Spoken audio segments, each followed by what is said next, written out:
The exceptionally gifted Wang Chen stood at the very front of the third-year students' transfer ceremony lineup, a position earned not by privilege but by sheer talent. Despite being of humble origins, he had flawlessly mastered every course offered at Dongyun High School: elemental analysis, combat instinct, micromanipulation, and even the rare and obscure natural affinity. In this world where the divine realm intertwined with reality, Earth's surface had expanded by millions of times, bringing forth mysterious realms, rampant monsters, and catastrophic events that swept across the globe. It was in this context that the era of transfer professionals emerged, ushering humanity into a new age of career evolution. At this moment, the small plaza of Dongyun High School was bustling with activity. Third-year students, led by their homeroom teachers, formed long lines, while the audience stands were filled with first- and second-year students, as well as the principal, department heads, and other school leaders. This grand transfer ceremony would determine the fate of everyone present. As a transmigrator, Wang Chen had long since adapted to this world. Standing at the forefront of Class 3's lineup, his outward expression was calm and composed, but even he couldn't completely suppress the ripples of emotion within. For someone as steady as him, even this monumental moment carried a trace of nervousness. From the audience, whispers floated over. Some admired Wang Chen's striking appearance, others envied his unparalleled talent, and some speculated with excitement about the possibility of him acquiring a special or hidden profession. Yet, Wang Chen had grown accustomed to such chatter and paid it no mind. Just then, his deskmate and close friend Zhang Li tapped him on the shoulder, his face pale with nervousness as he muttered about needing to use the restroom. Wang Chen glanced at Zhang Li's trembling legs, advised him to endure, and encouraged him by pointing out that his solid combat core scores might earn him the warrior profession. Zhang Li's anxiety quickly turned into excitement as he began fantasizing about obtaining a hidden class like Berserker. At that moment, Qing Chuan, a member of a prominent family, issued a provocative challenge to Wang Chen. As one of Dongyun City's most celebrated prodigies, Qing Chuan had long harbored resentment toward Wang Chen, who, despite his commoner background, consistently outshone him. Just as tensions began to escalate, the principal's voice boomed through the microphone, silencing the crowd. The preparations for the transfer ceremony are complete. All third-year students, please proceed to the transfer array in an orderly manner. This is a defining moment that will shape your destinies, so take it seriously. I now declare the transfer ceremony officially begins. Bu Yi, Xiang Lixin, and Jiang Shuang successfully completed their job transitions, becoming a blacksmith, a chef, and an enchanter respectively. The entire ceremony took a full hour, yet not a single combat profession emerged. This left the school administrators on the viewing platform visibly displeased, while the senior students waiting for their turn grew increasingly anxious.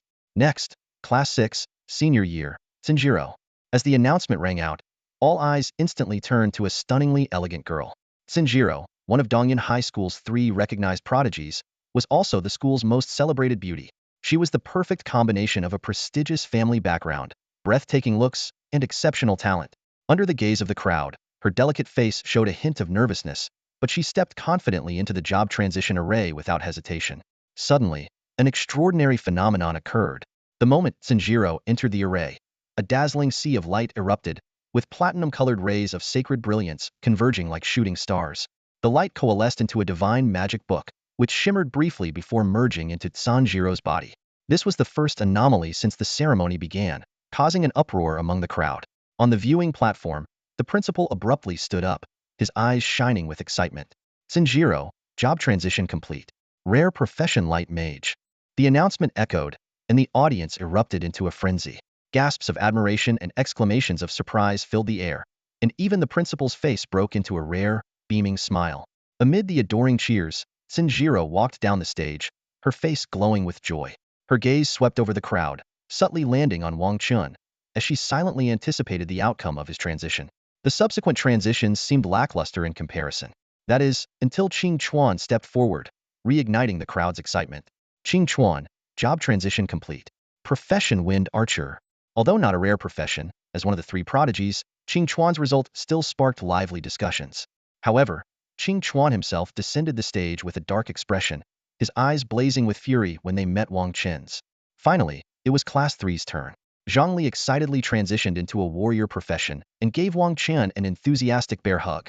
Then the announcer called out, Class 3, Senior Year, Wang Chen. 90% of the audience turned their attention to Wang Chen. With a confident smile, he walked calmly toward the job transition array. Boom! A deafening explosion shook the venue as an anomaly tens of times more spectacular than Tsinjiro's unfolded. A massive pillar of light, over 10 meters in diameter, shot into the sky. Countless enormous beastly silhouettes broke free from the magical array, manifesting in the air above. Dragons, lions, tigers, and pythons thought blurry. Their forms exuded an indescribable, terrifying aura. Suddenly, the beasts roared in unison, their cries shaking the heavens. The crowd below froze as if struck by lightning, their faces filled with shock. The principal's mouth hung open in disbelief, his mind racing. Could this be a hidden profession? In the crowd, Qing Chuan's jealousy burned like fire, his heart bleeding with envy as he wished he could take Wang Chen's place. As the pillar of light slowly dissipated, the beastly shadows transformed into specks of starlight and merged into Wang Chen's body. The announcer's voice rang out, "Wang Chen, job transition complete. Profession Beast Tamer." The crowd erupted in astonishment. Beast Tamer? Just an ordinary combat profession? How could this be? Everyone was left reeling in stunned disbelief. The greater the hope, the harsher the slap of reality. The atmosphere at the job transition ceremony was suffocatingly silent. Wang Chen, the undisputed top student of Dongyun No. 1 High School, had just been assigned the profession of a mere Beast Tamer, common vocation. If it weren't for the earlier astonishing phenomenon that had everyone anticipating greatness, this result might have been barely acceptable. But now, all eyes were fixed on the boy on stage, filled with disbelief. The principal's face turned ashen, as if a bucket of cold water had been dumped over his head. One moment he had been on cloud nine, the next he was plunged into despair. The dramatic shift left him struggling to maintain his composure. As the leader of the school, he had no choice but to suppress his disappointment and pretend as if nothing was amiss as he resumed his seat. The reactions from the crowd were even more revealing. The department heads and teachers wore expressions of frustration, as though lamenting wasted potential.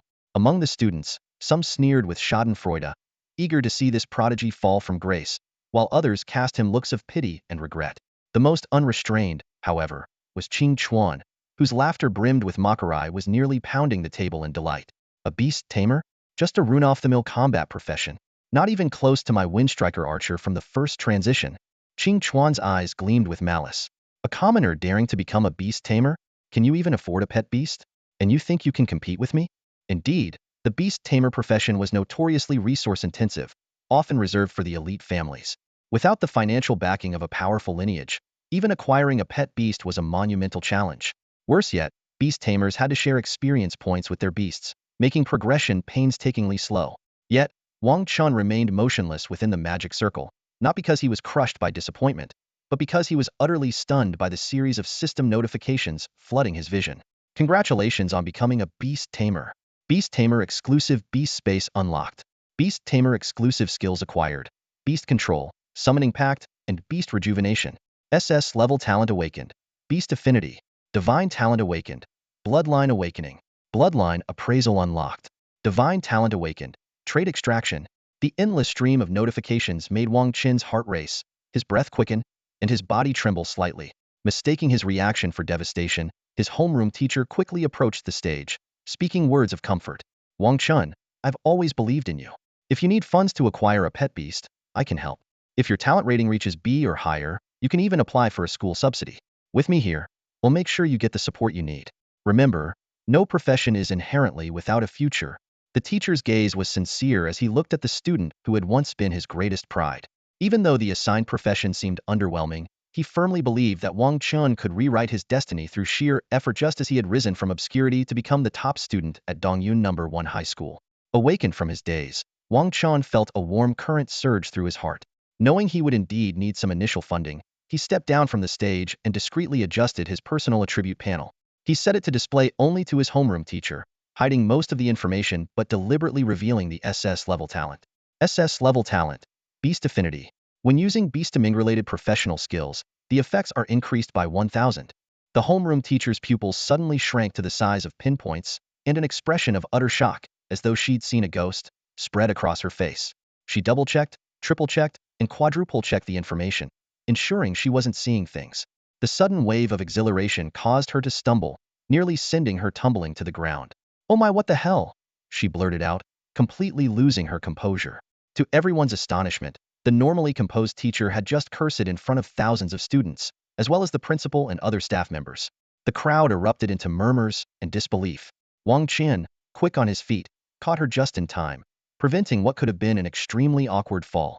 It took her a while to regain her composure, but the shock on her face was impossible to hide. "This is insane beyond insane," she thought to herself. She had guessed that Wang Chen might awaken with a level, or at most an A-level talent. But S-level? SS? SSS? In all of Longhua, the number of people with SS level talents could be counted on one hand. Each one was a legendary figure, a titan in their own right, renowned across the land. The teacher forced herself to stay calm, though her mind was racing. With Wang Chen's help, she managed to steady herself. She swallowed hard, her thoughts spinning at lightning speed. This kind of talent must be kept secret at all costs. An SS-level talent, once it matures, could elevate Dongyun High School to unprecedented heights. But with great opportunity comes great risk. If this leaks out, the danger to Wang Chen would be immense. Envy, sabotage, assassination, hidden threats are the hardest to guard against. If anything were to happen to him, I'd be the one to blame for failing to protect him. The entire nation would hold me accountable. Under the watchful eyes of the crowd, the teacher's face turned an alarming shade of purple from sheer excitement. She slapped her chest to calm herself before forcing out a serious, measured tone. Ahem. Level talent. Just barely above the threshold, but not bad. Don't worry, I'll make sure to help you secure the subsidy. The crowd immediately broke into whispers once again. Just level? Really? Murmurs rippled through the students. Qing Chuan's face lit up with smug satisfaction. To him, Wang Chen's so-called level talent was as good as worthless. Huh. Finally, I've got the upper hand. Wang Chen, he gloated in his mind. I awakened with an A-level talent as a swift archer, and you're stuck with a measly level? Pathetic. When the career advancement exams come around, they'll crush you beneath my feet. Wang Chen, a newly transitioned level 10 Beast Tamer, was leaving the classroom while checking his attribute panel. His 4 primary attributes were as follows: Strength 20, Constitution 20, Intelligence 19, and Agility 18. What truly stood out, however, were his 3 God-ear talents: Beast's Affection SSS, Bloodline Awakening God, and Trait Extraction God. The first talent that caught his eye was the Bloodline Awakening God. Wang Chen's breathing quickened with excitement. This talent could fully activate the hidden bloodline within his beasts, allowing them to directly evolve into their ultimate forms. Even better, this talent came with an automatic God-ear skill, Bloodline Identification, which could detect the hidden bloodline information of any beast. Wang Chen couldn't help but feel a surge of joy. This ability was considered priceless in the Beast Tamer world. Normally, one would have to spend an astronomical amount of money at a certified institution to determine if a beast possessed a hidden bloodline, such as the rare Earth Armor Dragon bloodline within the Armor Dragon Lizard. Yet with just a single glance, he could effortlessly perform this expensive appraisal. Next was the Trait Extraction God talent. Wang Chen carefully read its description. It allowed him to extract and acquire any talent or skill possessed by his beasts. Each beast was limited to providing 3 extractions, and specific conditions like loyalty and affection levels reaching 100 had to be met. The sheer potential of this talent made Wang Chen's heart race. It was common knowledge that while beast tamers commanded powerful beasts, their own physical vulnerability was a critical weakness. With this talent, Wang Chen could not only greatly enhance his survival rate but also significantly boost his personal combat capabilities. Lastly, there were the Beast Tamer's foundational skills: Srank, Beast Taming Art, Brank, Beast Healing Art, and Brank, Contract Summoning. These skills provided the essential abilities for taming, healing, and summoning beasts. Just as Wang Chen was lost in his dreams of the future, his phone chimed with a text notification. It was a message from the bank, informing him that Dongyun High School had deposited 5 million gold coins into his account as the scholarship for SS-tier talent holders. A smile spread across Wang Chen's face. This amount would finally free him from his impoverished status. He could not only purchase a luxurious standalone villa, but also invest in acquiring powerful beasts. In this new world where reality and games had merged, the planet's size had expanded and landmass had dramatically increased. Thanks to the rise of the newly emerged architect profession, global housing prices had experienced an unprecedented decline. A top-tier architect can construct a villa within just 1 day, and the labor cost is only 100 gold coins. This made Wang Chen very tempted. He planned to spend 100,000 gold coins to purchase a villa, leaving the remaining funds to buy a beast companion that was critically important to him. Time was running out. Only half a month remained until the career transfer exam. Wang Chen knew that ordinary 2nd or 3rd-year transfer academies only required a level talent to enroll without an entrance test. However, to gain admission into one of Xianlong Nation's top 5 elite transfer academies, he would have to pass the career transfer exam and prove his skills to earn a spot. After leaving school, Wang Chen immediately set about purchasing a villa. In just 1 hour, he completed the purchase and transfer of ownership, a remarkable display of efficiency. With that done, he wasted no time and headed straight to the largest trading market in Dongyun City, hoping to find a beast companion suited to his needs. The largest trading market in Dongyun City was bustling with activity, filled with the noise of lively chatter. It offered a wide array of goods, including equipment, tools, elixirs, beast companions, and skill books everything one could think of. However, as a market catering to the general public, the items here were mostly of lower quality, and it was nearly impossible to find skill books above level. Even so, the market was packed with people, as most ordinary career transfer individuals relied on these lower-tier resources. Wang Chen paid no attention to the small stalls scattered around and headed straight for the 100 Beast Pavilion in the eastern section of the Beast Companion Market.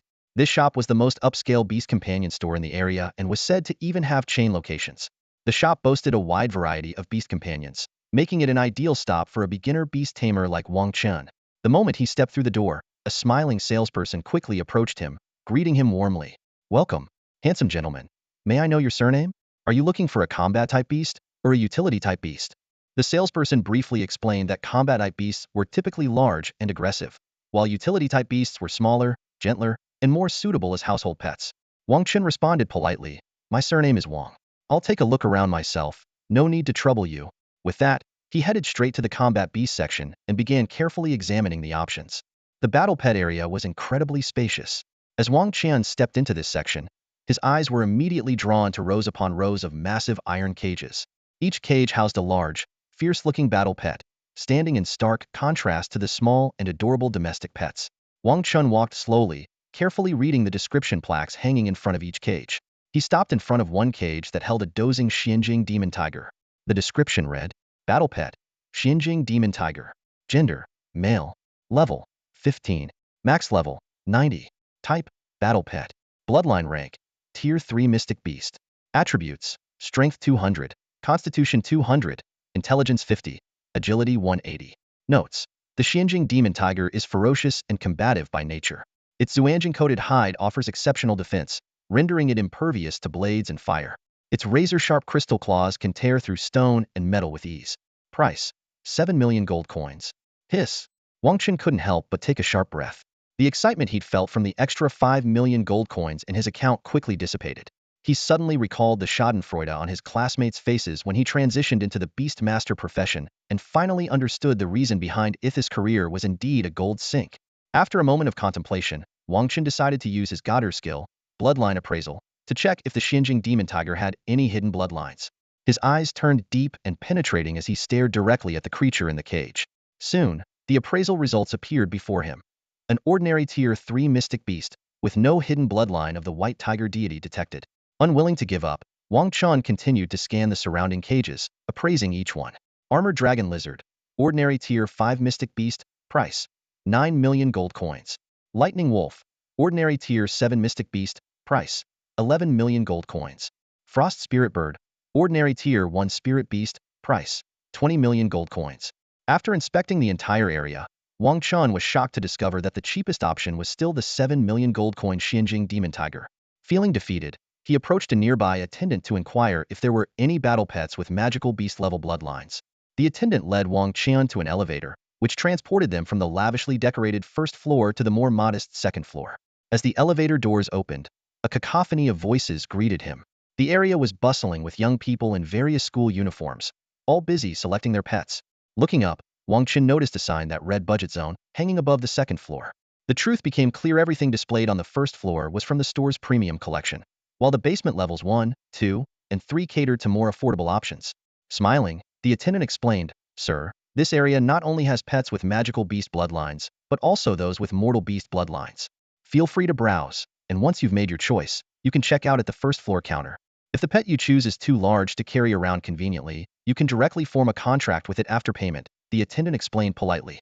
She then added, "Our store also offers a delivery service for 5,000 gold coins if you're unable to form the contract on site."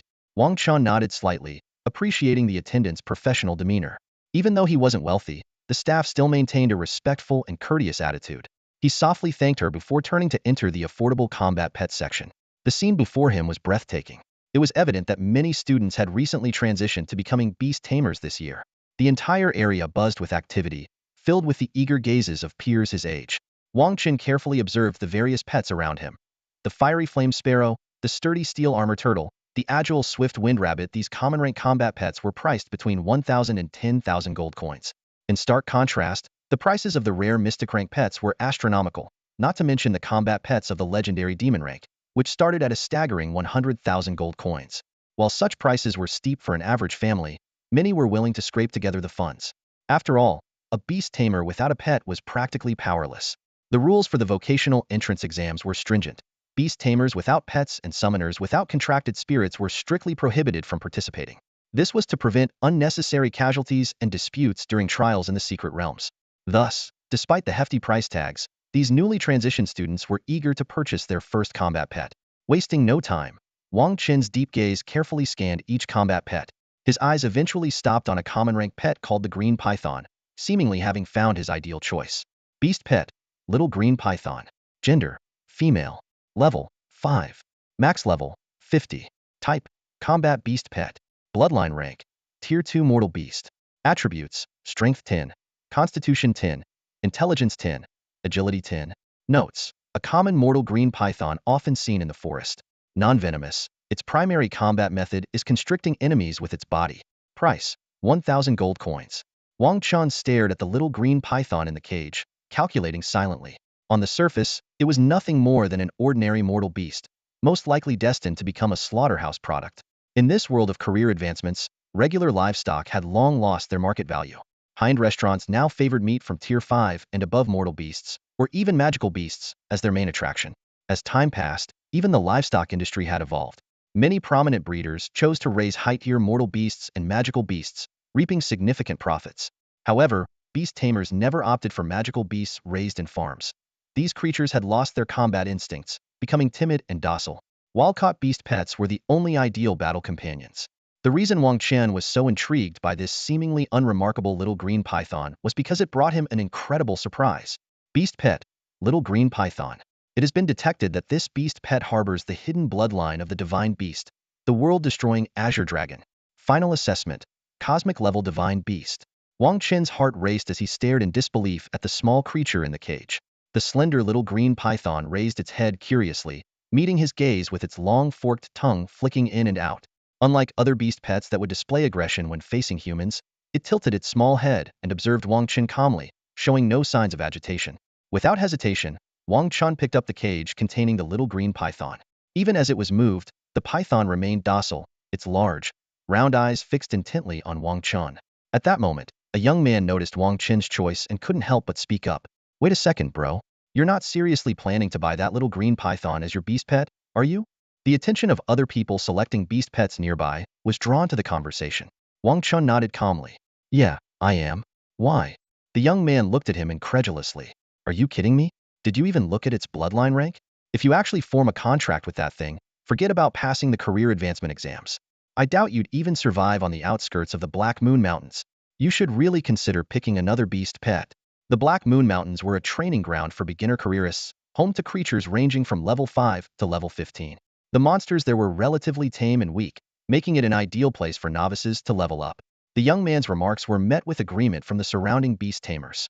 Yeah, honestly, I've even had green python meat at a restaurant before. I feel like this thing is better suited for the kitchen than the battlefield. Exactly. Its growth cap is only level 50, and it's just a Tier 2 mortal beast. What kind of monster could it even fight? Listen, buddy, take our advice and put that little python back. Choose another beast pet. The little green python seemed to sense the disdain from the humans around it. Its previously raised head drooped slightly. It couldn't understand their language, but it could feel the negative emotions directed at it. Wang Chen listened to their advice, understanding they meant well. Under normal circumstances, everything they said was true, but his situation was far from ordinary. Thank you all for the advice. However, I've made up my mind I'm going with this little green python. Goodbye. With that, Wang Chen picked up the cage and walked away, heading for the elevator to the first floor checkout counter. The group of peers watched the stubborn young man leave, shaking their heads. Some even wore expressions of schadenfreude. Heh, beast tamers at his level can only contract one beast pet at most. If he actually contracts that worthless green python, his career advancement exams are as good as ruined. I doubt he'd even get into a third-rate career academy. He might as well start looking for a factory job now. At the counter, Wang Chen paid 1,000 gold coins and officially purchased the little green python that everyone else had dismissed. As he left the beast pet store, the python's mood visibly improved. It no longer hung its head low, but instead curiously observed the unfamiliar surroundings. Passers-by who noticed Wang Chen carrying the python assumed he had bought it for cooking. A few food enthusiasts even gave him a thumbs up. Nice choice, kid. You've got great taste. Wang Chen ignored them and headed straight back to his small, run-down home. Like many protagonists in web novels, Wang Chen had also been thrust into the isolated and struggling trope after transmigrating to this world. Orphaned, he was the sole heir to a dilapidated house with peeling walls. The original owner of this body had led a tragic life. Orphaned at a young age, he had first lived with an abusive second uncle and was later sent to a third uncle's home, where he faced similar neglect and mistreatment. Eventually, he used his savings to buy poison and ended his suffering, creating an opportunity for Wang Chen, an overworked and deceased office worker from Earth, to be reborn in his place. Having experienced death once, Wang Chen refused to endure humiliation any longer. He boldly moved back into his old house to live independently and shamelessly borrowed 500 gold coins from his homeroom teacher, Ji Yutong, to get through tough times. Relying on his excellent academic performance, he secured a monthly scholarship of 800 gold coins. Additionally, he worked part-time as a server at a small restaurant, where the kind-hearted owner allowed him to work after classes and paid him 300 gold coins a month.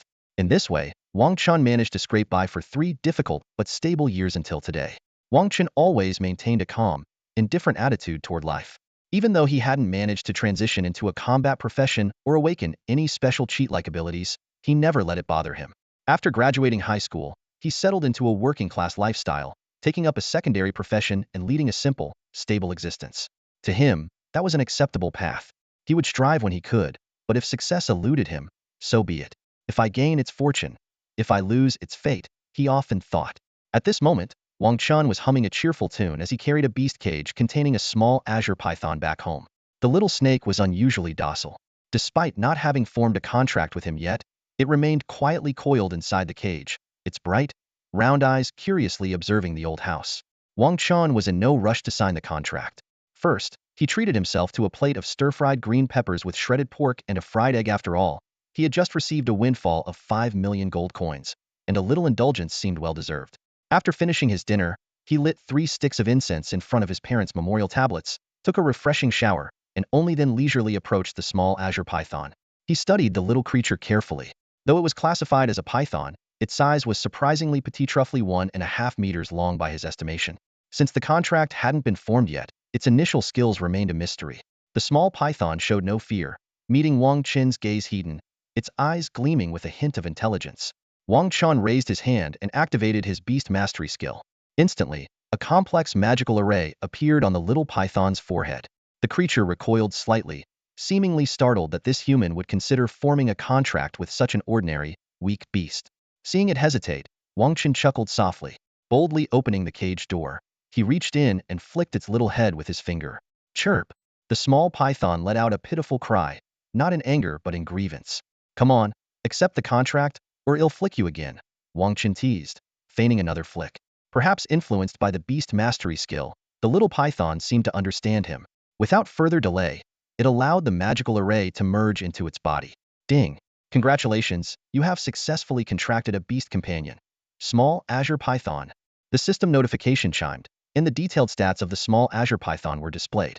Gender: female. Level: 5 max level, 50. Type: Combat Beast Companion. Bloodline grade: Tier 2 Common Beast. Talent: Gigantification D. Attributes: Strength 10, Constitution 10, Intelligence 10, Agility 10. Skills: Constrict D, Reckless Charge F, Bite F. Typical of a common beast, its talents and skills are so mediocre. Wang Chen thought to himself with a hint of exasperation. Through the mental link established by the contract, the small Azure Python seemed to sense his thoughts. It let out another plaintive chirp, as if to say, "It's not like I had a choice." "Don't worry," Wang Chen said with a confident grin. "Stick with me, and I'll turn you from a nobody into a star, from trash to treasure." Just then, his system interface flashed with a new notification. Detected hidden bloodline of a cosmic-class divine beast extinction god dragon within small Azure Python. Would you like to activate it using the god-tier Bloodline Awakening ability? Without hesitation, Wang Chen selected yes. In an instant, the small Azure Python, which had been sulking moments ago, was enveloped in a dazzling golden light. A faint, ethereal pattern of Azure Dragon scales appeared on its body. The golden light then transformed into brilliant white lightning, coiling around the little python like a divine shroud. Chirp! The small python was clearly caught off guard by the sudden transformation. The surge of pure energy coursing through its body left it both astonished and exhilarated. The panicked little green snake darted out of the cage, instinctively trying to leap into its owner's arms. Wang Chen's face darkened as he quickly raised his hand in warning. "Stop! Don't come any closer." You're covered in lightning right now. If you throw yourself at me, forget becoming some kind of thunder lord. It'll probably end up as a pile of charred remains. If you don't want me to die young, stay right where you are and don't move. Chirp, the little green snake let out a pitiful sound. Though reluctant, it dared not disobey its owner's command and obediently stayed put. The electricity crackling across its body didn't cause any pain. Instead, it felt oddly soothing. Before long, the little snake squinted its eyes and began to hum contentedly. Just then, a sudden, rapid knocking came from the door. Bang, bang, bang. Xiao Chun, are you home? An auntie's loud, gruff voice carried through the door. What's going on in there? Why is your place sparking and glowing all of a sudden? The abrupt noise startled the little green snake, jolting it from its cozy state. It sprang up in fright and, without thinking, instinctively leapt toward Wang Chen. In an instant, the lightning coursing over its body made direct contact with him. Ah! A scream, sharp enough to rival a pig being slaughtered, echoed from inside the house. Hearing the agonized cry, the auntie outside grew even more anxious. Xiao Chun, what's wrong? Open the door. Did something happen? She shouted, pounding on the door with renewed urgency. With a loud click, the door finally swung open. Oh my goodness. Xiao Chun, what happened to you? You look like a piece of charcoal. The auntie's eyes widened in shock as she took in the scene. Leaning weakly against the doorframe, Wang Chen stood there with his hands in his pockets. His hair was completely frizzed out, his entire body charred black, and a strange, smoky scent reminiscent of grilled meat lingered in the air. He exhaled a puff of black smoke and croaked, Auntie Chen, don't worry, I'm fine, I just got a little shocked cough. After finally seeing Aunt Chen off, Wang Chen let out a helpless sigh. What bad luck. Why am I so unlucky? He muttered, shaking his head as he headed back to his room. His gaze immediately fell on the small green python inside the beast cage. The little creature was curled up in a corner of the cage, trembling all over. It seemed to realize it had hurt its owner and made a grave mistake. Out of fear, it shrank back, bracing itself for the punishment it thought might come. Looking at this pitiful sight, Wang Chen couldn't help but recall the time when the little green python had witnessed its kind being mercilessly slaughtered by humans in the wild. To the snake, humans were terrifying demons who killed at the slightest provocation. At this moment, it was likely fearing that it might meet the same fate. This scene stirred memories from Wang Chen's past life.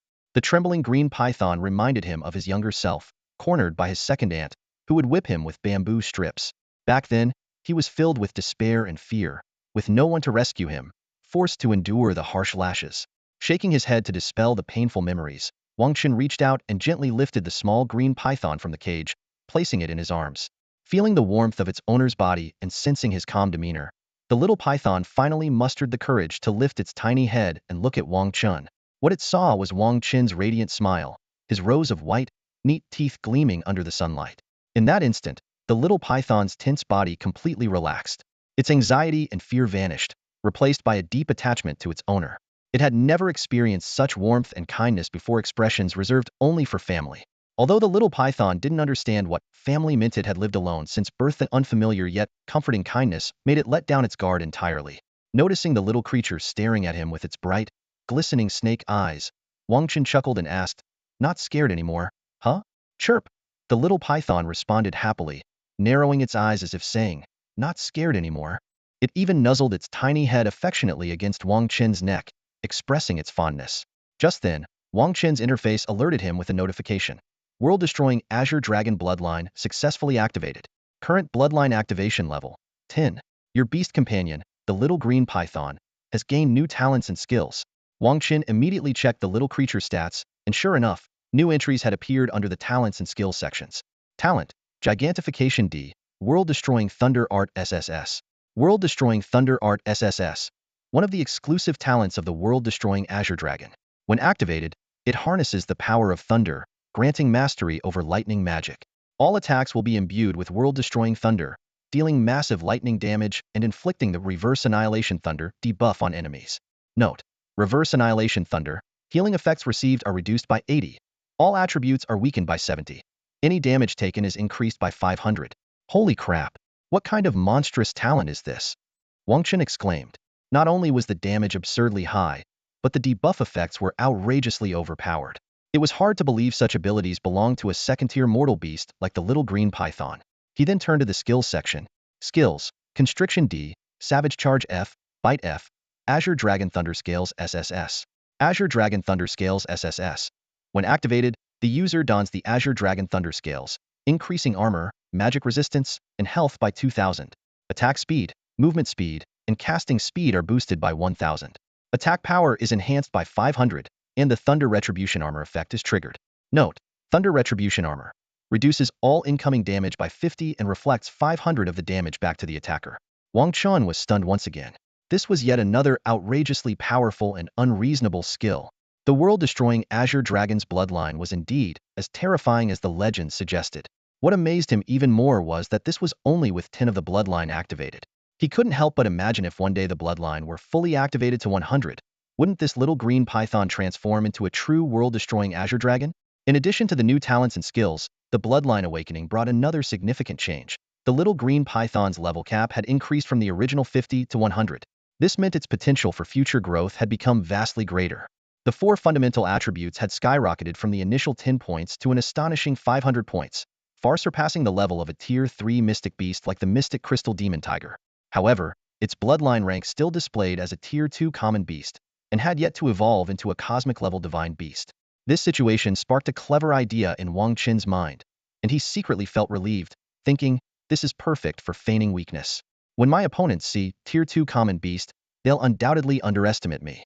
Little do they know, this seemingly ordinary little green snake is actually a hidden world-ending Azure Dragon.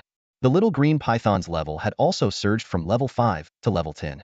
It curled up in Wang Chen's arms, affectionately rubbing against his chest, seemingly oblivious to its dramatic increase in strength.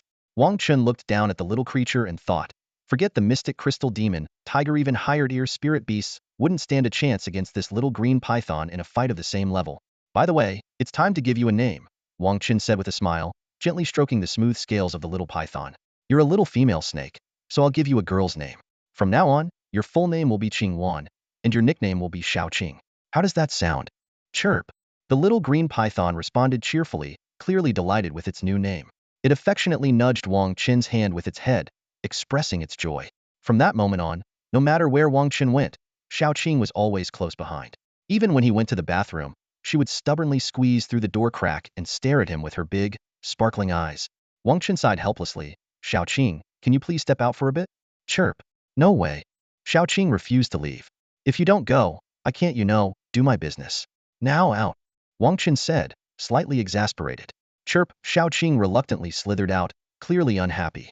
When night fell, Xiao Qing became even more clingy. She coiled herself around Wang Chen's neck, greedily taking in his scent before falling into a sweet slumber. The next morning, when Wang Chen woke up, he found the little green snake snuggling against his chest, affectionately rubbing against him. Looking at the overly affectionate Xiao Qing, Wang Chen couldn't help but fall into deep thought. Did I just form a contract with a beast companion? Or did I accidentally bring home a clingy girlfriend? Wang Chen spent the night in his small house to make it easier to move all his belongings to the newly purchased villa. Early in the morning, he prepared breakfast and didn't forget to make food for Xiao Qing. Surprisingly, after Xiao Qing's bloodline awakened, her appetite became insatiable. She devoured 7 eggs and was still hungry. In the end, Wang Chen had to cook the remaining 23 eggs in the house before Xiao Qing was finally satisfied. After finishing the move, Wang Chen sent Xiao Qing back to the pet space and headed alone to the Dawn Guild in Dongyun City. With only half a month left until the career advancement exams, every senior high school student was working hard to level up, aiming for a good performance to secure admission into their desired combat academy. Wang Chen was no exception. Now that he had awakened his golden finger ability, he was determined to seize the opportunity. While most beginners chose the relatively safer Black Moon Mountain range to level up, the monsters there were of lower levels, yielding less experience and slower progress. With his pet's exceptional strength, Wang Chen set his sights on the more dangerous Undead Mountain range in the southern part of Dongyun City. The outermost monsters there were at least level 10, with level 20 creatures commonly found, and rumors of boss-level monsters above level 30 deeper within. Typically, only level 20 or higher career changers dared to explore the area in teams. As for adventurer guilds, many career changers who didn't head to the front lines after graduating would either become adventurers or join adventuring teams, taking on tasks posted by others to earn rewards. Governments generally allowed and supported the existence of adventurer guilds, as adventurers contributed to border defense by eliminating monsters in the wild. The Dawn Guild, where Wang Chen arrived, was the strongest second-tier guild in Dongyun City. The guild hall was bustling with activity, packed with adventurers eager to make some gold. People were shouting to form teams.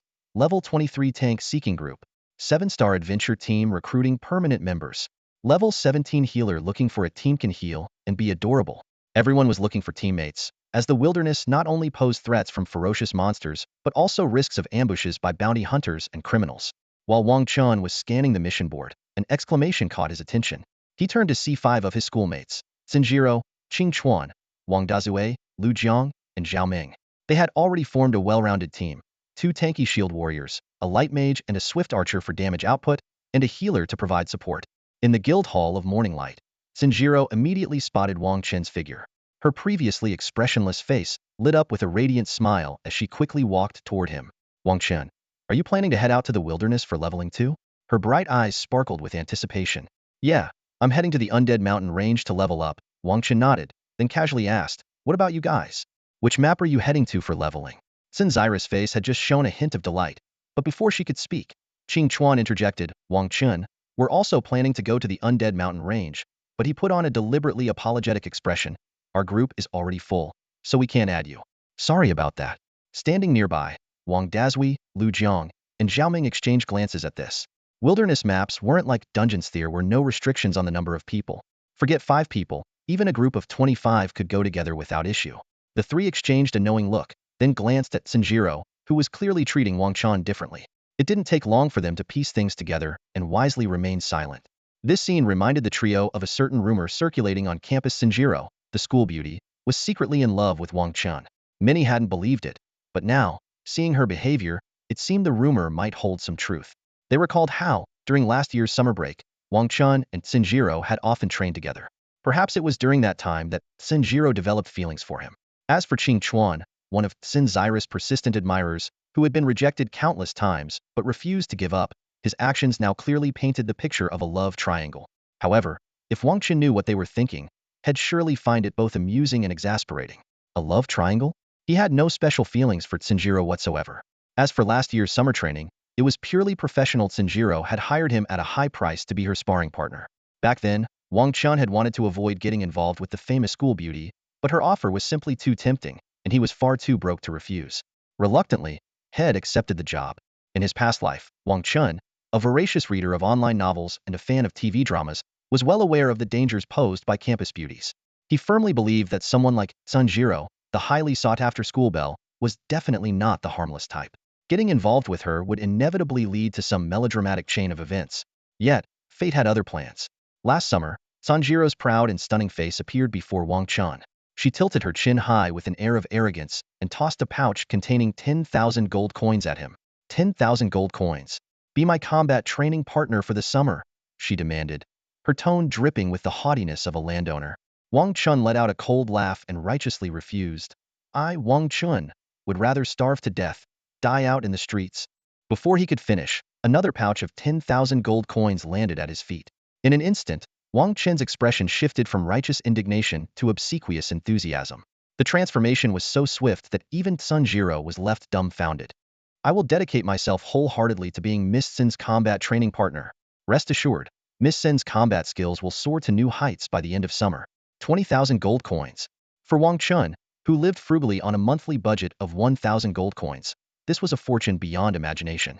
At 18, who would sacrifice such a windfall for the sake of so-called dignity? Thus, Wang Chen accepted the 2-month-long job. The high school combat curriculum covered 6 disciplines: martial arts, swordsmanship, magical theory, archery, long weapons, and shooting. As the top student in each of these courses for 3 consecutive years at Dongyan High, Wang Chen was more than qualified for the role. Taking the money meant solving the employer's problems. Wang Chen was meticulous and dedicated, offering almost nanny-like instruction. He even held Sinjiro's delicate hand in his warm grasp to teach her how to swiftly perform staff-guiding movements. Day by day, as the two spent more time together, Sanjiro's gaze toward Wang Chen began to change. Her once cool and aloof eyes gradually softened, becoming bright and tender. While she remained cold and distant toward other boys, her face lit up with a warm smile whenever she looked at Wang Chen. It was no wonder the school was abuzz with rumors that Sinjiro secretly liked Wang Chen. At this very moment, 3 onlookers, Wang Dazue, Lu Jiang, and Zhao Ming, watched the pair closely, convinced that the rumors were true and eagerly awaiting the drama to unfold. However, things didn't go as expected. When Qing Chuan declined to let Wang Chen join their team, Wang Chen showed no sign of anger. Instead, he smiled and waved. No problem. I was planning to explore on my own anyway. Good luck. With that, he turned and walked away. Relieved, Qing Chuan quickly put on a fawning smile and turned to Sinjiro. Yet, He was met with her icy, frost-covered expression. Apologies, I suddenly feel unwell and won't be able to join you all in training at the Undead Mountains. My deepest regrets, Sanjiro said politely to Wang Dazue and the others, completely ignoring Qing Chuan. Wang Dazue and his companions quickly expressed their understanding. Sanjiro nodded slightly, then turned to leave. A flicker of disappointment in her eyes. Wang Chen's figure had already disappeared from view. That Qing Chuan is such a fool. He's ruined my chance at romance. Sanjiro fumed inwardly, though she wasn't worried about Wang Chen's safety. Recalling how Wang Qian had outperformed her brother, Xin Mingshan, a top student at a prestigious university, in every combat skill during the summer, she was filled with confidence in him. Even though he was currently just an ordinary combat beastmaster, she believed he could handle the dangers of the Undead Mountains.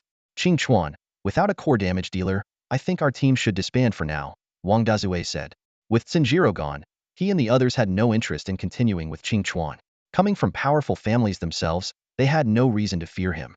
They had only agreed to team up because Sanjiro, a reliable hidden class player, was with them. Now that their main carry had left, they saw no point in sticking around with an arrogant and hot-headed sub-carry. Watching Wang Dazue and the others walk away, Qing Chuan's face twisted with rage, his expression a mixture of hatred and jealousy. Wang Chen. Damn you, Wang Chen. It's all your fault, you little nobody. You deserve to die, he seethed inwardly. A moment later, Qing Chuan took a deep breath, forcing himself to calm down. The Undead Mountains, huh? Fine. If you make it out alive, I'll give you credit for being capable. He picked up his phone and made a call. Butler Wang, immediately post a bounty on the Underground Hunter Network. 1 million gold coins. I want Wang Chen's head. And send out his photo and information. He's currently at the Undead Mountains. On the other end of the line, the butler responded gravely, understood, young master. Hanging up, Qing Chuan's face twisted into a cruel smile. Wang Chen, oh Wang Chen, die in the Undead Mountains. Meanwhile, Wang Chen had already paid the deposit and accepted 5 level missions. Stepping onto the teleportation array, his figure vanished in a flash of light, reappearing at the entrance to the Undead Mountains. The Mountain of the Undead is a perpetually shrouded, eerie, and foreboding region. This dark expanse is home to countless undead creatures. Scattered across the ground are disorganized graves, coffins, and fragments of bones. Occasionally, ghostly blue flames flicker through the surroundings, creating an atmosphere that sends chills down one's spine. At this moment, Wang Chen stood at the entrance of the mountain, observing the steady arrival of adventurer teams. After registering their information, the staff would open a temporary gap in the protective city barrier, allowing the teams to pass through. This marked their official entry into the perilous wilderness. To protect cities from monster invasions, every town in the Dragon Kingdom is equipped with a powerful barrier formation. After completing a quick registration himself, Wang Chen stepped out of the barrier.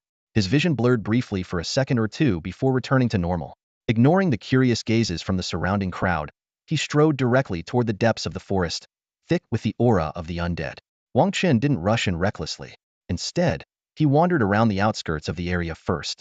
It quickly became apparent that the Mountain of the Undead was a popular leveling spot. In just a short distance, he encountered more than 10 adventurer teams hunting monsters. Low-level creatures were snatched up as soon as they respawned, making Wang Chen realize that he would need to venture deeper into the inner perimeter to find suitable prey. With that decision made, Wang Chen quickened his pace toward the inner regions. The adventurers around him couldn't help but exchange glances, astonished by the boldness of this lone young man. Monsters in the inner perimeter were generally level 20 or higher, and they feared he was embarking on a reckless and dangerous endeavor. Half an hour later, Wang Chen had reached the outer edges of the inner perimeter, a remote and rugged area.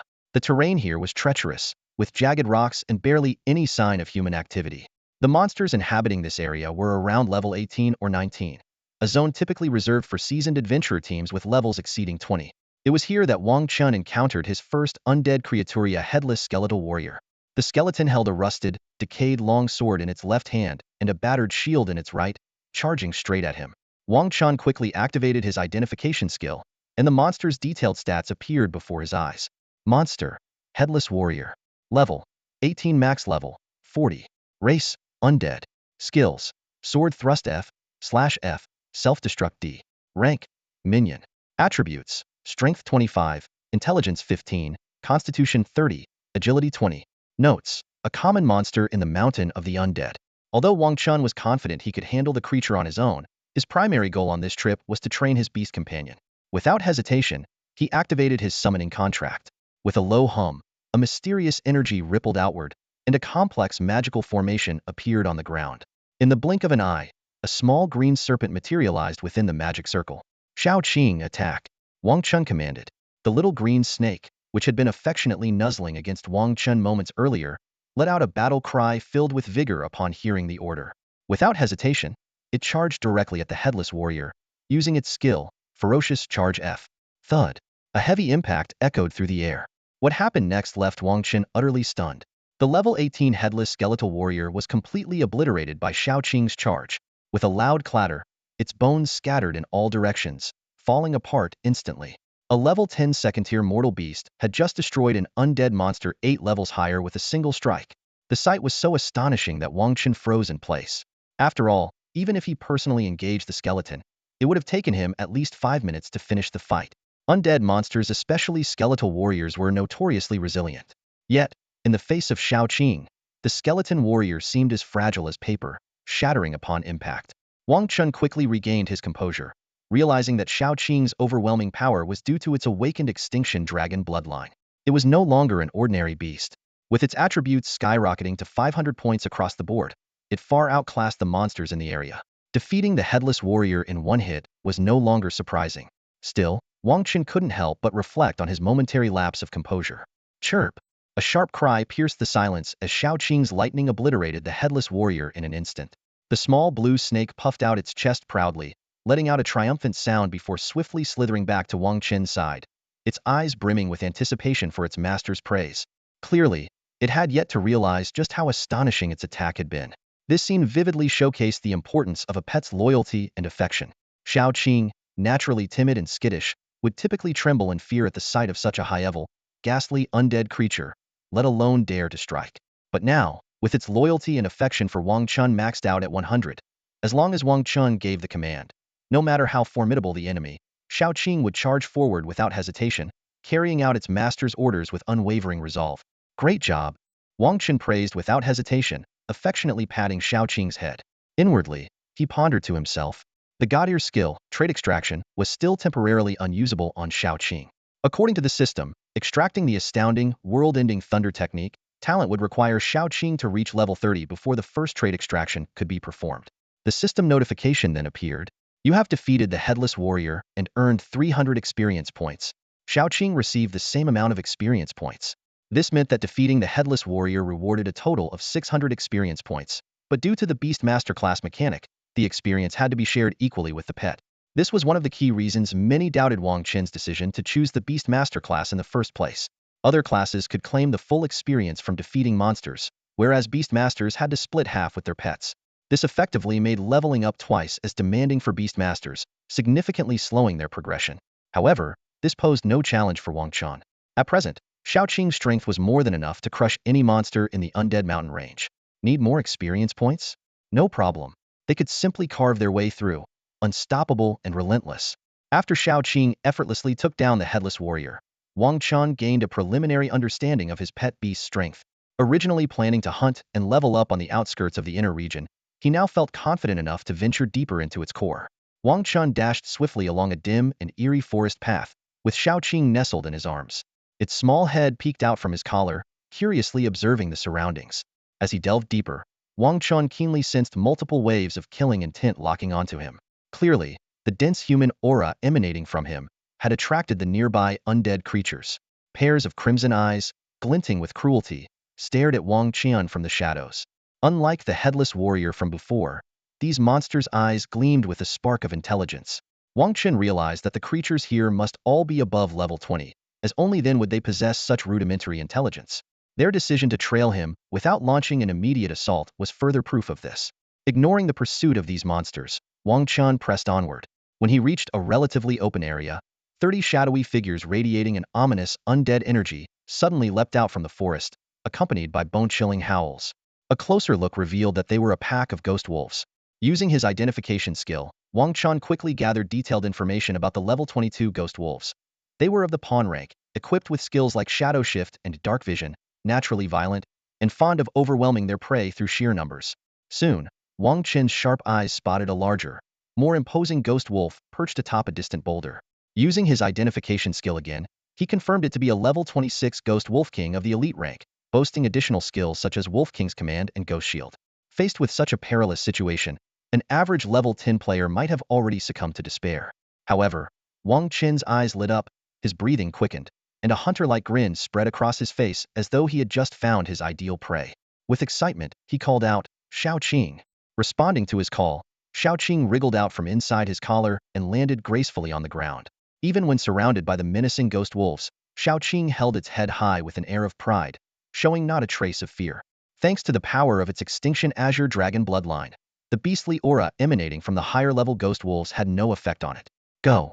Take down every last one of these beasts," Wang Chen commanded. Shao Qing responded with enthusiasm, turning to face the wolf pack.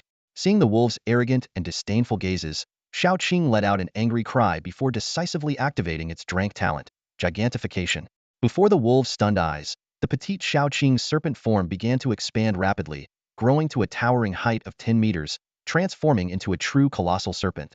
This far exceeded the usual 3-meter limit for ordinary beasts using gigantification. Even Wang Chen was taken aback by this astonishing transformation.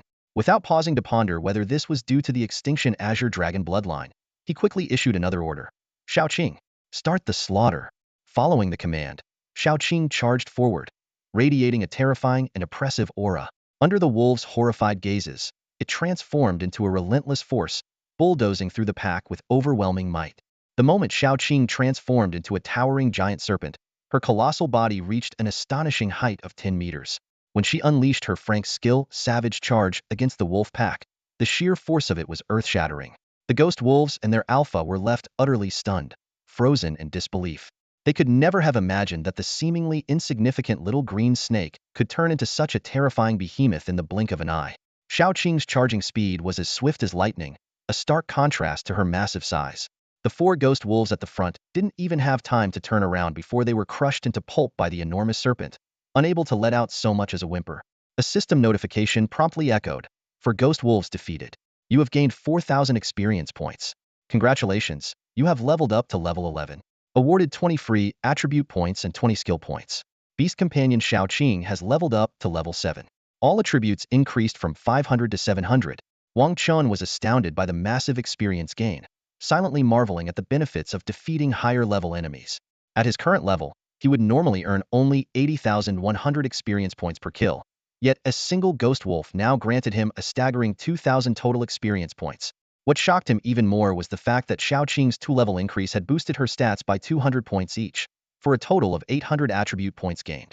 Without missing a beat, Shao Qing launched another charge at the remaining 20-plus ghost wolves. Terrified out of their minds, the wolves scattered, desperately trying to flee. But how could 80 points in agility possibly match Shao Qing's 700?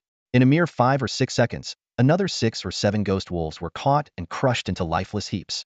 The remaining ghost wolves, witnessing the gruesome fate of their comrades, were even more panicked, their attempts to escape becoming increasingly frantic. Yet, in the face of such overwhelming attribute disparity, all resistance was futile. Amidst a chorus of agonized howls, the rest of the ghost wolves were swiftly and decisively annihilated by Shao Qing. Another system notification followed. 25 ghost wolves defeated. Experience critical hit triggered. You have gained 40,000 experience points. Then came a rapid succession of level-up messages, catapulting Wang Chen from level 11 to level 15 in an instant. Each level up granted him an additional 20 free attribute points and 20 skill points. Meanwhile, Shao Qing had reached level 10, with all her attributes skyrocketing to a formidable 1,000 points. Wang Chen could hardly contain his elation. This rate of leveling up was simply unheard of. To put it into perspective, an average student would need at least 10 days to half a month of relentless grinding to climb from level 10 to level 15. Yet he had accomplished this incredible feat in under 2 minutes. After calming his excitement, Wang Chen turned his gaze toward the ghost wolf king not far away. Shao Qing, equally brimming with fighting spirit, locked her eyes on the elite creature. The tension between the two surged instantly, creating an atmosphere thick with impending battle. At this moment, the ghost wolf king stood at the edge of the forest, facing the towering serpent, Shao Qing. Its fangs gleamed with a chilling light, and its muscles were taut, ready to strike at any moment. Yet, it did not choose to flee, even though escape was well within its reach. The Wolf King's eyes burned with an unquenchable hatred and killing intent. As the leader of the Ghost Wolf tribe, it had led its pack on a hunt, only to see them utterly annihilated. This disgrace seared its heart like a brand. Worse still, if it were to slink back to the tribe in defeat, it would not only lose any chance of survival, but also be exiled and hunted by its rivals. If that was the alternative, it would rather die fighting on the battlefield. A thunderous roar erupted from the Wolf King's throat, shaking the leaves around it. Its eyes glinted dangerously as it suddenly lunged at Shaoqing. At the same time, it activated two of its abilities, Ghostly Shield and Shadow Shift. In an instant, the Wolf King's form became hazy, almost like a true ghost. In the blink of an eye, it reappeared right in front of Shaoqing. Its razor-sharp claws rose high, gleaming coldly, and slashed down with deadly force. Rending claw, the Wolf King growled. A terrifying gust from the strike howled through the air, enveloping Shaoqing's massive body. Yet, Shaoqing arrogantly raised its head, unmoving, allowing the attack to land directly on its serpentine form. Clang! A crisp metallic sound rang out, accompanied by sparks flying in all directions. The Wolf King's attack had failed to penetrate Shaoqing's scales. The Ghost Wolf King's eyes widened in shock and disbelief. Its claws, which had torn through countless prey with ease, now seemed utterly powerless, as if they were merely scratching an itch. Shaoqing let out a triumphant hiss, as though mocking the Wolf King. Such petty tricks, and you dare show off in front of me? What makes you think you can harm me? Shaoqing continued to speak. Increasing physique not only boosts health points but also strengthens armor. Enhancing intellect raises magic attack power, while improving magic resistance and perception. Building strength enhances physical attack power and also increases resilience and endurance. Improving agility boosts movement speed, attack speed, and casting speed. This, Shaoqing proclaimed, is precisely why the four core attributes are so vital to those who have undergone the class transition. They are the foundation of their power and the cornerstone of the entire class system's functionality. Shaoqing had now reached level 10, boasting a physique stat of an astonishing 1,000 points, making its armor value extraordinary. When the Ghost Wolf King's claws struck its body, they inflicted only a mere 1 HP of damage, no more than a tickle. In the brief moment when the Wolf King was stunned and overwhelmed with fear, Shaoqing moved like lightning. Its massive body coiled tightly around the Wolf King in an instant. Without a moment's hesitation, Shaoqing unleashed its signature move Constrict. A blood-curdling howl echoed through the skies as the Ghost Wolf King, the ruler of the edges of the Undead Mountain Range's inner perimeter, let out a final, agonized cry. In the blink of an eye, its entire body was crushed into a grotesque mass of flesh and blood. The system notification sounded immediately. Ding! You have slain the Ghost Wolf King and gained 20,000 experience points. Congratulations, you've leveled up to level 16, earning 20 free attribute points and 20 skill points. Your pet, Shaoqing, has leveled up to level 11. With its stats increasing from 1,000 to 1,500 across the board, Wang Chen's eyes widened in disbelief. He exclaimed, "What the? 1,500 points?" He recalled the previous leveling pattern. Before level 10, each level up increased every stat by 100 points. But now, after level 10, every level up brought a staggering 500-point increase. It was almost beyond comprehension. Wang Chen couldn't help but imagine the future. If Shaoqing's world-ending Azure Dragon bloodline were fully awakened, just how powerful would it become? The mere thought sent shivers down his spine. Truly worthy of its title as a cosmic-level divine beast, terrifying beyond words. As the battle concluded, Shaoqing returned to its smaller, adorable form, canceling its gigantification. It leapt into a nearby stream, carefully washing off the bloodstains on its body. Then, it cheerfully ran back to Wang Chen's side, nuzzling him with its little head and letting out soft, endearing cries, clearly asking for affection.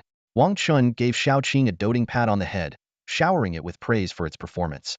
Then, he glanced around and noticed that the monster's corpse had disappeared, leaving behind the loot spawned from the kill. This was one of the defining features of this game reality fusion world. Monsters dropped items upon death. Wang Chen walked over and collected all the items into his spatial inventory. The inventory functioned like a game character's backpack, capable of storing various items, with its capacity expanding as his level increased. Having just leveled up 5 times, Wang Chen's inventory now had 50 slots, more than enough to hold the spoils of this battle. After securing all the items, Wang Chen began inspecting them in detail. Frank materials. Ghost Wolf Hide 30, Ghost Wolf Claw 30, Ghost Wolf Bone 30. Although not very valuable, these materials were still sought after. Wolf hides could be used to craft leather armor, wolf bones for light armor, and wolf claws for weapons. However, these materials could only produce black iron 3-star equipment at most. Drank material. Ghost Wolf King's Heart 1. Valued at approximately 100,000 gold coins, a significant gain. In addition to materials, 2 skill books and some equipment had dropped. Frank Universal Skill. Mark Tracking. Effect. Marks a target, allowing you to track their movements as long as they remain within a 5-kilometer radius. Rank Mage Skill. Fireball. A class-exclusive skill usable only by mages. Wang Chen pondered his options. The Frank Mark Tracking skill could be learned by himself, while the Mage skill book Fireball could be sold, likely fetching around 200,000 gold coins. As for the equipment, most of it was Black Iron 5-star, with low value around 200 gold coins per piece. However, 3 items dropped by the Ghost Wolf King stood out. 1. Wolf King's Ring Black Iron 9-star. Level requirement, 15. Attributes, 10 intelligence, 10 agility. Effect. Each successful attack increases your movement, attack, and casting speed by 1. Up to a maximum of 10, lasting 5 seconds. 2. Wolf King's Greatsword Bronze 1-star. Level requirement, 15. Attributes, 20 strength, 20 physique. Effect. Each successful attack increases your strength and physique by 10 points, up to a maximum of 30 points, lasting 10 seconds. 3. Wolf King's Bone Armor Bronze 1-star. Level requirement, 15. Attributes, 30 physique, 10 armor, 10 magic resistance. Effect. Reduces incoming damage by 5. The system notified Wang Chen that he had successfully equipped these 3 items. Once equipped, defensive gear and accessories would become invisible, allowing normal clothing to be worn over them while retaining their effects. Weapons, on the other hand, could be summoned at will, extremely convenient. Unfortunately, despite all 3 items having the Wolf King prefix, they did not form a set with bonus effects, which was common for low-tier equipment. Wang Chen decided to sell the rest of the equipment for gold coins. At this moment, he remembered that leveling up to 16 had granted him 160 attribute points and 160 skill points. As a Beastmaster, his future pets could include both physical and magical types. To prepare for this, he chose to distribute the 160 attribute points evenly. After allocation, Wang Chen's base attributes were as follows, unaffected by any equipment, buffs, or items.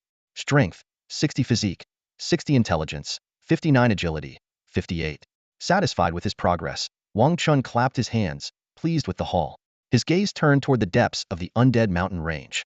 He licked his lips, his eyes burning with excitement. With the career advancement exams just around the corner, his top priority now was to level up as quickly as possible. In his mind, he roared, "Undead monsters, here I come." 5 days passed in the blink of an eye. Wang Chen and Xiao Qing had ventured deep into the inner regions of the Forsaken Mountain Range. The scene here was terrifying. Towering rocks jutted out like ghostly claws, thick black clouds blanketed the sky, and an icy wind howled incessantly. The air was heavy with an unsettling aura, and eerie wails echoed occasionally, as though they were calls from the depths of hell. Typically, only well-organized teams of 10 or more professionals above level 20 dared to explore this area. Yet Wang Chen, armed only with his pet Xiao Qing, boldly ventured into this perilous domain alone. Xiao Qing crushed them, Wang Chen commanded. Having already grown to an enormous size, Xiao Qing showed no fear, charging into the horde of undead monsters like a moving mountain. The level 25 and above undead creatures screeched in terror and scattered in all directions. However, against the towering python, as imposing as a skyscraper, their fear seemed utterly futile. Xiao Qing unleashed a jaw-dropping burst of speed, catching up with the fleeing undead in just 2 seconds. Without hesitation, she mercilessly crushed them into oblivion. System notifications chimed continuously. Ding. You have slain an undead cavalry, gaining 100 experience points. Ding. You have slain an undead jumper, gaining 100 experience points. Ding. You have slain a wraith, gaining 200 experience points. Compared to a few days ago, the experience points gained from defeating these level 20+ undead monsters had noticeably decreased. This was because, after 5 days of relentless combat, Wang Chen's level had skyrocketed to 28, while Xiao Qing had reached level 23. Wang Chen's detailed stats were as follows. Name, Wang Chen. Class, Beast Tamer. Level, 28.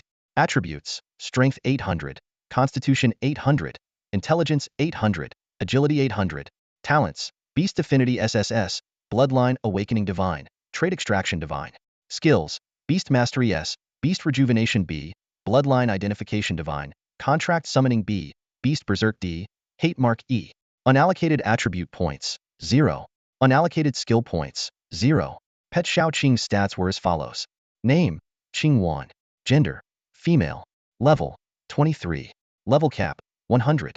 Type, combat pet. Bloodline rank, 2nd tier mortal beast. Talents, Gigantification D, World-ending Thunder Art SSS. Attributes, Strength 8400, Constitution 8400, Intelligence 8400, Agility 8400. Skills, Constriction D, Ferocious Charge F, Bite F, Azure Dragon Thunder Scales SSS. Notably, Wang Chen's skill list had expanded with 2 new abilities, Beast Berserk and Hate Mark. These were obtained from skill books dropped during his recent battles and were perfectly suited to his class, so he had promptly learned them. Beast Berserk D ignites the fighting spirit of a pet, causing it to enter a frenzied state. Increases the pet's attack power by 10 for 120 seconds. Hate Mark E marks an enemy target, causing the pet to generate immense hatred toward the target. The pet's damage against the marked target is increased by 5. Xiaoqing's growth rate was astonishing. At level 10, her attributes were 1,000 points each. Afterward, her attributes increased by 500 points per level, reaching 6,000 points at level 20. Beyond level 20, the increase jumped to 800 points per level, bringing her total attributes to a staggering 8,400 points at level 23. Such growth was simply outrageous. If others in Dongyun City were to learn of this, their jaws would surely drop. It was precisely because of Xiaoqing's world-ending Azure Dragon bloodline that Wang Chen dared to venture into the inner depths of the Forsaken Mountain range alone. Xiaoqing's presence had also propelled Wang Chen's leveling speed to rocket-like heights, surging from level 10 to level 28 in just 5 days of feat, likely unprecedented in the entire Dongyun City. A level 28 individual could already rival the heirs of prominent families, those with top-tier talent and resources. These scions of wealthy clans had access to rare treasures from a young age, along with elite escort teams to ensure their safety during training, allowing them to far outpace their peers in leveling. It was expected that in the upcoming class advancement high exam, these privileged heirs would likely reach levels exceeding 30. In contrast, ordinary students with good talent might barely reach level 20, while those with average talent might only hit level 15. These students would have no choice but to challenge the simplest dungeon instances, resulting in lower scores and limiting them to second or third-tier combat academies. Naturally, Wang Chen aimed to reach level 30 before the class advancement high exam. Determined, he thought to himself, I must keep going. Wang Chen's sole purpose in leveling up was to quickly enhance his personal strength, ensuring he wouldn't hold Xiaoqing back during the career transition exams. A vivid image flashed through his mind. Xiaoqing valiantly slaying monsters ahead, while he, the so-called master, was instantly killed by a sneak attack from a stray monster. The absurdity of the scene made him shake his head with a wry smile. Looking around, Wang Chen realized that he had already cleared out all the monsters in this area, and they wouldn't respawn anytime soon. He gave Xiaoqing a light pat on the head, signaling it to follow him, and climbed over a nearby hill. However, the sight that greeted him immediately put him on high alert. A field littered with monster corpses and scattered grade materials clearly indicated that another career transitioner had recently passed through. Wang Chen clenched his fists instinctively. In this desolate wilderness map, the greatest threat wasn't the ferocious monsters but the deceitful career transitioners lurking in the shadows. To compete for resources, they could strike mercilessly at any moment. What was more terrifying was the thought that if someone were killed in such a remote place, their death might remain forever unnoticed. Without wasting any time, Wang Chen followed the trail of evidence further ahead. Before long, he spotted a group of 7 or 8 people in the distance. Narrowing his eyes, he carefully observed them and confirmed that they weren't bounty hunters. Among them, for individuals dressed in black suits, stood out 2 men and 2 women. Their imposing presence made it clear that they were all second-tier professionals above level 40. The remaining 3 were dressed in luxurious clothing, unmistakably wealthy heirs, and their levels were all at 29. Wang Chen's gaze swept over the 3 students one by one. The young man had a handsome face and an elegant demeanor, exuding an unusual sword aura with faint flames flickering around him, clearly a hidden class within the swordsman profession. Among the 2 young women, one wore a sailor uniform, radiating youthful energy. She carried a staff, surrounded by a white magical aura, undoubtedly a hidden class in the mage profession. The other young woman carried herself with the grace of a noble lady, holding a scepter while emanating a rich life energy, clearly a hidden class within the priest profession. Wang Chen's eyes widened in disbelief as he muttered to himself, unbelievable. All 3 of these students are hidden classes. A team composed of 4 second-tier bodyguards and 3 scions of elite families with hidden classes near level 30 was more than enough to dominate the Undead Mountains, a wild map with a maximum level of 35. However, Wang Chen's attention was drawn to a silver door not far away. The door emanated a mysterious spatial energy and faintly echoed with chilling, eerie roars. A hidden dungeon. Wang Chen's heart skipped a beat. These randomly appearing outdoor dungeons offered generous rewards upon completion. The silver door before him was undoubtedly a silver-tier wilderness dungeon, promising silver-grade equipment, level or higher skill books, materials, and items. For Wang Chen, whose best gear was only a bronze 1-star Wolf King set, these rewards were invaluable, especially in a 5th-tier city like Dongyun. No wonder this group was hesitating. They were likely debating whether to take on this silver-tier dungeon. Wang Chen thought to himself as he prepared to turn away and continue leveling up. Just then, a female assassin bodyguard, a second-tier professional at level 40, suddenly grew alert. Her bronze 7-star dagger glinted as her sharp gaze locked onto a specific direction. She shouted sternly, "Who's there?" Her sharp inquiry immediately put the entire elite team on high alert as they drew their weapons. As a Shadow Stream class assassin, the female bodyguard had a keen sense for detecting others' gazes. Moments ago, she had clearly felt someone watching her. Wang Chen was slightly surprised by their swift reaction but remained composed. Calmly, he stepped out from the bushes and said loudly, "No need to be so tense, everyone. I'm just a passing newbie." With that, he gestured as if to leave. "Wait a second, Wang Chen. Is that you, Wang Chen?" Suddenly, a gentle voice from the center of the group exclaimed in surprise. Wang Chen stopped in his tracks and turned to face them. The female bodyguard, puzzled, asked, "Miss, do you know him?" "Of course I do. Not only me, but even Yin Yin and Jiao Wenshuan know him," the soft-spoken young woman replied with a smile. The bodyguards collectively turned their attention to the other two young nobles. Jiao Wenshuan, the second son of the Jia family, exuded an air of elegance, while the lively and adorable Ran Yin Yin was the eldest daughter of the Ran family. The gentle young lady who had spoken earlier was Lu Ruofu, the eldest daughter of the Lu family. Faced with the bodyguards' questioning gazes, both Jiao Wenshuan and Ran Yin Yin nodded in acknowledgement, though Jiao Wenshuan's expression darkened slightly. Ran Yin Yin explained softly, "In Dongyan City's high schools, everyone knows Wang Chen. He's a three-time champion of the high school combat exchange tournament. Even the principal of our prestigious private school said that his combat skills are good enough to teach us." The bodyguards gasped in astonishment. They hadn't expected this self-proclaimed newbie to be so formidable. Jiao Wenshuan, however, felt a storm brewing within. He had been the runner-up to Wang Chen for 3 consecutive years. Being publicly defeated by this commoner in front of his peers year after year was a severe blow to his pride. Jiao Wenshuan sneered. "So what if his combat skills are great? I heard he only recently completed his transfer ceremony to become a beast master, and his transfer talent was just great. Coming from a humble background, he probably can't even afford a first-tier mystical beast. If we really fought now, I could take him down effortlessly." Hearing this, the bodyguard's initial surprise turned into disappointment. Jiao Wenshuan had a point now that Wang Chen had transferred to the Beast Master class. It seemed unlikely he could maintain his previous dominance. Even an ordinary student with a hidden class could probably crush him now. Wang Chen merely smiled indifferently at the taunt, uninterested in responding. He waved casually and was about to leave when Lu Ruofu called out to him. "Wait," she said softly. "Wang Chen, you noticed that silver door too, didn't you?" Wang Chen nodded to indicate he had. Lu Ruofu continued. "Here's the situation. We've already scouted it out. It's a level 2030 silver 5-star wilderness dungeon, requiring a minimum of 4 people to enter. We're short 1 teammate, and since we know you, we'd like to invite you to join us. Would you be willing to come along?" Her soft, water-clear eyes held a hint of anticipation. Wang Chen hadn't expected such an offer. Just as he was about to respond, Jiao Wenshuan interrupted coldly, "Ruofu, don't be so quick to invite him. The dungeon requires participants to be between levels 20 and 30. Is he even qualified? Why not have him display his level information first so we can confirm?" This suggestion made everyone pause in realization. As a commoner, Wang Chen had only recently completed his transfer ceremony at level 10. It seemed unlikely he could have reached level 20 in just a few days. A trace of regret flickered across Lu Ruofu's delicate face. As soon as Jiao Wenshuan finished speaking, a mocking smile appeared on his face. His gaze swept over Wang Chen with disdain, as if silently saying, "With your meager combat skills, you dare to show off here? I could crush you with one hand. Is it possible that someone can't even reach level 20? Faced with Jiao Wenshuan's ridicule, Wang Chen responded with a faint, composed smile. "Oh, who said I'm not level 20? He asked calmly. With a light tap in the air, he made his level information visible to everyone. "Go ahead, take a look. Am I level 20 or not?" Hearing this, Lu Ruofu and Ran Yinyan exchanged puzzled glances, then immediately cast identification spells on Wang Chen. In the next moment, their eyes widened in shock, filled with disbelief. Displayed in Wang Chen's level column were 3 striking digits, level 28. A collective gasp echoed Lu Ruofu, Ran Yinyan, and even the 4 second-tier guards couldn't help but take a sharp breath, their expressions betraying their astonishment.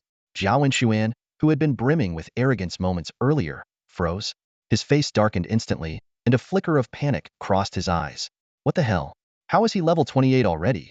He cursed inwardly. The shock among the crowd wasn't simply because of Wang Chen's level, but because of the sheer speed at which he had progressed. Just a few days ago, Wang Chen had only been level 10, and now he had surged to level 28. Such rapid advancement was nothing short of extraordinary. Wang Chen's lips curled into a subtle smile as he asked lightly, "So, do I qualify to join the team now?"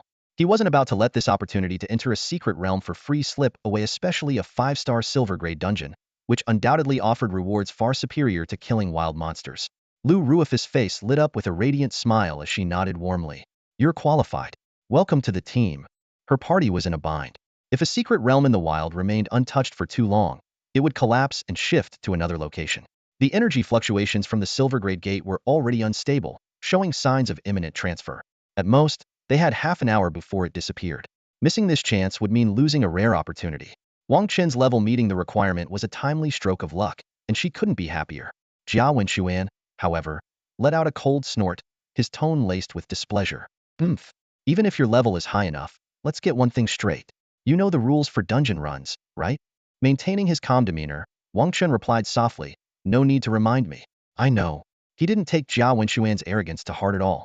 In Wang Chen's eyes, someone like Jia Wenxuan wasn't even worth his attention. To challenge him, one had to at least be qualified. Wang Chen's composed attitude only made Jia Wenxuan feel as though his punches had landed on soft cotton, leaving him even more frustrated.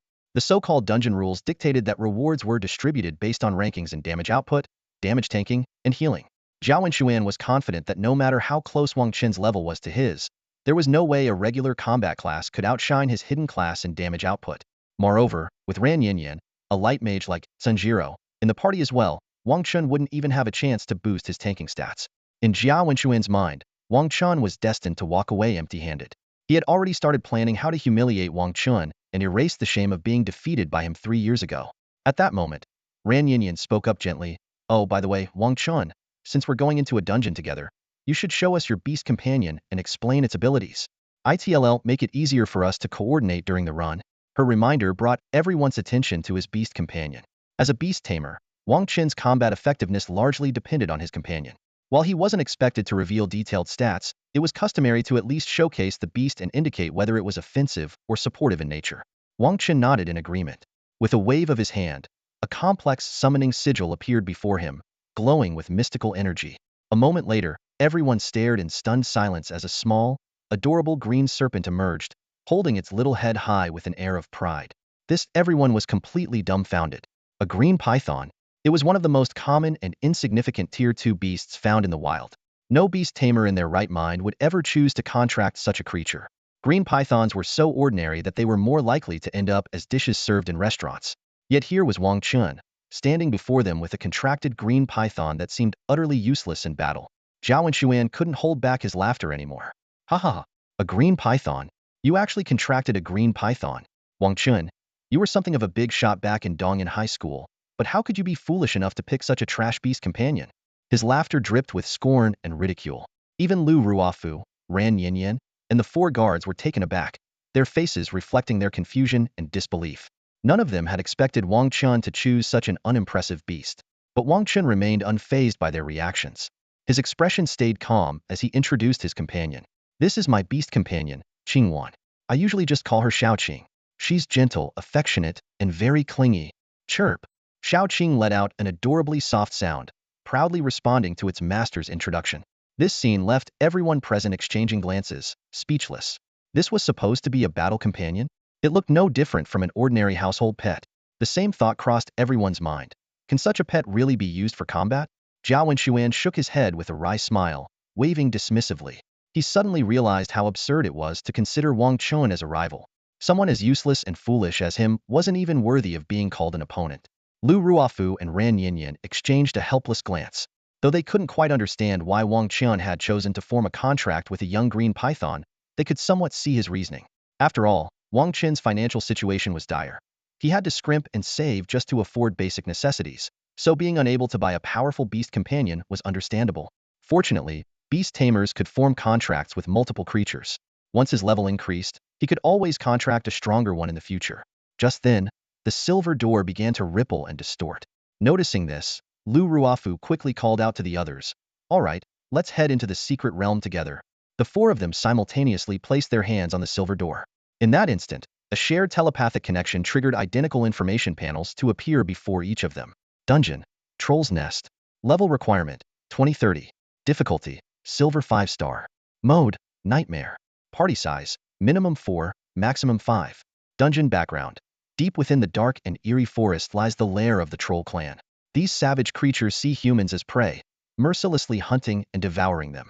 As night falls, their ferocity and terror only grow stronger. Do you wish to enter this dungeon?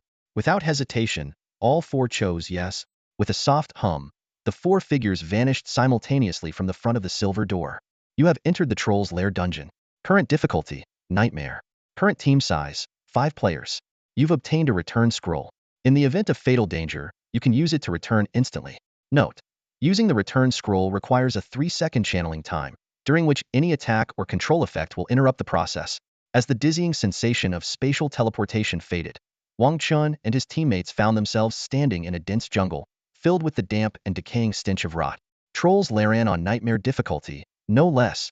A serious expression crossed Ran Yin Yan's delicate face, and Zhao Wenxuan and Lu Ruofu also appeared visibly tense. They recalled their combat high school lessons, where teachers not only covered the history of the post-catastrophic world but also provided detailed insights into various dungeons, secret realms, and the formidable monsters that inhabited them. This Troll's Lair, a 5-star silver-level dungeon, was among the most challenging in the wild zones near Dongyun City. Zhao Wenxuan couldn't help but sneer at Wang Chen. It's bad enough that this dungeon is insanely difficult, but now we've got to drag along someone who's completely useless. Lu Ruofu frowned and interjected, Zhao Wenxuan, we're in this dungeon together as a team. For the duration of this run, we're partners fighting side by side. Stop mocking your teammates. Far from being upset by the reprimand from the goddess he admired, Zhao Wenxuan looked at Lu Ruofu with a soft, adoring expression and said earnestly, all right, I'll listen to you. The sight made Ran Yin Yin roll her eyes and shudder with discomfort. Wang Chen, on the other hand, began carefully scanning their surroundings. Ignoring Zhao Wenxuan's antics, Lu Ruofu spoke softly, let's move. Even though this is the Troll's Lair, our team composition isn't bad. Plus, our levels are relatively high, so we might have an edge in terms of stats. The group advanced cautiously along a narrow jungle path for about 200 meters before the sound of rapid footsteps echoed from ahead. Something was rushing toward them. Everyone immediately drew their weapons, readying themselves for battle. When Wang Chen unsheathed his enormous Wolf King greatsword and planted it heavily into the ground, the resounding clang left Lu Ruofu and the others momentarily stunned. A greatsword? Wasn't that a weapon exclusive to the warrior class? How could Wang Chen possibly wield it? There was no time to dwell on this, as shadowy figures began emerging ahead. With a bone-chilling roar, a group of towering trolls, each over 2 meters tall and wielding massive wooden clubs, charged at them without hesitation. A quick count revealed at least 20 of these monstrous creatures. The trolls' bodies were covered in grotesque boils and sores, a result of the damp, decaying environment they lived in. Their massive tusks jutted out from their mouths, and with each roar, thick, disgusting saliva splattered in all directions. Wang Chen quickly cast an identification skill, instantly obtaining detailed information about the trolls. Monster, Troll Warrior. Level, 23 max level, 30. Race Troll. Skills, Charge, Stomp, Throw. Rank, Minion. Attributes, Strength 120, Intelligence 50, Constitution 150, Agility 100. Description: ordinary trolls that inhabit jungles and are adept at throwing attacks. Though these troll warriors were on par with the ghost wolves in level, their attributes were significantly higher. This was a hallmark of dungeon monsters, which were far more formidable than their wild counterparts. Every year, more adventurers lost their lives in dungeons than in the wilderness at least, according to Dongyun City statistics. Facing more than 20 charging troll warriors, the group's expressions grew grim. Zhao Wenxuan let out a battle cry, and his body was instantly enveloped in a fierce aura of fiery sword energy, the presence of magic radiating from him. It was clear he was a magic swordsman, a hidden subclass of the swordsman class capable of utilizing various magical elements. After activating his class skill, Zhao Wenxuan's aura surged dramatically. At the same time, Lu Ruofu raised her staff and began chanting. Beams of light descended upon Zhao Wenxuan and Ran Yin Yin. Weapon Blessing, Courage Blessing, Angelic Guard. With these buffs successfully applied, Zhao Wenxuan and Ran Yin Yin felt their magical energy surge, and their attack and defense capabilities were noticeably enhanced. The newfound strength gave them the confidence to face the ferocious monsters. Arg! Zhao Wenxuan's sword slashed through the air, while Ran Yin Yin unleashed a fireball spell. 2 troll warriors were instantly slain, collapsing to the ground with a thunderous crash. The remaining trolls hesitated, their aggression momentarily checked as they warily eyed the 4 humans before them. Notably, Lu Ruofu had not applied any buffs to Wang Chen. Based on her understanding, the Beast Master class wasn't suited for direct combat. Their primary strategy revolved around commanding summoned beasts to fight. Buffing Wang Chen would only make sense if his beast companion were present. However, his only beast, a small green python, hadn't even been summoned. Under such circumstances, wasting mana on him seemed pointless. After his decisive strike, Zhao Wenxuan, brimming with confidence, couldn't resist taunting his longtime rival. See? I told you, Wang Chen, you're just here to leech off our experience. Wang Chen chuckled lightly, his tone calm. Honestly, seeing the way you two fight, I can't help but shake my head. His words stunned not only Jiao Wenxuan but also Ran Yin, whose wide eyes revealed her growing irritation. Jiao Wenxuan sneered, gesturing for Wang Chen to step forward. If you think our fighting style is so bad, why don't you show us how it's done? All right, I will. Wang Chen replied with a confident smile. He raised his massive greatsword with a resounding clang and charged fearlessly toward the horde of troll warriors. Wang Chen, are you out of your mind? Ran Yinyan's piercing scream shattered the air, her face turning pale in an instant. She could only watch as Wang Chen gripped his massive sword tightly and charged fearlessly toward the ferocious horde of trolls. Lu Ruofu gasped audibly, her disbelief written all over her face as she stared at the Beastmaster's reckless actions. Does he not realize he's a Beastmaster? She exclaimed, turning urgently to Jiao Wenxuan. Go help him. He doesn't have any combat skills. Charging in like this is a death sentence. But Jiao Wenxuan simply folded his arms and sneered, a glint of schadenfreude flickering in his eyes. If he wants to throw his life away, that's his choice. Before he could finish his sentence, Jiao Wenxuan's smirk froze.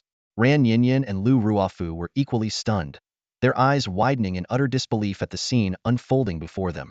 Wang Chen stormed into the midst of the troll horde like a whirlwind. With one hand, he wielded the seemingly unwieldy Wolf King greatsword effortlessly, his movements fluid and precise. Before the first troll warrior could even raise its club, Wang Chen's blade had already swept through. A sharp, sickening sound rang out as the troll's head was cleaved in two as though it were made of paper. Blood sprayed into the air, tracing a vivid, gruesome arc. Enraged by the brutal death of their comrade, two more trolls let out deafening roars and swung their massive clubs toward Wang Chen's back.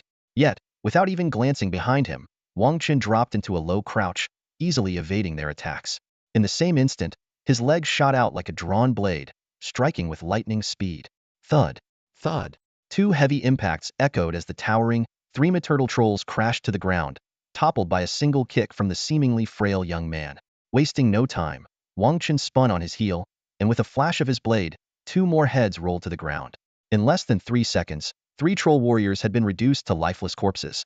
This was the true power of the 3-time champion of Dongyun High School's combat tournaments. Jiao Wenxuan, Ran Yinyan, and Lu Ruofu stood frozen, as if paralyzed. Jiao Wenxuan, in particular, was in shock. He knew all too well the immense pressure of close combat with monsters. Yet Wang Chen's calm, effortless performance was something he could never hope to replicate. What truly unsettled Jiao Wenxuan was Wang Chen's overwhelming strength. The Wolf King greatsword was a weapon of immense weight, one that only heavily armored warriors should be able to wield. And yet, Wang China Beastmaster handled it with one hand as if it were a mere toy.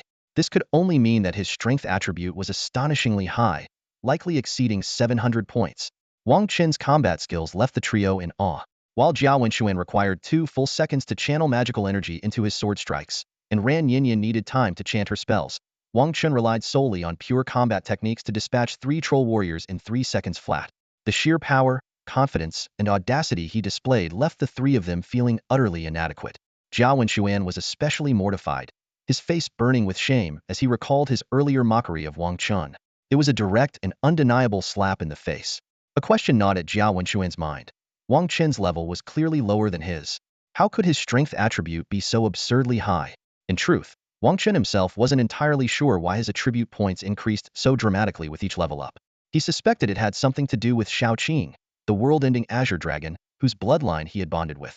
Legend had it that Beastmasters who formed contracts with high-tier divine beasts could receive attribute bonuses. However, his current status panel didn't provide specific details, so he could only investigate further in the future. For now, Wang Chen had no time to dwell on it. After swiftly eliminating 3 trolls, the remaining 20 troll warriors went berserk, roaring as they charged at him. Faced with the onslaught, Wang Chen's lips curled into a cold, confident smile. A group fight? Perfect. These low-level monsters weren't even worth calling on Shaoqing 4 could handle them alone. As the battle raged on, the effects of Wang Chen's equipment began to activate. The Wolf King ring boosted his attack speed by 10, while the Wolf King greatsword added 30 points to his strength attribute. Watching the trolls barrel toward him with their clubs raised high, Wang Chen's fighting spirit surged. He deftly sidestepped a heavy blow, using the momentum to drive his greatsword into the abdomen of one of the trolls. Wang Chen kicked the corpse of the giant troll warrior aside, pulling his heavy sword from the mangled flesh with a low, guttural sound. In one powerful leap, he soared over the heads of 4 other troll warriors, landing gracefully behind them. His blade flashed in a sweeping arc, and 4 grotesque heads dropped to the ground simultaneously. Dark green, foul-smelling blood gushed from their severed necks, and the headless bodies collapsed with a thunderous crash. The battle grew fiercer, but Wang Chen only seemed to thrive under the pressure. Facing the remaining 15 troll warriors, he didn't retreat instead. He charged straight into the heart of the monstrous horde. His extraordinary strength and agility, combined with masterful combat techniques, transformed him into a harbinger of death. Every swing of his sword sent 2 or 3 troll heads flying. Whether they attacked hidden or attempted to strike from the shadows, the trolls were horrified to find they couldn't even graze the edge of this human's clothing. Lu Ruofu, Ran Yinyan, and Jiao Wenxuan stood frozen in shock, their eyes wide as they watched the scene unfold. This Beast Tamer, whom they had initially underestimated, had single-handedly wiped out the first wave of monsters in less than a minute. Aside from Ran Yinyan and Jiao Wenxuan each managing to kill 1 troll warrior at the start, every other creature had fallen to Wang Chen's blade. The data on the team's performance panel shifted dramatically. Wang Chen's damage output skyrocketed from last place to the top, surpassing Jiao Wenxuan's score by more than 20-fold. This was no fluke. Once Wang Chen began to reveal his true power, the other 3 were so captivated by his prowess that they completely forgot about competing for damage output. Now, standing before the trio with a calm and steady breath, Wang Chen appeared untouched, his body devoid of even a single speck of blood. He spoke with a composed tone. "I told you your combat techniques were lacking. Do you still think I'm wrong?" Jiao Wenxuan and Ran Yinyan were left speechless, unable to muster a reply. They could only remain silent in response. In response to Wang Chen were 2 flushed and embarrassed faces.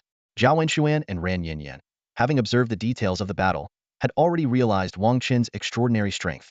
They understood that even without using any skills, this guy could easily overpower them. Wang Chen's astonishing strength attribute left them in awe. After all, the massive sword that Jiao Wenxuan had to wield with both hands was effortlessly lifted by Wang Chen with just 1 arm. Lu Ruofu's eyes were filled with shock, as if she were staring at an unbelievable monster.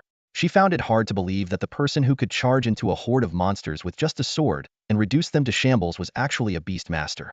Shao Qing had long since slipped out of Wang Chen's arms and now stood obediently to the side. Watching its master's heroic posture, the little creature let out a joyful chirp. Wang Chen thrust the giant sword heavily into the ground, the immense force driving the blade halfway into the earth. He declared, "Our team is lacking a frontline fighter. From now on, I'll take up that role. I assume none of you have objections." The 3 of them shook their heads in unison. Who would dare object?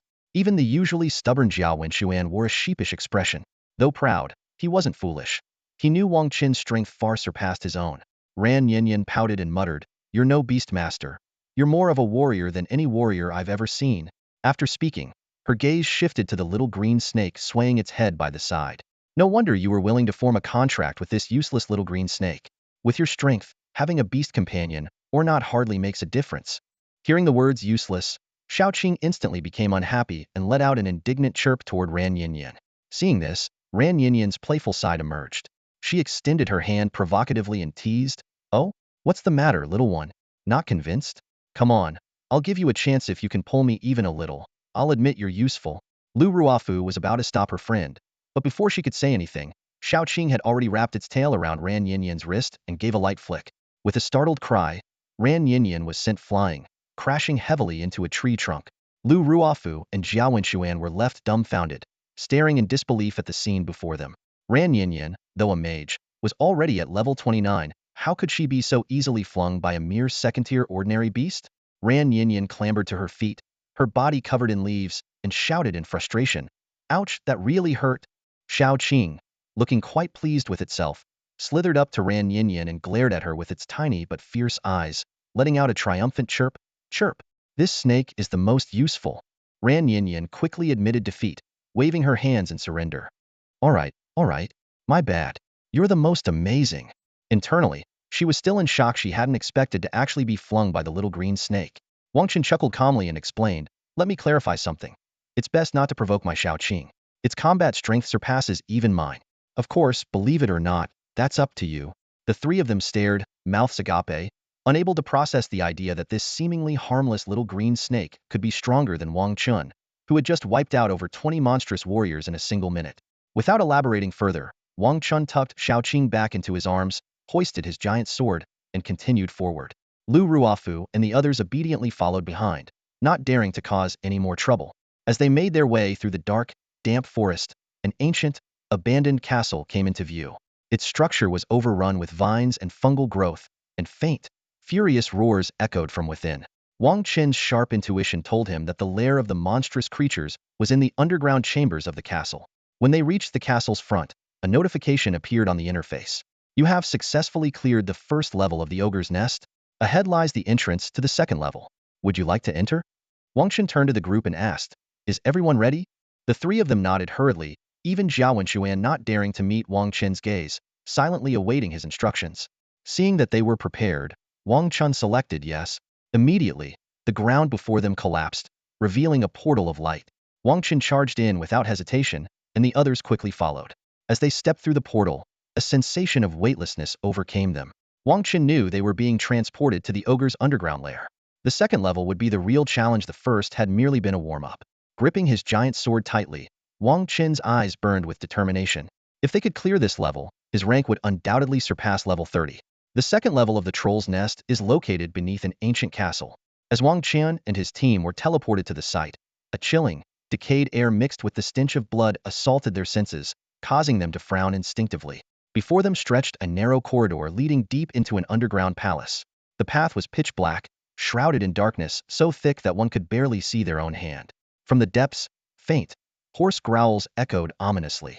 Zhao Wenxuan stretched his limbs slightly. Aside from the oppressive atmosphere, his status panel showed no abnormal effects. This indicated that the dungeon lacked environmental debuffs unlike higher difficulty dungeons, which often imposed penalties like a 20 reduction in all attributes, slowed movement, increased gravity, poison, or bleeding effects. Buzz. The light mage, Ran Yin, raised her staff, and the crystal at its tip emitted a bright light, illuminating the surroundings. Wang Chen sighed helplessly as he noticed her actions. Are you planning to light the way with that spell the entire time? Of course. How else are we supposed to move forward? It's so dark here. We won't even see the monsters coming, Ran Yin retorted.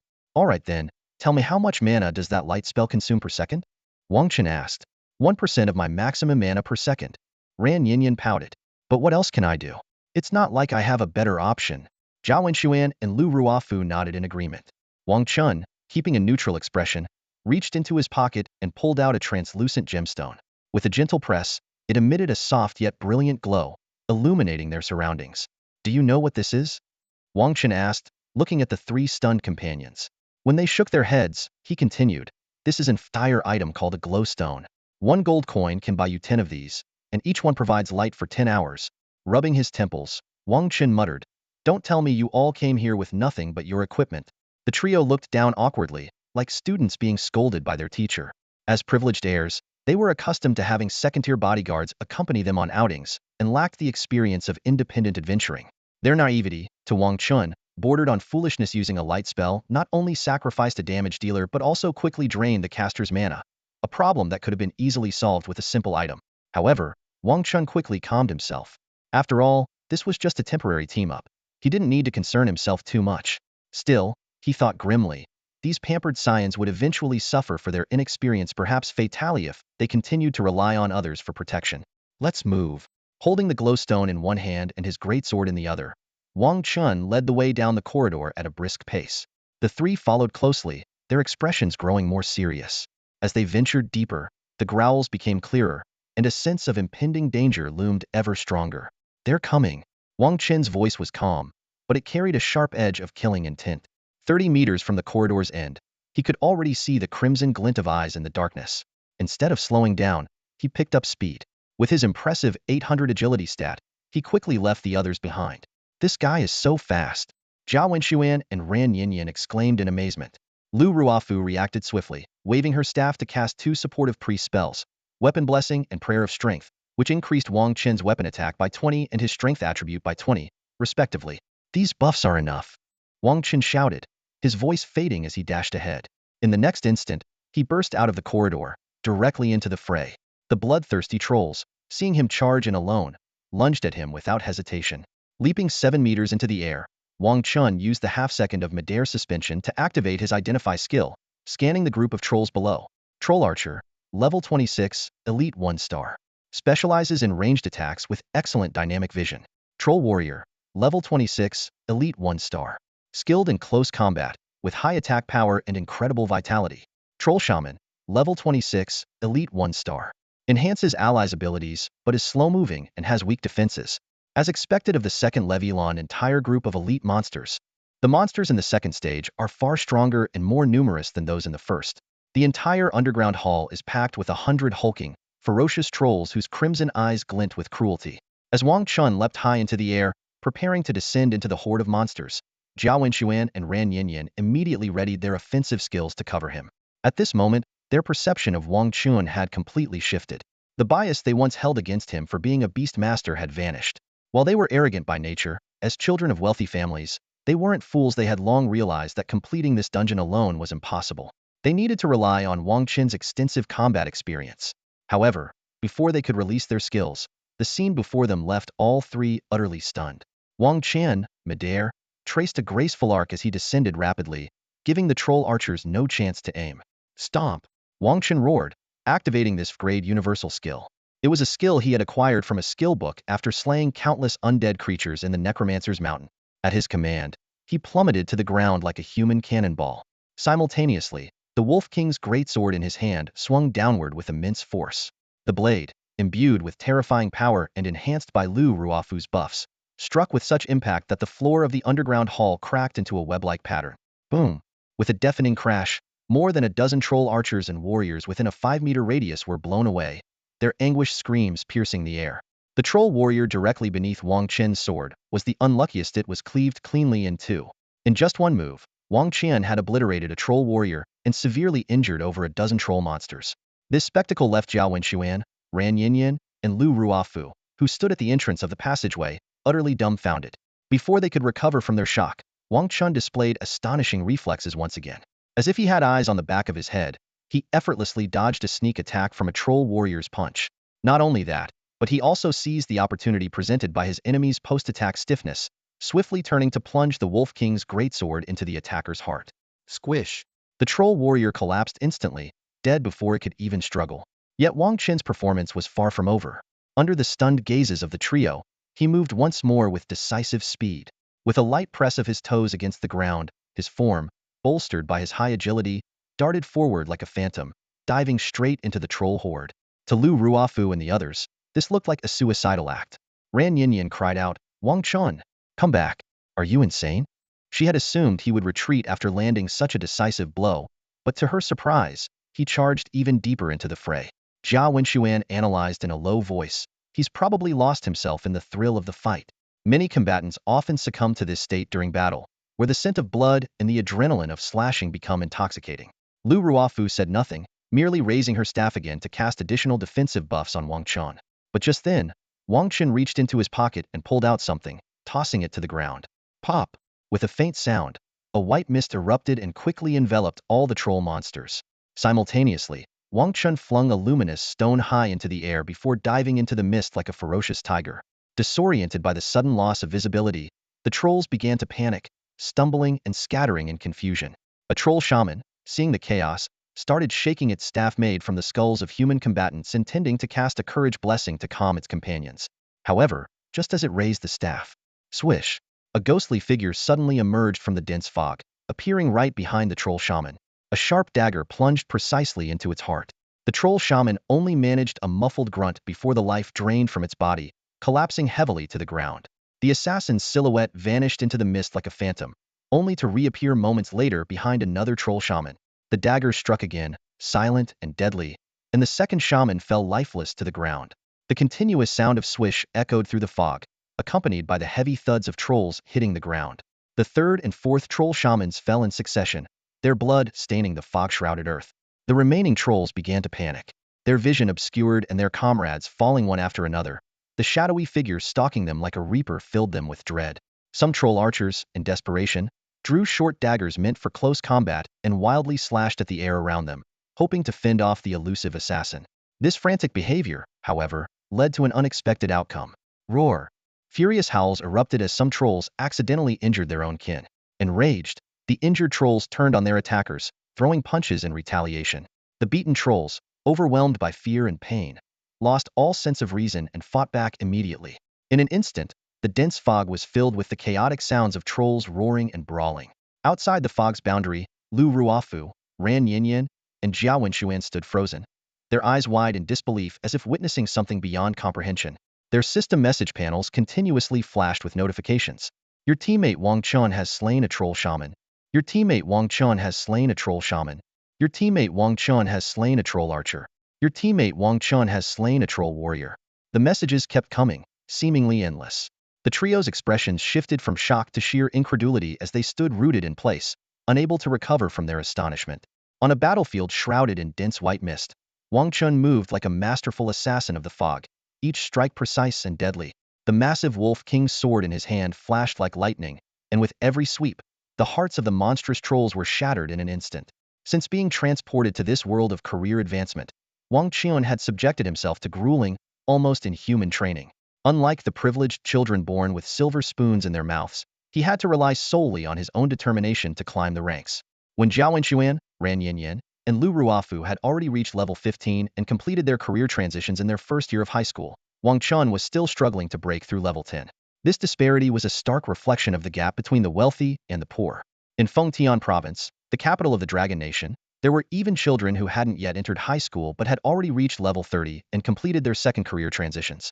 Wang Chen, like the other children of commoners, was stuck at a pitiful level 5 or 6. The pressure to survive forced Wang Chen to confront challenges far beyond his strength. While other students enjoyed the comfort and protection of their families, he was already gripping the beginner's gear issued by the school, battling ferocious level 10 beasts on the outskirts of wilderness maps. Having faced death once, he had long since become indifferent to the concept of life and death. It was through this relentless trial by blood and fire that Wang Chen forged the strength to dominate the East Cloud City High School combat competitions for 3 consecutive years. His victories weren't a product of innate talent, but a result of the battle-hardened techniques he'd earned with his life on the line. Even if the children of wealthy families unleashed their most powerful skills, Wang Chen could still outmaneuver them with his unparalleled combat experience. The current battle was the ultimate testament to his abilities. Using the cover of an F-grade mist bomb, Wang Chen transformed into a Grim Reaper, each strike unerringly targeting the troll's vital points. What was even more astonishing was that, aside from an opening stomp skill, he relied solely on his basic weapon for the entire fight. Lu Ruofu, Ran Yinyan, and Zhao Wenxuan stared at the continuous stream of kill notifications with disbelief etched across their faces. A beast master who didn't rely on a summoned companion, but instead charged into the fray himself? Zhao Wenxuan, in particular, felt a deep sense of shame as he recalled his earlier taunts toward Wang Chen. He had fancied himself Wang Chen's rival, yet now it seemed he wasn't even qualified to carry his shoes. When the system announced, "Clear time," 1 minute 42 seconds, the trio collectively gasped in astonishment. Such a record-breaking speed was irrefutable proof that Wang Chen was destined to gain admission to a top-tier combat academy. As the mist began to dissipate, Wang Chen's figure emerged. He stood with the blood-soaked Wolf King's sword in one hand, an aura of icy menace radiating from him, making the others hesitate to approach. He drove the massive blade into the ground with a heavy thud and exhaled deeply. Despite being far stronger than the trolls, the intensity of the prolonged battle left him slightly winded. "Let's move on to the next stage," Wang Chen said calmly, his voice steady. "What, Wang Chen? Aren't you going to rest for a bit?" Ran Yinyan asked in surprise. After all, taking down over 100 monsters in a row would warrant a break under normal circumstances. Even Lu Ruofu gently persuaded, "Wang Chen, how about taking a break for now?" Wang Chen shook his head firmly and replied, "This bit of exhaustion won't affect me. Besides, I still have my trump card I haven't used yet." As soon as he finished speaking, a crisp chirp sounded. The small green snake that had been nestled in Wang Chen's arms suddenly poked its tiny head out from his collar, letting out a proud squeak.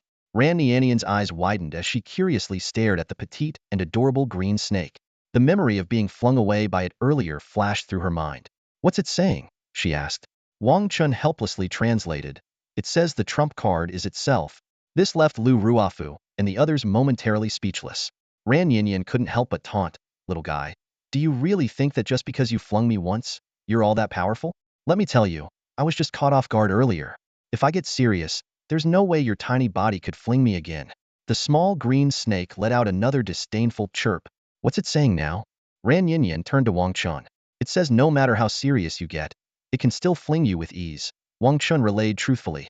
Ran Yinyan, her competitive spirit ignited, extended her hand in challenge. "Come on, let's see if you can fling me again." The small green snake, clearly provoked, wriggled out of Wang Chen's arms in a huff.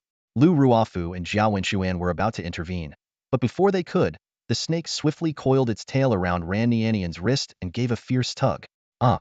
With a startled scream, Ran Yinyan was sent flying backward, crashing hard against a nearby wall.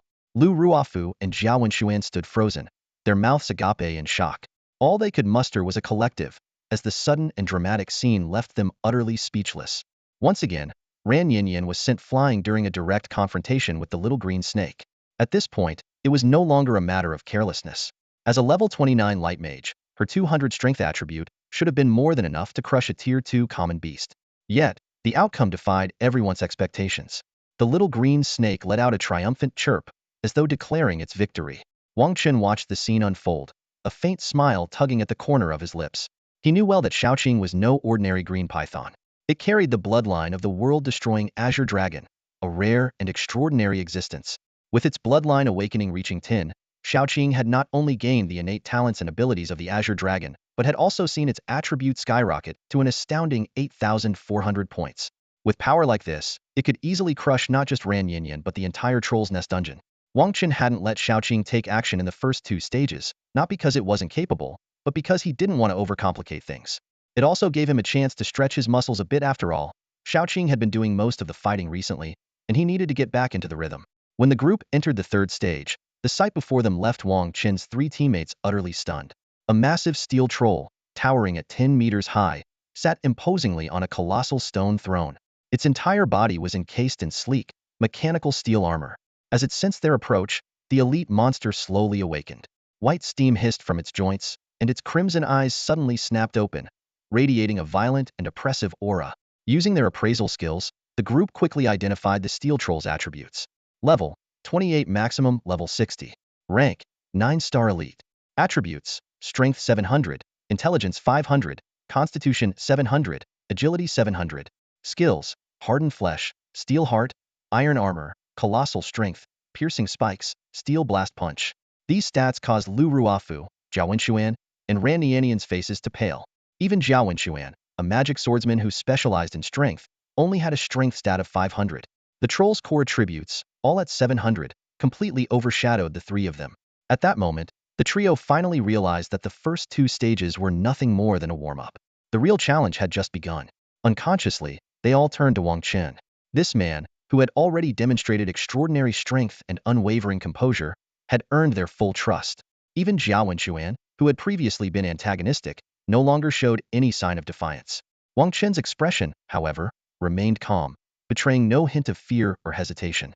Before any of the 3 could speak, a dull thud echoed from the throne as the massive iron figure seated upon the stone chair suddenly sprang to life. It surged forward with an unstoppable force of destruction, charging at Jiao Wenxuan and his 2 companions with the speed of a thunderbolt.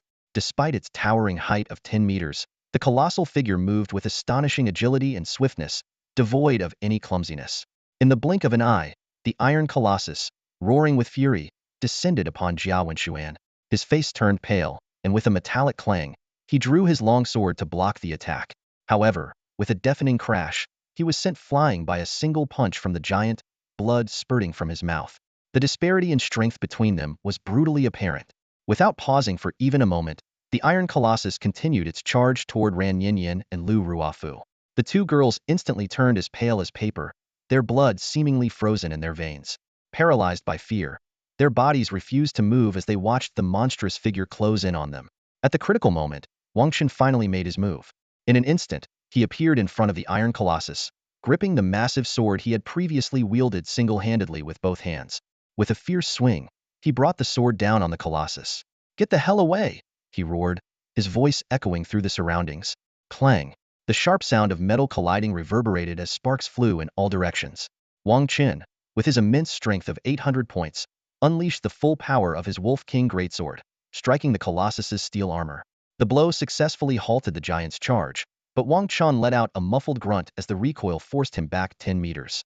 "No wonder it's an elite 9-star monster, this thing is tough," Wang Chen muttered, glancing down at his hands. Though his palms weren't torn, they were slightly numb from the impact. Even with a strength stat 100 points higher than the colossus, his full force strike only managed to stop its advance. As for inflicting damage, it was out of the question. The attack left nothing more than a visible slash mark on the creature's armor. Seeing even Wang Chen forced to retreat, Lu Ruofu and Ran Yinyan became even more frantic. The 2 exchanged panicked glances, their terror written all over their faces, completely at a loss as to how to handle the sudden and overwhelming crisis. The appearance of the steel iron troll plunged the entire team into despair. Jiao Wenxuan struggled to get back on his feet, his face pale and his body racked with pain. Wang Chen, who had breezed through the first 2 stages, was now forced 10 meters back, clearly overwhelmed by the sudden spike in difficulty. In panic, Ran Yinyan suggested retreating, realizing that this silver-level dungeon was far beyond the capabilities of their rookie group. Lu Ruofu gravely agreed, stating that at least 5 experienced level 30 class changers would be needed to handle it. However, in the face of their teammates' calls to retreat, Wang Chen firmly shook his head. No need to retreat. I can handle this elite monster. His words left the 3 of them staring at one another, doubting whether he was being overly confident. After all, Wang Chen had just been driven back, and even his Wolf King Greatsword had proven ineffective against the Steel Iron Troll. A glimmer of hope sparked in Lu Ruofu's heart as she asked if Wang Chen had a way to defeat the elite monster. His answer, however, left everyone stunned once again. I don't. Seeing their confusion, he added, while I might not have the strength to defeat the Steel Iron Troll, my beast companion does. Ran Yinyan gasped in disbelief. Your beast companion? That little green snake? To her, the tiny creature was just a slightly stronger version of an ordinary python. Zhao Wenshuan also urged Wang Chen not to joke around and suggested retreating. Growing impatient, Wang Chen waved them off. I'm not going to waste time explaining. If you think we can't win, then go ahead and retreat on your own. At that moment, the Steel Iron Troll, wary of Wang Chen's confidence, stood on high alert, waiting for the right moment to strike. Zhao Wenshuan immediately decided to retreat, leaving Ran Yinyan and Lu Ruofu hesitating. Wang Chen spoke calmly. If you want to leave, do it now. I can guarantee it won't chase after you. The little green snake let out a disdainful hiss, almost mocking Zhao Wenshuan's cowardice. Lu Ruofu, gazing at Wang Chen's composed and resolute figure, finally made up her mind. Then let's take a chance. I choose to trust Wang Chen. Seeing this, Ran Yinyan clenched her fists and nodded firmly. Summoning her courage, she shouted, Wang Chen, you go ahead, we'll back you up from behind. Wang Chen looked at her with a peculiar expression. Did I ever say I was going to step in? He gestured to the small green snake beside him, his tone carrying a hint of pride. It will handle it. If you want to give a buff, just give it directly to the snake. But honestly, with Little Qing's strength, it doesn't need any of your support. Little Qing let out a proud chirp, as if declaring its might to everyone present. This display from the man and the snake left Lu Ruofu and Ran Yinyan completely stunned, unsure how to respond. However, Wang Chen had no intention of wasting more time chatting with these 2 short-sighted individuals. The Steel Iron Demon, unable to suppress its bloodlust any longer, was already charging forward. Each of its massive steps caused the ground to quake, its immense power radiating an aura of dread as it closed in. Under the shocked gazes of Ran Yinyan and Lu Ruofu, Wang Chen calmly stepped back 10 meters, leaving the small green snake to face the oncoming Steel Iron Demon alone. Roar! The Steel Iron Demon let out a thunderous, mocking roar when it realized its opponent was merely a tiny snake. Chirp! In the face of such provocation, Little Qing was thoroughly enraged. In the next instant, its body erupted with dazzling golden light. Ran Yinyan and Lu Ruofu watched in astonishment as the transformation unfolded before their eyes. The small green snake, no larger than 2 fingers, began to grow rapidly within the golden radiance. In mere moments, it had morphed into a towering 30-meter-long giant serpent. What was even more terrifying was the overwhelming aura emanating from the massive serpent, suffocating and oppressive, leaving the 2 women breathless.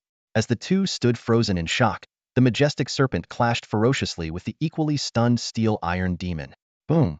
The collision produced a deep, resounding impact, and to everyone's astonishment, the supposedly unstoppable Steel Iron Demon was sent flying like a kite with a broken string. Boom! The towering figure of the Iron Golem appeared as fragile as paper in front of the now enlarged Xiao Qing. In their first clash, the Iron Golem, which had left Lu Ruofu and Ran Yinyan trembling with fear moments ago, didn't even last a second before being sent flying. It crashed heavily into the wall, blood streaming from its mangled body as its life force vanished in an instant. The system interface immediately popped up with a notification. Your teammate Wang Chen has successfully slain the Iron Golem. The scene fell into an eerie silence. Lu Ruofu and Ran Yinyan stared in stunned disbelief at the colossal serpent before them. With a single strike, it had obliterated the Iron Golem. Standing at a staggering 30 meters tall, its intimidating presence radiated a bone-chilling aura. The 2 women couldn't help but question. Was this really just the Xiao Qing snake they knew? It looked more like an ancient behemoth. Despite their privileged backgrounds and extensive exposure to beast tamers and their spirit beasts, this serpent was on an entirely different level. Just being near it was suffocating, its overwhelming aura a byproduct of its excessively high attributes. The two women began to doubt their own understanding of the world. Could this really be a mere Tier 2 common beast? It was far stronger than the elite second-stage bodyguards their families employed, but the giant serpent wasn't done yet. Even though the iron golem was on the brink of death, its bones shattered, it refused to relent.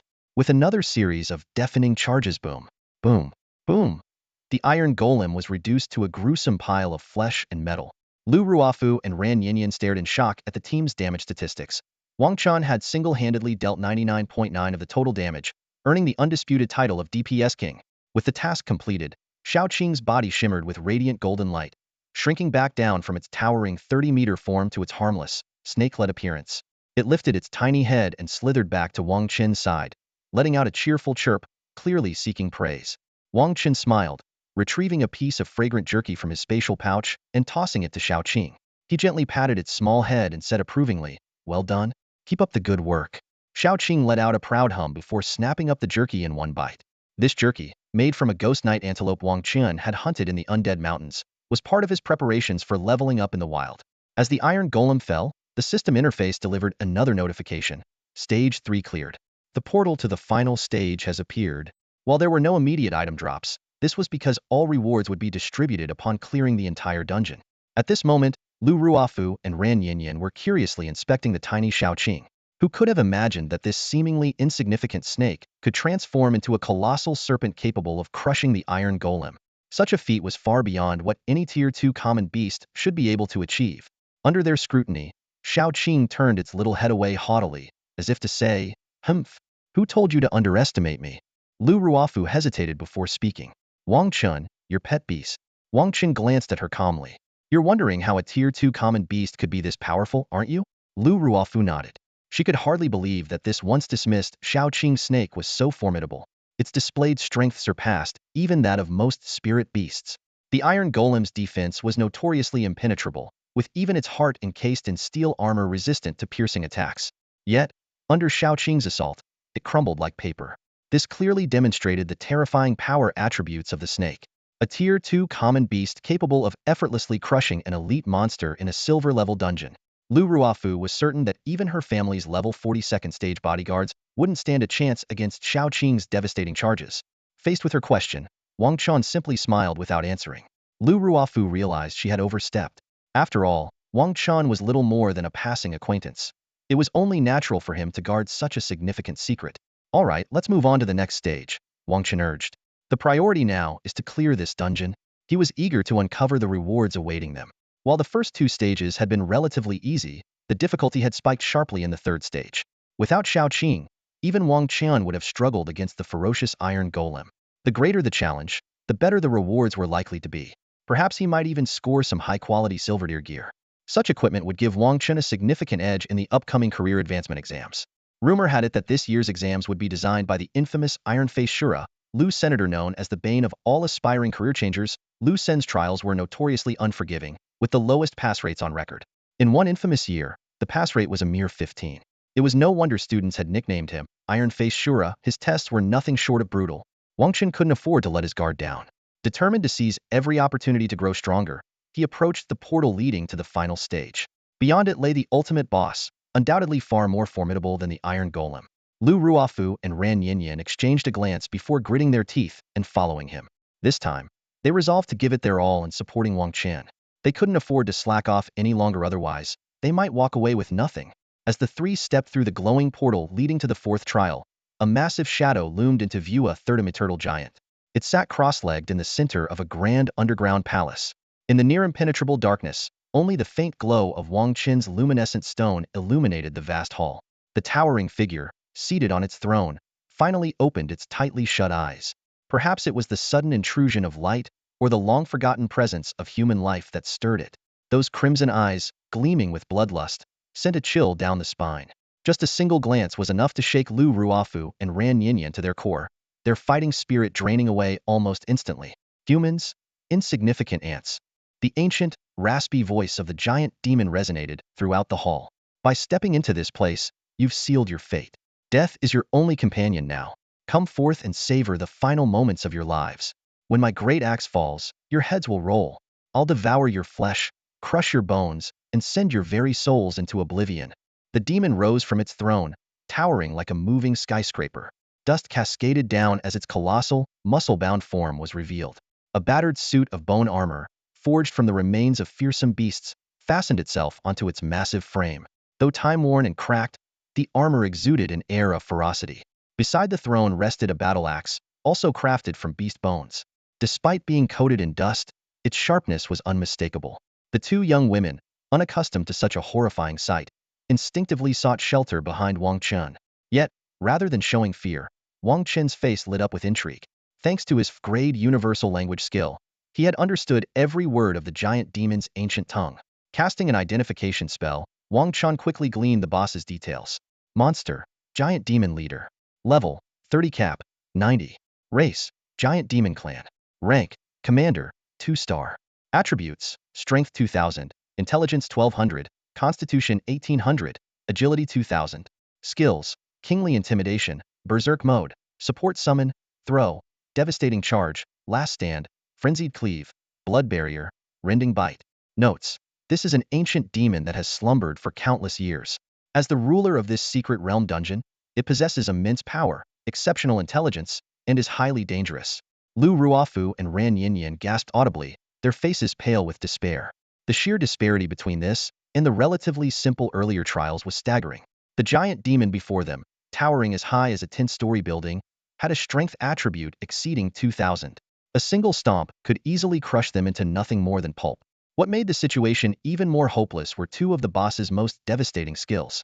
Berserk Mode increases all attributes by 400 upon activation. Support Summon calls forth 1,000 minions when its health drops below 50. Wang Chen, we need to retreat. We can't handle this. The two women were on the verge of panic, their courage utterly shattered. While Wang Chen's pet, the little green serpent, had performed admirably in the third trial, the demon before them, whose size rivaled a fully transformed serpent, was clearly beyond anything they could hope to confront. The Troll Chieftain's 4 unique abilities were truly terrifying. Edge of Death instantly restores 50 of its maximum health when its HP drops to 10. Life Barrier gains a shield equal to 20 of its maximum health every 60 seconds, though it cannot block true damage. Back in the vocational high school classes, teachers had repeatedly emphasized the dangerous skills of these dungeon creatures. Any one of these abilities could leave opponents utterly frustrated. Yet this Troll Chieftain possessed all 4 at once. My god, how are we supposed to fight this thing? Lu Ruofu and Ran Yinyan urged a retreat. Wang Chen, however, remained calm, his voice steady as he said, "Thinking of running now? I'm afraid it's already too late." Before he could finish, a deafening crash echoed through the air. The Troll Chieftain, towering like a skyscraper, radiated an overwhelming aura of brutality as it advanced toward them. Each step it took spanned nearly 20 meters, and in just 5 strides, it would reach their position. If it decided to sprint, it could cover the 100-meter gap in merely 2 seconds. Yet, the monstrous troll wasn't in a hurry to attack. Its grotesque, menacing face twisted into a cruel grin, the kind that reveled in tormenting prey. It clearly intended to toy with them, savoring their suffering before delivering a slow, agonizing end. Its overran Yin-Yin, who had been pampered her entire life and had never faced such peril, dropped to the ground, paralyzed with fear. Beside her, Lu Ruofu managed to stay on her feet, but her pale face, trembling body, and the way her hands shook as they gripped her staff betrayed her inner turmoil. She was barely holding herself together, teetering on the brink of collapse. What's this? Are you just going to surrender without a fight? Wang Chen's gaze was calm as he looked at the 2 girls in front of him, their fighting spirit completely extinguished. Fear and confusion were written all over their faces as they stared at the towering demon leader. The colossal creature, so massive they couldn't even see its full height without craning their necks, possessed not only extraordinary attributes but also 4 distinct special skills. Lu Ruofu and Ran Yinyan, with their barely 500-point stats, saw no hope of survival. To them, death seemed inevitable. Even though Wang Chen's pet snake, after its transformation, could match the demon leader in size, it was no match for the leader's berserk skill. Once activated, the skill quadrupled the demon's already terrifying stats for 60 seconds, its strength skyrocketing from 2,000 to a staggering 8,000. That 1 minute was more than enough to crush the snake into pulp. Wang Chen, are you saying you can defeat this demon leader? Lu Ruofu asked with a trembling voice. Her gaze was fixed on Wang Chen's unshaken expression, and for a moment, a flicker of hope sparked in her heart. I can't, Wang Chen replied, shaking his head. With his current level 28 and 800-point stats, even with Lu Ruofu's buffs, the gap between him and the demon leader was insurmountable. But what he said next left the two girls stunned. I can't defeat that big guy, but my pet can take it down easily. Chirp. Xiaoqing, the little snake, lifted its head proudly and let out a spirited sound. As the demon leader slowly approached, the snake showed not a trace of fear. For any other second-tier beast, the sheer presence of such a foe would have been paralyzing. But with its master by its side, Xiaoqing believed it was the strongest snake in the world. Xiaoqing, see that big guy over there? Wang Chen asked, ignoring the two girls who had all but given up. Chirp. Xiaoqing nodded eagerly. If not for its master's lack of command, it would have already charged forward. Good. Here is a little mission for you, take that big guy down. Do it well, and he'll treat you to something delicious when we get home, Wang Chen said with a smile, gently patting the snake's small head. At the mention of something delicious, Xiaoqing's eyes sparkled with excitement. Without hesitation, it darted toward the demon leader. Can that little thing really defeat the demon leader? Ran Yanyan asked, her face full of doubt. Should I give Xiaoqing some buffs? Lu Ruofu suggested nervously. Not necessary, Wang Chen said, crossing his arms with a composed look. Don't worry, my Xiaoqing is more than capable of handling this demon leader. The two girls exchanged uneasy glances, their faces full of concern. A level 23, second-tier snake beast against a level 30, 2-star commander-ranked boss? The odds seemed impossible. The demon leader, enraged by the audacity of these insects, sending a mere snake to fight it, let out a furious roar. This was an insult it couldn't tolerate. It decided to change its strategy, no longer toying with them, but crushing these insolent creatures into the ground. Boom! The demon leader clenched its fangs, its massive body erupting with an overwhelming aura. It activated both its berserk and destructive charge skills simultaneously. Its strength surged from 2,000 to an astonishing 8,000, and the air around it became suffused with an aura of annihilation. Lu Ruofu and Ran Yinyan were overwhelmed by the oppressive force, their faces pale with terror. Instinctively, they hid behind Wang Chen, clutching at the hem of his shirt with trembling hands. Wang Chen, for his part, could only smile wryly at their reaction. Screech. Xiaoqing charged forward, consumed with fury as the towering troll leader blatantly ignored its presence. Buzz. Suddenly, Xiaoqing's body radiated a dazzling golden light. In an instant, its petite form expanded dramatically, transforming into a colossal serpent, towering as tall as the troll leader itself. The troll leader froze for a moment, clearly caught off guard by the small snake's unexpected transformation, but it quickly regained its composure, letting out a disdainful snort. No matter what you are, in front of me, you'll be smashed aside. With that, its destructive charge not only continued but intensified, barreling toward Xiaoqing with even greater ferocity. Screech. Xiaoqing let out a dismissive hiss, its serpent eyes suddenly turning a piercing golden yellow. Boom. Under the stunned gazes of Lu Ruofu and Ran Yinyan, arcs of crackling azure lightning erupted and coiled around Xiaoqing's massive form. A faint yet terrifying aura of dragon majesty filled the air. Surrounded by the blue lightning, Xiaoqing seemed to transform into an apocalyptic Azure Dragon. World-ending thunder art. After days of traversing the Necromancer's mountain range, Xiaoqing finally unleashed its signature power as the apocalyptic Azure Dragon. What the? The two women stood frozen, their eyes wide in disbelief at the shocking transformation unfolding before them. Even the troll leader was momentarily paralyzed by the sudden onslaught of azure lightning. It couldn't believe its eyes what was once a small green snake had, in the blink of an eye, morphed into an awe-inspiring, thunderous serpent of immense power. Yet, with no room for retreat, the troll leader had no choice but to press on. To prepare for any unforeseen danger, it hastily activated two life-saving skills, Blood Limit Shield. Last Stand. Bolstered by these defenses, it felt confident that it could escape unscathed, no matter what.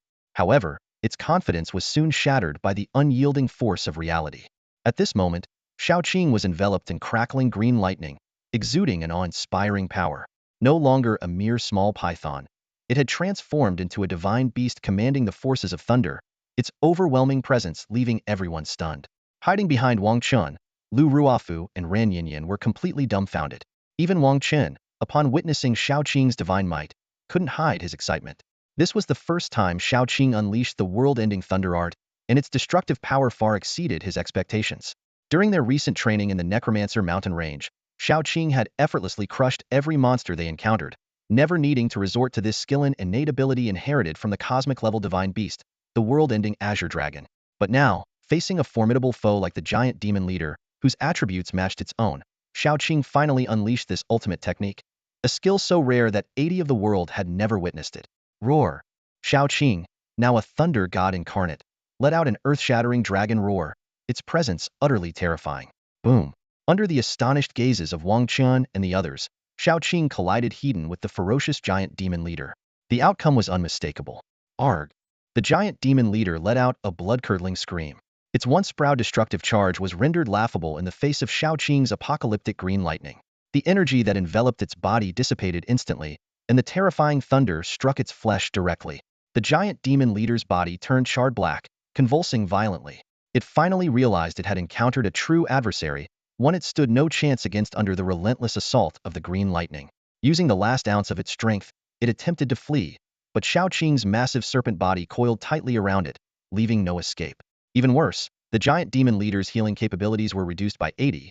Its original 8,000 point attributes were slashed by 70 to just 2,400 points, and the damage it received skyrocketed by 500. This was the devastating effect of the reverse thunder annihilation status inflicted by the world-ending thunder art. In less than 10 seconds, the giant demon leader let out one final, pitiful wail before succumbing to its fate. It was completely annihilated. Moments later, an information panel appeared before Wang Chen and his team. Ding! Congratulations on successfully clearing the dungeon. Giant Demon's Lair. Difficulty: Silver 5-star Nightmare. Completion time: 16 minutes 42 seconds. Overall rating: SSS. The system began distributing rewards: 200,000 experience points, the Giant Demon Slayer title, 400 attribute points, and skill points. Lastly, a silver glowing treasure chest materialized before the trio. Wang Chen knew that these basic rewards were granted to all dungeon clearers, but the true treasure lay within the silver treasure chest. This was why many experts preferred to tackle dungeon solo. They wouldn't have to share the loot. Without Lu Ruofu and Ran Yinyan, he could have earned 600,000 experience points and 1,200 skill and attribute points. And if not for Jiao Wenchuan, the coward who had fled earlier, the rewards would have been divided even further. Xiaoqing, having reverted to its small and adorable form, slithered back to its master's side, raising its little head in a plea for affection. Wang Chen patted its head fondly. Well done, Xiaoqing. I'll get you some tasty treats when we get back. Chirp. Xiaoqing squinted its eyes in delight. With a crisp click, Wang Chen opened the silver treasure chest. A burst of light flashed, and several items spilled out. Tire material, part of the Giant Demon Leader 1. Silver 5-star weapon, Giant Demon Leader's Battle Axe. Attire General Skill Book, Phantom Shift. Enchantment card, Giant Demon Leader 1. Tire Elixir, Strength Pill 1. Tire Priest Skill Book, Light's Sanctuary. Tire Mage Skill Book, Blazing Explosion. Upon seeing the rewards, both Ran Yinyan and Lu Ruofu gasped audibly, while even Wang Chen couldn't help but be slightly impressed. It was no wonder that wild dungeons were so coveted. These rewards were invaluable for cultivators from smaller regions. After all, even in Dongyun City's largest auction house, tire professional skill books were considered rare treasures. You too can take the tire mage and priest skill books. The rest will belong to me. Any objections? Wang Chen said while casually stroking Xiaoqing. No objections, none at all. The two women shook their heads vigorously. The team contribution panel clearly showed that Wang Chen's output accounted for a staggering 99.9. They had merely coasted through the battle, feeling already ashamed enough. How could they dare to ask for more rewards? As soon as Wang Chen finished speaking, guilt immediately appeared on the faces of Lu Ruofu and Ran Yinyan. Lu Ruofu softly said, to be honest, even if Wang Chen took all the rewards for himself, Yinyan and I wouldn't have any objections. Strictly speaking, if it weren't for Wang Chen, we would have already died under the axe of the great troll leader. Wang Chen, these two skill books should be considered as bought by Yinyan and me. Without you, we wouldn't have survived, and it's hard for us to feel at ease taking such precious rewards. Ran Yinyan nodded repeatedly in agreement, like a little chick pecking at grain. Wang Chen, however, shook his head and said calmly, there's no need for that. Although you didn't contribute much during this dungeon raid, you were the ones who discovered this dungeon first. If you hadn't invited me along, no matter how strong I am, I wouldn't have gotten these rewards. So, consider these two skill books as my entry fee. Wang Chen didn't like owing favors. Typically, when someone discovers a wild dungeon, they have no obligation to bring others along. If you want to join, you usually have to pay an entry fee. Lu Ruofu and Ran Yinyan let Wang Chen join for free, and he felt it was only fair to repay that kindness. Seeing the lingering guilt on their faces, Wang Chen waved his hand and said, all right, let's settle it this way. No more discussion.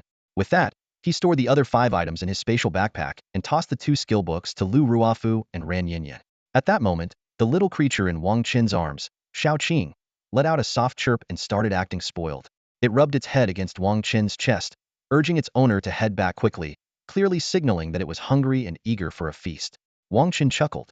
This little one was quite the foodie. Unlike other pet beasts that could survive on raw meat or monster corpses, Xiaoqing was rather picky and refused to eat such things. It would only eat the same food as Wang Chen. Being its sole companion, what else could Wang Chen do? He could only spoil it. Having collected the rewards, it was time to leave this dark, damp, and grimy place. Trolls were notoriously unhygienic creatures, filthy, foul-smelling, and riddled with bacteria. Their living environment was equally unpleasant, and no one would want to stay a moment longer in such a place. The three of them quickly pulled out their return scrolls, and with a flash of white light, they teleported out of the dungeon. At the entrance to the dungeon, a group of second-tier bodyguards paced anxiously, like ants on a hot pan. Their faces were filled with worry. Nearby stood Jiao Wenxuan, pale-faced and still visibly shaken. The terror instilled by the steel troll had left him no room to think, had turned and fled without hesitation, using a return scroll to escape the dungeon. What should we do? Should we inform the family head? One of the bodyguards asked in a deep voice. The more composed middle-aged bodyguard waved his hand and said gravely, "Not yet." If the young ladies had truly fallen inside, the dungeon entrance would have closed immediately. The fact that it's still open means they're likely still alive. Let's wait a bit longer. It was common knowledge in this world of adventurers that if the entire team inside a wild dungeon was wiped out, the dungeon entrance would automatically close. After a few more minutes, spatial ripples appeared at the dungeon entrance.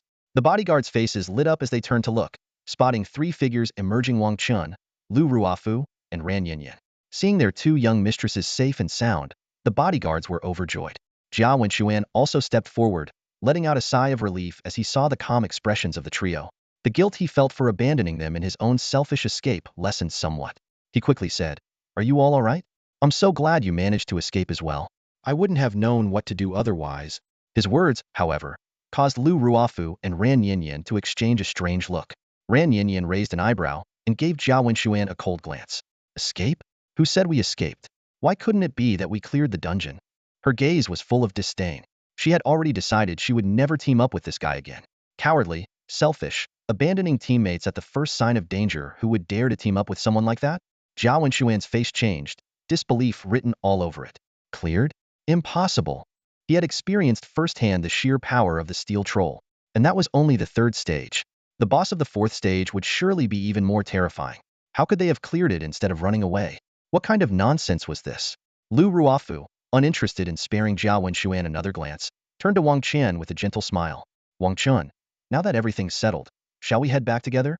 As she spoke, her gaze fell curiously on the small green snake in Wang Chen's arms.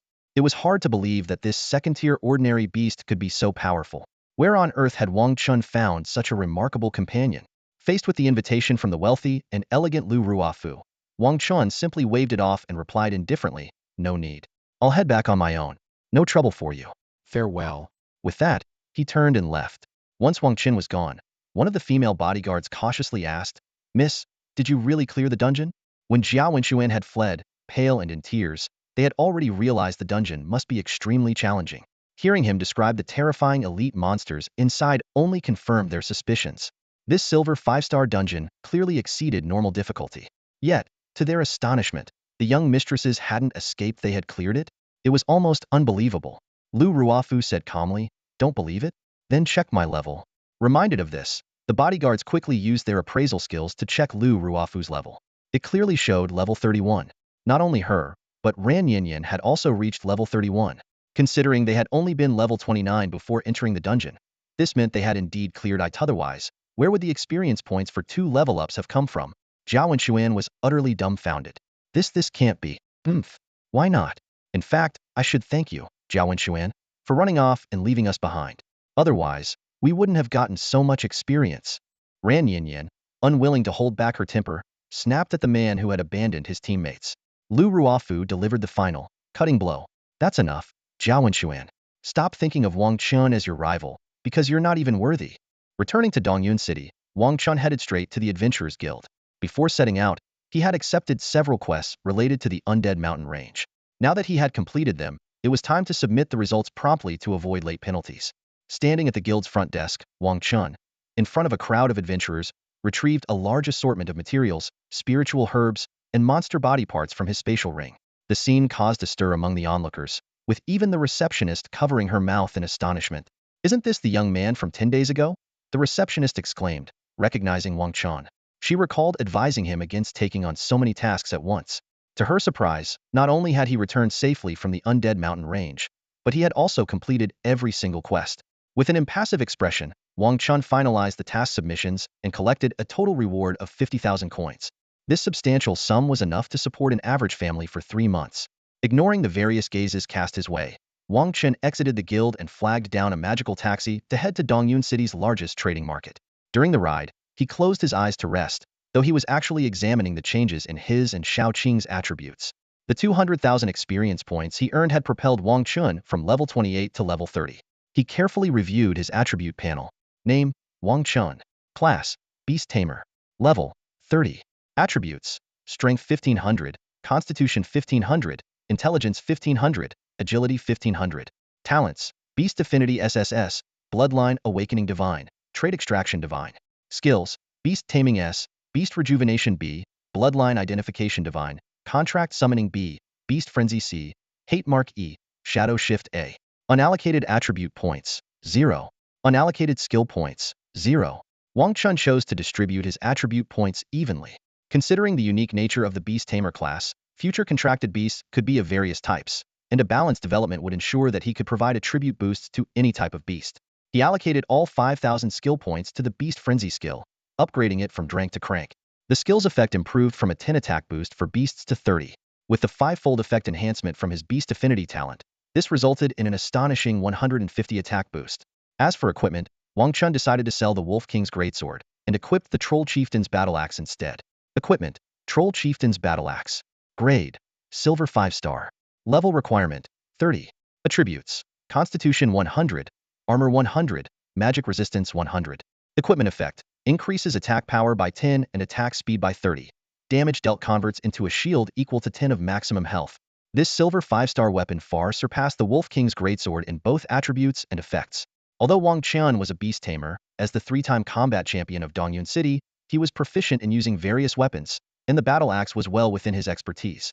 Meanwhile, Wang Chen's beast companion, Xiao Qing, also received 200,000 experience points, skyrocketing from level 23 to level 30.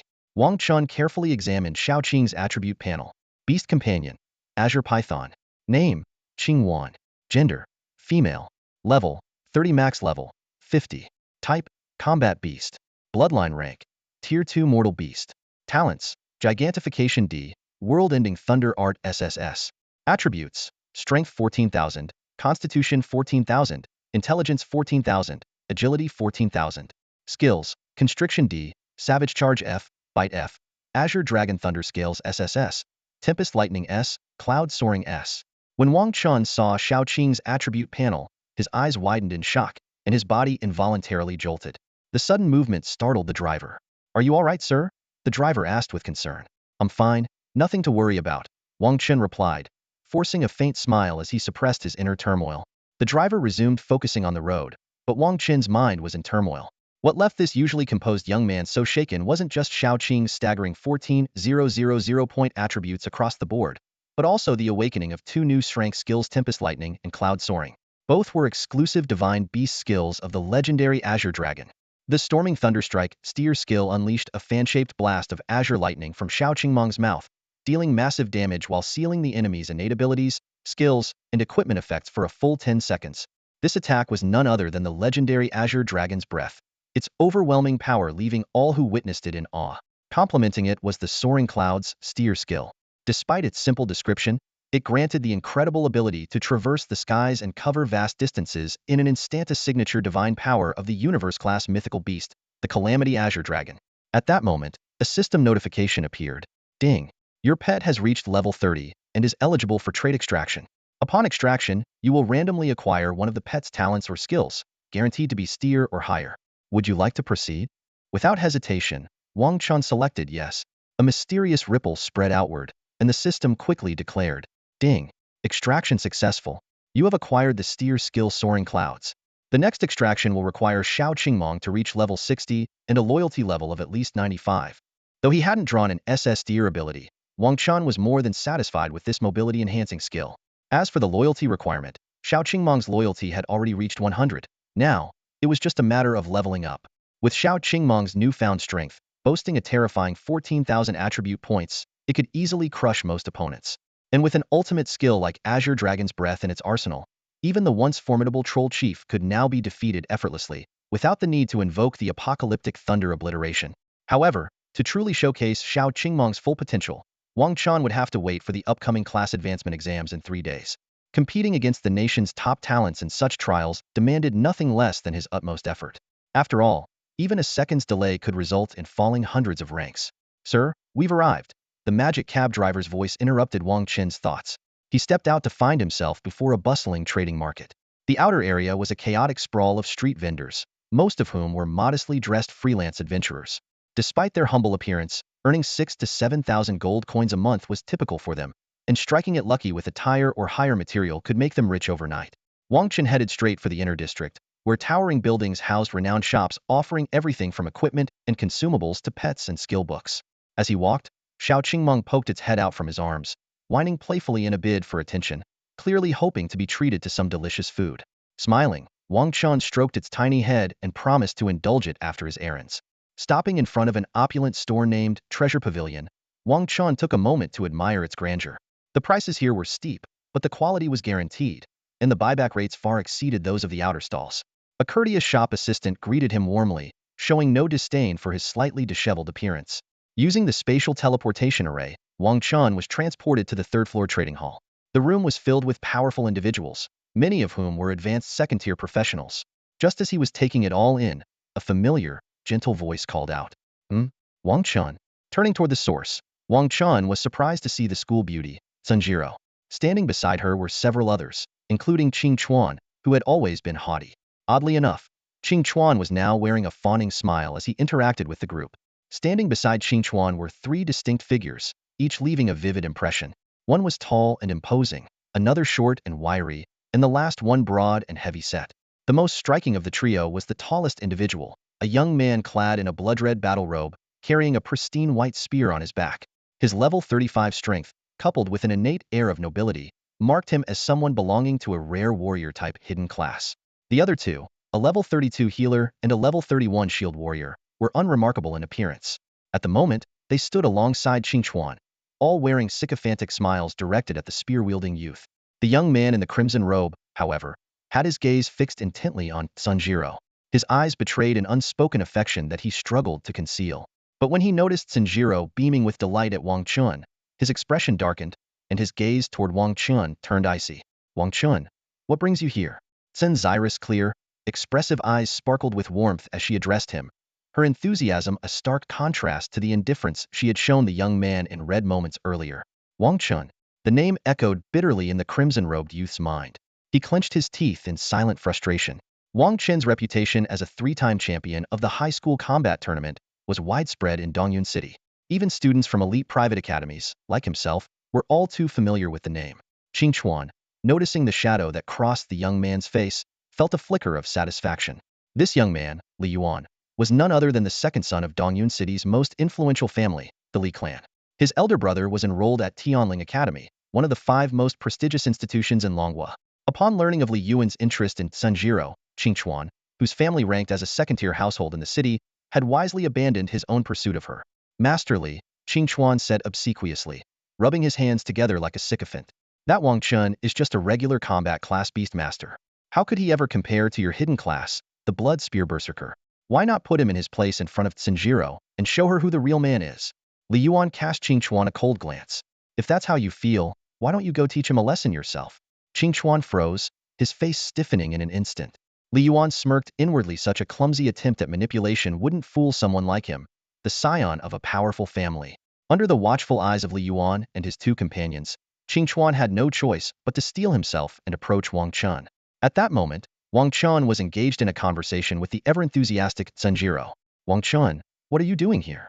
Sunjiro asked sweetly, trailing after him with an almost childlike curiosity. Selling stuff, Wang Chen replied curtly. What a coincidence, so am I.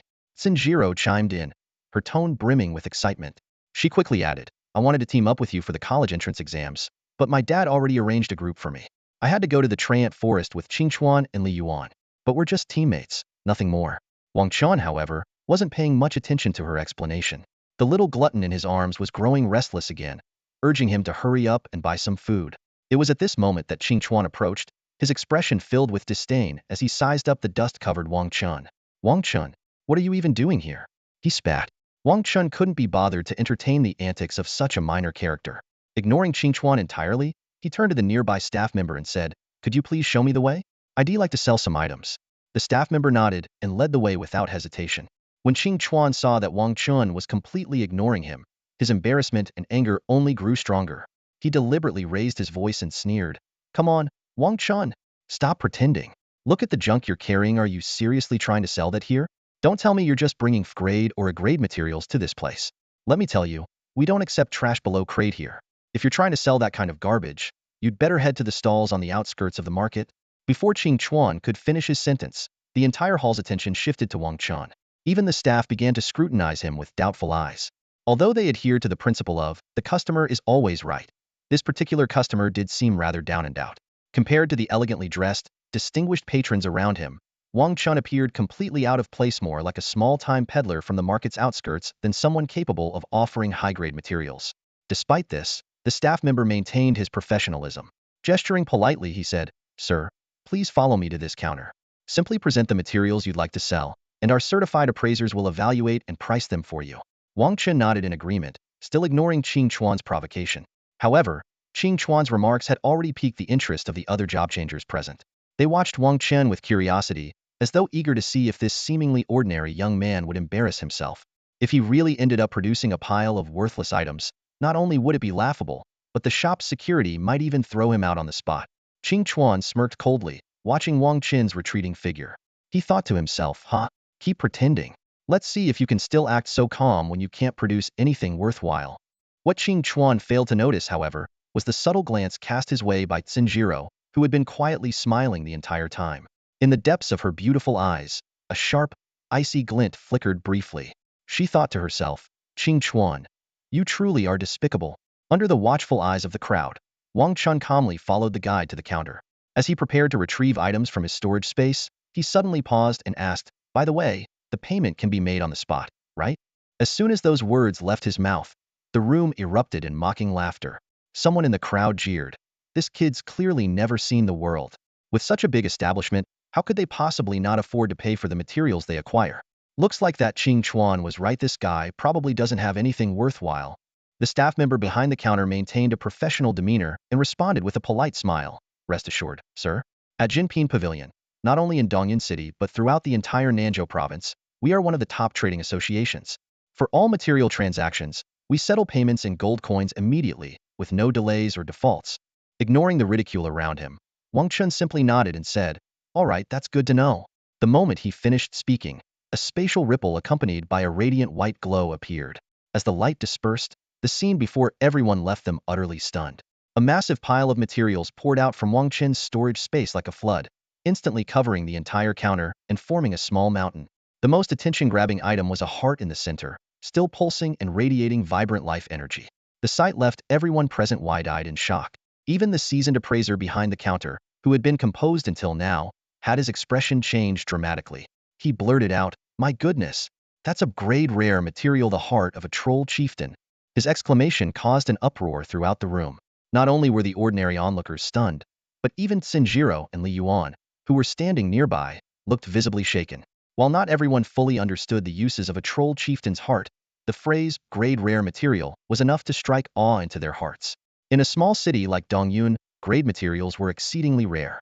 The low levels of wilderness zones and the scarcity of resources in dungeon instances made high-grade materials nearly impossible to come by. Typically, the entire city might produce only around 20 pieces of grade resources in a year, with prices ranging from 50 to 60 million gold coins. As for grade rare resources, their value could soar to 70 to 90 million. What was even more astonishing was that alongside the priceless heart, there was also an equally rare enchantment card, Troll Chieftain. This card could enhance equipment with a 10 strength attribute boost, making it a highly sought-after treasure for physical combat professions. Its value was estimated at around 30 million gold coins. On top of that, the counter was piled with numerous other valuable crade resources. Crade Elixir, Devouring Demon Grass. Crade Material, Soul Crystal Stone. Crade Material, Nether Spirit Ore. Crade Elixir, Revival Herb. These were the spoils Wang Chen had painstakingly gathered after days of battling in the Undead Mountains. Some were loot from defeating level 30 wilderness monsters, while others were rare finds he had stumbled upon through sheer luck. Those who knew the market well quickly calculated the total value of the item set was approximately 170 million gold coins. Realizing this, the crowd collectively gasped. The seemingly ordinary young man before them was about to become incredibly wealthy overnight. As for Qing Chuan, who had previously mocked Wang Chen for not having anything valuable, his face turned as red as a pig's liver in embarrassment and fury. Internally, he cursed, "Damn it! Where on earth did this Wang Chen get all this stuff?" Meanwhile, Sinjiro maintained her composed smile as she quietly observed Wang Chen. Inwardly, she thought, as expected, the man she had her eyes on was extraordinary, even if he had chosen a seemingly mundane combat profession. Amid the astonished, envious, and jealous stares from the crowd, Wang Chen remained calm and composed. He turned to the staff and said, "Let's settle the account. Right away, right away." The staff at the treasure pavilion hurried forward, their excitement evident in their trembling voices. The materials on this table were so valuable that they alone could match the annual revenue of the entire treasure pavilion. Moments later, a middle-aged manager in an impeccably tailored suit arrived briskly. With both hands, he respectfully presented two cards. One was a bank card loaded with 1.8 billion gold coins, and the other was the treasure pavilion's top-tier amethyst VIP card. This exclusive card granted not only the highest shopping discounts but also numerous privileges, priority access to pre-orders, free entry to all auctions, and more. Wang Chen accepted the two cards with a calm expression, giving only a slight nod to Tsunjiro as acknowledgement. He didn't even spare a glance at Qing Chuan, whose face had turned dark with anger, treating him as if he were invisible. Under the manager's deferential escort, Wang Chen turned and left. Damn it! Qing Chuan seethed inwardly, his eyes burning with venomous hatred. A lowly commoner, a mere low-tier combat class. How does he deserve such precious things? Tsunjiro cast a cold glance at Qing Chuan, a sharp glint of killing intent flashing in her eyes. It was clear that this arrogant, self-absorbed man, who had repeatedly targeted the boy she fancied, had finally crossed the line. Yet Qing Chuan remained oblivious to the fact that he had thoroughly provoked the daughter of Dongyun City's wealthiest family. After leaving the treasure pavilion, Wang Chen could distinctly sense several concealed gazes trailing him closely. Someone had set their sights on his newfound wealth. However, he paid no mind to it. The city, now a neutral zone after the fusion of the game and reality, ensured that these people couldn't make a move against him here. If they wanted to confront him, they would have to wait until he ventured into the free combat wilderness zones. Ignoring the prying eyes, Wang Chen instead went on to buy a large assortment of Little Qing's favorite foods before returning to his newly purchased private villa. After returning to the small villa, Wang Chen and Xiao Qing each enjoyed a relaxing hot shower. Wang Chen brought out the delicious dishes he had prepared earlier and set them on the dining table. Watching Xiao Qing devour the food ravenously, he couldn't help but smile faintly. Once he was done freshening up, Wang Chen went back to his room, turned on his computer, and logged into the official forum of Dongyun City. In this world of career transitions, once popular social media platforms like Weibo and Tieba had become relics of the past. Governments around the world imposed strict controls on the internet, requiring approval even for browsing forums of neighboring cities. This level of regulation wasn't unique to the Long Kingdom. It was a global standard aimed at preventing leaks of critical information and resources. In this world, where reality and game mechanics intertwined, traditional energy sources like oil and natural gas had become obsolete. All modes of transportation, from cars to teleportation arrays, were powered by magical energy. This energy source was not only clean and pollution-free but also easy to produce. Any level 30 or higher magic-based professional could generate it on their own. The truly valuable resources were materials, spiritual herbs, equipment, and tools. These were the keys to nurturing powerful career professionals. Such individuals not only solved national energy problems, but also bolstered defense capabilities. In this era, nuclear weapons were no longer the most terrifying threat. A top-tier professional could casually unleash high-level magic, capable of leveling an entire city, far more devastating than a nuclear bomb. As a result, information about career transitions and resources was treated as top secret by all nations, making strict internet regulation inevitable. Only those strong enough to command the respect of even superpowers could earn the privilege of unrestricted access to the digital world. The official forum of Dongyun City, where Wang Chen logged in, was bustling with activity, offering a wide range of features. Although cross-region communication was tightly restricted, the forum's anonymous posting system allowed users to express their opinions freely. Pinned at the top of the forum's homepage was a post that had gone viral, with over 1 million comments. The post's title read, "Who will be Dongyun City's top scorer in the National Career Transition Exam on the 15th? It listed several candidates for users to vote on. The first few candidates were all from prominent families, such as Li Yuan, the second son of the Li family, Dongyun City's most prestigious household, and Tsunjiro, the eldest daughter of the third most powerful family. Wang Chen's name didn't appear until the 10th option, simply labeled as ordinary citizen Wang Chen, standing in stark contrast to the elite heirs listed above. The voting results showed Li Yuan leading by a wide margin with 40 support, followed by Zhenjiro with 25. Wang Chen, however, had a dismal 0.01 support rate, likely from a handful of classmates who knew him personally. Unable to hold back, Wang Chen left a comment questioning why his support rate was so low, reminding everyone that he was the reigning champion of 3 consecutive combat tournaments. The responses came flooding in. Many users pointed out that combat skills were meaningless when faced with overwhelming attribute advantages. Some even mentioned that Wang Chen's awakened career was the Beast Tamer common and resource-intensive class, arguing that it was weak in the early stages and unlikely to attract teammates. Others noted that the exam's lead designer was the infamous Iron-Faced Shura, hinting that Wang Chen stood no chance. Wang Chen found himself at a loss for words. It dawned on him that his inclusion in the poll might have been nothing more than a joke by the post's creator. This situation also underscored the critical role of resources. Even as newcomers, the disparity was stark. Zhenjiro, for instance, was already level 25, far surpassing Wang Chen. Such was the power of abundant resources.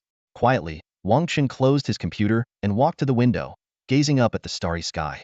Tomorrow was the day of the career transition exam. He made a silent vow to prove everyone wrong.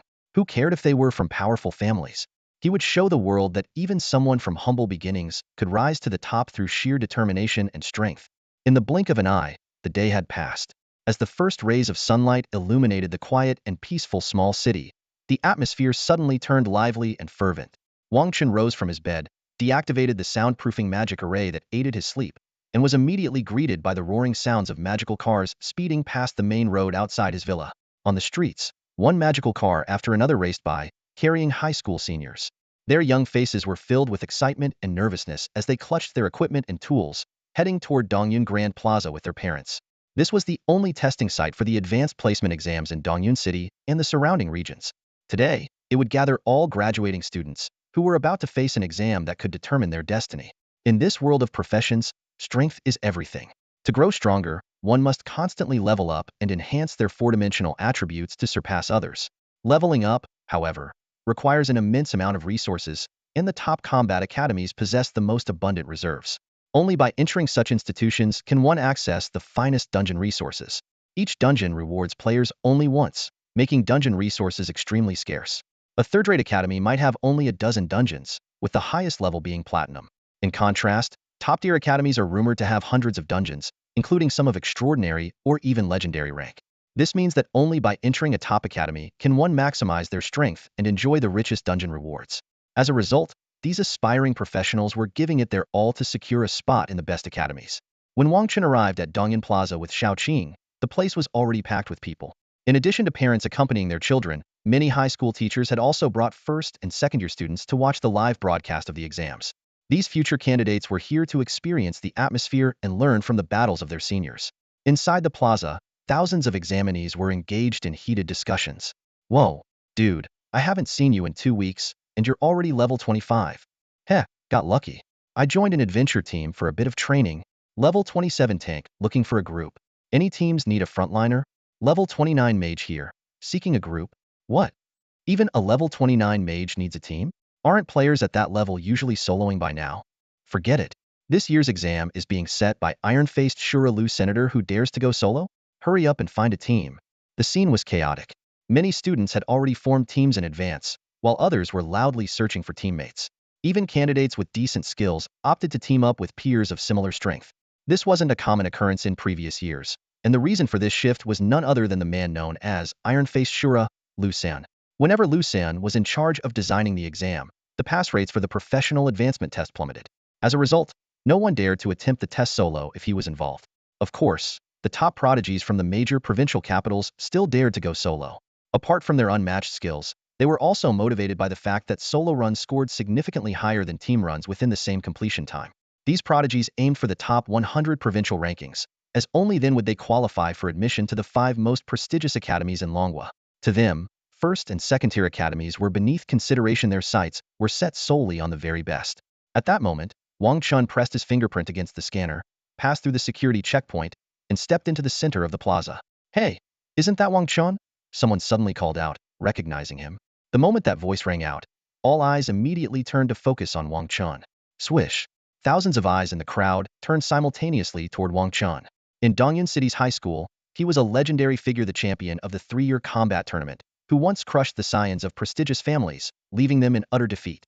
Yet now, the once celebrated prodigy of Dongyun City stood alone, isolated, with no one willing to form a team with him.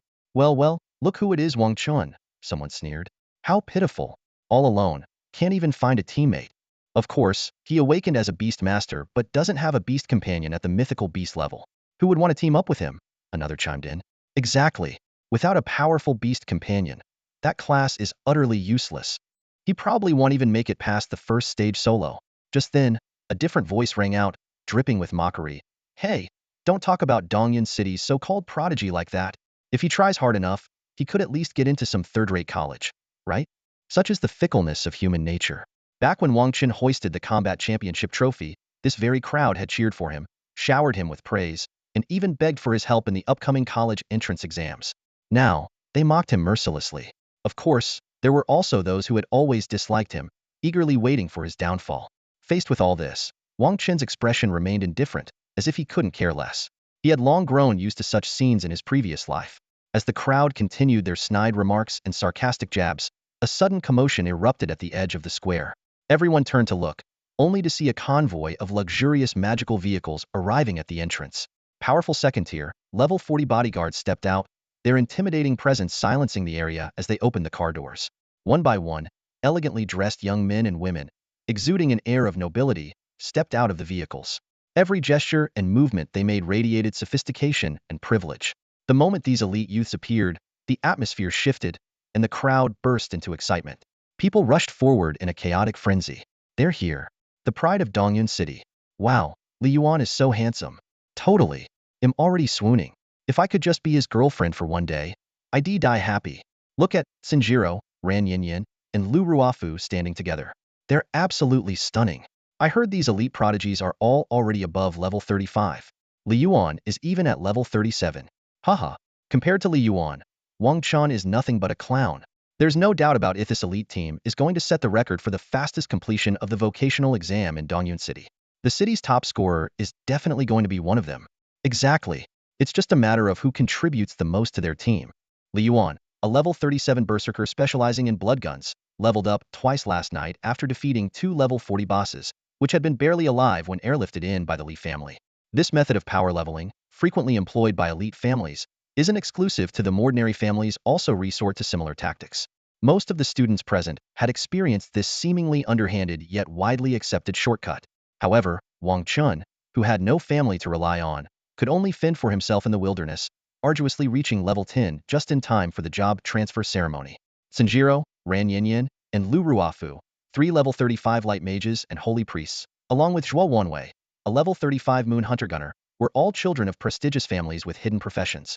Even Zhao Wenxuan, a magic swordsman, was no exception, though his level remained at 33 due to a retreat during battle.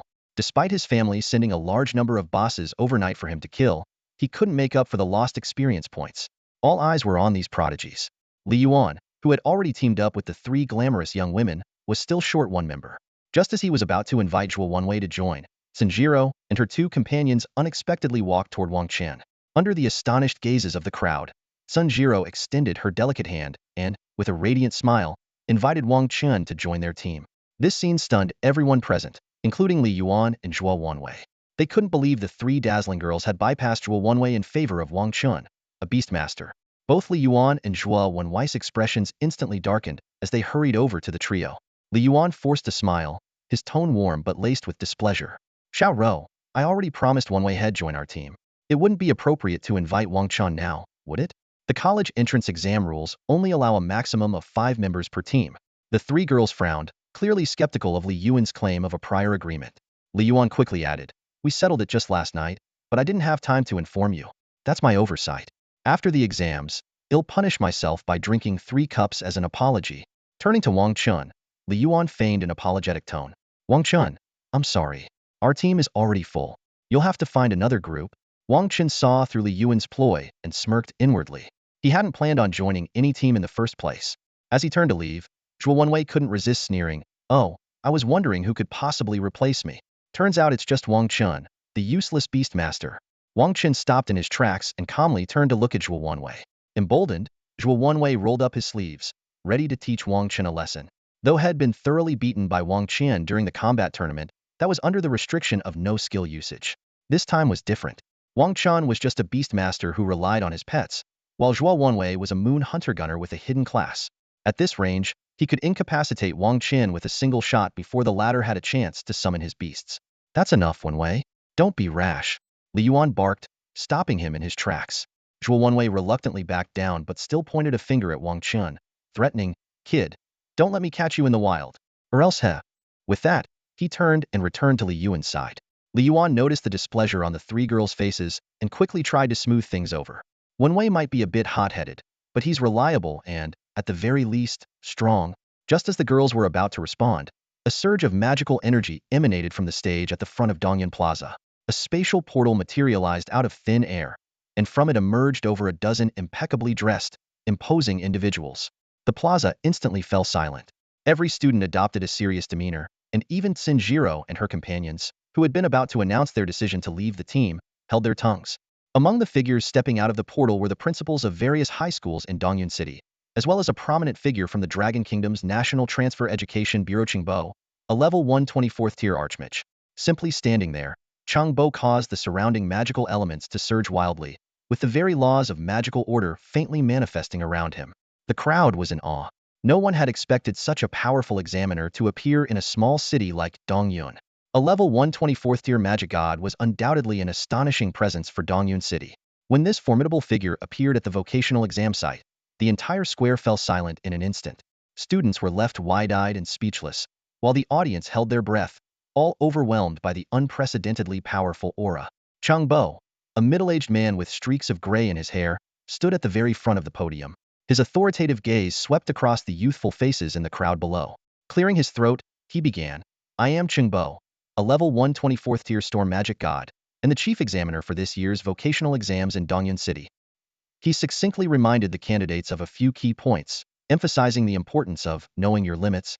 When he announced that this year's exam dungeon would be the Xintian Demon Suppressing Tower, the crowd erupted in shock. Students turned pale, and whispers of unease rippled through the square. Noticing the worry in their expressions, Changbo quickly clarified, "Don't panic.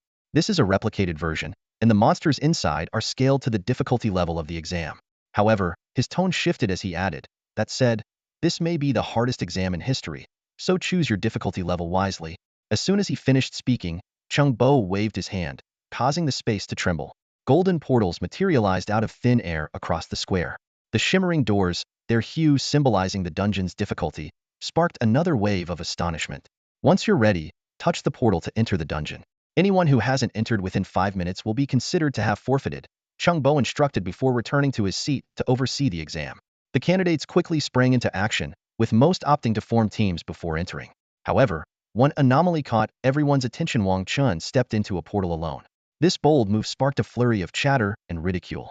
Tsinjiro, Lu Ruafu, and Ran Yinyan, who had intended to team up with Wang Chen, couldn't hide their disappointment at his decision. Meanwhile, Li Yuan secretly gloated, convinced that Wang Chen's choice was tantamount to courting disaster. Amid the commotion, Li Yuan seized the opportunity to recruit Tsinjiro and the others into his team. Although Tsinjiro had faith in Wang Chen's abilities, she and her friends reluctantly agreed to join Li Yuan's group to secure better results.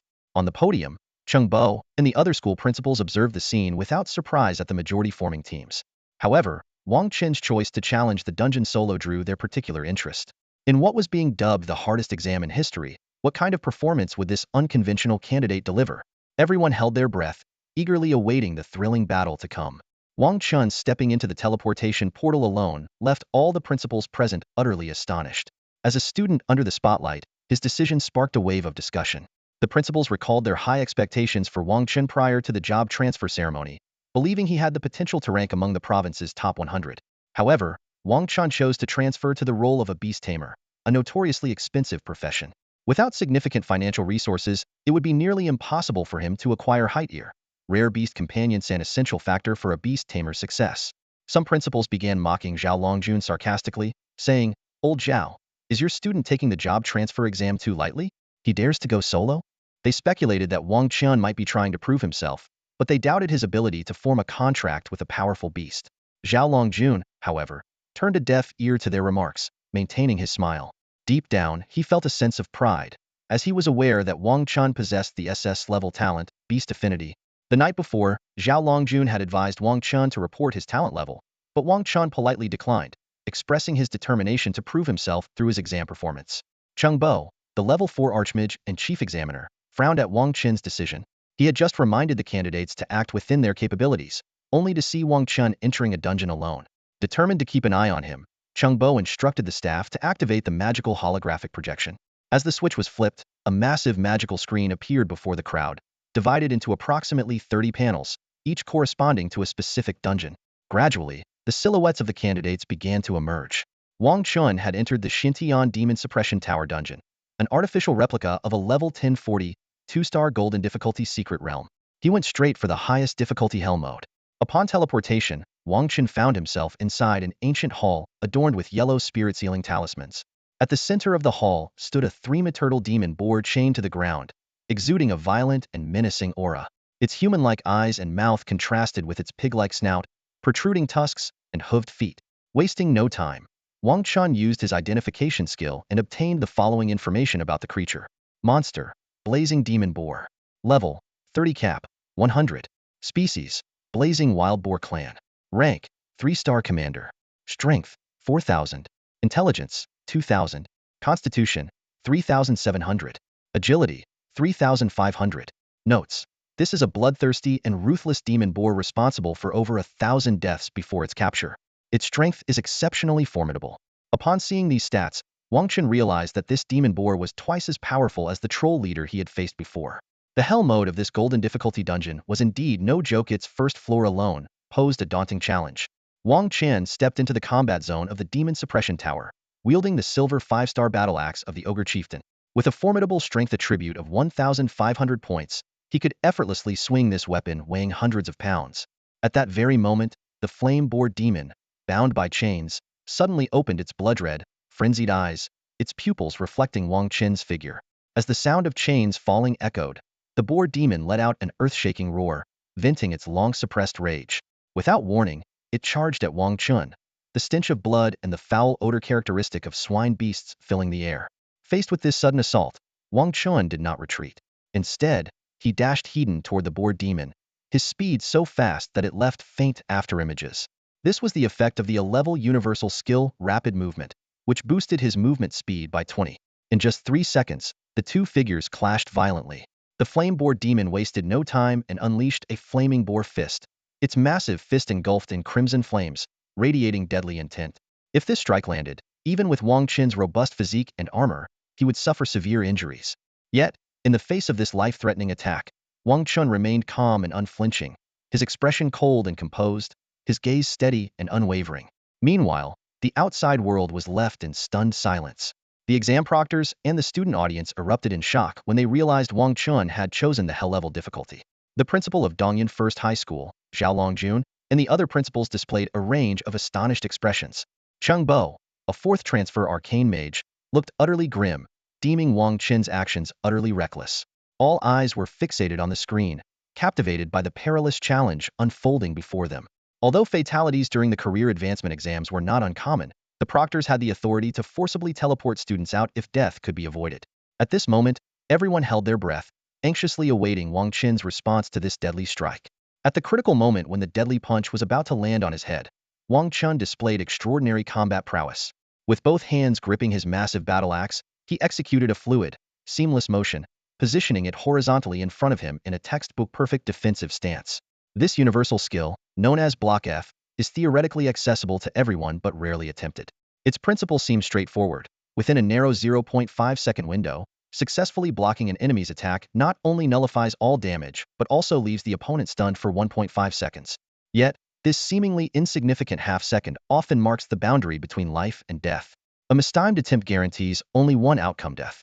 However, Wang Chen, a warrior with unparalleled confidence in his combat abilities, chose this risky maneuver without hesitation in the face of mortal danger.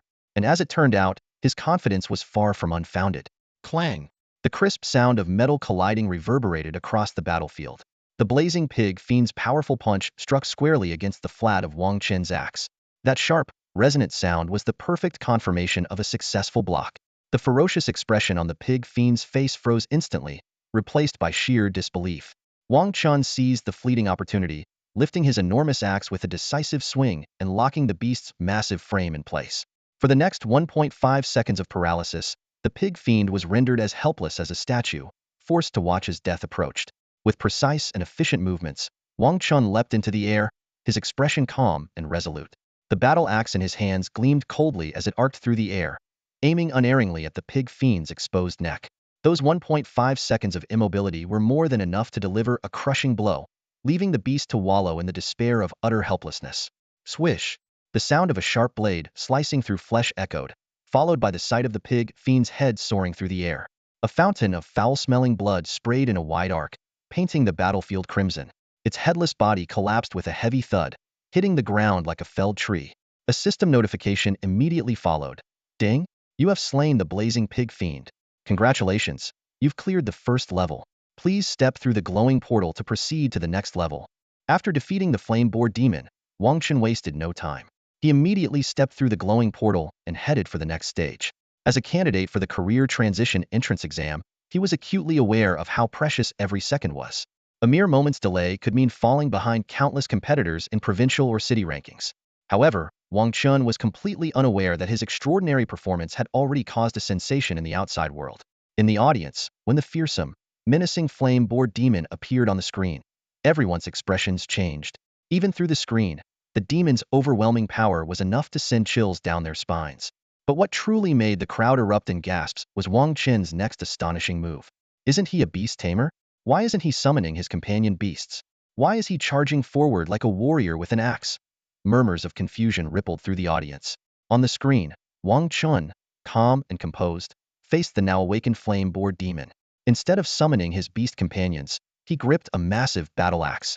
What shocked everyone even more was that, as the flame-boar demon charged at him, Wang Chen not only held his ground but ran straight toward it, preparing for close combat. He's done for! The crowd exclaimed in unison. Looks like East Cloud City's one-stop genius is going to fail at the very first stage. Even the school principals in the audience frowned deeply. One couldn't help but mock, this kid is completely reckless. How dare he charge at a boar demon heathen? Don't tell me the teachers at First High didn't teach Wang Chen how a beast tamer is supposed to fight? Sigh. Better prepare for an emergency teleport. However, sitting at the head of the table, the Fortern Archmage Changbo remained silent. With his extraordinary insight, he noticed something others had missed. Wang Chen deliberately accelerated as he charged toward the boar demon. More intriguingly, his expression remained calm and unflinching, without a trace of panic. This stark contrast to the reactions of other candidates gave Changbo a hunch this young man, daring to engage a boar demon in close combat as a beast tamer, must have a well-thought-out plan.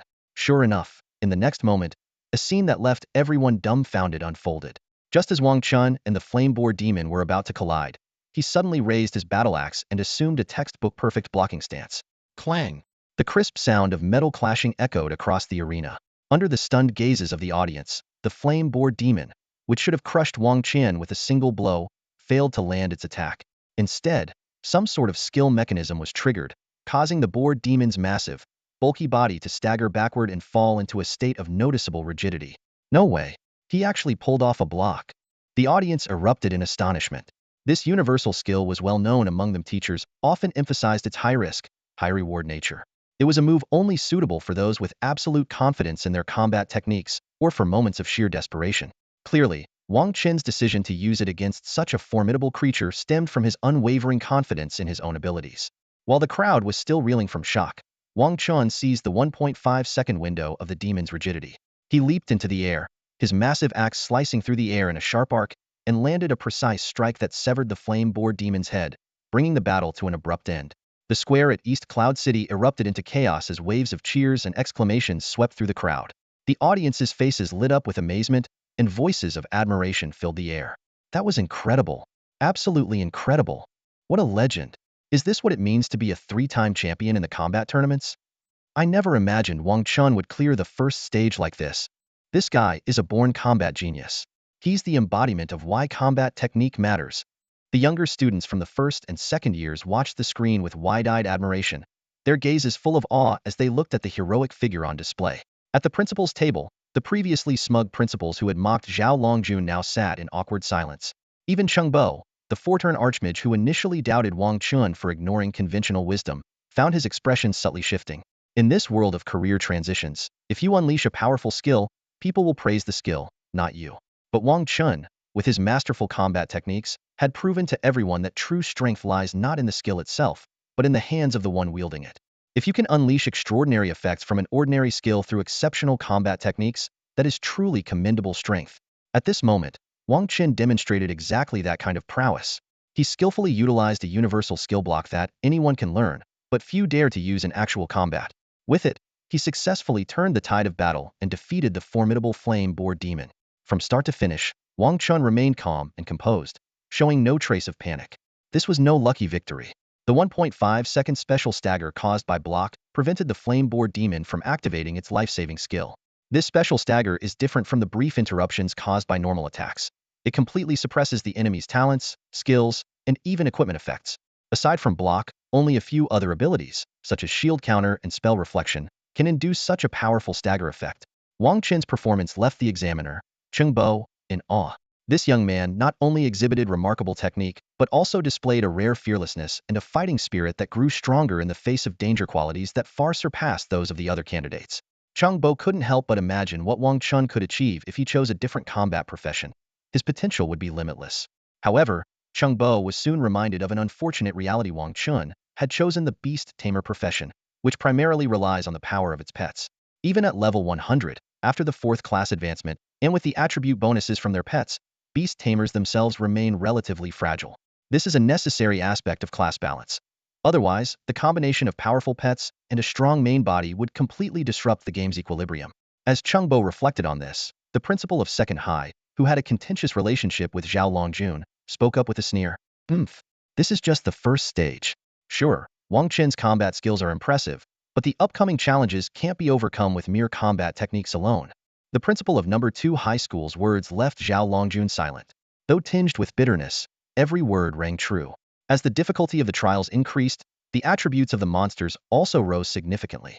Even though Wang Chen could skillfully use his blocking ability to create a 1.5-second special stagger effect, his damage output was far from enough to eliminate the monsters within that brief window. The root of the problem lay in Wang Chen's career awakening choice. If he had chosen a combat-focused class like swordsman, archer, or spearman, roles that emphasize agility and high damage output, his combat talent would have been fully realized. Unfortunately, he had opted for Beast Tamer, a class that heavily relies on summoned creatures. It was a waste of his potential. Otherwise, Wang Chen's chances of breaking into the top 100 of the provincial rankings would have increased significantly. At that moment, a collective gasp erupted from the audience. Wang Chen had stepped into the 2nd level. Everyone held their breath, their eyes fixed on the screen as his tall figure crossed through the glowing gateway to the next challenge, hoping he could create another miracle. As the light faded, the sound of Wang Chen's footsteps echoed within the hollow tower. Before him stood a massive, octagonal, circular hall, completely enclosed. A system notification appeared. Current level, level 2. This level is a minion wave stage. A wave of monsters will appear every 3 minutes, for a total of 3 waves. The first wave of monsters is about to spawn. Before the message even finished, pairs of blood-red eyes filled with murderous intent flashed in the dim corners, accompanied by the eerie sound of high-pitched squeaking. Wang Chen quickly surveyed his surroundings and estimated about 15 monsters. He immediately activated his identification skill, and the monster information appeared before him. Monster, Bloodthirsty Ratman. Level, 30, max level, 100. Race, Ratman. Skills. Rank, Elite, 8 stars. Strength, 2000. Intelligence, 1000. Constitution, 2000. Agility, 4000. Description: a brutal and bloodthirsty ratman species that feeds on human flesh. Extremely fast and aggressive. Compared to the flame-boar demons of the 1st level, these bloodthirsty ratmen had slightly lower strength, intelligence, and constitution, but their agility was astonishing and impressive, 4000 points. Clearly, the 2nd level not only tested endurance but also demanded sharp perception and quick reflexes. The circular, enclosed hall restricted movement, preventing the kind of kiting strategies possible in open fields. To make matters worse, if the first wave of monsters wasn't defeated within 3 minutes, the second wave would spawn immediately, significantly increasing the pressure to survive. The difficulty was clearly a step above the 1st level. However, Wang Chen showed no fear despite understanding the challenge. Instead, his fighting spirit burned even brighter. He knew that the best record for this level was 6 minutes, since the 2nd and 3rd waves spawned at fixed 3-minute intervals. To achieve a 6-minute clear, He would have to eliminate the last wave of monsters the moment they appeared. This level of difficulty was nearly impossible, even for city-level champions like Li Yuan and Lu Ruofu working as a team. Could Wang Chen pull it off? Suddenly, Wang Chen turned and began sprinting. His abrupt action provoked furious screeches from the bloodthirsty rat men. They crouched, ready to pounce at any moment. In the next instant, with a sharp whistling sound, the rat man closest to Wang Chen lunged at him with incredible speed. Its grotesque, menacing rodent face and half-meter-long razor-sharp claws rapidly filled Wang Chen's vision, as though it was about to tear him apart. Yet Wang Chen's expression remained eerily calm. Instead of drawing a weapon, he used his exceptional combat instincts to sidestep the deadly attack with ease. He immediately changed direction and kept running. This series of evasive maneuvers only enraged the bloodthirsty rat man further. It relentlessly chased the elusive human, but each strike missed its mark. Wang Chen's evasive strategy also provoked the other rat men, who had been cautiously observing. One by one, they joined the hunt. Though bloodthirsty, the rat men retained the cautious nature of rodents. Only after confirming that this human posed little immediate threat did they commit to the chase. 15 bloodthirsty rat men now pursued Wang Chen in a frenzied stampede. While the circular hall was spacious, its enclosed structure made it increasingly difficult for Wang Chen to evade. Several times, he narrowly avoided having his throat slashed by their razor-sharp claws. Thankfully, the massive stone pillars scattered throughout the hall provided him with opportunities to maneuver. Despite the peril, Wang Chen's expression remained composed, as though victory was already within his grasp. The intense chase continued for 2 full minutes. With just 1 minute left before the second wave of monsters was set to spawn, Wang Chen finally stopped running. He turned around slowly, a cold smirk playing on his lips as he faced the enraged rat men. With a crisp metallic clang, his familiar battle axe appeared in his hand once more the counterattack had begun. The infuriated rat men, blinded by rage, charged at Wang Chen in unison. But just as they were about to strike, something strange happened. Thud, thud, thud. All the rat men suddenly collapsed to the ground, as if every ounce of strength had been drained from their bodies. They couldn't even lift their claws. Their eyes, filled with confusion and terror, darted around in panic. Before the bewildered rat men could react, Wang Chen transformed into a merciless executioner. Swinging his massive axe, he began his slaughter. Slash, slash, slash. In just 5 seconds, 15 grotesque rat man heads hit the ground. The system notification followed promptly. You have successfully defeated the first wave of monsters. The second wave will spawn in 48 seconds. Ignoring the rat men corpses, Wang Chen immediately turned and retrieved a pile of items from his inventory, swiftly setting up within the hall. Unbeknownst to him, the audience outside was once again thrown into an uproar by this astonishing turn of events. The atmosphere on the main viewing platform turned heavy after the principal of No. 2 High School made his sarcastic remark. Meanwhile, Wang Chen had just stepped into the second level of the Xintian Demon Suppressing Tower. The screen displayed the figures of 15 bloodthirsty rat men monsters, dashing any remaining hope the principals had for his success. What a pity! Chang Bo sighed, shaking his head with regret. The No. 2 principal sneered. Mr. Chang, I told you, clearing the first level was his limit. In this second level, with so many monsters attacking at once, no matter how refined his blocking skills are, he won't survive this onslaught. He's doomed.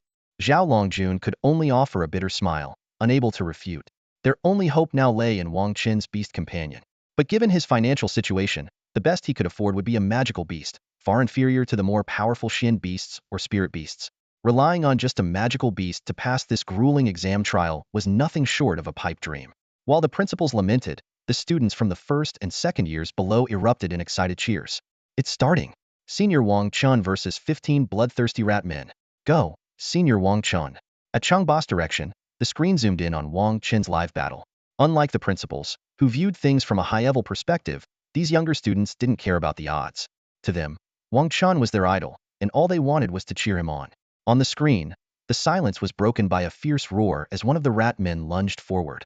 In an instant, it covered a 10-meter distance, its razor-sharp claws aimed directly at Wang Chen's vital points. The audience gasped, awed by its terrifying speed, imagining that if they were in his place, they'd be severely wounded if not outright killed. But Wang Chen remained composed. With a simple sidestep, he dodged the deadly strike with ease. He dodged it. That movement is insane. No, that's pure confidence in his own skills. What followed left everyone glued to the screen, a breathtaking display of agility and strategy. The 15 rat men could no longer hold back and launched a coordinated assault. The circular chamber became a blur of shadows as the creatures moved so fast they left faint afterimages, all converging on a single target. Wang Chen. Wang Chen activated a speed-enhancing skill and gracefully evaded their initial attack with a leap. Then, with a flick of his wrist, he fired a grappling hook that shot up to the 15-meter-high ceiling. Using the retracting force of the hook, he propelled himself upward, clinging to the ceiling like a spider. The ratmen screeched in fury, scrambling up the pillars in pursuit. But Wang Chen remained calm, rummaging through his spatial pouch for a moment before releasing the grappling hook and dropping to the ground. The ratmen, unable to resist, followed him down. Just as they landed, Wang Chen fired the grappling hook again, soaring back up to the ceiling. The scene drove the ratmen into a frenzy, making them look like pets being toyed with by their owner. The spectators, on the other hand, were left speechless. No way. He's actually doing this. Unbelievable. He's turning a grappling hook into a weapon of strategy. Even the principals on the platform were caught off guard by Wang Chen's clever maneuvering. However, the number 3 principal quickly pointed out the flaw. He can't keep kiting them forever. 2 minutes have already passed. When the second wave of monsters arrives in the 3rd minute, things will get much harder. But Cheng Bo suddenly chuckled. Relax. This kid already has a plan. I'm certain of it. Now's a genius when it comes to combat. Before he could finish his thought, a wave of exhilarated cheers erupted from the students below. They're down. The ratmen are all down. On the screen, the once ferocious ratmen were now sprawled on the ground, lifeless and motionless. Wang Chen seized the opportunity, gripping his massive battle axe, and began dispatching the incapacitated monsters with ruthless efficiency. Within seconds, all 15 ratmen lay slain at his feet. With over 40 seconds remaining, Wang Chen wasted no time. He retrieved several magic mechanical landmines from his spatial pouch and began expertly planting them around the chamber. These grade mines, once set, became invisible and would automatically detonate when enemies entered their detection range, dealing massive damage. The stage was set for what was to come. Magical mechanical landmines. These are specialized tools crafted for the demolitionist class, each priced at a staggering 20,000 gold coins. These costly devices are primarily purchased by bounty hunters for ambushing large monsters. Their setup is remarkably simple. A single press of a button followed by a casual toss, and the landmine automatically deploys its claws to anchor itself firmly to the ground. It then enters a stealth mode, becoming nearly undetectable to its target. At this moment, Wang Chen's movements were astonishingly quick. In just over 30 seconds, he had deployed more than 100 magical mechanical landmines, with a total value exceeding 2 million gold coins. The entire floor of the circular, enclosed hall was now covered with these invisible mines. Suddenly, the second wave of monsters appeared. Silver needle demon apes. As soon as they materialized, they let out deep, guttural growls. Their blood-red eyes, still adjusting from the brief disorientation of spatial teleportation, quickly locked onto the only human in the room, Wang Chen. The system promptly displayed detailed information about the creatures. Silver needle demon apes, level 35 monsters with a maximum level cap of 120, belonging to the demon ape species. Each boasted 3,000 points in strength, intelligence, constitution, and agility, and ranked as 1-star commanders. These creatures, originally native to the Silver Needle Forest, had mysteriously turned violent, massacring over 2,000 humans at the city's borders in a spree of horrifying brutality. And now, there were 20 of them. Though individually slightly weaker than the flame-bored demons from the first wave, their overwhelming numbers posed a significant threat. Yet before they could launch an attack, a sharp, urgent beeping sound echoed from beneath their feet. Beep, beep, beep. Boom. In an instant, the landmines detonated in a chain reaction, leaving the audience utterly stunned. With so many mines blanketing the area, the explosion of the first triggered a cascade of fiery destruction. Towering flames engulfed the entire space, and the 20 silver needle demon apes were incinerated into charred remains before they could even let out a cry. Wang Chen, however, was fully prepared. Not only had he suspended himself from the ceiling using a grappling hook, but he was also clad in a high-grade magical blast-resistant suit worth 300,000 gold coins, leaving him completely unscathed by the explosion. Holy crap, did that just happen? He even had a blast-resistant suit ready? This guy is the ultimate strategist. I've watched countless rounds of the job transition exam, but this is the first time I've seen someone use landmines and a blast suit to clear a stage. The audience erupted into a mixture of disbelief and admiration. The stark contrast between Wang Chen's efficiency and the struggle of others, like Li Yuan and his group still battling through the first stage, made his performance all the more astonishing. With the Silver Needle Demon apes wiped out in under 10 seconds, Wang Chen earned an additional 2 minutes and 50 seconds to prepare for the third wave. Wasting no time, he shed his blast suit and began setting up for the next challenge. This time, he not only planted more landmines, but also carefully sprinkled them with a shimmering powder that radiated magical energy. That's advanced firepower amplification powder. exclaimed a viewer who happened to be an alchemist by trade. This rare substance, typically used in alchemical processes to intensify firepower, could double the potency of an explosion with less than a gram. At this moment, Wang Chen's actions left the audience gasping in shock. Without hesitation, he poured a thick layer of advanced explosive enhancement powder onto the landmine. The scene sent shivers down everyone's spines, and they couldn't help but think, this lunatic, not only is he crafty, but he's also completely reckless. As the initial shock wore off, the crowd couldn't help but marvel at Wang Chen's ingenuity. This method of using explosive enhancement powder was something they had never seen before. However, doubts quickly followed.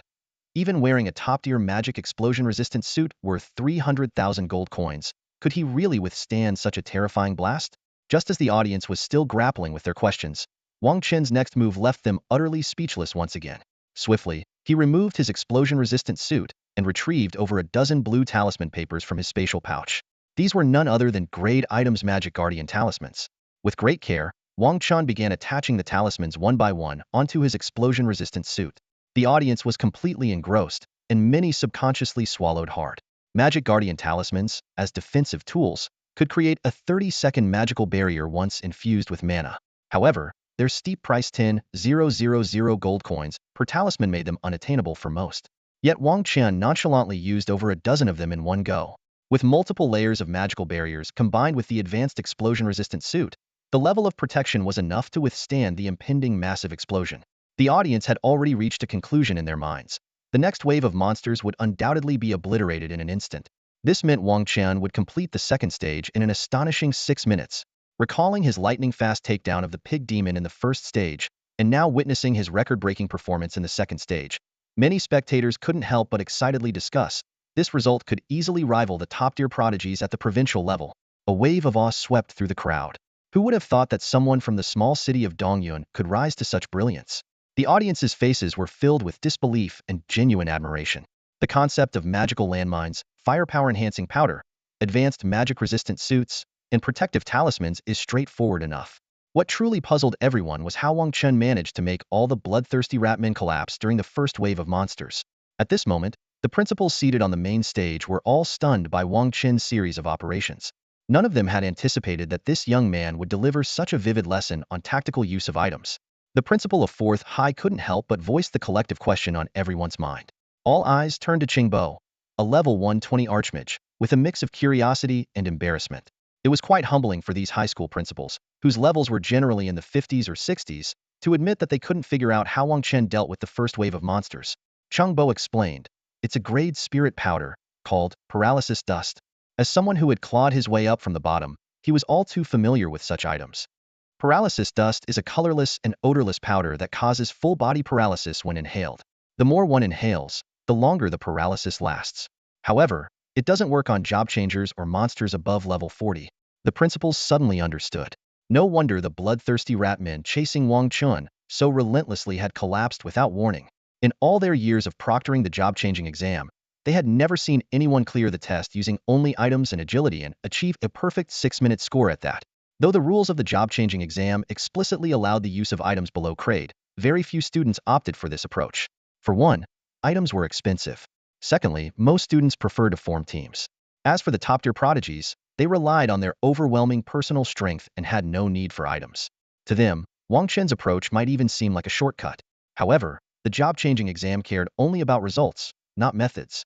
As long as one passed within the rules, it was considered an impressive accomplishment. Suddenly, a deafening explosion echoed from the screen, accompanied by violent shaking. The power of the mines, enhanced by firepower powder, was astonishing. The entire camera view was engulfed in crimson flames. The third wave of monsters consisted of 30 level 35 Berserker Lions, led by a 4-star elite. As soon as they appeared, they triggered the prelade mines. The terrifying explosions instantly reduced them to ashes, leaving them no chance to roar. As the flames subsided, Wang Chen leapt down from the ceiling. Even with multiple protective talismans shielding him, his advanced magic-resistant suit showed signs of scorching, a testament to the sheer power of the explosions. Removing the damaged suit, Wang Chen's calm and strikingly handsome face was finally revealed. From the very first challenge until now, he had remained composed, even when surrounded by bloodthirsty ratmen. This level of poise was truly extraordinary. In stark contrast, the other students displayed various reactions on their screens. Some screamed in terror at the sight of monsters, Others cried out in despair as they were chased, and a few wore grim expressions.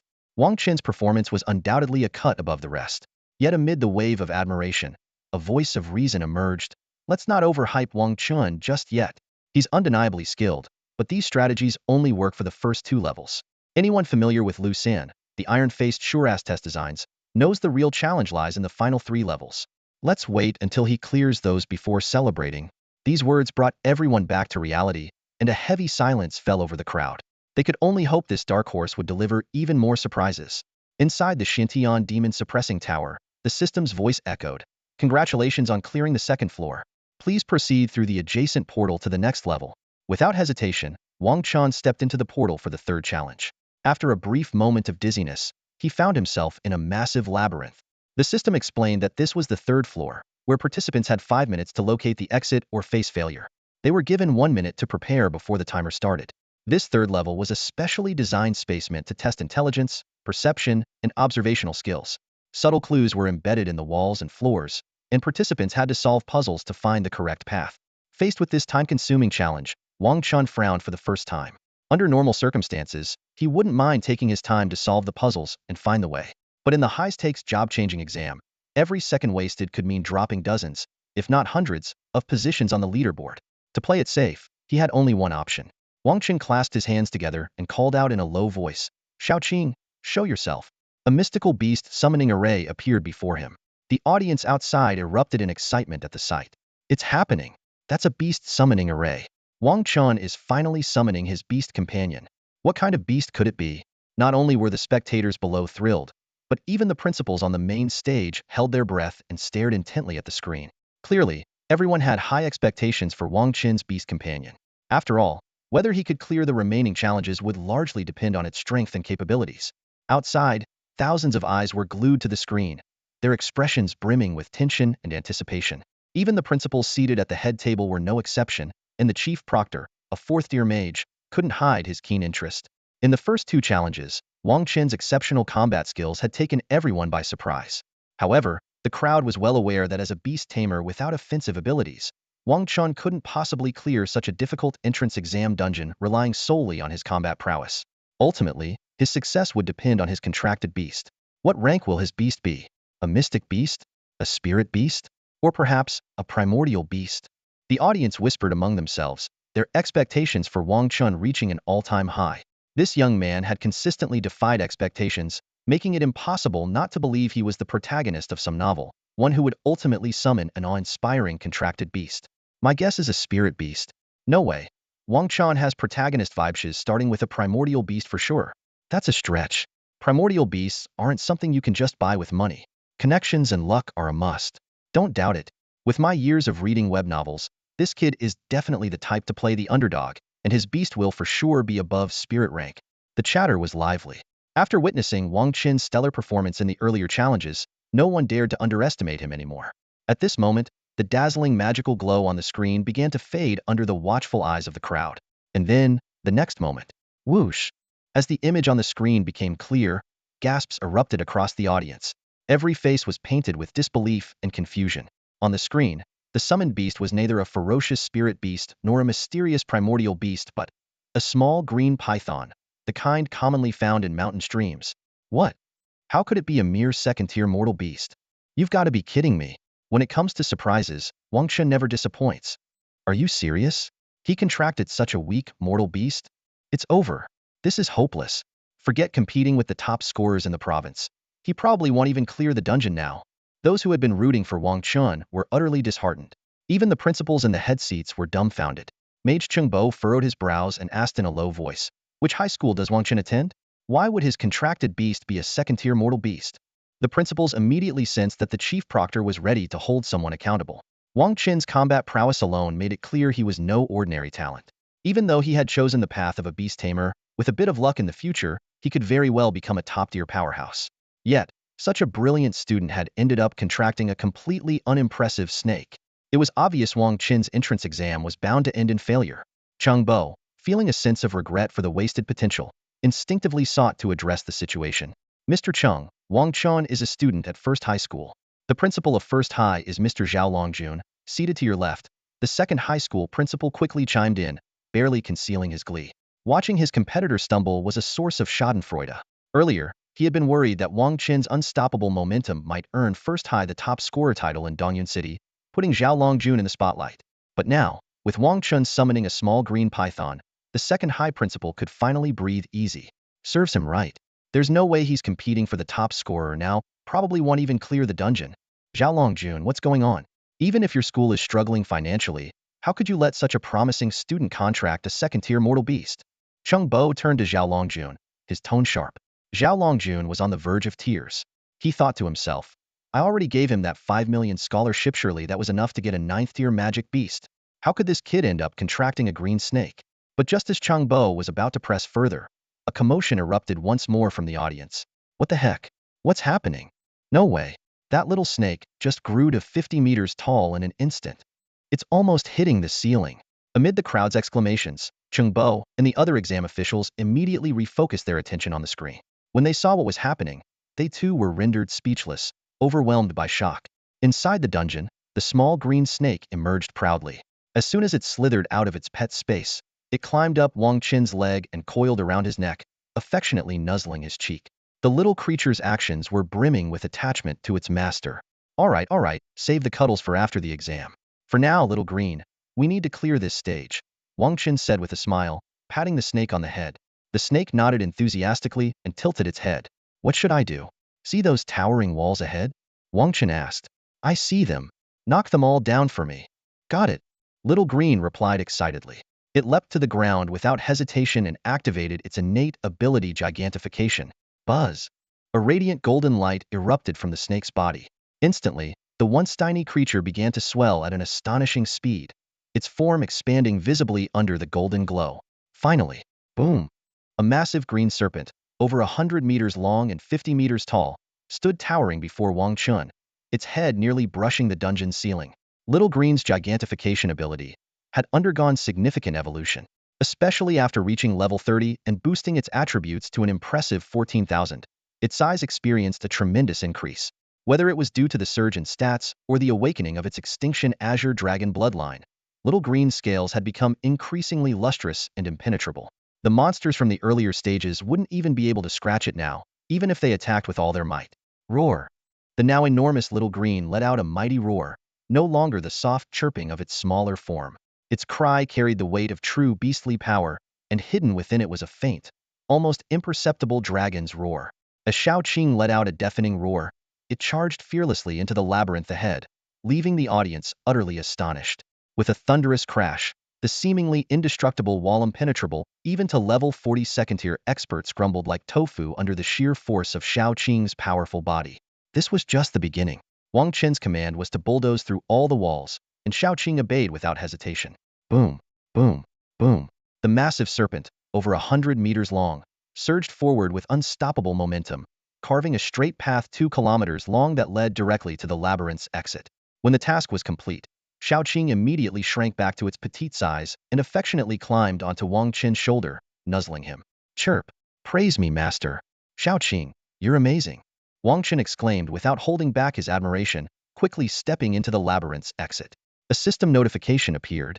You have reached the labyrinth's exit. Congratulations, you've successfully cleared the 3rd level. Please step into the portal beside you to proceed to the next level. With that, only 2 levels remained. If nothing unexpected occurred, one would be an elite challenge, and the other a boss fight. It was clear that Shao Qing's moment to shine was far from over. As Wang Chen advanced to the 4th level, the outside world was already in an uproar. Shocked expressions were plastered across everyone's faces, as if they had just witnessed the most unbelievable scene imaginable. Many were left speechless. Wang Chen's method of clearing the labyrinth had left everyone in awe. Shao Qing's towering form and its earth-shattering charge had completely shattered their understanding of what was possible. If Wang Chen had contracted with a high-tier source beast, the spectacle might have been within the realm of expectation. But this was clearly just a second-tier mundane Biasta, Shao Qing Python. What on earth? Is this really a mundane beast? I swear to the heavens, this is the most absurd second-tier beast I've ever seen. Someone, please tell me what kind of second-tier beast can grow over 100 meters long? I'm at a loss for words. While others navigate the labyrinth, he just bulldozes through it. The real shock, however, was on the faces of the headmasters seated at the judges' table. They had never anticipated that the labyrinth, painstakingly designed over 6 months by the infamous iron-faced Shura, Lu Xian, would be obliterated in such an unreasonable manner by Wang Chen's beast companion. The entire ordeal lasted less than 30 seconds. The most baffling part? They couldn't figure out how a second-tier mundane beast could possess such an extraordinary enlargement ability. Normally, a mundane beast's size amplification would peak at 3 meters, with exceptional ones reaching 5. Magical beasts could grow to 10 meters, mystical beasts to 20, and source beasts to 30. As for divine beasts, though rarely witnessed, records suggested they could grow to 100 meters or more. These were the standard size amplification benchmarks for low-level beasts. As their levels increased, their maximum sizes would accordingly scale up. It was said that top-tier divine beasts, when fully enlarged, could rival the size of small land masses, a truly terrifying prospect. Yet here was this seemingly adorable Shaoqing python, capable of growing to over 100 meters in length. This scale already matched that of a divine beast. How could they not be shocked and bewildered? At that moment, the headmasters finally realized. Not only was Wang Chen hiding his true potential, but even his beast companion was playing the same game. Could this Shaoqing python be a mutated species? Even if it were, this level of mutation was utterly absurd. Among them, Cheng Bo, a fourth-tier archmage with extensive knowledge, was the first to make a logical guess. He speculated that the Shaoqing python was likely a bloodline immutated beast. Otherwise, there was no way to explain such an abnormal phenomenon. However, the extent of this mutation was extraordinary. For Cheng Bo, this revelation was excellent news. It confirmed that Wang Chen's beast companion was far from ordinary. Perhaps Wang Chen truly had a chance to clear the labyrinth and achieve an unexpectedly high score. With this thought, Cheng Bo's mood brightened considerably. Instead of reprimanding Zhao Longjun further, he chuckled, patted Zhao Longjun on the shoulder, and said, "If Wang Chen manages to clear the 2 most difficult levels ahead, his final score will undoubtedly be exceptional. He's already far ahead of the other candidates after the first 3 levels. He might even claim the top spot in the city." Zhao Longjun, taken aback by the praise, responded humbly, "Haha, you're too kind, Mr. Cheng. I'd be content if Wang Chen simply manages to finish. Come now, no need to be modest. His performance in the first 3 levels already speaks volumes about his abilities. With a rare mutated beast companion, clearing the labyrinth should be no problem," Cheng Bo said with a smile. There was, however, one particularly bold thought Cheng Bo kept to himself. If Wang Chen could bulldoze through the next 2 levels as well, he might even become the provincial champion. Such an achievement would make him one of the rare few in history to claim the title of provincial champion while hailing from a small-town, humble background. Although the Dragon Kingdom's Double 10 education policy had ensured every child could successfully transition into their chosen profession, the majority of resources were still concentrated in the hands of wealthy families. As a result, provincial champions in previous years almost always came from prestigious backgrounds. For someone like Wang Chen, a student from a modest family, to rise to such prominence was exceedingly rare. Most of the ordinary students present, for instance, were only around level 20, with some not even reaching that mark. They could only attempt the easiest high school examination dungeons. Even if they completed them flawlessly, their scores wouldn't rank highly, leaving them with little choice but to attend standard combat academies. It was simply the reality they faced. If Wang Chen truly broke this pattern and claimed the title of provincial champion, his name would undoubtedly echo across the entire Nen province. He would have his pick of the top academies. Cheng Bo hadn't expected that his casual decision to visit his hometown and oversee an exam would lead to the discovery of such a prodigious talent. Meanwhile, Wang Chen had already stepped into the 4th level. On the other side, Li Yuan's team had just finished dealing with the first wave of monsters on the 2nd level. They had chosen Nightmare difficulty. As for Hell difficulty, they didn't dare attempt it, knowing it was designed by the iron-faced Shura, Lu Xian. Zhenjiro, Lu Ruafu, Ran Yinyan, you should be glad you didn't invite that loser Wang Chen to join your team. Otherwise, you might not even have cleared the 1st level. During the lull before the 2nd wave of monsters appeared, Zhuo Wenwei sneered, his face full of smug satisfaction. Zhenjiro, Lu Ruafu, and Ran Yinyan exchanged a knowing look as they caught the smug grin on Zhuo Wenwei's face. Their eyes betrayed an unmistakable mixture of disdain and disgust. Feeling fortunate not to team up with Wang Chen? What a joke. They had been eager to team up with him all along. If it hadn't been for Zhuo Wenwei meddling, it would have already happened. Lu Ruafu and Ran Yinyan had vividly recounted to Zhenjiro the incredible combat prowess Wang Chen had demonstrated in the wilderness dungeon. And now, Zhuo Wenweiho's skills barely edged out Jiao Wengshuan stared to compare himself to Wang Chen. Lu Ruafu sneered inwardly, itching to repeat what she had once told Jiao Wengshuan. Someone like you? You're not even worthy of being compared to Wang Chen. Li Yuanjian, the team's main damage dealer, noticed the subtle shift in the 3 girls' expressions and quickly tried to smooth things over. All right, let's not talk about Wang Chen. Right now, Our priority is to focus on clearing the Gaokao trial and aiming for the city's top scorer title. The three girls rolled their eyes in unison, though only internally. City's top scorer? Keep dreaming. With Wang Chen and his monstrous little green snake in the picture, Li Yuanjin didn't stand a chance. In fact, they were convinced that Wang Chen was likely to be the only candidate in Dongyun City capable of breaking into the provincial top 10. As soon as Wang Chen stepped onto the 4th floor, his information panel popped up with a notification. Current floor, 4th. Warning. You have entered level 3 weakness state. The environmental debuff began to take effect. Many dungeons and secret realms feature debuffs such as weakness, slow, sensory limitations, item restrictions, skill bans, and talent suppression, ranging from level 1 to level 9. It was said that mythical level dungeons often implemented level 9 debuffs, a testament to their extreme difficulty. For recent high school graduates participating in the career transition Gaokao, a level 3 weakness was already beyond the standard difficulty. Wang Chen had chosen the Hell level difficulty, which applied a 30 reduction to attributes. Nightmare level imposed a 20 reduction, difficult level 10, while normal level remained unaffected. This was typical of Lu San, the infamous Iron-Faced Shura, who had a reputation for creating brutal exam challenges. Those who had opted for Hell level were likely cursing him under their breath right now. Wang Chen's original 1,500 points in each of his 4 attributes were slashed by 30, leaving him with 1,050 points per stat. But he wasn't concerned. For the upcoming challenges, he wouldn't need to fight personally. That responsibility would fall entirely on Little Green. Even with Little Green's monstrous 14,000 points and attributes reduced by 30, it still retained a staggering 9,800 points. Moreover, as a Beast Tamer, Wang Chen possessed numerous class skills designed to amplify his pet's combat effectiveness. After selling his spoils from the wilderness for 1.7 billion gold coins, Wang Chen had invested heavily in Beast Tamer skills at Dongyun City's skill library. Although the library didn't stock height-ear skills above Clevel, the D-level skills he acquired were more than adequate for the current trials. Just then, a deafening roar echoed from a massive iron cage up ahead. By the dim torchlight within the tower, Wang Chen finally saw the colossal creature inside. A towering monster over 10 meters tall, clad in armor fashioned from beast bones. A single, rhino-like horn jutted from its forehead, while jagged tusks protruded from its maw. Its bulging muscles rippled with veins that seemed alive, exuding an overwhelming aura of raw power. Even spectators watching through screens outside the dungeon could feel the suffocating pressure emanating from the beast. Wang Chen immediately activated his identification skill to analyze the creature. Goblin Emperor level 40, cap 130. Species, Mighty Goblin. Rank, 9-star elite. Attributes, Strength 7,000, Intelligence 5,000, Constitution 7,000, Agility 6,500. Notes. The king among goblins, possessing terrifying physical strength. Violent and ruthless by nature, with extraordinary vitality. A 9-star elite monster, just one step away from advancing to the transcendent rank.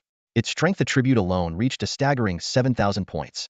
In this world of career transitions, even ordinary wild creatures could evolve into fearsome bosses if they survived long enough and accumulated enough combat experience.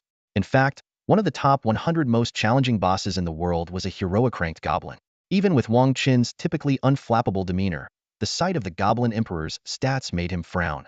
A monster of this caliber was beyond what individual combat skills could handle.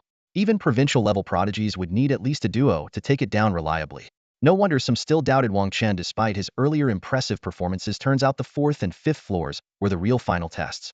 Outside the dungeon, a Tier 4 arcane mage serving as an examiner couldn't help but sigh. Old Lu really doesn't hold back, does he? I'd say if anyone manages to kill the Goblin Emperor within 5 minutes, even if they fail the 5th floor, they'll still have a shot at getting into one of the nation's top 50 combat academies. The gathered principals nodded in agreement. If they themselves were to return to age 18 and take this year's Gaokao, their results wouldn't fare much better. While the audience was still marveling at the Goblin Emperor's sheer power, a blood-curdling scream suddenly erupted from a nearby screen window. Oh my god! Someone just died. A blood-curdling scream pierced the air, startling the onlookers. On the screen, a horrifying scene unfolded. A candidate was brutally torn apart by 3 silver needle demon apes, blood splattering everywhere. It was Su Liang. His 4 teammates, witnessing their comrade's gruesome death, let out heart-wrenching cries of anguish and fury. It turned out that while the other 4 were occupied in battle, the 3 demon apes had silently crept behind Su Liang. With a single punch, they crushed his skull, then shared the feast among themselves. The gory scene was too much for many in the crowd. They turned away, unable to bear the sight. The remaining 4 candidates, overwhelmed by the relentless attacks of the demon apes, were forced to retreat. In the end, They had no choice but to use their return scrolls to escape from the mystic Sky Demon Tower. When they reappeared, they were in tears, a mix of relief at surviving and terror of their ordeal. The image of their teammate being dismembered haunted them, and the weight of guilt, despair, and fear bore down heavily on their shoulders. This was the brutal reality of the college entrance exam.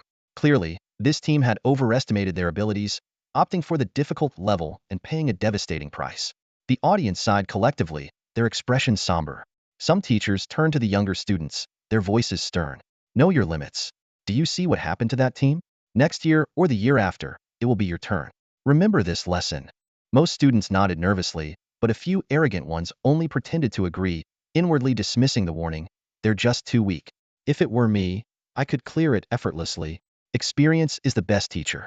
While most would heed the advice, there would always be a few who were overconfident, believing themselves invincible. Only after suffering firsthand would they truly wake up. This was why, despite repeated warnings from teachers for candidates to choose challenges that matched their abilities, some still secretly selected trials far beyond their level. The parents of the deceased candidate were inconsolable, led away by staff for comfort. Some might wonder, in a world where games and reality had merged, wasn't there a way to resurrect someone? There was, but the prerequisite was that the individual had to be level 50 or above to qualify for resurrection. Even support classes like priests and healers couldn't learn resurrection skills until they reached level 50. These fresh high school graduates taking the transfer exam were far from that level. Reaching the mid-30s was already considered exceptional. Of course, there were rare prodigies from top-tier provinces who surpassed level 50 at this age, but such geniuses were directly recruited by elite academies and didn't need to take the exam. Some criticized Lu Sen, the iron-faced Shura, for designing tests that were excessively harsh, beyond the candidate's capabilities. But ever since the cataclysm, humanity had been on the defensive, lands invaded, civilians massacred, resources plundered.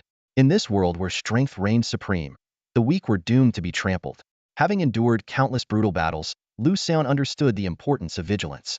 Known for his strict standards, he firmly believed in training not timid sheep, but fierce tigers capable of tearing their enemies apart with claws and fangs.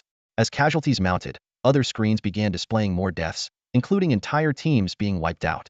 The crowd suddenly realized that Wang Chen's smooth progress had lulled them into underestimating the difficulty, forgetting that the test designer was the infamous iron-faced Shura Lu Sen. On East Cloud Plaza, more and more failed candidates were being teleported out. Some broke down in tears on the spot, unable to accept their defeat. While retaking the exam was an option, it meant losing the benefits of the nation's double 10 free education policy and incurring significant expenses. After all, transfer resources were precious, and globally, only the Dragon Nation had the audacity to implement such a policy. Teachers rushed to console the failed candidates. Don't lose hope. If the path of combat isn't for you, you can always pursue a secondary profession. Secondary professions included alchemists, enchanters, jewelers, architects, and more viable alternatives to the front lines. On the main podium, the principals watched the scenes unfold with heavy hearts. It was clear that this year's transfer exam clearance rate had hit a new low. Someone suddenly asked, by the way, how far has Li Yuan's team gotten? No idea. Only Wang Chen's screen is fixed, while the others are shown randomly. At that moment, a startled exclamation broke the tense atmosphere. Wait, look. Wang Chen just cleared the 4th level. Everyone was stunned. In just a matter of seconds, Wang Chen had passed the 4th level. Distracted by the earlier death scenes, they turned back to see only Wang Chen's silhouette, hands in his pockets, stepping into the light gate of the 5th level. What the? Seriously? Why does it feel like Wang Chen's exam is completely different from everyone else's? How is he breezing through this so easily? Invigilator. I request a replay of the footage. Yeah. I missed how Wang Chen cleared the level. Me too. Replay. Replay. Replay. The previously somber atmosphere was instantly replaced with excitement as the audience clamored for a replay. Silence. Chief Invigilator Chang Bo tapped the table, his expression stern. His voice wasn't loud, but infused with magic. It carried clearly to everyone present. The crowd immediately quieted down, a mix of respect and fear for the level 120 Archmage. Chang Bo looked at the crowd and asked, "Are you sure you want a replay? If we watch the replay, you might miss how Wang Chen clears the 5th level." The audience hesitated, realizing he had a point. Let's watch Wang Chen tackle the 5th level first, then review the replay later. Yeah, good idea. As the murmurs of agreement spread, the principals on the podium exchanged helpless glances. This year's transfer exam had essentially turned into Wang Chen's solo performance. Within the instance, news of Wang Chen's feat slaying the Goblin Emperor spread to the outside world in less than 30 seconds, causing an uproar. The Emperor's strength was undeniable. After all, It had managed to hold its ground against Xiaoqing for a full 15 seconds before falling. Let's rewind to 30 seconds earlier. The moment Wang Chen and Xiaoqing stepped into the fourth layer of the space, the Goblin Emperor's bloodshot eyes snapped open. Freed from the constraints of its seal, the chains binding it shattered effortlessly as the Emperor's massive form broke free. Humans! Cursed humans! I'll annihilate every last one of you. It roared in fury. With a single punch, it smashed its prison to pieces and seized a massive bone blade nearby. Its heavy stomp caused the tower's solid floor to sink under its weight. In the next instant, the towering figure launched itself toward Wang Chen like a cannonball, the sheer force of its charge kicking up a gale that stung Wang Chen's face. Faced with such a terrifying onslaught, most would have been paralyzed by fear. Yet Wang Chen's expression remained calm, his gaze icy and composed. He turned slightly to Xiaoqing at his side and said softly, "If this Goblin Emperor is still alive after 20 seconds, I'm cutting your daily snacks by half." The words sent a shiver through Xiaoqing, who had been affectionately nuzzling against Wang Chen. For the little glutton, the thought of losing half its snacks was nothing short of catastrophic. It immediately leapt from Wang Chen's shoulder, its serpent-like eyes locking onto the massive creature that dared to threaten its treats. Golden light erupted. Xiaoqing's body radiated a dazzling brilliance. This time, it didn't choose to enlarge itself but instead unleashed the world-ending thunder art directly. Azure lightning coiled around its small, serpentine form as it charged headlong at the Goblin Emperor with reckless ferocity. Meanwhile, Wang Chen wasn't idle. He raised his hand and activated the Drank skill, Beast Companion Frenzy. Enhanced by his SS tier talent, Beast Affinity, which amplified the skill's effect from a modest 10 boost to a staggering 100, Xiaoqing's attribute skyrocketed from 9,800 to 19,600. Not only did it regain its peak strength, but it also far surpassed its previous limits. At first glance, the Goblin Emperor dismissed the toothpick-sized snake with a sneer. But its keen sense of danger, honed through years of survival and conquest, quickly sounded the alarm. Without hesitation, it activated 3 layered buff skills: Colossal Strength Amplification, Unstoppable Momentum, and Titan's Resolve. A crimson aura enveloped its body as its strength attribute surged from 7,000 to 12,000. With a deafening crash, Azure lightning and crimson energy collided midair, illuminating the entire tower in a blinding flash. In that moment, the two vastly mismatched figures finally clashed head-on. Despite the powerful impact, it remained completely unmoved, standing as immovable as a towering mountain. Not only did it show no signs of faltering, but it also gained the absolute upper hand. The Goblin Emperor let out a muffled grunt the moment it collided with Xiaoqing, stumbling 2 steps back, a flash of astonishment flickering in its eyes. Moments later, the Goblin Emperor's eyes widened in shock, its face filled with utter disbelief and terror. It felt as though all its strength had been drained in an instant. Its once formidable strength stat of 12,000 had plummeted to a mere 3,600. On top of that, its physique, intelligence, and agility stats all dropped by a staggering 70. What shocked it even more was that this single collision had caused its health to drop by more than half, while a debuff that increased incoming damage by 500 was now applied to it. Before the Goblin Emperor could recover from its shock, Xiaoqing let out a battle cry, brimming with fighting spirit. It showed no intention of stopping and charged at the Goblin Emperor once again. Xiaoqing silently calculated the time in its mind. If it couldn't kill this creature within 20 seconds, its snacks would be cut in half by its master. Seeing the small snake that had caused its attributes to nosedive coming at it again, the Goblin Emperor's face was filled with fear. It no longer dared to clash head-on. However, with its agility stat reduced by 70, it was completely unable to evade the lightning-fast movements of Xiaoqing, who now seemed like a phantom. Bang! With over 14,000 points in combined attributes, Xiaoqing slammed into the Goblin Emperor's chest with brutal force. This time, the impact shattered the Goblin Emperor's heart, leaving a massive dent in its chest. Foul, black blood gushed from its gaping mouth like a fountain as it collapsed to the ground, life extinguished in an instant. A system notification promptly rang out. "You have slain the Goblin Emperor. Congratulations, you've successfully cleared the 4th level." The entire battle had taken only 15 seconds. Xiaoqing retracted the fearsome green lightning that had surrounded its body, returning to its normal form.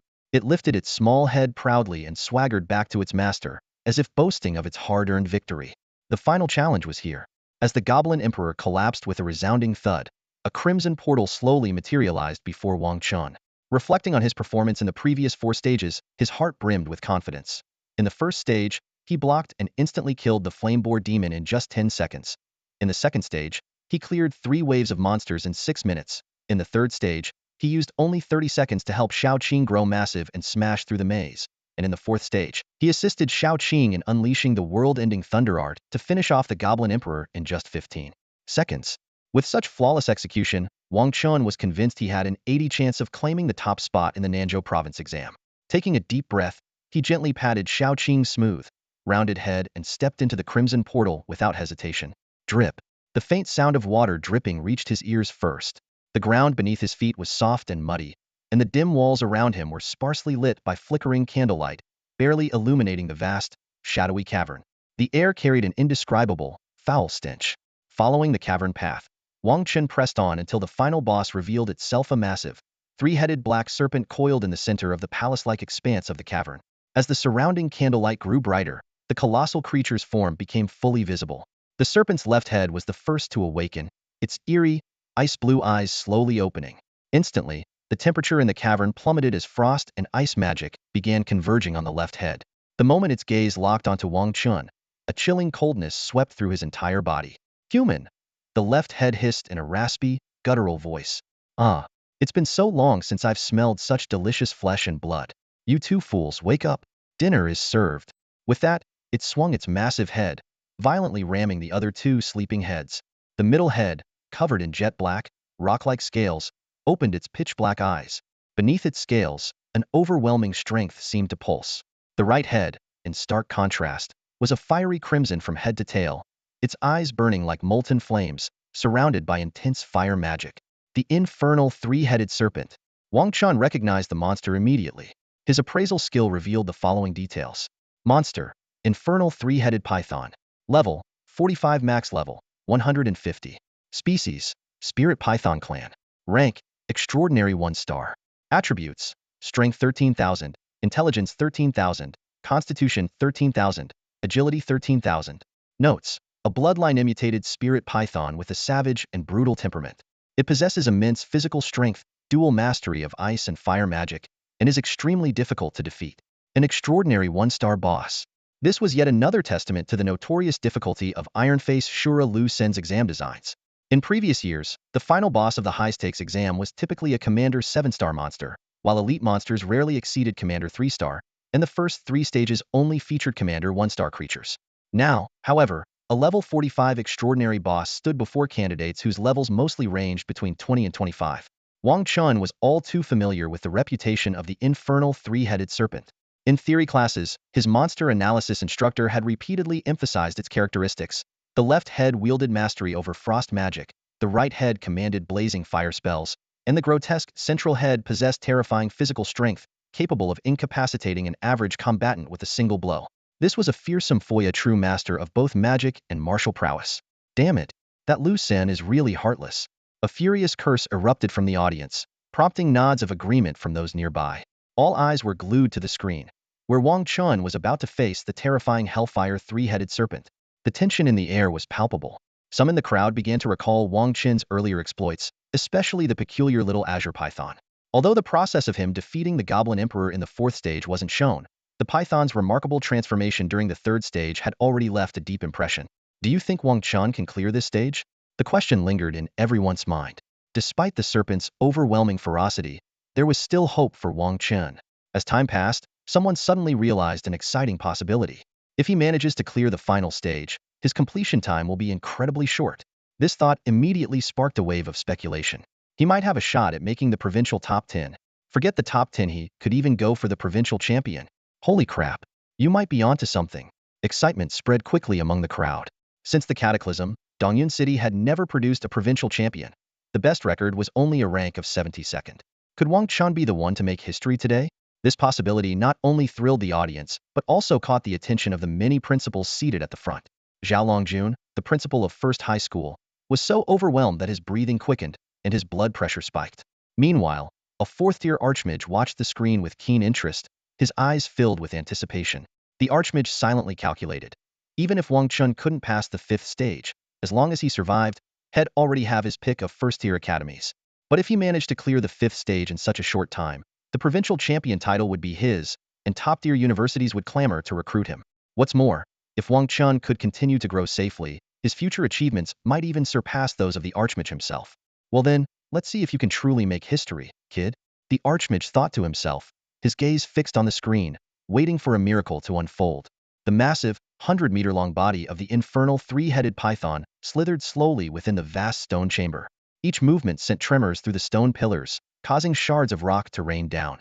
Its seemingly soft, serpentine form radiated a destructive power so immense that even the slightest exertion could shatter the pillars supporting the cavernous hall. 3 heads, one icy blue, one pitch black, and one fiery red, fixed their 6 cold, merciless eyes, filled with hunger and savagery, on the slender human figure standing before them. Yet, to their fury, this human dared to meet their gaze without a trace of fear, showing none of the reverence they demanded. Damn it! The 3 heads roared in unison within their minds. We are the rulers here. How dare a mere human insect show such insolence?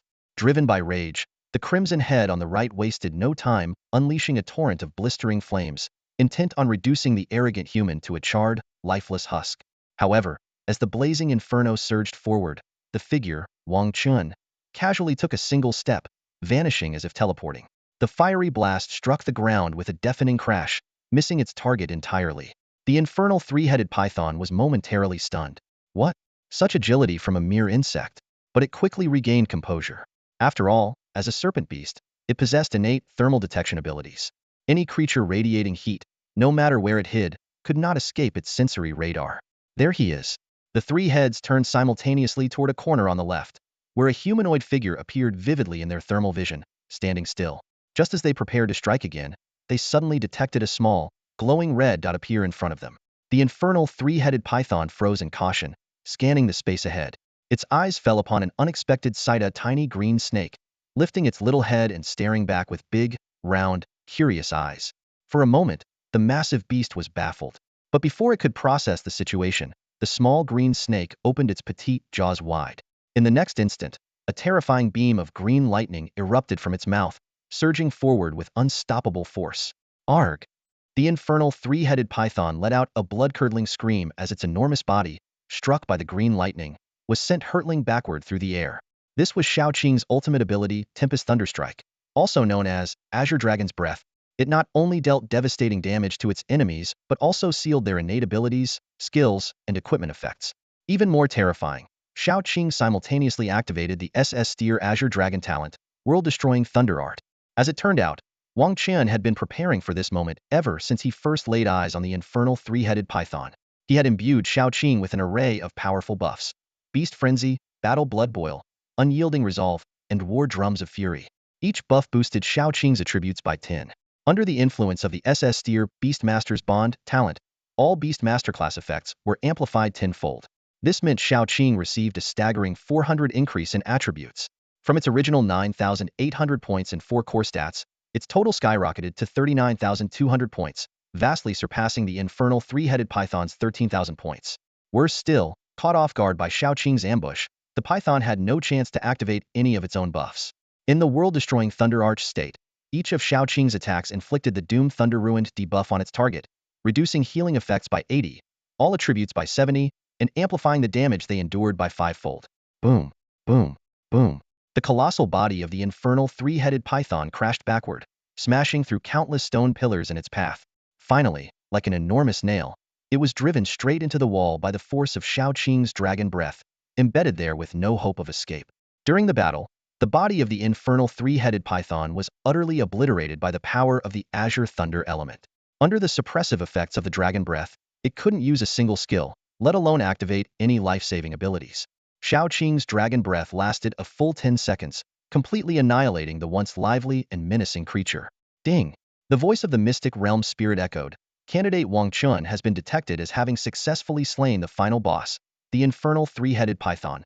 Congratulations, Candidate Wang Chen, on clearing the golden 2-star dungeon, the Shintian Demon Suppressing Tower. Current mode: Hell. Completion time: 7 minutes and 20 seconds. Performance rating: SSS. Time rating: SSS. Overall rating: SSS.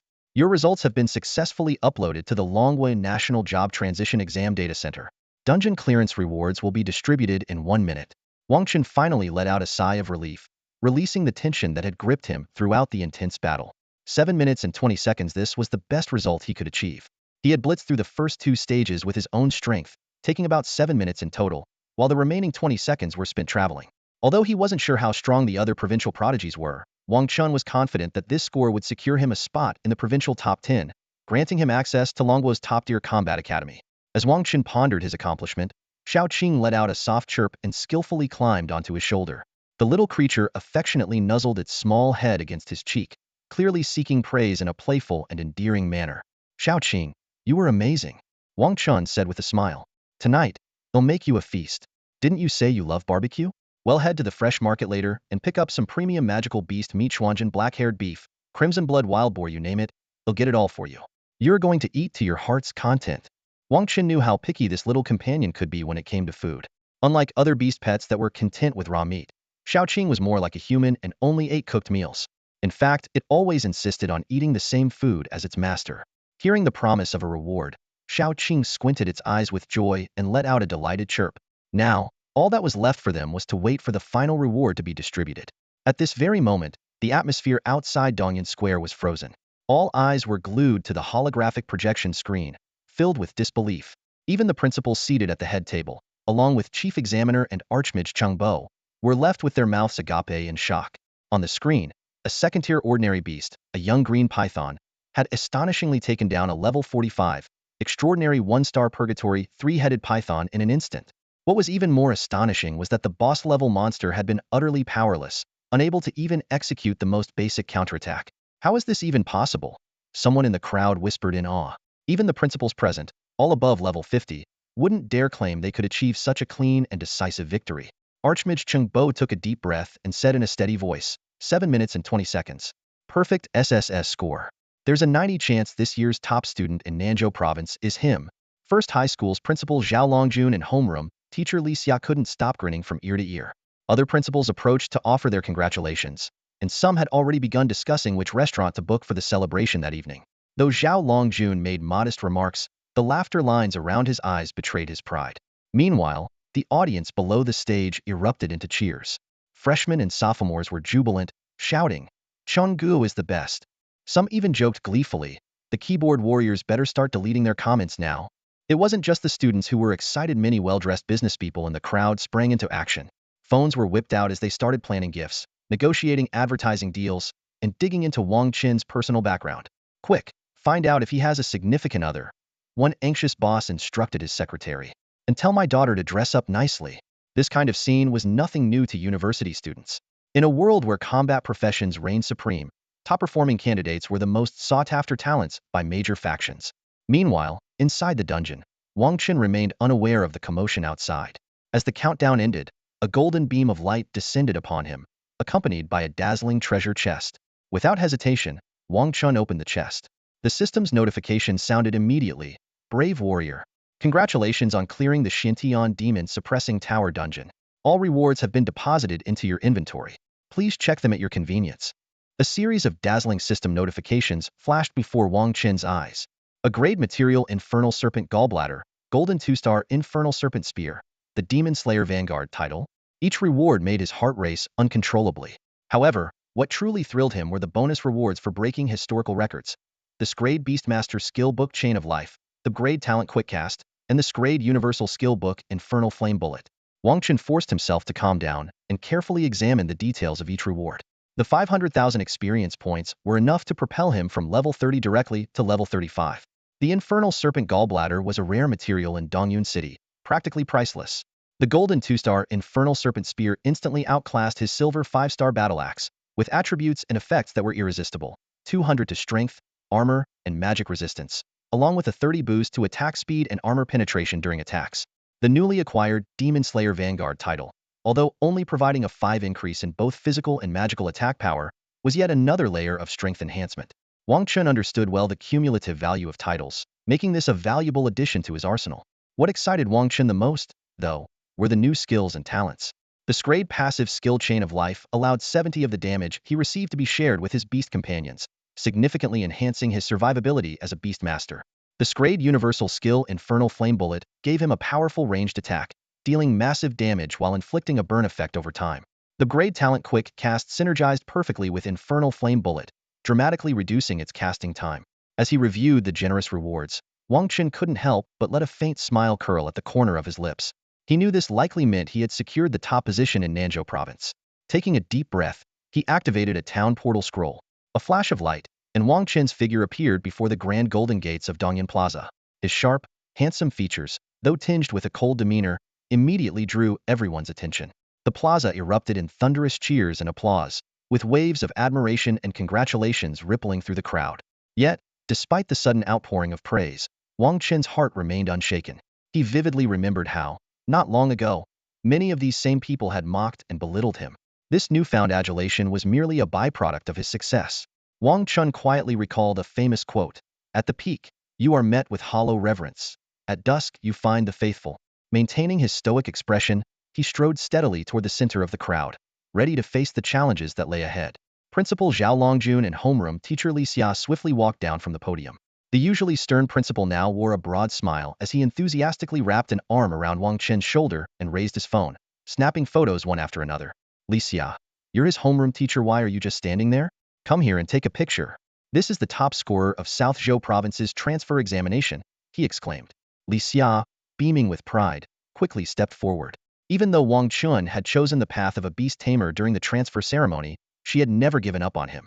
And now, he had proven her faith in him was well placed.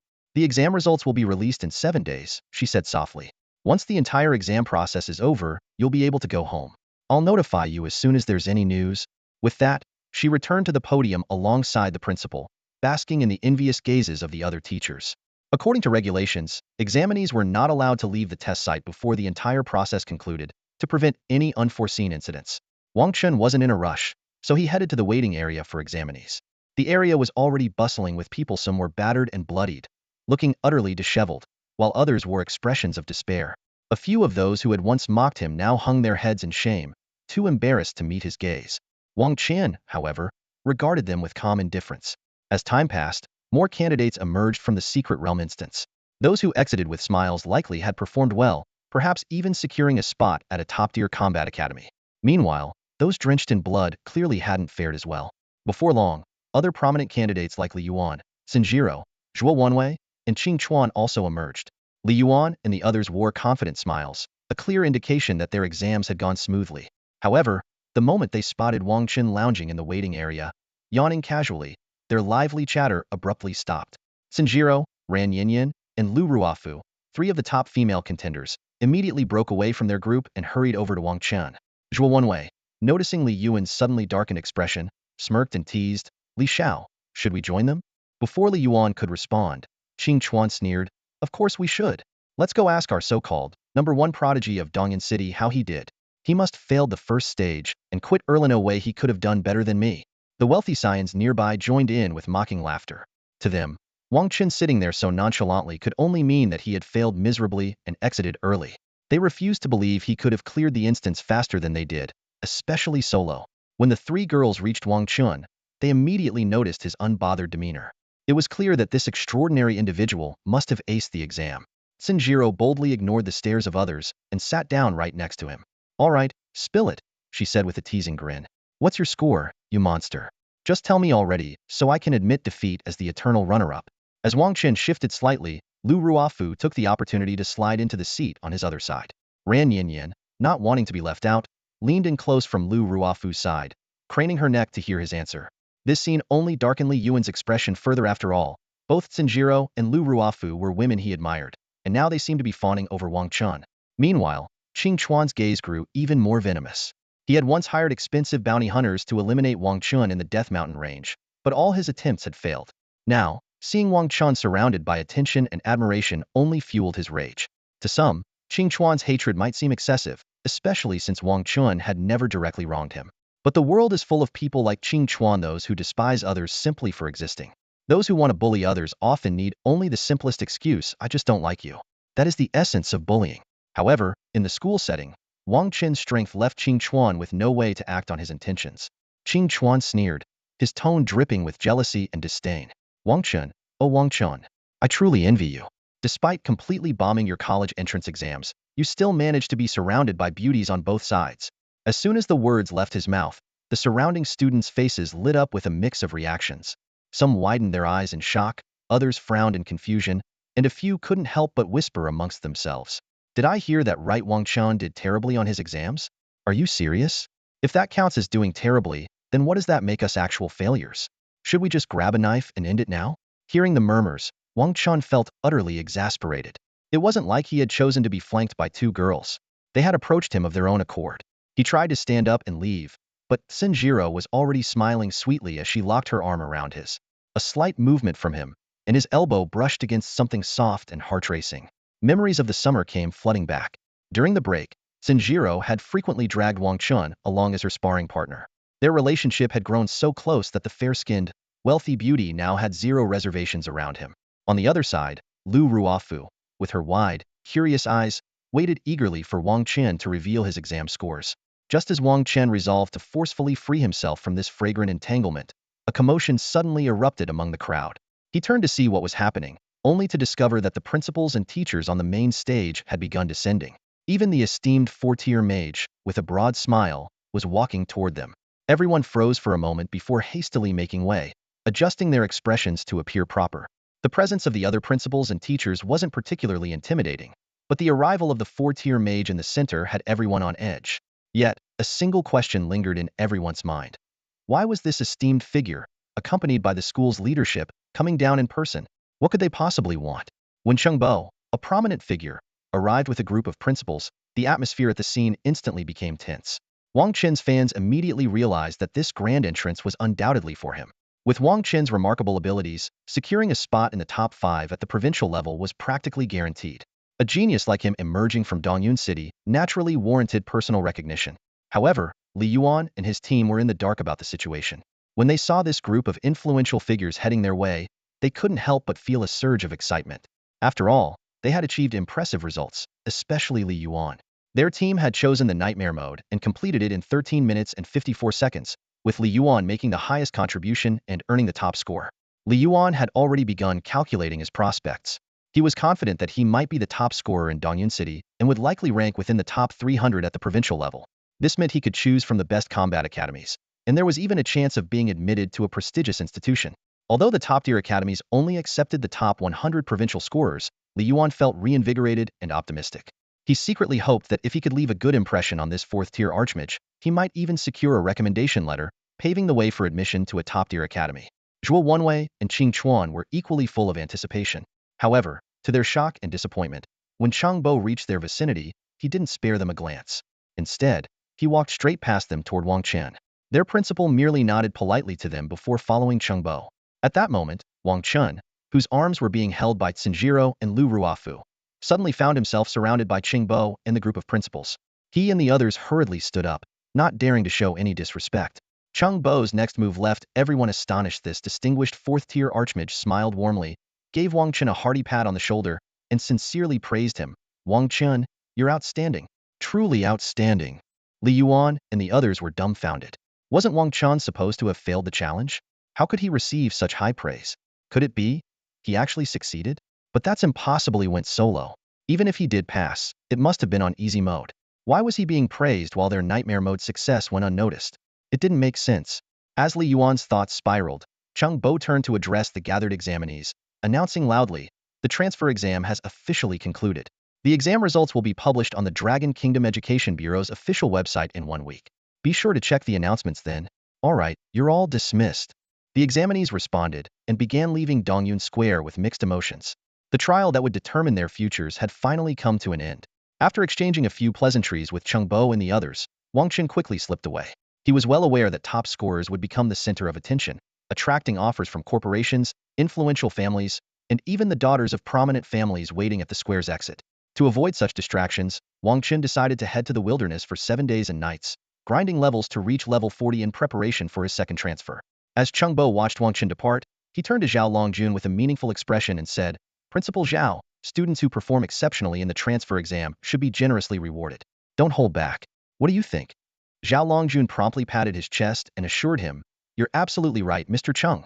Rest assured, I'll personally apply to the Dragon Kingdom Education Bureau for the highest level reward grant. The other principals, observing Zhao Longjun's confidence and enthusiasm, couldn't hide their envy and jealousy. If Wang Chen truly became the provincial top scorer for Nanzhou Province, Dongyun First High School would undoubtedly rise to new heights. As Zhao Longjun noticed the expressions of his peers, He smiled triumphantly and strode confidently toward the Dragon Kingdom Nanzhou Province Education Bureau. After returning to his small villa, Wang Chen didn't linger for long. He quickly stored the two newly purchased sets of magical garments into his storage ring, which was worth 300,000 gold coins. These garments were inscribed with practical magical functions like dust purification and body refreshing, making them the mainstream attire in the current society. Anticipating that people from all walks of life would soon flock to him, Wang Chen decided to leave the area temporarily. He headed to the trading market and bought some convenient tools. At Xiao Qing's playful urging, Wang Chen went straight to the five-star Tissy Hotel and booked a VIP private room. Xiao Qing, eat to your heart's content tonight. They'll cover all the expenses, Wang Chen declared boldly, as Xiao Qing affectionately nuzzled against his cheek. The server was stunned by the scene. A Beast Tamer showing such affection for a Xiao Qing Pythonan exotic delicacy in this region was unheard of. She couldn't help but marvel at the guest's extravagance and unique personality. As plate after plate of exquisite delicacies was served, Xiao Qing's appetite seemed insatiable. Its petite body resembled a bottomless pit, devouring all sorts of top-tier ingredients non-stop. The feast lasted for a full hour, and the final bill came to an astonishing 2.2 million gold coins. After leaving the hotel, Wang Chen carried the still-snoozing Xiao Qing to the wilderness, intending to start hunting monsters. However, he noticed that Xiao Qing's body began emitting faint traces of green lightning elements, and its temperature was gradually rising. Wang Chen immediately realized this wasn't ordinary sleep. He found a secluded cave and used dry grass to build a temporary nest for Xiao Qing. At that moment, his information panel suddenly popped up with a notification. Your pet Xiao Qing has met the conditions for Bloodline Awakening. Would you like to initiate its Bloodline Awakening to advance the progression of its extinction Azure Dragon lineage? So that's what it was. Wang Chen suddenly understood. After solo clearing the Hell difficulty Xintian Demon Suppressing Tower, Xiao Qing had leveled up to 35. Coupled with the nourishing effects of the top-tier feast, Xiao Qing had finally reached the second stage of Bloodline Awakening. Without hesitation, Wang Chen selected yes. In an instant, the green lightning elements on Xiao Qing's body erupted in a dazzling burst of light, transforming the entire cave into a pool of crackling thunder. Brilliant flashes of azure lightning illuminated the surroundings as Wang Chen's beast companion, Xiao Qing, successfully underwent a second activation of its world-ending Azure Dragon bloodline. The activation level had now reached 20. Immediately, Xiao Qing's updated information panel displayed its newly acquired talents and skills. 2 SS grade talents. Thunderous Wrath. Grants immunity to all abnormal statuses. Upon being struck, it creates a 500-meter radius thunder field in which Xiao Qing becomes invincible. Enemies within the field suffer massive lightning damage continuously and are stunned for 10 seconds. 3 new skills. Swift Thunder Gale Scrade. Increases critical damage, critical rate, and agility by 500. Thundering Roar S grade. Instantly teleports in front of the target, unleashing a deafening roar of thunder that deals massive lightning damage. This attack is guaranteed to critically strike and bypass both armor and magic resistance. Xiao Qing is invincible during the skill's activation and gains an additional 5 seconds of invincibility after its release. 5-fold Lightning Strike S grade. Summons a thundercloud that lasts for 10 minutes, consistently raining down heavenly lightning on the target. Each strike deals significant damage and stuns the target for 5 seconds. Xiao Qing's attributes had also seen a staggering increase, skyrocketing from 24,000 points at level 35 to an impressive 40,000 points, a monumental growth of 16,000 points. Such rapid advancement defied all conventional understanding. Wang Chen, however, was acutely aware of the risks this power entailed. If the authorities in Longwood discovered Xiao Qing's potential, his freedom could be at stake. If the major guilds caught wind of this, he would undoubtedly face endless pursuit. Even top-tier, 4th transition experts at level 100 might take action against him. With these thoughts weighing heavily on his mind, Wang Chen resolved to remain low-key until he could truly stand his ground. Just then, Xiao Qing let out a soft, childlike whimper, instinctively burrowing into Wang Chen's arms. Comforted by his scent, the little dragon fell into a peaceful slumber once again. Wang Chen decided to rest in the cave for the night before venturing deeper into the Cloud Moon Mountain range the next day. 7 days later, in the depths of the Cloud Moon Mountain range, a deafening clap of thunder echoed across the sky as the colossal ice-armored dragon lizard leader collapsed to the ground. Its crystalline, ice-covered scales had been charred black by relentless lightning strikes. A system notification promptly appeared, 50,000 experience points gained. Both Wang Chen and Xiao Qing had leveled up to 40. Wang Chen received 800 free attribute points and skill points, while Xiao Qing's attributes saw a balanced increase of 2,000 points in all categories. Surveying the battlefield littered with the corpses of ice-armored dragon lizards, Wang Chen wiped the sweat from his brow. Though leveling up had become increasingly grueling, Reaching the threshold for a second-class transition before the school term began was a remarkable achievement. Among the provincial elites, his progress was nothing short of extraordinary.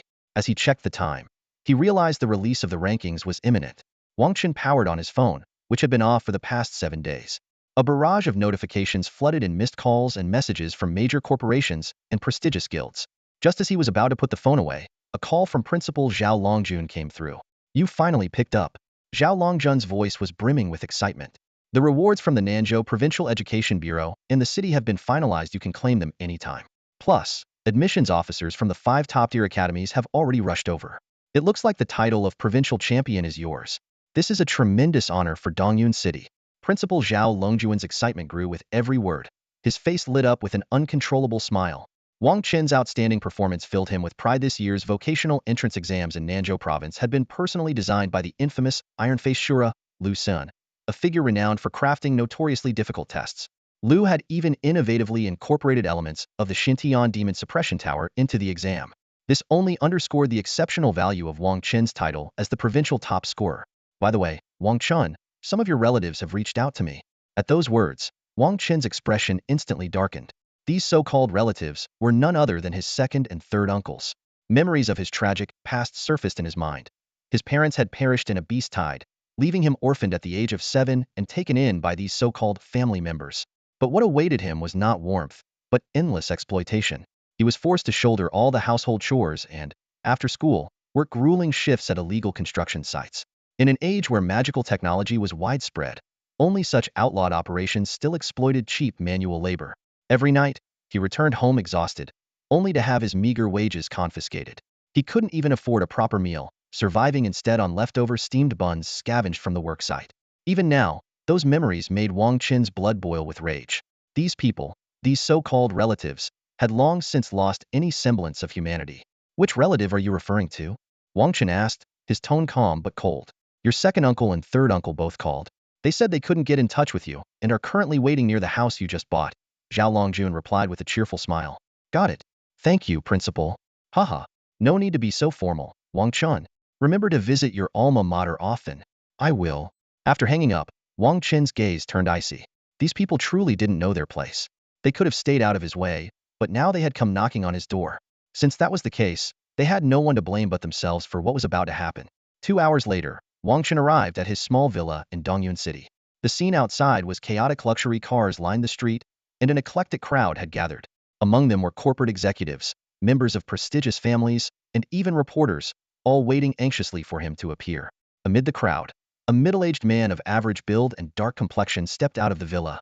It was none other than Wang Chen's second uncle, Wang Jingxuan. Putting on a show, he addressed the crowd with a smug air. "You might as well stop waiting. Wang Chen is avoiding all of you, which is why he hasn't come back." The crowd immediately surged forward, their attitudes humble as they pleaded with him. The steward of the Situ family wanted to arrange a meeting. A reporter from the Nanzhou Provincial Daily begged for an exclusive interview, and the general manager of Azmac Pharmaceuticals requested a phone call. Watching these usually untouchable figures grovel before him, Wang Jingxuan reveled in his newfound sense of importance. He was merely a level 22 mediocre fighter, someone who wouldn't even qualify to shine these people's shoes on any other day. Yet now, thanks to his nephew's achievements, he was basking in the limelight. Just as he was lost in his moment of vanity, a dark shadow flashed by. Arg! A scream of agony pierced the air. The crowd turned to see Wang Chen standing there, his face expressionless, while Wang Jingxuan had been sent flying into the villa wall, crumpling to the ground. The onlookers were stunned, frozen in place. Some instinctively stepped forward, but Wang Chen's cold, penetrating gaze stopped them in their tracks. That look carried an unspoken yet unmistakable intent to kill, sending shivers down their spines. In that moment, they realized this young man was deadly serious. He was ready to kill. Wang Chen's kick was powerful and heavy. At level 40, his four-dimensional attributes had already reached 4,000 points. Even without using any skills, this one kick landed on the level 22 Wang Jingxuan, nearly causing the latter to lose consciousness. Wang Jingxuan felt a sharp pain in his chest. 2 of his ribs were fractured, yet he still managed to stand up with difficulty. This was the difference between a transferee and an ordinary person. While a normal individual would require bed rest for broken ribs, a transferee, with their enhanced physical attributes, could move around even with such injuries. In urban areas, unauthorized fights between transferees were strictly forbidden. The system would warn players against attacking others without cause. However, Wang Chen was able to harm Wang Jingchuan without any hindrance because this was his private territory. As the owner of the villa, he had the right to deal with intruders as he saw fit, even to the extent of killing them without facing punishment. Conversely, intruders could not attack the territory owner unless the owner struck first. Wang Jingchuan stood up with a grim expression. When he realized that the person who had kicked him was Wang Chen, his anger erupted instantly. He still regarded Wang Chen as the timid and submissive boy he used to be, completely oblivious to how much things had changed. He roared, "Wang Chen, how dare you lay a hand on me?" What shocked everyone, however, was that Wang Chen, without hesitation, delivered another kick. With a loud bang, Wang Jingchuan was sent flying once more. This time, it wasn't just 2 broken ribs, his entire ribcage was shattered. The excruciating pain rendered him unconscious as blood spilled from the corners of his mouth. The crowd watching was both stunned and terrified. They hadn't expected Wang Chen to treat even his elders with such ferocity, nor had they anticipated the sheer force of his attacks. 2 kicks had left Wang Jingchuan gravely injured, and no one dared to approach Wang Chen, fearing they might suffer the same fate. At this moment, Wang Chen's second aunt, Chun Fong, rushed out of the villa, shrieking, "Wang Chen, are you insane? Have you lost your mind? How dare you beat your second uncle like this? I'll kill you myself today." Following closely behind were his third uncle, Wang Jingyu, his third aunt, and their 4 children, all wearing grave expressions. Chun Fong clearly underestimated how much Wang Chen had changed, still treating him as someone easy to bully.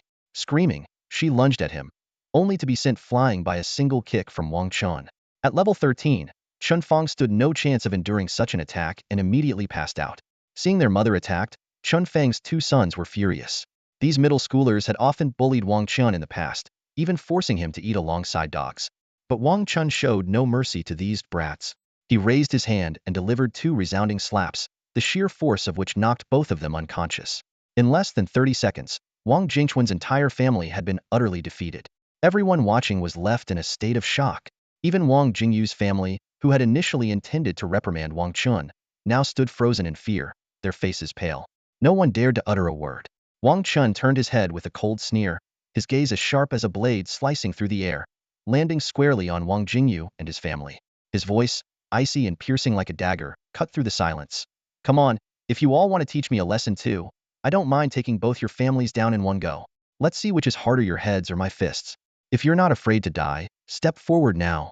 His words were like a heavy hammer, striking fear into Wang Jingyu's family and everyone present. The atmosphere froze, tension thick in the air, broken only by hushed whispers among the crowd. How ruthless! Wang Jingyu's family stared at Wang Chen in terror, as if seeing this nephew for the very first time. Their eyes glimmered with disbelief, their minds churning with shock and dread. 3 years had passed, and the once timid lamb had transformed into a ferocious wolf. Wang Jingyu suppressed the fear in his heart, adjusted his glasses, and forced himself to maintain the demeanor of an elder. His voice trembled slightly, but he tried to sound authoritative. "Wang Chen, no matter what, they are still your second uncle and aunt, your elders. How could you act so cruelly toward them?" To an outsider unaware of the full story, these words might paint Wang Chen as a heartless, disrespectful villain with no regard for family. But Wang Chen only laughed in response. His smile was dazzling yet chilling, like sunlight glinting off a frozen blade, radiating a coldness that sent shivers down spines. "Elders," he retorted icily. "Wang Jingyu, how dare you say that with a straight face? Have you forgotten how both your families treated me back then?" Wang Jingyu's expression faltered, a trace of unease flickering across his face. But he quickly regained his composure, his tone steady as he replied, "That was to toughen you up. There's an old saying, boys should be raised with hardship. By letting you experience life's difficulties early on, we helped shape your success today. Isn't that thanks to my efforts in training you?" These words froze Wang Chen's expression instantly. Inwardly, he cursed. What a shameless man. His audacity to twist the truth and spout such blatant nonsense was truly unmatched. Though, in a twisted way, it was true that the torment inflicted by these people had led to the original host's demise, creating the opportunity for Wang Chen to enter this new world. But using this as justification was nothing short of absurd. Wang Chen shook his head, his gaze darkening. Slowly, he raised 3 fingers, his voice colder than the winter wind, chilling enough to freeze the air. "I'll count to 3. Get out of my villa immediately. If you don't, you'll face the consequences." Wang Jingyu's face flushed with a mix of shame and anger. He opened his mouth, seemingly wanting to argue, but his wife, her face pale with fear, tugged at his sleeve. Their 2 children huddled behind him, trembling in fright. Watching Wang Chen begin his countdown, Wang Jingyu could only swallow his rage and leave in silence, his expression dark and brooding.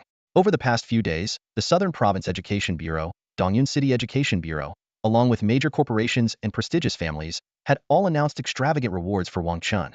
According to the official gift registry, the total value of these offerings exceeded 100 billion gold coins. Among the treasures were several coveted A-grade skill books, often out of stock even in large cities. It was precisely these rewards that had caught Wang Jingchuan and his family's attention. By merely claiming to be Wang Chen's relatives, they had already received gifts worth tens of millions of gold coins from various powerful families. For the two brothers, whose usual income from hunting monsters in the wild barely amounted to 5 or 6,000 gold coins a month, this was an astronomical fortune. If they could gain control over Wang Chen, their lives would be transformed beyond imagination. Using Wang Chen's household registration as leverage, they managed to move into the villa. However, they hadn't anticipated this kind of outcome.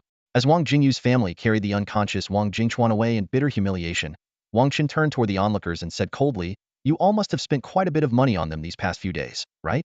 The crowd nodded repeatedly. Wang Chen continued, "Go back and tell your bosses retrieve every last thing given to Wang Jingchuan and Wang Jingyu's family. If they don't, I won't accept a single item from anyone, nor will I have any dealings with them." As the provincial champion of the career advancement exam, Wang Chen had every right to issue such a demand. While a provincial champion might not mean much to the elite families boasting level 100, fourth-tier powerhouses in Dongyun City, where the strongest professionals barely reached level 60, Wang Chen was undeniably a force to be reckoned with. The crowd scrambled to assure him they would recover all the gifts. Only then did Wang Chen's anger slightly subside. If it weren't for the presence of so many onlookers in the city, he might have acted far more harshly. Sensing her master's fury, Xiaoqing, the small snake nestled in his arms, peeked out, her gemstone-like eyes filled with confusion. Wang Chen gently stroked her head and whispered, "It's nothing, just a few pests trying to get under my skin." Xiaoqing immediately raised her head high, signaling her readiness to defend her master. That evening, after returning to the villa and taking a shower, Wang Chen stepped into his private training area. Despite the day's events, he remained committed to completing his daily training regimen. His extraordinary combat skills and sharp instincts, far beyond those of his peers, had been honed through relentless effort, one step at a time. The next morning, as Wang Chen finished washing up and prepared to have breakfast, a sleek sedan was already parked outside the villa, waiting to take him to Dongyun First High School. Representatives from the admissions offices of prestigious combat academies had arrived, each with a single goal in mind: to recruit Wang Chen, the top-tier student. In the meeting room of Building 3 at Dongyun First High School, Principal Zhao Longjun greeted the admissions officers with a beaming smile. It was the first time the meeting room had hosted so many representatives from renowned institutions, and Zhao was determined to handle the occasion with the utmost care and attention. The Dragon Nation boasts 5 top-tier academies: Xianlong, Tianwu, Qixing, Xianming, and Mosta Academy, which was established in partnership with foreign entities. At this moment, the admissions officers from these prestigious institutions are seated leisurely in the front row of a conference room, enjoying fragrant tea. Despite being administrative staff, their levels have reached an astonishing 80s or 90s, a testament to the extraordinary strength of these elite academies. When it comes to actual combat instructors, they are all fourth-tier powerhouses at level 100. Also present in the conference room are representatives from other notable academies, such as Dongling, Bingpa, and Luoqing. However, their attention is not focused on Wang Chen. As the provincial top scorer, Wang Chen is undoubtedly a highly sought-after candidate for the top-tier academies. Just yesterday afternoon, the results of the college entrance exam were announced, sending shockwaves throughout the entire Nanzhou province. The much-anticipated provincial prodigies were unexpectedly bested by Wang Chen, a commoner from Dongyun City. This outcome not only stunned the public, but also caused despair in the underground gambling circles. None of the gamblers' bets on the provincial prodigies paid off, leading to massive profits for the casino operators. In the aftermath, some jumped off rooftops, others cursed Wang Chen's entire family, and there were even bounties placed on his life. Wang Chen, a young man of extraordinary talent, became famous overnight but also attracted significant trouble. The very next day after the results were announced, these admissions officers traveled millions of kilometers to Dongyun City. Although the planetary map had expanded considerably due to the arrival of game-like terrain, the existence of spatial teleportation stations made such distances just a day's journey. Due to strict regulations, live recordings and broadcasts of the college entrance exams were prohibited. All attendees underwent rigorous checks and were barred from bringing any electronic or magical technological devices. As a result, no footage of Wang Chen's exam performance circulated online. However, discussions about him were fervent on Dongyun City's online forums. At this moment, due to the rushed nature of their trip, the admissions officers knew little about Wang Chen. They hadn't even had the chance to review his battle performance from the exam. "Principal Zhao, could you please bring us Wang Chen's basic information?" asked Hubert Eads, a level 92 archmage and admissions officer from Most Academy. To be honest, it's rather embarrassing that we know so little about such an outstanding student. Of course, I'll get it right away, Zhao Longjun replied with a nod. Soon, Wang Chen's profile was distributed to every admissions officer. As they read through the details, most of them frowned, and Hubert's expression grew particularly grim. The profile clearly stated, Wang Chen, Beast Tamer, Contracted Beast, Tier 2 Ordinary Beast, Green Python. This information left everyone stunned. While Beast Tamers are generally considered a weaker class, it was expected that someone who achieved the top score in the college entrance exam would have a top-tier spirit beast as their contracted companion. Beast Tamers are considered weak for three main reasons. They need to share experience points with their beast, slowing down their leveling, they have few self-defense skills, and their combat effectiveness heavily depends on their contracted beast. Given this, everyone assumed Wang Chen's contracted beast would at least be a top-tier spirit beast, or even a primordial beast. But to their disbelief, it was merely a Tier 2 ordinary beast. Seeing their reactions, Zhao Longjun quickly explained, everyone. Although Wang Chen's contracted beast is only a Tier 2 ordinary beast, it's a mutated variant with combat power comparable to a primordial beast. Really? The room was filled with skeptical faces. Hubert shook his head and said in a low voice, ridiculous. Even if a Tier 2 ordinary beast undergoes a bloodline mutation, it would, at best, reach the level of a mystical beast. How could it possibly rival a primordial beast? The other admissions officers nodded in agreement, except for Gulan from Xinlong Academy, who studied the profile thoughtfully without saying a word. Zhao Longjun was about to explain further when Hubert raised his hand to interrupt. Principal Zhao, there's no need to rush. I'm not questioning Wang Chen's talent or strength. For him to achieve the top score in Nanzhou province with a Tier 2 ordinary beast is proof enough of his capabilities. However, you must understand the importance of a Beast Tamer's first contracted beast. Let me be frank, if Wang Chen is willing to sever his contract with the Green Python, Most Academy is prepared to provide him with a Tier 5 spirit beast. Otherwise, we'll have to take our leave. As soon as Hubert finished, the university students accompanying him chimed in support. Professor Hubert is right. With such exceptional talent and potential, why waste it on a trash-tier beast? It's like throwing his future away. If he refuses to sever the contract, he can forget about joining Mosta Academy. Beast Tamers already have a hard time leveling up, and sharing experience points with a Tier 2 ordinary beast is like cutting off one's own arm. These students, about to enter their second year, were accompanying the admissions officers to recruit new talent while earning academic credits. Hubert's stance was unyielding. Either Wang Chen relinquished his contract, or Mosta Academy would immediately withdraw. This kind of fool, who doesn't value his own talent, will pay the price for his arrogance sooner or later. Mosta Academy has no interest in recruiting a so-called genius who's likely to burn out halfway, Hubert said coldly. The conference room was steeped in silence. Hubert's words resonated with the other admissions officers, who unanimously agreed that Wang Chen still had time to switch his beast companion. Otherwise, if he waited until his level progressed further, creating a new contract would not only force the new companion to start leveling from scratch, but also allow this worthless little Azure Python to siphon off valuable experience points meant for other companions. Li Yuan, Qing Chuan, and Zhuo Wenwei had already arrived and were observing the scene. As the trio who most disliked Wang Chen, they couldn't help but smirk as they watched the admissions officers scrutinize his choice. Though they hadn't witnessed Wang Chen's live combat broadcast, they'd heard from friends over the past few days that the little Azure Python was actually a top-tier mutated species. Jealousy simmered in their hearts. Meanwhile, the admissions officers who had rushed in without fully understanding Wang Chen's situation displayed clear disdain upon seeing his beast companion. It wasn't just Hubert from the Mosteeds Academy. Even the representatives from the Tianwu, 7 Stars, and Shiming Academies insisted that Wang Chen terminate his contract with the Azure Python, or they wouldn't accept him. In their view, a Beast Tamer's strength was entirely dependent on their beast companion. For someone like Wang Chen, who had the personal skill to top the rankings, they believed he'd be better off switching to another combat profession entirely. Only Gulan, the admissions officer from the Xinlong Academy, remained silent. Reclining lazily in her chair, she seemed uninterested in the ongoing debate. As the discussion grew more heated, the conference room door swung open. Wang Chen entered, accompanied by the 3 stunning young women Sanjiro, Lu Ruofu, and Ran Yinyan. His sharp gaze swept across the room, quickly noticing Principal Zhao Longjun and his homeroom teacher, Ms. Li Xia, whose faces were flushed with anger, clearly having just endured some unpleasantness. Ms. Li Xia, is everything all right? Wang Chen asked with genuine concern. He had always been deeply grateful to her for taking him in and lending him money when he first arrived in this world. Before Li Xia could respond, a university student from Mosteeds Academy stepped forward arrogantly. Wang Chen, right? It's simple. We think your current beast companion is trash. We're asking you to terminate the contract. Only then will we consider admitting you. Before the student's words had fully landed, A small head emerged from Wang Chen's chest. The little azure python's striking snake eyes locked onto the speaker with a fierce glare, releasing an angry hiss. Well, well? So, you really did contract with an azure python. What a peculiar little thing. The student sneered mockingly, his tone dripping with sarcasm. Around him, the other admissions officers shook their heads in disappointment. They couldn't fathom why someone with Wang Chen's solo-clearing prowess would choose to waste experience points on a mere azure python. Without this burden, they speculated, he could already be at level 50 instead of being stuck at level 40. And who exactly are you?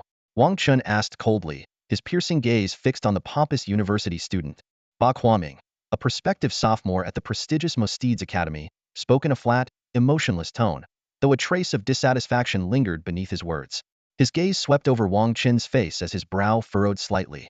As a senior from a top-tier academy, Ba Huaming was accustomed to receiving admiration and deference from high school students.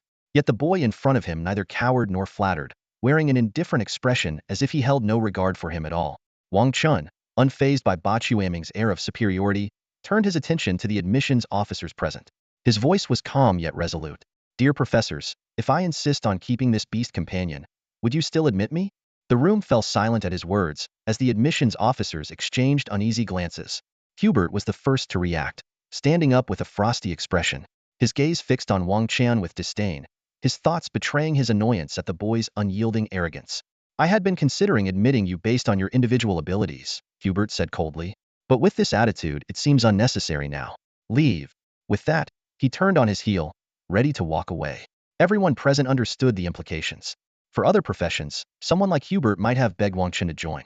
But beast taming was different. Strength relied entirely on the beasts themselves. Mosteeds Academy had no shortage of powerful beasts, and they could easily find another student with decent aptitude to achieve the same results. Professors from Tianwu Academy, Xiaming Academy, and Qixing Academy also shook their heads, signaling their intention to leave. Even admissions officers from top-tier and first-class academies hesitated, feeling that while Hubert's words were harsh, they rang true. However, just as the situation seemed settled, a voice broke the silence. Gulan, a teacher from Xianlong Academy who had remained quiet until now, suddenly raised her hand. A smile played at her lips as she looked directly at Wang Chen. Wang Chen, if no other school will take you, Xianlong Academy will. No other school wants you? Well, Xianlong Academy does. Gu Lan's resolute declaration echoed through the meeting room, freezing the expressions of every admissions officer present. Hubert, who had been on his way out, stopped in his tracks, turning back with a furrowed brow to scrutinize the Xianlong Academy representative. Amidst the unmistakable disdain from the other admissions officers toward Wang Chen, Gu Lan's bold stance was strikingly out of place. Yet, she paid no attention to the judgmental glances and continued with a cheerful smile. Wang Chen, would you like to join Xianlong Academy?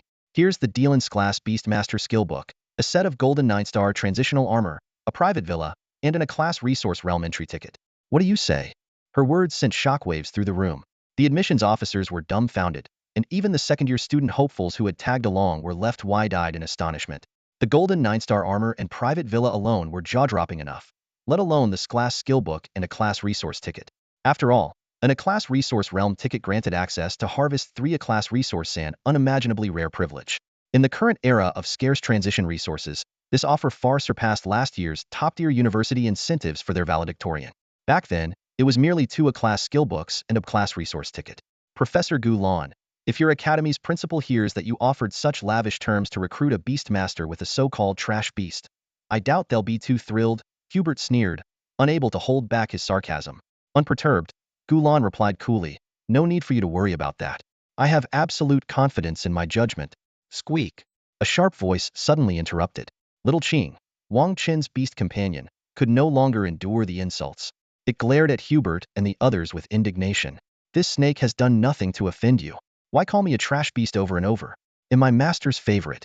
Am the strongest beast? You're the real trash. The room tensed. A second-year student immediately stepped forward, his expression hostile.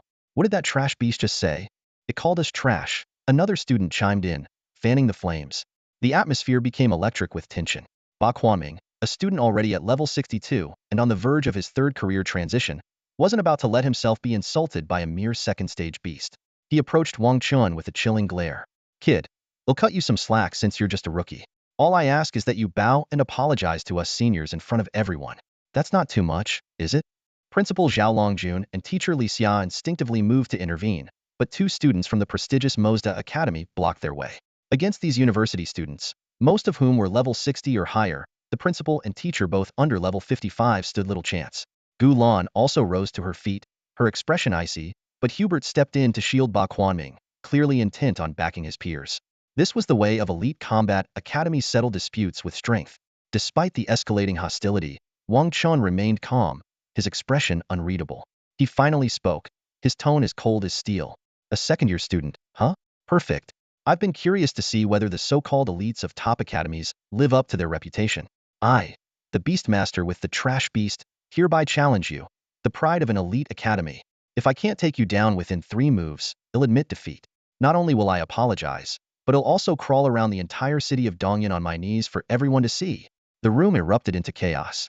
No one could believe this young man had the audacity to issue such a bold and seemingly reckless challenge. If I can't take you down in 3 moves, I'll admit defeat. As soon as Wang Chen finished speaking, the meeting room fell into complete silence. All eyes were fixed on the spirited young man, and the air grew heavy with tension. Suddenly, a burst of laughter shattered the quiet. Ha ha ha. Ba Quaming laughed so hard he bent over, as if he just heard the most ridiculous joke. Wiping tears of laughter from his eyes, he said incredulously, "Wait, did I hear that right? You're challenging me?" He turned to the admissions officers behind him, his face still filled with disbelief and amusement. "Did you all hear that? This isn't me flexing my authority. This kid thinks I'm an easy target. He even claimed he'd defeat me in 3 moves. How arrogant." Ba Quaming took a deep breath, putting on an air of self-righteousness. "Fine. I'll accept this challenge. Otherwise, people might say that a second-year student at a top-tier academy is afraid of a high school graduate. That would be embarrassing for me, sure. But if it tarnishes the reputation of Mosteed's academy, the shame would be unbearable." Professor Hubert nodded gravely. "This concerns the reputation of Mosteed's academy. You should accept the challenge." The other admissions officers shook their heads, their opinions of Wang Chen sinking further. Zhao Longjun and Li Xia, though worried, chose to believe in Wang Chen. They recalled the final stage of the vocational entrance exam, where Wang Chen's beast companion had effortlessly taken down a level 45 infernal 3-headed python. Meanwhile, Sanjiro, Lu Ruafu, and Ran Yinyan clenched their fists in support of Wang Chen, while Li Yuan, Zhuo Wanwei, and Qing Chuan smirked with schadenfreude. "Let's go. To the arena." Ba Quaming eagerly led the way out of the meeting room. The East Cloud High School arena quickly filled with a crowd. Freshmen and sophomores, recognizing Wang Chen, greeted him enthusiastically. After Sanjiro gave a brief explanation of the situation, the buzz grew even louder. On the stage, Wang Chen and Ba Quanming stood 20 meters apart, facing each other. Xiao Qing, Wang Chen's beast companion, stood tall and serious, as if preparing for the battle as well.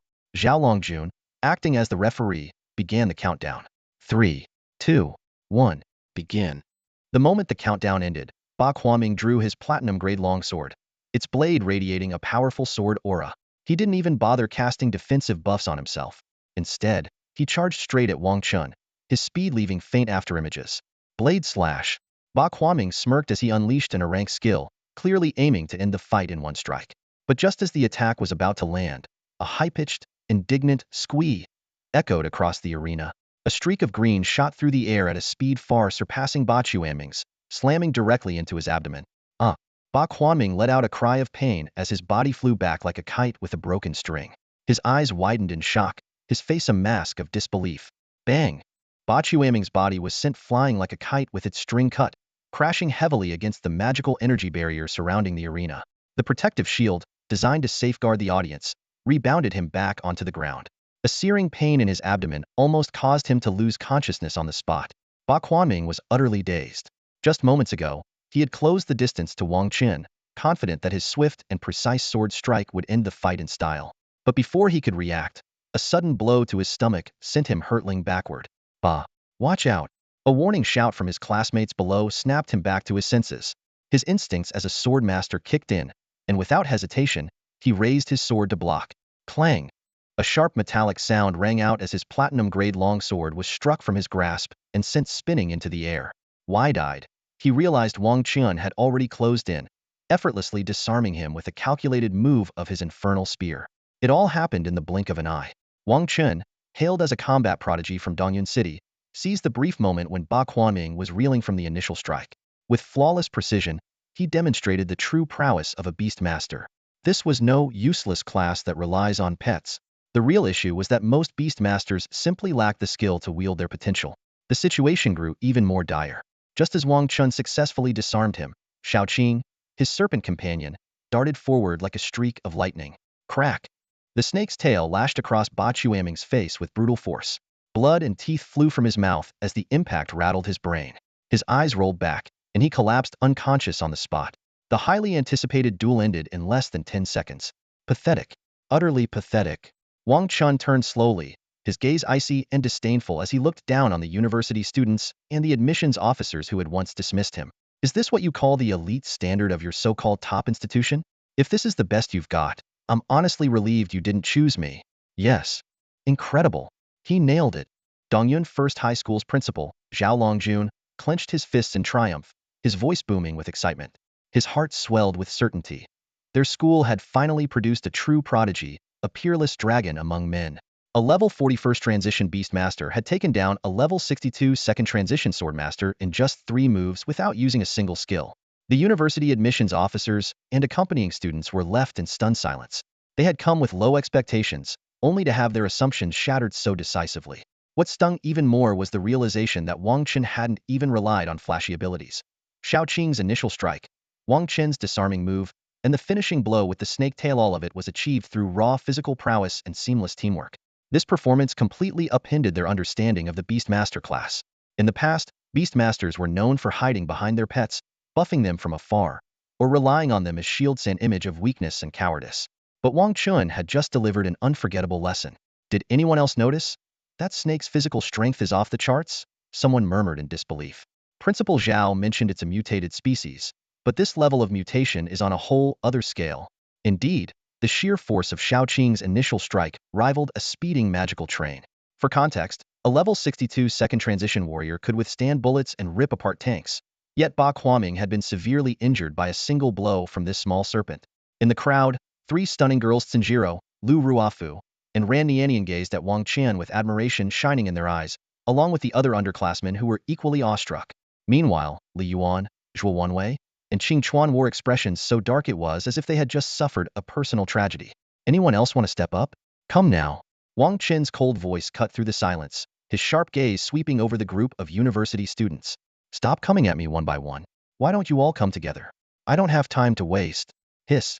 Xiaoqing raised its head, its jewel-like eyes glinting with disdain as it stared down the university students. Holy crap. Wang Chen is so damn cool. The high schoolers in the audience erupted into cheers.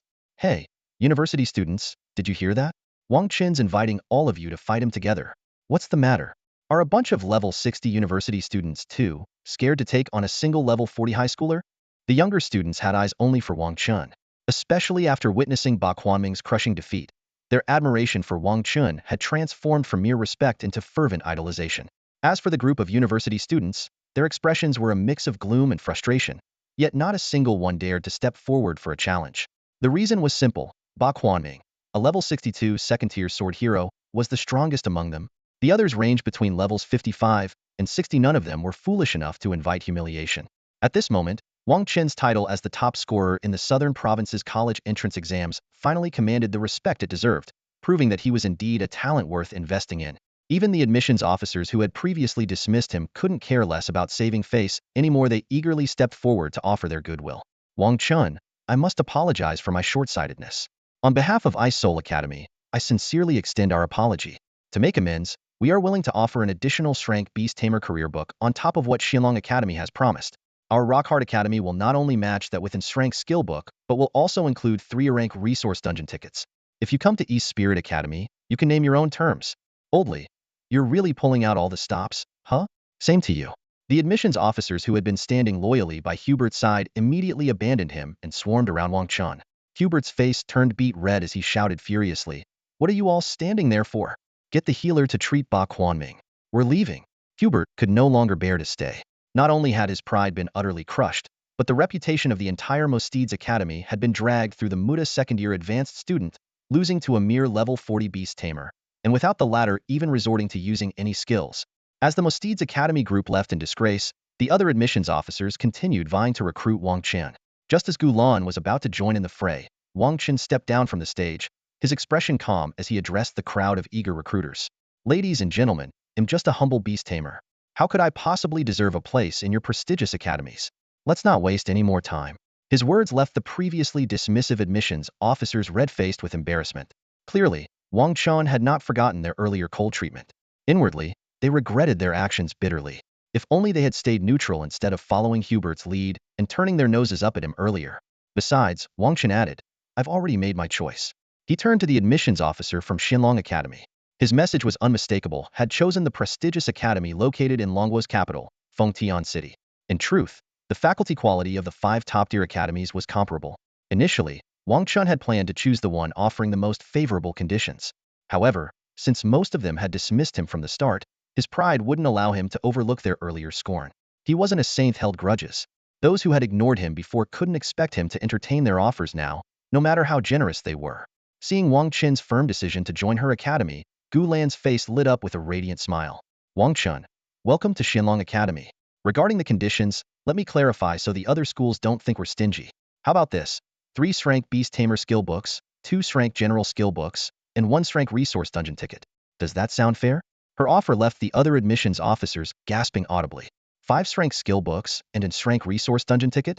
The generosity of Xinlong Academy, the pride of Longhua, was truly unmatched. Gulan added, I should remind you word of today's events will spread quickly. Most Steeds Academy students will undoubtedly take notice of you. While they won't dare to retaliate in secret, you can expect them to issue challenges in the form of formal duels to restore their honor. You'll need to improve quickly, or you might find yourself in trouble. These so-called duels were a common practice in Longhua. Under the guise of academic exchanges, one academy would send its students to challenge those of another, attempting to reclaim lost dignity. This practice was sanctioned within Longguo's culture of strength and ethos that celebrated power above all else. Even within the confines of the law, battles were encouraged, and signing life and death agreements was not uncommon. Wang Chen, however, responded with little more than a calm nod. Duels? He welcomed the opportunity. 3 days from now is the Academy registration day. Use this time to settle your affairs at home. They'll come to pick you up then, Gulan said. Understood, Wang Chen replied. In this world of career transitions, high schools and universities no longer observe traditional summer or winter breaks. Instead, students were granted a brief tendy break at the end of each academic term. Yet no one complained. Compared to the monotony of conventional academics, the adrenaline-pumping battles of this career-driven world were far more exhilarating. The thrill of growing stronger with each fight was utterly addictive. Wang Chen, the Southern Province Education Bureau's reward will also be delivered to you within these 3 days. Principal Zhao Longjun announced with a hearty smile. Thank you, Principal Zhao, Wang Chen responded politely. Haha, no need to thank me. Just remember to visit your alma mater often. Zhao laughed warmly. I will. As Wang Chen gazed up at the azure sky, a fierce determination ignited in his eyes. Xinlong Academy, here I come. Just then, Sun Zyra's soft voice broke through the moment. Teachers, have you all forgotten about us? The admissions officers collectively snapped back to reality, suddenly realizing they had indeed left the other students entirely out of the picture. Sanjiro, Lu Ruafu, and their peers, while falling short of gaining admission to the top-tier academies, had no trouble securing spots in prestigious institutions. Despite their longing to attend Xinlong Academy and study alongside Wang Chen, the gap in their scores proved insurmountable. After all, the elite academies only accepted the top 100 students from each province, whereas their rankings hovered beyond the 200 mark. This starkly highlighted the intense competition in this year's vocational entrance exams in Nanzhou Province. Over the next 3 days, Wang Chen's phone buzzed non-stop with notifications of bank transfers from Xinlong Bank. The Nanzhou Provincial Education Bureau sent 2 transfers, 50 million and 10 million gold coins, respectively. Shortly after, Lusheng Pharmaceuticals followed up with another 5 million gold coins. His account balance soared to an astronomical 247 million gold coins, making him an 18-year-old billionaire, an achievement that would have been a near impossibility in his past life, but was far from rare in this world of vocational professions. But the monetary rewards were merely appetizers. The real treasure lay in the vocational resources delivered via a magically powered transport vehicle. The Nanzhou Provincial Education Bureau awarded Wang Chen 2 highly coveted Shrank Universal Skill Books, both sourced from the Endless Sea Dungeon. Teleportation S. This skill allows the user to teleport freely within a 10-kilometer range to any previously visited location, even during combat. With a cooldown of just 10 minutes, it's a game-changing ability for escape, pursuit, and repositioning. Weakening S. This debuff skill inflicts a crippling state on the target, reducing their armor, magic resistance, damage mitigation, attack speed, movement speed, and casting speed by 40.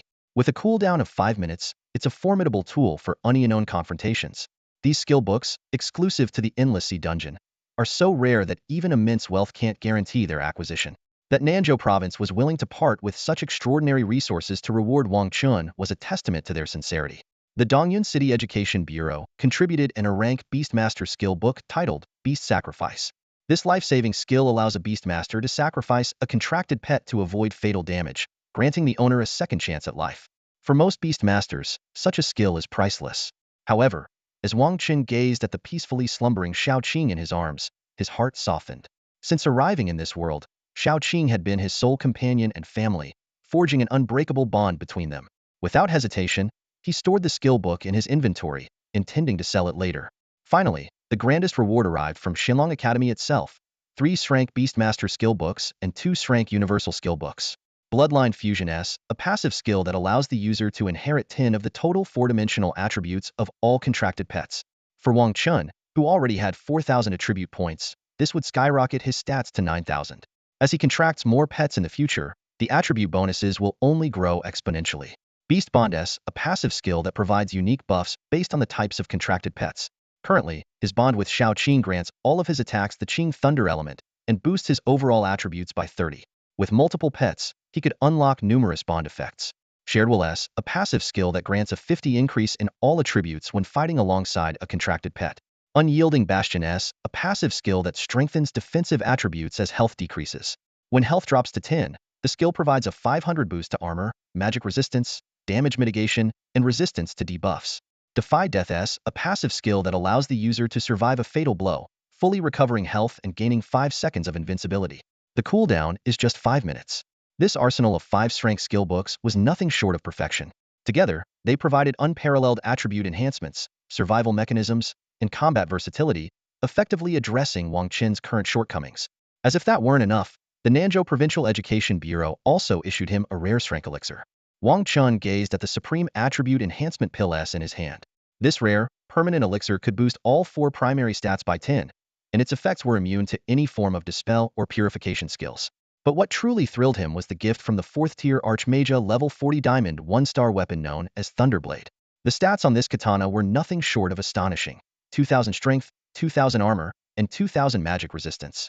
Its special effects were equally formidable: a 60 boost to attack speed and armor penetration, a 30 conversion of max health into a shield, a 20 lifesteal effect, and a 30 chance to trigger a lightning strike that stunned enemies for 1 second. Crafted by Zhang Tianlei himself, Thunderblade's value rivaled that of Instier's skillbook and far exceeded the golden 2-star Infernal Serpent Spear Wang Chen had previously acquired. After consuming the pill and tallying up all the rewards, Wang Chen's attribute panel underwent a dramatic transformation. Name: Wang Chen. Class: Beast Tamer.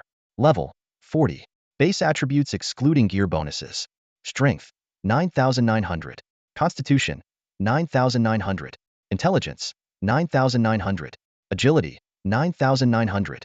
These staggering stats stemmed from inheriting 5,000 points of Shao Qing's 50,000 attributes, combined with the pill's 10 boost, resulting in a total of 9,900 points per stat. Factoring in equipment bonuses, breaking the 10,000 mark was effortless.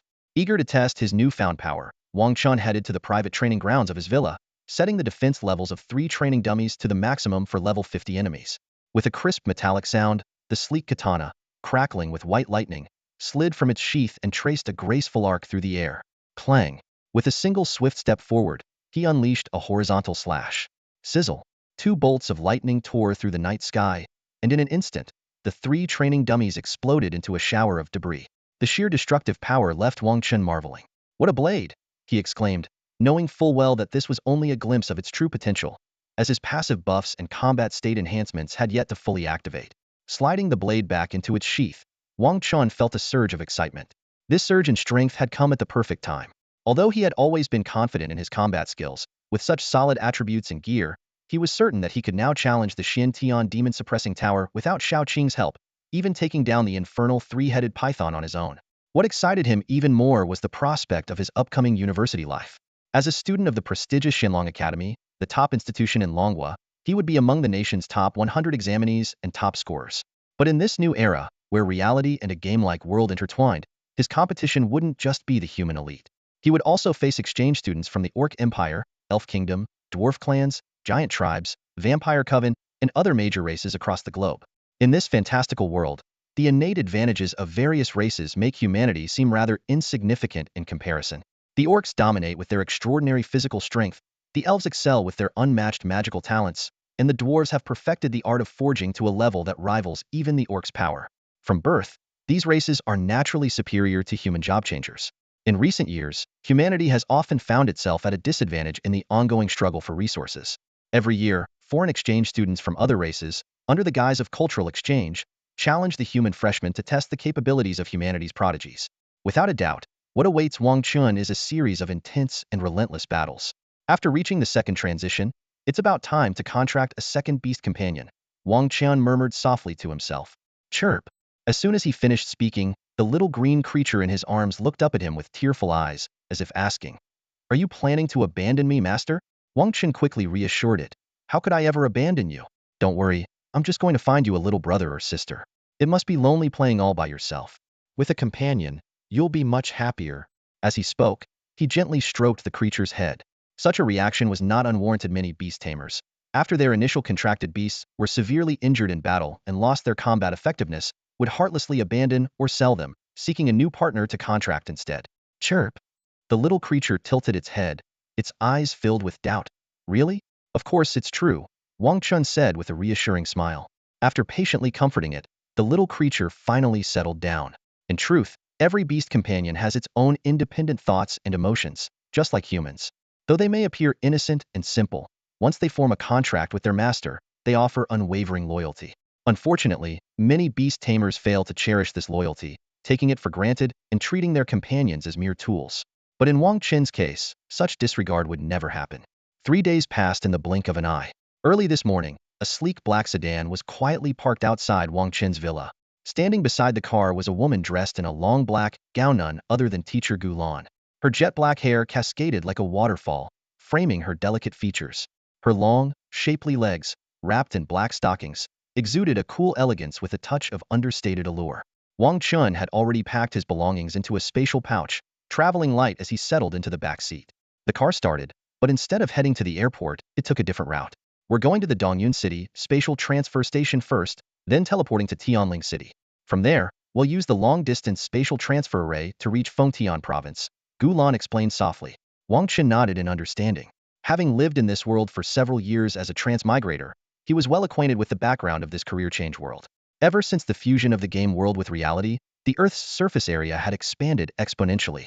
The territory of Longwa Dragon Nation had also grown, making the distances between provinces unimaginably vast. Before the cataclysm, a flight from Nanzhou province to Fengtian province would take only a few hours. Now, even the fastest mode of travel required 3 months. To make matters worse, many areas had become no-fly zones due to the presence of flying monsters in the wild. Replacing conventional airplanes were high-tech modified magic airships, magical vessels, and even battleships.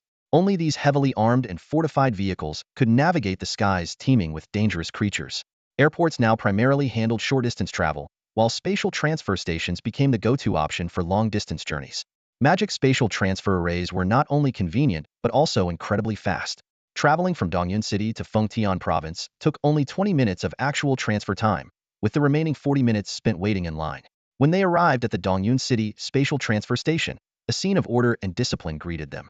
Rows of uniformed career change soldiers were stationed throughout the area. The station wasn't just a hub for travel, it was also a strategic stronghold. In the event of emergencies, such as the appearance of a rift of the divine ruins, spatial transfer stations became vital for rapid response and logistics. A rift of the divine ruins was a catastrophic phenomenon, unpredictable in both time and location.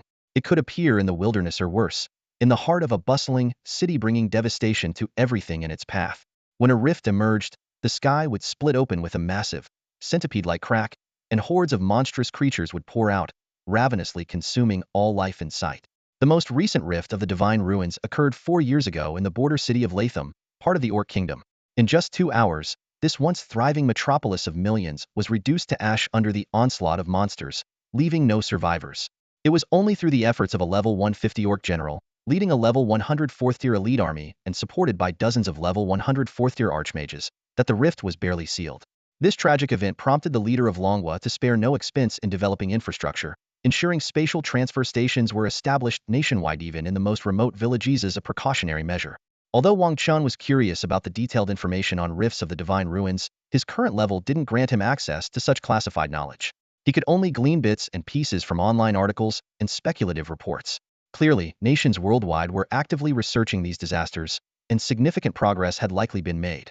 However, as an ordinary individual, Wang Chen had no way of delving into this field. After obtaining their travel permits, Wang Chen and Gu Lan headed to the waiting hall. The floor was paved with Xian crystal stones, their surfaces inscribed with intricate magical patterns that shimmered faintly. Xian crystal stone, an A-grade material, was prized for its excellent magic-conducting properties and its ability to accommodate two distinct magical inscriptions simultaneously. Its durability made it an ideal choice for constructing facilities like spatial transfer stations. Passengers 88, 89, 90, 91, and 92, please proceed to spatial transfer array A12. The array is about to activate, a voice announced over the station's intercom. Wang Chen, Gu Lan, and 3 other passengers stepped onto the designated platform. Using a spatial transfer for the first time might feel a bit uncomfortable. Be prepared, Gu Lan gently reminded him. With a low hum, the magical patterns beneath their feet surged with mysterious spatial energy, radiating a dazzling glow. Whoosh! In an instant, the 5 travelers vanished, as if they had never been there. Moments later, Wang Chen and Gu Lan reappeared inside the Grand Transfer Palace of Xianlong City, the capital of Fengtian Province. Xianlong City, once known as Fengtian City, had been renamed after the cataclysm caused dramatic territorial expansion in the surrounding area. The name Fengtian was retained as the province's designation. The renowned Xianlong Academy was located in the eastern part of the city. Nestled against the Wan Beast mountain range to the north, bordered by the verdant Qingcue plains to the east, and neighboring a massive underground dungeon to the south, the campus boasted an idyllic and picturesque setting. The academy itself was a marvel to behold. It featured traditional Longwa-style pavilions, grand Western-style magical palaces, and sleek, futuristic buildings filled with cutting-edge technology. This wasn't just a shul, it was a bustling, fantastical metropolis. As Wang Chen stepped out of the transfer palace and took in the breathtaking view of the academy, he couldn't help but feel a surge of awe. This was what a true top-tier institution looked like. No wonder countless students would do anything to secure a place here. Gu Lan handed a freshman handbook to Wang Chen and hurriedly said, "I have a meeting to attend.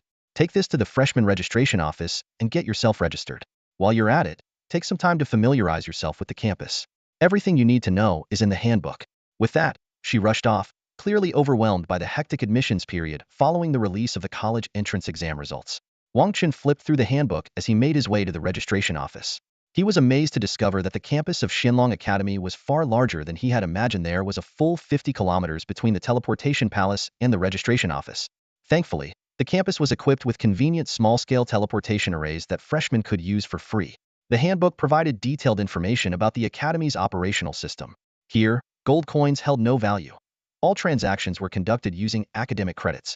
Credits could be earned through various means, such as completing courses, climbing the rankings, or carrying out tasks and missions. These credits could then be used to purchase skill books, tools, materials, and other resources. As Wang Chen made his way through the campus, he noticed that most of the other freshmen were dressed in luxurious clothing, exuding an air of arrogance, often accompanied by personal attendants. This scene painted a harsh reality. Despite the widespread implementation of the dual-tenure compulsory education system and the vocational college entrance exams, it was still exceedingly difficult for children from ordinary families to gain access to top-tier academies. At times, resources seemed to outweigh talent as the key to success. After walking for about 10 minutes, Wang Chen arrived at the registration office. All he needed to do was hand over a card, and a senior student volunteer would scan it through a detection machine to retrieve all his information and automatically generate a Xianlong Academy student ID card. However, when the senior student opened his ID card, her expression froze. She rubbed her eyes in disbelief and exclaimed, "Wang Chen, are you the top scorer from Nanzhou Province's college entrance exam? The one who even beat up a second-year student from Mosteed's academy?" Her exclamation immediately drew the attention of everyone nearby.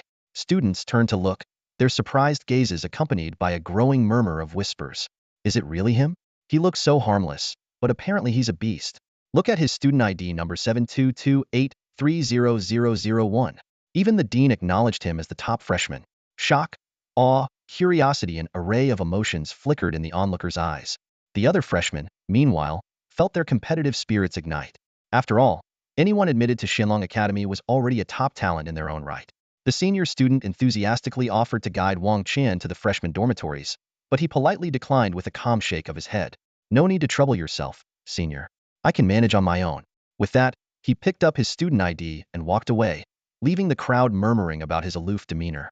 Following the holographic map in the handbook, Wang Chen easily located his dormitory, a luxurious standalone villa perched on a mountaintop. From his vantage point, he could see more grand villas scattered across the mountainside. This wasn't a dormitory, it was a full-blown luxury resort.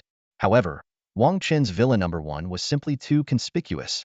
Perched at the very top of the hill, it commanded the best location, overlooking the entire dormitory district like a proud and solitary fortress.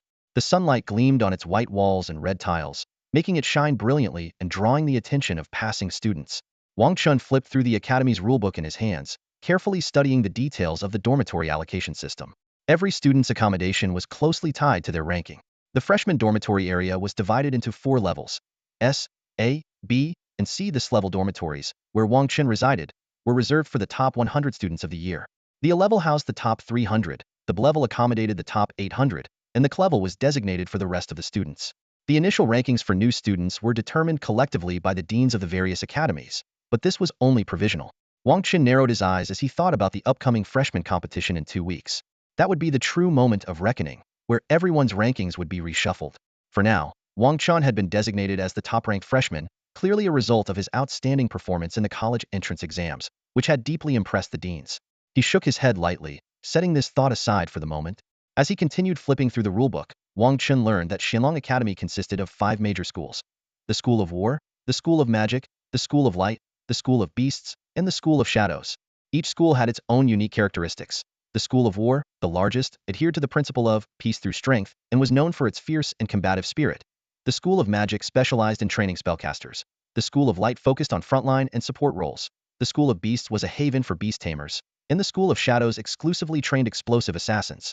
Closing the rulebook thoughtfully, Wang Chen reflected on his own path. As a Beast Tamer, he naturally belonged in the School of Beasts. However, he was well aware that with his capabilities, he could also qualify for the School of War or the School of Light. After all, the versatility of Beast Tamers was unparalleled. Whether tanky beasts or healing companions, they could play pivotal roles in any team. Forget it, I'll think about it after a good nap, Wang Chen said as he stretched and yawned, heading into the lavish villa that was now his home. Pushing open the intricately carved wooden door, he immediately felt the plush carpet envelop his feet. The luxurious interior decor left him momentarily amazed. He quickly made his way to the bedroom, eager to enjoy a well-deserved rest in the comfort of his new home. While Wang Chen and Xiao Qing were sound asleep during their afternoon nap, the registration area for new students at Xianlong Academy was bustling with activity. A series of gasps and exclamations rippled through the crowd, drawing curious glances from all around. What? Chao Wenbin, the top scholar of Dianzhou province? Wasn't he supposed to enroll in the Mosteed's academy? Wait, you didn't hear? After Wang Chen humiliated one of Mosteed's Suntobe sophomore students, that school became a laughingstock. Their reputation took such a hit that even this year's enrollment numbers plummeted. The commotion at the registration area grew louder. Shen Miao, the daughter of the prestigious Shen family from Tianchuan province, known as the genius mechanical girl and the top scholar of Tianchuan province, had arrived. Alongside her was Meng Yongsheng, the 4th son of the Sword Saint family from Fengtian province and a local prodigy in swordsmanship, who also claimed the title of top scholar in his province. The sophomore volunteers exchanged stunned looks. In just one afternoon, they had welcomed 5 provincial top scholars, not to mention countless others ranked among the provincial top 100.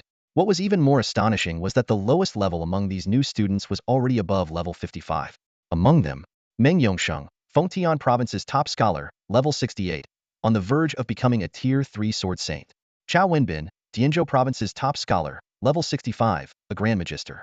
Shen Miao, Tianchuan province's top scholar, level 64, a mechanical vanguard.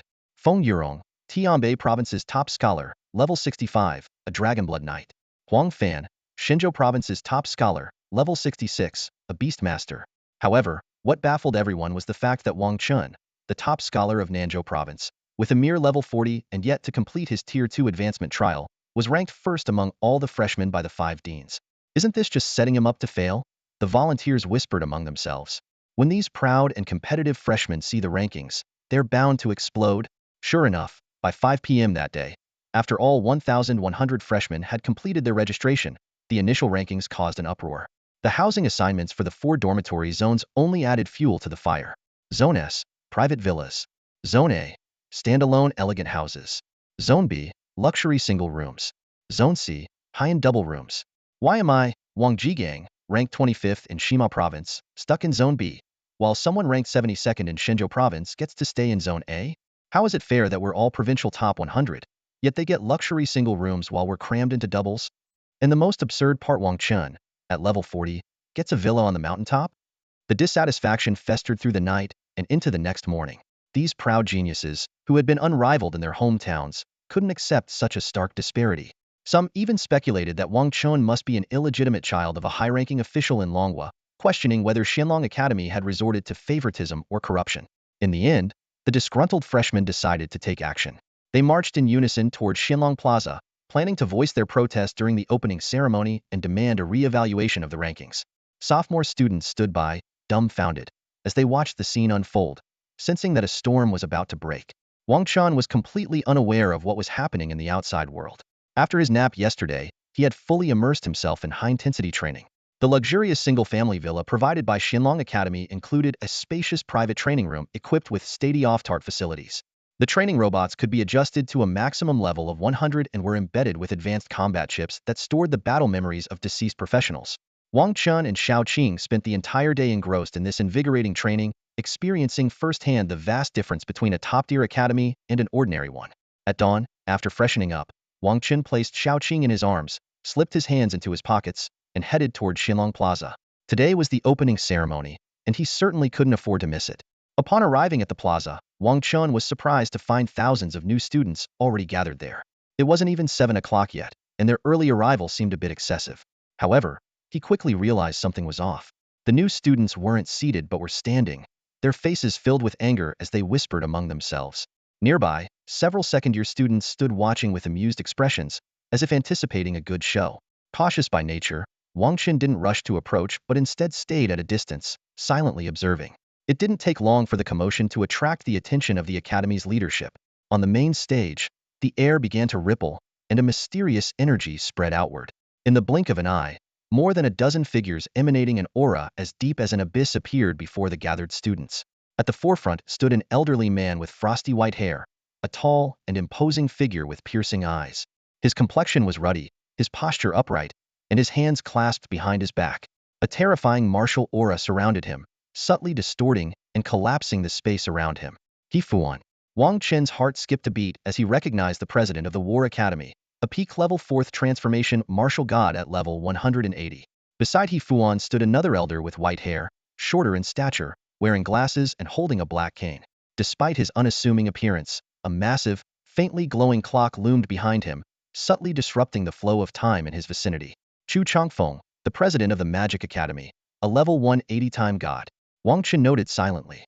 Next to them was a towering man nearly 3 meters tall, his bulging muscles straining against a tailored suit. A vibrant, multicolored spirit bird perched on his shoulder, and a black tiger tattoo on his arm seemed to writhe, emitting faint tiger roars. Wei Yuan, the president of the Beast Academy, a level 175 Beast Master God. Wang Chen continued mentally cataloging. The remaining two were women. One wore a pure white holy robe, her hands gently folded before her, a serene smile gracing her face, and a soft white holy light radiating from her presence. The other was dressed in a tight black combat suit, her high ponytail tied neatly, her sun-kissed skin exuding a healthy glow, and her expression sharp and confident. Milan, a level 178, holy sage priest of the 4th transformation, president of the Light Academy. Li Qingyun, a level 173 shadow blade master of the 4th transformation, president of the Shadow Academy. Wang Chen committed their details to memory. Behind the 5 presidents stood over a dozen other, formidable professional instructors. Among them, a woman in a white lab coat and black-rimmed glasses caught Wang Chen's attention. Her long ice blue hair partially obscured her face, and, strangely, she emitted no energy or intellectual aura, starkly contrasting with the others. Yet, the second-year students regarded her with a mix of reverence and admiration. Wang Chen recalled the student handbook but couldn't find any information about this mysterious woman. At this moment, instead of being intimidated by the presence of these powerful figures, the new students' protests grew even louder. President Wang Jigang, formally protest the school's initial rankings for new students. I believe the rankings are unfair. That's right. Jia Hongruwei, also protest. Why are we assigned to the C district dorms while others get to live in the S district dorms? Faced with these fervent protests, He Fuan raised his hand, gesturing for silence. Once the crowd had calmed down, he smiled warmly and said, "Allow me to introduce myself. My name is He Fuan, president of the War Academy." Regarding the concerns about the initial rankings and dormitory assignments, I not only understand your doubts but fully support your right to question them. Since you doubt the rankings we, the Ultimers, have established, very well. As you wish. Let it be announced. The opening ceremony is postponed to tomorrow, and the freshman tournament will be held ahead of schedule. The event will take place today at 1 p.m. Professors Zhang and Mao, they'll trouble you both to prepare the trial instance. As Dean Hefuan's words echoed through the air, the freshmen on Xinlong Square dispersed like a tide, hurrying back to their accommodations to prepare the necessary pills and tools for the upcoming dungeon challenge. Watching the scene unfold, Hefuan couldn't help but chuckle softly. It seems this year's batch of freshmen is particularly dissatisfied with the initial rankings we old folks came up with. Dean He, you may call yourself an Ultimer, but don't lump me and the lovely Qingyun into that category. Milan, the dean of the Light Academy, narrowed her eyes dangerously. Standing nearby, Chu Changfeng, the dean of the Magic Academy, and Wei Yuan, the dean of the Beast Academy, both twitched at the corners of their mouths but wisely chose to remain silent under Milan's glare. Though both Milan and Li Qingyun were undeniably graceful and stunning, their actual ages had long surpassed a century. Thanks to advancements in magic, alchemy, and technology, top-tier rejuvenation pills not only preserved their youthful appearances but also maintained their physical vitality. However, this did not equate to immortality. In the world of career advancements, lifespan was determined by the essence soul, not merely by physical condition. Only those who reached level 50 and above qualified for resurrection, as it was at this threshold that the soul transformed into an essence soul. The essence soul functioned much like a game save file, determining a warrior's true lifespan. While not infinite, the lifespan extended with each level gained. When a level 50 individual approached the end of their lifespan, they would receive a 1-year warning. To prolong their lives, countless career professionals frantically sought to level up, while the wealthy and powerful poured resources into studying the essence soul. Unfortunately, the lifespan of the essence soul could not be altered by external force. It could only be extended through leveling. It was said that after level 100, each level gained added 10 years to one's lifespan, while levels between 50 and 100 granted an additional 5 years per level. Responding to the skepticism of the freshmen, Chu Changfeng snorted coldly. The rankings beyond the top 500 might not be entirely accurate, but the top 100 rankings are definitely solid. Since the start of admissions, the 5 deans and numerous elite instructors had spent countless days and nights meticulously analyzing the combat footage from the entrance exams before finalizing the initial rankings. Wei Yuan chuckled and added, Dean Chu, the one facing the most criticism is our top-ranked freshman, Wang Chen. After all, his level is the lowest among all the freshmen. Hefuan said softly, that's to be expected. If it were me in my younger days, I question it too. We're both top scorers, why should I be ranked below you? That's probably what these kids are thinking. Since they refuse to accept it and are eager to move the freshman trials forward, let them. It'll be a good opportunity for them to reassess their own strength. Outside Xinlong Square, Wang Chen scratched his head. The rescheduling of the freshman trials left him feeling slightly disappointed. He had originally planned to complete his second Beastmaster job advancement, contract a second Beast Companion, and explore the pet market and resource secret realms before the trials. Nonetheless, securing his top rank was the priority. Xinlong Academy's benefits and resources were allocated based on student rankings.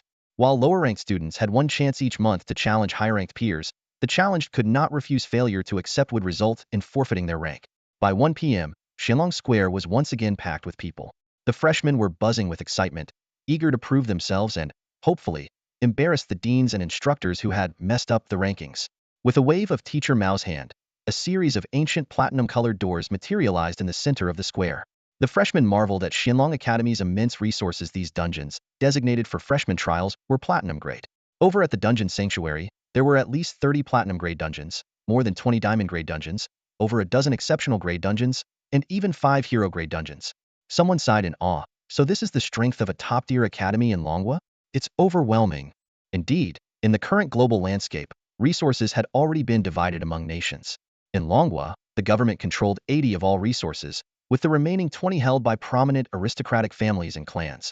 Dungeons and secret realms open to the general public are typically below platinum level. These precious resources require ordinary people to pay a hefty price for entry. However, students from top-tier academies can enjoy access to these premium dungeons free of charge. While they still need to exchange academic credits for tickets, earning enough credits is not difficult as long as they put in the effort. In essence, this is akin to receiving complimentary treatment. Suddenly, a commotion erupted among the crowd. Look, Meng Yongsheng and his group are here, someone exclaimed. Everyone turned in unison to see Meng Yongsheng, tall and handsome, strolling casually with his hands in his pockets. Surrounding him were 4 other provincial champions. Chao Wenbin from Dianzhou, Shen Miao from Tianchuan, Feng Yurong from Tianbei, and Huang Fan from Shenzhou. The five of them were chatting and laughing, clearly having already formed a budding camaraderie. Heroes admire heroes. Naturally, opponents with comparable strength often set aside their differences to build connections. Someone astutely pointed out, but Wang Chen is nowhere to be seen. It was evident that, in the eyes of these elite prodigies, Wang Chen, who was only at level 40, was far beneath their league. As the five champions stepped into the crowd, many freshmen eagerly approached them, wearing ingratiating smiles in an attempt to curry favor. Some scoffed at this behavior, while others watched with envy. Just then, another wave of excitement rippled through the crowd. He's here. Look, Wang Chen is here. Those keeping an eye on the plaza entranced shouted again. Everyone, including the five champions, instinctively turned their gaze toward Wang Chen. Wang Chen's entrance was striking. Despite his relatively low level, his presence was commanding. As a beast master, his physique, even under casual attire, revealed well-proportioned, toned muscles, exuding an undeniable aura of strength. His sharp, chiseled features and striking appearance easily earned him a solid 9.5 out of 10 in looks. But what set him apart was his aloof, icy demeanor, which lent him a unique cold charisma. Even his modest, casual clothing seemed to radiate a noble air. The female students who initially planned to criticize Wang Chen found their hearts fluttering at the sight of his appearance and demeanor. After all, the former high school belle, Zenjiro, had once secretly admired Wang Chen. Her discerning taste was not one to be underestimated, or as cliched as a shallow heroine from a poorly written novel. The crowd began murmuring, and the spotlight quickly shifted from the five champions to Wang Chen. As expected, just a level 40 nobody who hasn't even completed his second-tier advancement. Haha, I bet he'll die in the trial dungeon later. At level 40, there's no chance of revival. But you have to admit, he's insanely good-looking better than anyone here. Humph, looks don't put food on the table. True, but they sure do attract the girls. Amid the chatter, Meng Yongsheng and the other champions gave Wang Chen a brief glance before dismissively looking away. At that moment, Dean Hefuan, seated on the main platform, stood up and sternly commanded, "Silence." The noisy crowd instantly fell quiet. The dean and the other instructors fixed their gaze on Wang Chen as well, though their expressions lacked any hint of disdain. Instead, their eyes brimmed with anticipation.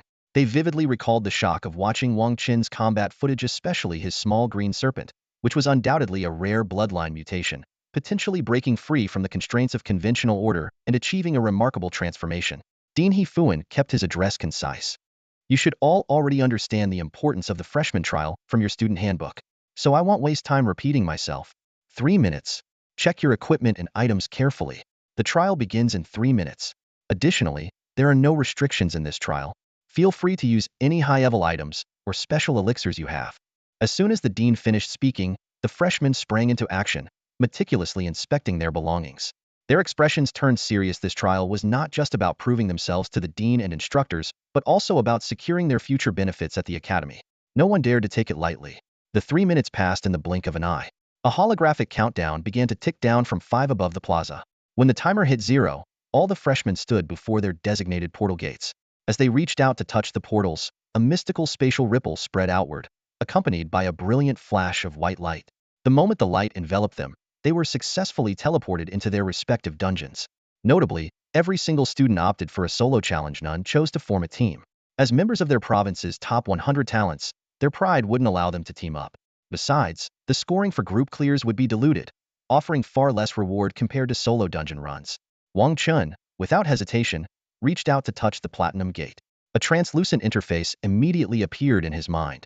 Dungeon. Sinister prison. Level range. 4070. Difficulty. Platinum 5-star. Modes available. Easy, normal, hard, nightmare, hell. Player requirement. 15 players. Dungeon background.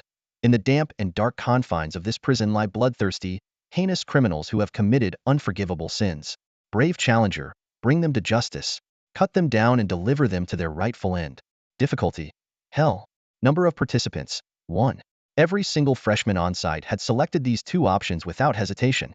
In the provincial top-tier rankings, during the transfer exam, solo runs were the norm everywhere except Nanzhou province. There, out of fear of the infamous iron-faced Shura who designed the questions, students opted for a more cautious approach, typically forming two-person teams. A second-turn swordmaster, ranked 921, had just stepped into the first level of the Sin prison. The dizziness from spatial teleportation had yet to fully subside when a savage roar exploded in his ears. Forcing his eyes open, he was met with the horrifying sight of a grotesque, blood-covered biocriminal, its body riddled with needle marks, lunging straight for his face. "Damn it!" the swordmaster exclaimed, hurriedly raising his long sword to block. In that instant, a rustling noise came from behind him. He spun around abruptly, only to see a centipede-like biocriminal crawling on all fours.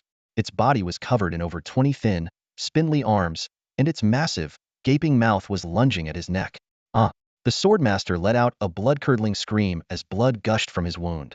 Outside, in the grand viewing area, the headmaster of the academy, Chu Changfeng, sat in the chief seat, his expression dark and disappointed as he watched the scene unfold.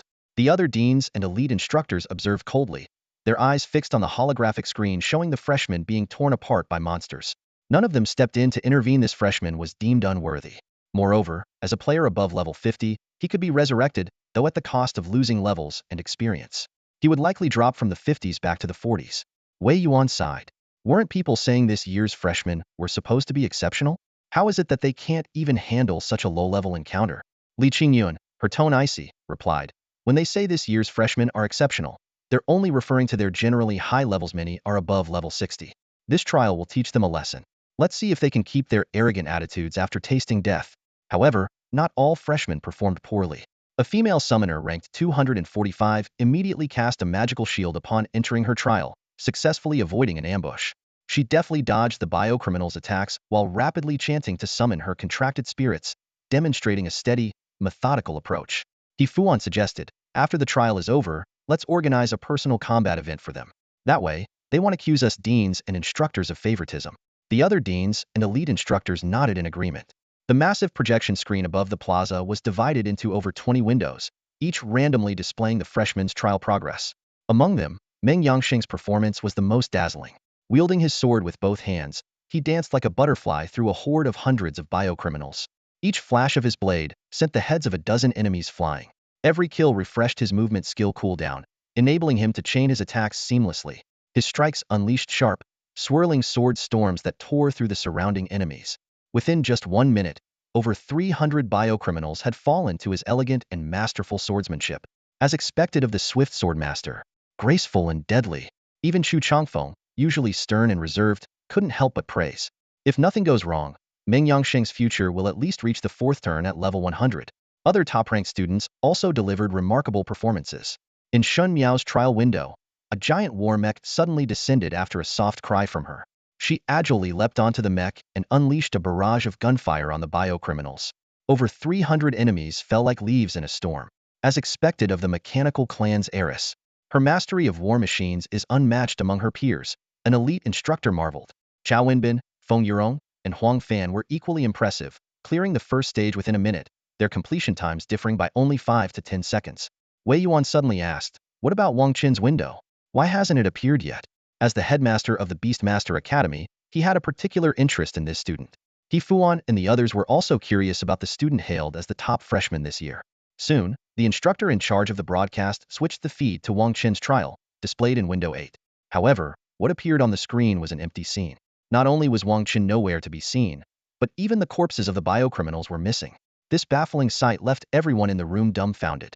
What just happened? What the heck? Where is he? An audience member exclaimed, their eyes fixed on the now empty screen. Everyone exchanged bewildered looks, murmuring among themselves. Some speculated that Wang Chen might not have entered the instance, but that theory was quickly dismissed. After all, they had all seen him step into the portal with their own eyes. Could it be a portal malfunction?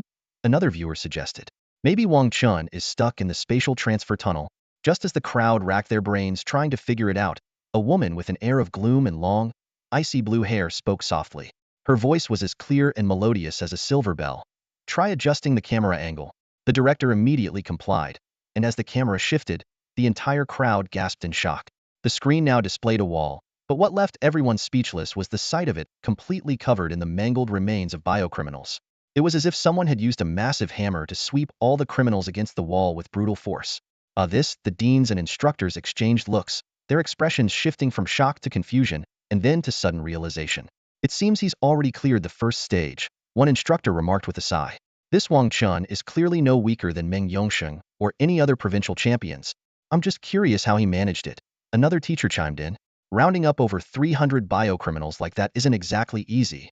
Wei Yuan stared intently at the screen and suddenly said in a low voice, "Wait, look closely, those biocriminal corpses are disappearing." Startled by his words, the crowd leaned in for a better look. Sure enough, the mountain of grotesque remains was gradually turning transparent.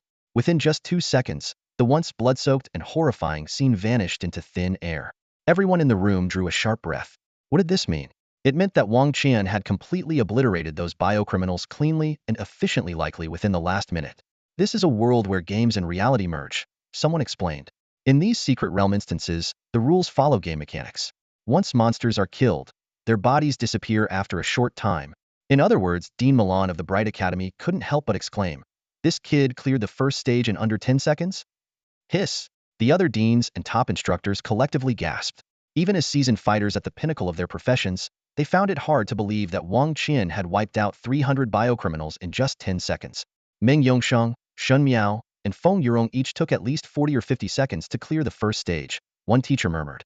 Even in our younger years, we couldn't have pulled that off. Dean He Fuan decisively issued a command. "Mr. Mao, switch the camera directly to Wang Chen's second stage." The screen shifted, and everyone's attention was once again glued to the display.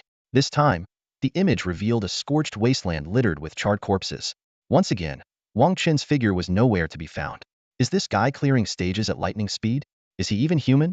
Someone couldn't help but exclaim. Dean He Fuan urgently shouted, "The third stage. Quick, show us the third stage." Meanwhile, Wang Chen had already entered the third stage. Reflecting on his progress, the first stage had been straightforward for him. As soon as he entered, he sensed the biocriminals who had turned into zombies. Despite being classified as 9-star minions, their stats were comparable to elite monsters in a gold-tier instance. Wang Chen's approach was simple yet brutal.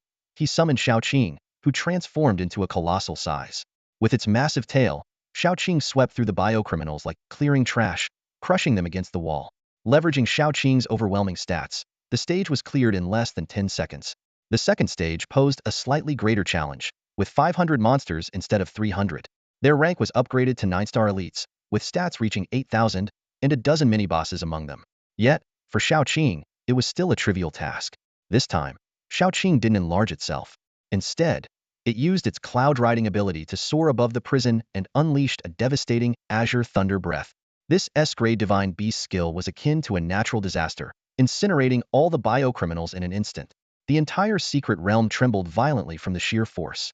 It was worth noting that Wang Chen hadn't even begun enhancing Xiaoqing's attributes. The destructive power of the Azure Dragon's bloodline was terrifyingly evident. Once again, the second stage was cleared in under 10 seconds. Without pausing for a moment, Wang Chen and Xiaoqing rushed straight into the third stage.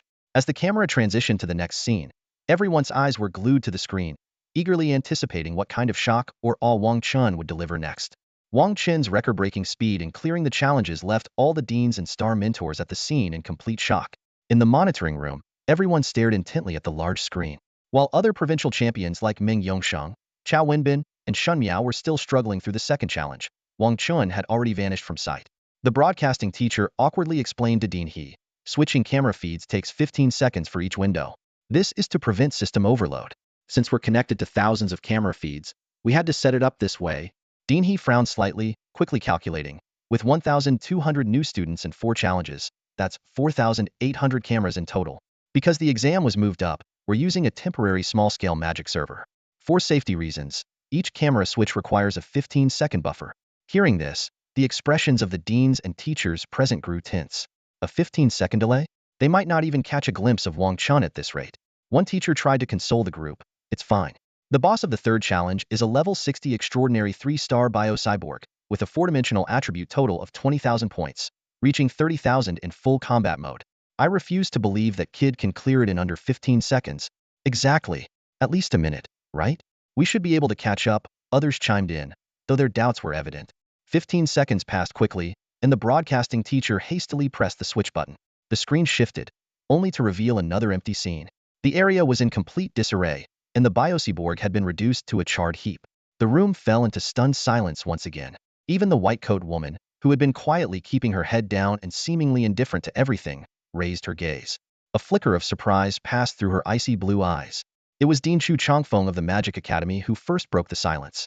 "It seems we've underestimated Wang Chen's abilities," he said, his tone a mix of astonishment and the joy of discovering an unparalleled talent. Dean Wei Yuan of the Beast Academy spoke in a low voice. Rather than underestimating the boy, I'd say we underestimated that little snake. Its true rank is definitely not that of an ordinary beast. At the very least, it starts at a source beast, and it might even be a divine beast. His words made the other deans and mentors draw sharp breaths. While it was still speculation, coming from Wei Yuan, it carried considerable weight. Wei Yuan continued, as a beastmaster, Wang Chen's personal combat strength alone wouldn't be enough to instantly defeat a level 60 bio-cyborg. His incredible speed in clearing the challenges must be due to the power of that bloodline-immutated snake. Hearing this analysis, the room fell into contemplative silence. The blue-haired, blue-eyed woman in the white coat adjusted her glasses slightly, a glimmer of intrigue flashing in her gaze. Seizing the moment, Wei Yuan declared, "Such a prodigious beastmaster talent, let me be clear. I hope none of the other deans plan to compete with me for him. When it comes to beastmaster training, my Beast Academy is second to none." However, Chu Changfeng immediately retorted, "I disagree, Dean Wei. What Wang Chen lacks isn't guidance, it's resources. My Magic Academy is rich in resources and can provide him with the highest level of support. I'd even go as far as to shamelessly petition the state to grant him a Tier 3 Divine Beast." Wei Yuan's face darkened at this, left with no argument to counter. Everyone knew the Magic Academy was the wealthiest institution at Xianlong University. And indeed, Wang Chen no longer seemed to need much in the way of training, was a born combat genius. The only thing the school could offer him now was resources. As soon as Dean He Fuan finished speaking, the deans of the War Academy, Magic Academy, and Beast Academy immediately began a heated competition. "That kid Wang Chen has exceptional combat talent," He Fuan said in a deep voice. "But the path of battle is endless. Only through constant refinement and striving for perfection can one forge ahead and achieve greatness. In my opinion, he should join our War Academy. Whether it's resources or combat guidance, I can provide him with the very best." Chu Changfeng smiled confidently and replied, "All right, after the freshman exams are over, let's see who has the skills to win over Wang Chen. We'll let him decide for himself." As the dean of the wealthy Magic Academy, he wasn't the least bit intimidated when it came to making offers against his old friends. Wei Yuan was not to be outdone. The Beast Academy of Xianlong University is the dream destination for all Beast Tamers. For someone like Wang Chen, who is a Beast Tamer, our academy is undoubtedly the best choice. On the side, Dean Li Qingyun of the Shadow Academy and Dean Milan of the Light Academy wanted to speak up but quickly realized that Wang Chen's specialization had little to do with their academies. Helplessly, they decided to stay silent. Meanwhile, other elite instructors looked on with exasperation, thinking that the freshman tournament wasn't even over yet, and Wang Chen had already become so sought after that the deans were fighting over him. "Dean He, should we switch the camera feedback to Wang Chen's window?" the broadcasting director cautiously asked. He Fuan replied steadily, "At this point, there's no need. That kid managed to instantly defeat the biochemical monstrosity in the 3rd stage. Taking on the final boss in the 4th stage should be a piece of cake for him. We'll review the footage of his fight later. For now, focus the cameras on the other freshmen." Meanwhile, inside the dungeon, Wang Chen had already cleared the 3rd stage and stepped into the 4th. The biochemical monstrosity in the 3rd stage, though powerful, was no match for Xiaoqing. When the monstrosity showcased its insane and terrifying speed, Xiaoqing simply let out a proud hum and unleashed 2 skills. Lightning Gale S and Thunderous Roar SS erupted simultaneously. Xiaoqing's agility attribute skyrocketed to 250,000 points, its critical hit rate overflowed to 200, and its critical damage was amplified 5-fold. In an instant, Xiaoqing appeared in front of the monstrosity like a flash of lightning, and a dragon's roar echoed throughout the arena. Ong! The sound wave, imbued with green lightning energy, ignored armor and magic resistance, reducing the biochemical monstrosity to a charred husk. To Wang Chen's delight, faint dragon horn-like shadows began to appear on Xiaoqing's forehead, and 4 green dragon claws faintly emerged beneath its abdomen. This was a sign of transformation into a dragon. After eliminating the biochemical monstrosity in under 10 seconds, Wang Chen and Xiaoqing immediately advanced to the final stage. As they stepped through the glowing portal, their surroundings opened up to reveal a vast, high-tech hall. The hall was illuminated by a green glow, with rows of biochemical experiment tanks filled with green liquid. Inside each tank floated grotesque, pulsating masses of flesh, each adorned with a grinning human face. At the center of the hall stood a man in a white lab coat, engrossed in his work at a data console. Sensing Wang Chen's arrival, he raised his head, adjusted his glasses, and fixed his eerie, pupilless eyes on Wang Chen. "Another test subject?" the man murmured softly. Wang Chen had no interest in idle chatter. He immediately activated his identification skill, and the information appeared before his eyes. Monster, Warden of Sin Phase 1. Level, 70 max level, 140. Race, human. Skills. Rank. Transcendent 9 stars. Attributes. Strength, Intelligence, Constitution, Agility, 40,000 each. Notes. The master of this sinister prison, a scientist obsessed with biochemical experiments. He has transformed every criminal in the prison into a biochemical monstrosity and has even modified himself. An extremely dangerous entity. Wang Chen noticed the term Phase 1, indicating that this boss likely had multiple lives. The Warden of Sin smiled sinisterly at Wang Chen and said, "Will you obediently lie down on the operating table, or shall I sever your limbs and carry you there myself?" Before he could finish, a cute, high-pitched chirp rang out. Shao Qing had already teleported in front of the Warden of Sin. Its tail lashed out with immense force, aiming directly at the Warden's head enough to pulverize an ordinary creature's skull. However, the Warden of Sin, being a boss-level entity, narrowly dodged the lethal strike at the last moment. At the same time, a razor-sharp scalpel materialized in his hand, stabbing toward Shao Qing's abdomen. Clang! To the Warden's astonishment, the scalpel struck as if it had hit a steel plate. Not only did it fail to harm Shao Qing, but sparks flew from the impact. The Warden's eyes widened in disbelief. This can't be possible. The blade, which should have pierced through the vile Warden's eye socket, veered off course. Startled and sensing danger, the Sin Warden lightly tapped his toes on the ground, attempting to retreat. But just as he straightened his body, a deafening thunderclap erupted beside his ears. Before his eyes, the small snake was now encircled by crackling blue lightning. Centered around itself, a fearsome thunder pool of annihilation rapidly expanded outward. This was none other than Shao Qing's newly acquired SS-level passive talent, Thunderous Wrath. The devastating power of the world-ending Azure Dragon was now fully unleashed. The thunder pool not only granted Shao Qing 60 seconds of invincibility, but also inflicted massive lightning damage on enemies, while stunning them for 10 seconds. The Sin Warden cursed under his breath, realizing the peril he was in, but took solace in the fact that he had already prepared for a retreat. He planned to exploit the momentary expansion of the thunder pool to escape the vast experimental hall, should have provided ample space for evasion. However, he seemed to have forgotten about Wang Chen.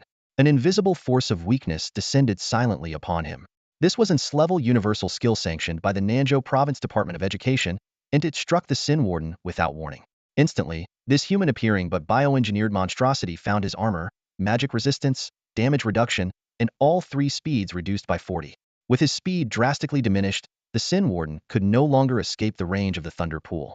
Amidst his blood-curdling screams, his entire body was consumed by the ferocious azure lightning. The relentless bolts surged through his body, paralyzing him into complete unconsciousness. Shao Qing seized this once-in-a-lifetime opportunity, whipping his lightning-infused tail down onto the Warden's head with tremendous force. A sickening crack echoed through the hall, resembling the sound of a watermelon being smashed.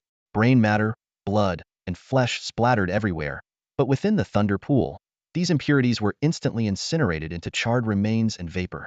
The Sin Warden's life force seemed to have dissipated entirely, but Shao Qing remained vigilant, refusing to let his guard down. He instinctively sensed that this monster was about to resurrect and enter its second form. With a deafening roar, a massive thundercloud materialized out of thin air, covering the entire biolaboratory. This was yet another S-level skill of the world-ending Azure Dragon, 5-fold Thunderstrike. Sure enough, the Warden's enraged howls echoed from a distance. He had revived somewhere in the hall, now entering an even more terrifying second form. The Sin Warden had grown to an imposing height of 7 or 8 meters, towering like a 2-story building. His grotesquely muscular body writhed incessantly, stitched together with countless anguished, screaming human faces. Most horrifying of all, his neck now bore 3 monstrous heads. The left one with only a massive mouth, the central one with a pair of magic-inscribed eyes, and the right one with an oversized pair of ears. With this transformation, the Warden's overall stats skyrocketed from 40,000 to a staggering 60,000, surpassing Shao Qing's numbers entirely. This was the true difficulty of a level 4070 Platinum dungeon. Yet, Wang Chen merely smiled faintly, pressing his palms together. In an instant, 3 signature Beastmaster buffs were unleashed in rapid succession. Hard as One, Beast Frenzy, and Marked for Vengeance, amplified tenfold under the influence of his SS-level talent, Beastmaster's Devotion. These skills took on an unprecedented potency. In mere moments, Shao Qing's power began to surge wildly. Hard as One provided an 800 boost to attributes, Beast Frenzy added a further 100 increase, and Marked for Vengeance granted an additional 50 damage bonus against the target. The battle had only just begun. The originally modest 50,000 points in the 4-dimensional attributes had skyrocketed to an astonishing 450,000 in an instant. Xiaoqing's body began to expand gradually, even without the need to activate its gigantification ability. Ethereal images of Azure Dragon horns and claws materialized around it, as if the legendary world-destroying Azure Dragon had truly descended upon the battlefield. The Sin Warden, who had been exuding arrogance and defiance after entering its second form through rebirth, was now utterly stunned by the sight before it. The human faces embedded across its body contorted into expressions of sheer terror, its eyes brimming with disbelief. That small green serpent, could it actually be the mythical Azure Dragon, a divine beast of legend? But there was no time for the Warden to remain in shock. A colossal bolt of azure lightning, brewed within the ominous thunderclouds above, descended upon it with unparalleled force.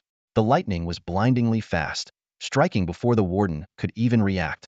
At the same time, the skill powered by Xiaoqing's newly enhanced 450,000 point attributes delivered an attack amplification so devastating that it was beyond comprehension. In a flash of electric brilliance, the final boss of this dungeon didn't even have the chance to launch a single counterattack. Its massive form was reduced to a charred, unrecognizable husk in an instant, its life-saving abilities rendered completely useless. Ding! The mechanical voice of the Secret Realm spirit echoed. Congratulations to the newcomer Wang Chen for successfully clearing the Platinum-level dungeon, Prison of Sin. Current mode: Hell. Completion time: 56 seconds. Overall rating: SSS. Your record has been successfully entered into the database of Shenlong Academy. Please remain in the Secret Realm instance. Rewards will be distributed in 1 minute. Hearing this announcement, Wang Chen exhaled a long breath of relief. Phew. Done. The completion time was nothing short of astonishing. Thanks to Xiaoqing's overwhelming power, the journey through the dungeon had been a breeze, with no obstacles standing in their way. It was an utterly invincible and exhilarating experience. Wang Chen couldn't help but imagine the day when Xiaoqing's world-destroying Azure Dragon bloodline fully awakened. When that moment came, and Xiaoqing transformed into the true world-destroying Azure Dragon, even the mightiest level 100 Tier 4 experts would likely be no more than a trivial challenge before its unparalleled strength. In the blink of an eye, the promised minute passed. However, what appeared before Wang Chen was not the expected rewards, but rather an intricately crafted, mystical portal of light. Xiaoqing tilted her head, her eyes sparkling with curiosity as she stared at the sudden appearance of a glowing portal. Wang Chen gently patted Xiaoqing's head, a faint smile playing on his lips. This must be a hidden level. Looks like we got lucky. Hidden levels exist in every Secret Realm dungeon, but they only appear under extremely rare circumstances after a challenger clears the dungeon. For all career changers, this is nothing short of a divine opportunity. The monsters in hidden levels are typically easier to defeat, and not only is the experience gain doubled, but the chances of obtaining rare rewards are significantly higher. For Wang Chen, in his current state, experience points were his most urgent need. After all, among all the freshmen, he had the lowest level. Without a moment's hesitation, Wang Chen picked up Xiaoqing and stepped into the glowing portal. Meanwhile, back in the outside world at Shenlong Plaza, the first freshman to emerge from the Secret Realm had appeared. It was none other than Meng Yongsheng, the top scorer from the Fengtian province. At this moment, Meng Yongsheng was drenched in blood, his entire body radiating a sharp sword aura. Perhaps due to the excessive slaughter within the Secret Realm, an oppressive killing intent still lingered around him, making him resemble a fearsome god of death emerging straight from the depths of hell. I'm the first one out, Meng Yongsheng muttered to himself, his sharp gaze sweeping across the plaza, only to find himself standing there alone. Strictly speaking, Meng Yongsheng wasn't the first to emerge. Those who had perished in the dungeon were actually the first to be teleported out and revived. However, they were now hiding in the infirmary, too ashamed to show their faces. Just moments ago, they had been loudly complaining about the unfairness of the Shenlong Academy's initial rankings, only to be eliminated in the dungeon almost immediately. As members of their province's top 100, such humiliation made them retreat from public view, waiting for the freshman trials to end before reappearing. At this moment, Meng Yongsheng felt an overwhelming sense of satisfaction. This outcome was a direct slap in the faces of all the deans and top instructors at Shenlong Academy. In the initial rankings, he, the proud top scorer of Fengtian province, had been placed second. While the ranking wasn't low, someone of his caliber could not accept being second. In fact, after learning of the initial rankings upon arriving at the academy yesterday, Meng Yongsheng had been quietly fuming. He had thought to himself, how could this be? He was a level 68 dual-class Swiftblade champion. And yet, Wang Chen, a mere level 40 who hadn't even undergone his second-class advancement, was ranked above him. The media, upon learning about the rankings, wasted no time in publishing sensational articles on newspapers and online platforms. The headlines alone were enough to make Meng Yongsheng seethe with rage. Shocking! The top scorer of the Dragon Nation's capital province ranked second? Prodigy swordsman Meng Yongsheng underestimated by Xinlong Academy's deans? There's always a higher mountain. The rival who overshadowed Meng Yongsheng is here South Province's top scorer, Wang Chen. It wasn't just Meng Yongsheng who was upset. Even his influential family became a topic of public debate. As the leading family among Fengtian Province's top 10 noble clans, the Meng family had never faced such humiliation. They immediately contacted Meng Yongsheng, urging him to decisively prove himself in the freshman competition and humiliate the academy's leadership. And now, he had done it. He was the first to clear the dungeon. He had reclaimed his rightful honor. As this thought crossed his mind, Meng Yongsheng clenched his fists, a proud expression flashing across his otherwise cold face. He glanced toward the main stage, where the deans and top instructors sat, his gaze filled with silent defiance. It was as if he were declaring, "Your rankings were wrong. I am the true number one." However, what puzzled Meng Yongsheng was that when his eyes met those of the deans and instructors, instead of seeing regret, shame, or embarrassment, he was met with peculiar, faintly amused smiles. What was going on? Meng Yongsheng frowned, but before he could react, several figures began to materialize nearby. It was none other than the other top scorers Zhao Wenbin, Xin Miao, and Feng Yurong. Wow, you're still the fastest.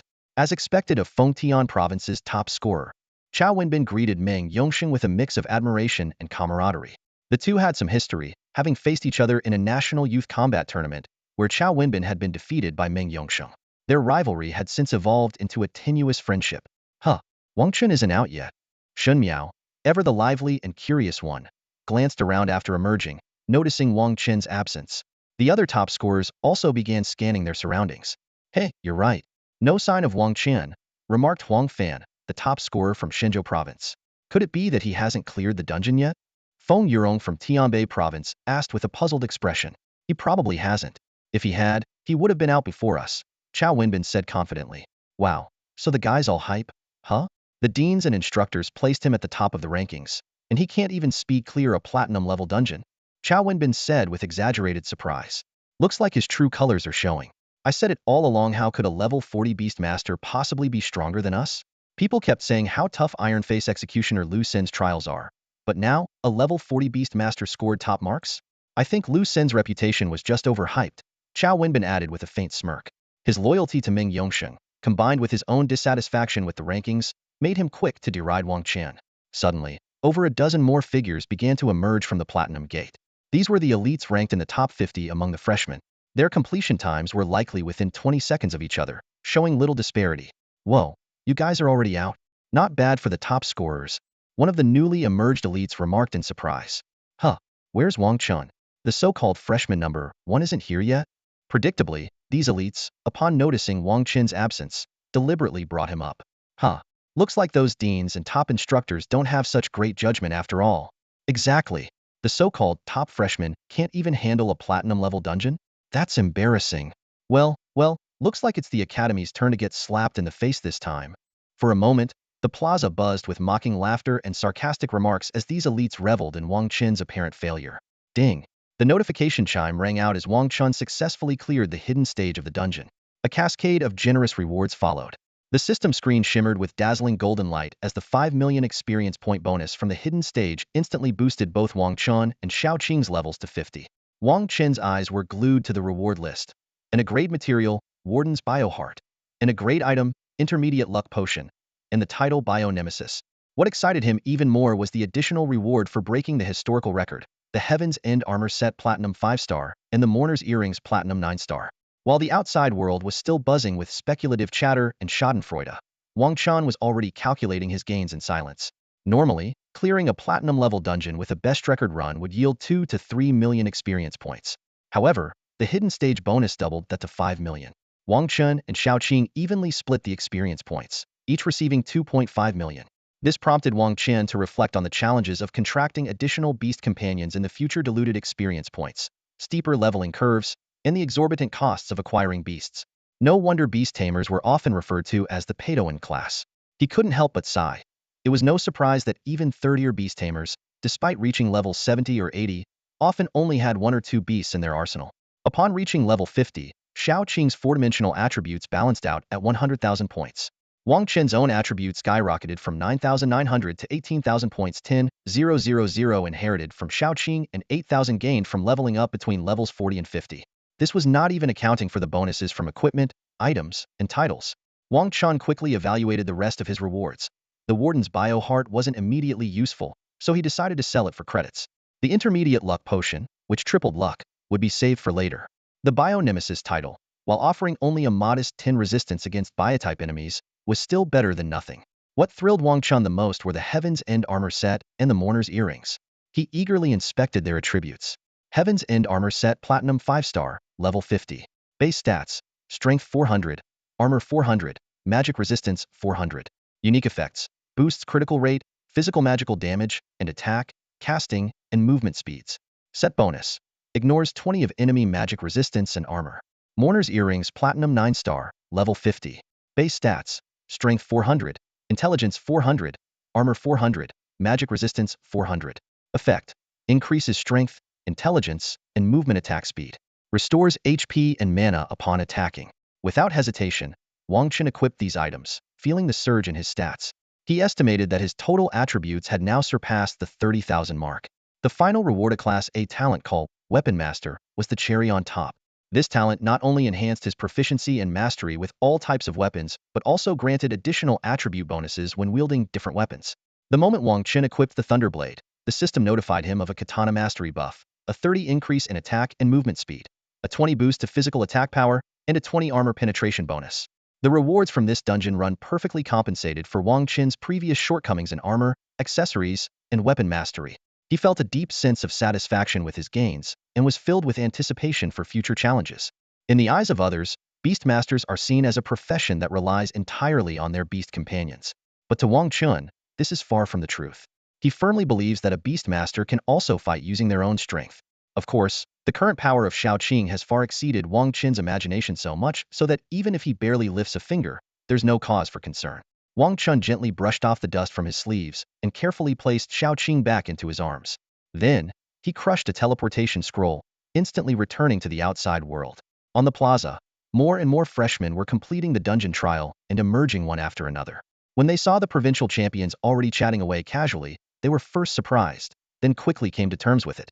After all, being surpassed by a provincial champion as a member of the provincial top 100 seemed perfectly normal. However, one question lingered in everyone's minds. Where was Wang Chen? The top-ranked freshman? Ming Yongsheng, Shen Miao, and other prodigies had already appeared. So logically, Wang Chen should have been even faster. Could it be that he couldn't even clear the dungeon? Wouldn't that be a slap in the face for the deans and top instructors? Interestingly, the deans and instructors appeared unusually calm, showing no signs of worry about such an embarrassing possibility. Some freshmen began whispering among themselves, questioning the credibility of the initial rankings. As the crowd grew, the murmurs became louder. The deans and instructors seated on the main stage couldn't help but frown. These freshmen were getting a bit too full of themselves. If Wang Chen really performed poorly, they wouldn't mind apologizing to the freshmen. After all, if someone had the strength to prove them wrong, they wouldn't feel offended. They'd actually be pleased to see such talent emerge. The problem, however, was that the results hadn't been released yet, and these freshmen were already assuming they were at the top, even going so far as to think they had embarrassed the deans. That was crossing the line. Dean Chu Chongfeng of the Magic Academy, known for his fiery temper, suddenly stood up and slammed the table. Silence! His voice boomed like thunder. Wait for the results to be announced and stop being so self-satisfied. Even from this distance, I can hear your arrogant chatter. As a level 100 tier 4 archmage, his roar instantly silenced this group of proud and ambitious prodigies. Yet, their expressions still betrayed a stubborn unwillingness to concede. Chu Chongfeng snorted coldly. Don't give me that resentful look. Once the rankings are out, if things are really as you think, I won't hesitate to bow my head and admit I was wrong. At this moment, Dean He Fuan also stood up slowly, sweeping a stern gaze over the crowd below. Enough. Quiet down. As his words fell, the plaza instantly became silent. Everyone was now waiting for Wang Chen's appearance. Time ticked by, minute by minute. 5 minutes passed.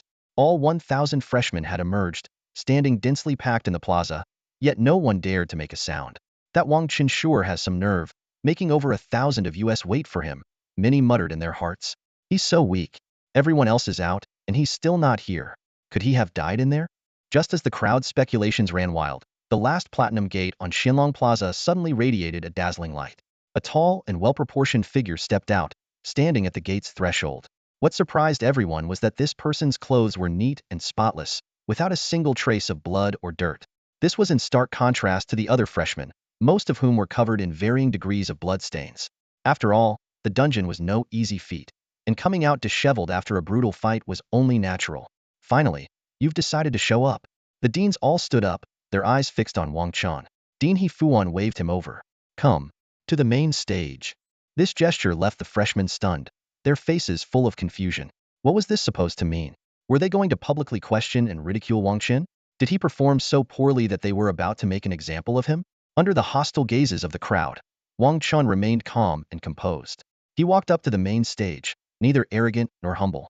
Standing at the highest point, he looked down at the freshmen below, feeling as if he were gazing out over a vast sea of mountains. Meanwhile, the crowd below felt a sense of humiliation from being looked down upon. Just as the freshmen, brimming with anger, were about to speak up, Dean He Fuan finally broke the silence. Standing beside Wang Chen with his hands behind his back, he glanced at the crowd below and spoke in a calm voice. I know many of you freshmen are dissatisfied with the initial rankings set by the school. That's precisely why we brought the freshman evaluation forward. But the results we've seen so far are deeply disappointing to us. The freshmen below assumed this disappointment referred to Wang Chen, who was supposed to be the top freshman but had come out last. However, He Fuan's next words were like a bombshell, leaving everyone utterly stunned. Let me personally inform you, the freshmen who claim the rankings are unfair, of the results of this evaluation. Among all the freshmen, the rankings of the top 300 have not changed at all from the initial rankings. An uproar instantly erupted. What was going on? The top 300 rankings were identical to the initial rankings? How is that possible? And what about Wang Chen? He came out last, shouldn't he be dead last in the rankings? Meng Yangsheng's face darkened as he raised his hand. Dean He, could we see the leaderboard? Others chimed in, loudly demanding the rankings be displayed. With a wave of his hand, He Fuan said, Fine, seeing is believing. Teacher Mao, show the rankings. Moments later, a projection screen appeared before everyone. As the rankings became clear, another wave of exclamations swept through the crowd. What the hell? This can't be real. 56 seconds. Wang Chen's time is 56 seconds. Am I dreaming? No way. This data must be fake. He was the last to come out. How could he have a time of 56 seconds? The leaderboard's revelation shattered the mental defenses of many freshmen. They stared at the screen in disbelief, as if they were witnessing the most impossible thing in the world. Shock, disbelief, frowns, various expressions flooded the faces of the new students. The once quiet venue erupted into a cacophony of noise, with discussions breaking out everywhere. Clearly, for these freshmen, Wang Chen's record-breaking 56-second completion time was beyond belief. Doubts about the authenticity of the score spread like wildfire, and some even glared at him angrily, as though they had been gravely insulted. Just as the murmurs and debates grew louder, Dean He Fuan slammed his large hands down with force, his stern voice cutting through the noise. Enough! Silence! The crowd instantly fell quiet, and all eyes turned to the Dean of the War Academy. He Fuan scanned the sea of freshmen before him, his deep voice resonating through the space. Judging by your reactions, it's obvious you all have serious doubts about this ranking. But that's fine. Here at Xinlong Academy, strength reigns supreme. If you doubt something, prove it wrong. If there's corruption, expose it. If there's injustice, fight against it. His voice grew louder, his gaze sharp and challenging. Perfect timing. I, too, have my doubts about you so-called top 100 provincial geniuses. Therefore, after discussions with the other deans and faculty, we have unanimously decided to add an individual competition to this year's freshman trials. He Fuan's announcement was like a bombshell, igniting the emotions of all the new students. He continued, every single one of you will step onto the arena. If you have doubts about anyone's ranking, you can challenge them. Use your strength, your fists, to reveal the truth and expose the imposters in your midst. He paused for a moment, his eyes sweeping over the faces of the freshmen. Of course, challenges come with stakes. If you win, you'll take their ranking and claim all their academic credits for the first month. But if you lose, the punishment will be the same for you. As soon as his words ended, He Fuan turned to a nearby teacher. Mr. Mao. The teacher, addressed as Mr. Mao, gave a slight nod and raised his staff. With a gentle wave, the ground of Xinlong Plaza trembled slightly. Under everyone's watchful eyes, a series of square arenas rose up from the center of the vast plaza. Moments later, teams of second-tier priests and teachers dressed as referees entered the scene, taking their positions. It was clear that the academy had anticipated the student skepticism and had prepared this individual competition as the final test for the freshman trials. This spectacle completely ignited the enthusiasm of the freshmen. Those who had been filled with frustration, indignation, and dissatisfaction now erupted in excitement. Many were not only unhappy with Wang Chen's ranking, but also had grievances about their own. The individual competition was undoubtedly the best way to determine true strength. Fuan's voice rang out again, like the beating of a war drum. Let's go. Issue your challenges. Don't cower like turtles. Starting now, lower-ranked students can challenge higher-ranked ones. Once a challenge is issued, the challenged party cannot refuse. Refusal will be considered an automatic defeat. The Xinlong Academy freshman trials officially begin now. His words acted as a spark, setting off a chain reaction of excitement among the students. Voices filled with battle intent rang out one after another. You, Lu Shan, ranked 562. I've had enough of you. Get on the arena, and let's settle this with a real fight, shouted a burly young man, pointing at Lu Shan from across the crowd. Lu Shan sneered in response, showing no fear. Bring it on. You think I'm scared of you? Before the words had fully left his mouth, the two had already jumped onto the arena, ready to face off. With the first challenge underway, others quickly followed suit. Some students, whose unique professions had hindered their performance in the earlier trials, now saw this as their chance to prove themselves. One by one, they stepped forward, eager to reclaim their rightful positions. However, not everyone welcomed this sudden change. Some students, skilled in dungeon runs but less adept at PvP, wore grim expressions, cursing silently in their hearts. But no matter how reluctant they were, they had no choice but to accept this harsh reality. At Xinlong Academy, strength was everything. Without it, they could only resign themselves to the bottom ranks. Soon, all 50 arenas were filled with students ready to fight. Each competitor stood focused, poised for action, waiting for the referee's signal to begin their battles. Then, an anticipated yet dramatic challenge stole the spotlight. Wang Jigang, challenged the so-called #1 freshman. A lean, pale-faced young man stepped onto an arena, pointing directly at Wang Chen, who stood beside Dean Fuan. His voice was firm and resolute as he declared, Wang Chen, I challenge you. The scene immediately captured everyone's attention. The crowd of freshmen turned their heads, their eyes brimming with excitement and anticipation. They all wanted to see just how much skill this genius, who had set a 56-second record, truly possessed. Here we go. The most thrilling part is about to begin. The atmosphere around the arena grew tense in an instant. Wang Chen, the highly debated top-ranked freshman, was about to face a challenge. The challenger, Wang Jigang, a top 100 contender from the Western Desert Province, now ranked 50th among the freshmen. Wang Jigang? Wasn't he ranked in the hundreds before? Someone exclaimed in surprise. Indeed, after the dungeon assessment, Wang Jigang skyrocketed with an astonishing time of 4 minutes and 2 seconds, landing him directly in the top 50. This performance was already at an elite level, only 40 seconds behind the first-ranked Meng Yongsheng. Clearly, the deans had underestimated his potential. Wang Jigang stepped onto the stage, his eyes gleaming with confidence. He declared boldly, Wang Chen, get up here. Let me teach you a lesson. The freshmen in the audience erupted with excitement, cheering and buzzing with anticipation. This so-called top freshman was under heavy scrutiny. Nearly all the new students were waiting to see this so-called #1 make a fool of themselves.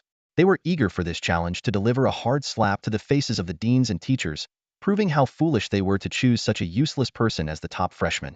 Wang Jigang stood on the stage, a contemptuous smirk tugging at the corner of his lips. He sneered. Well, I'm impressed you didn't surrender outright and actually had the guts to step up. That takes courage. Unfortunately for you, when this challenge ends, your title as #1 will belong to me. With that, he nodded smugly, as if he had already placed himself above Wang Chen. Wang Jigang retrieved a black staff and a magic book bound in a skeletal cover from his spatial ring. These items, combined with his pale, sickly complexion, made it clear what his profession was a summoner, now advanced to a necromancer. Wang Chen couldn't be bothered to deal with someone so full of themselves. He turned to the referee and said, Teacher, I don't want to waste any more time listening to his nonsense. Can we start? The referee nodded and announced loudly, Take your positions. As the referee's voice faded, a holographic countdown formed by magical technology appeared above the stage. 3, 2, 1. Begin. The moment the countdown ended, Wang Jigang sprang backward, his toes barely touching the ground. At the same time, the pages of his necromantic tome flipped rapidly, and his black staff moved in intricate patterns. Skill activation bars appeared above his head, and necromantic arrays began to form on the ground. The fighting style of a necromancer was somewhat similar to that of a beast master. While beast masters relied on their summoned beasts, necromancers called forth undead creatures to fight for them. In the blink of an eye, grotesque undead monsters began crawling out of the summoning circles. Wow, that was fast.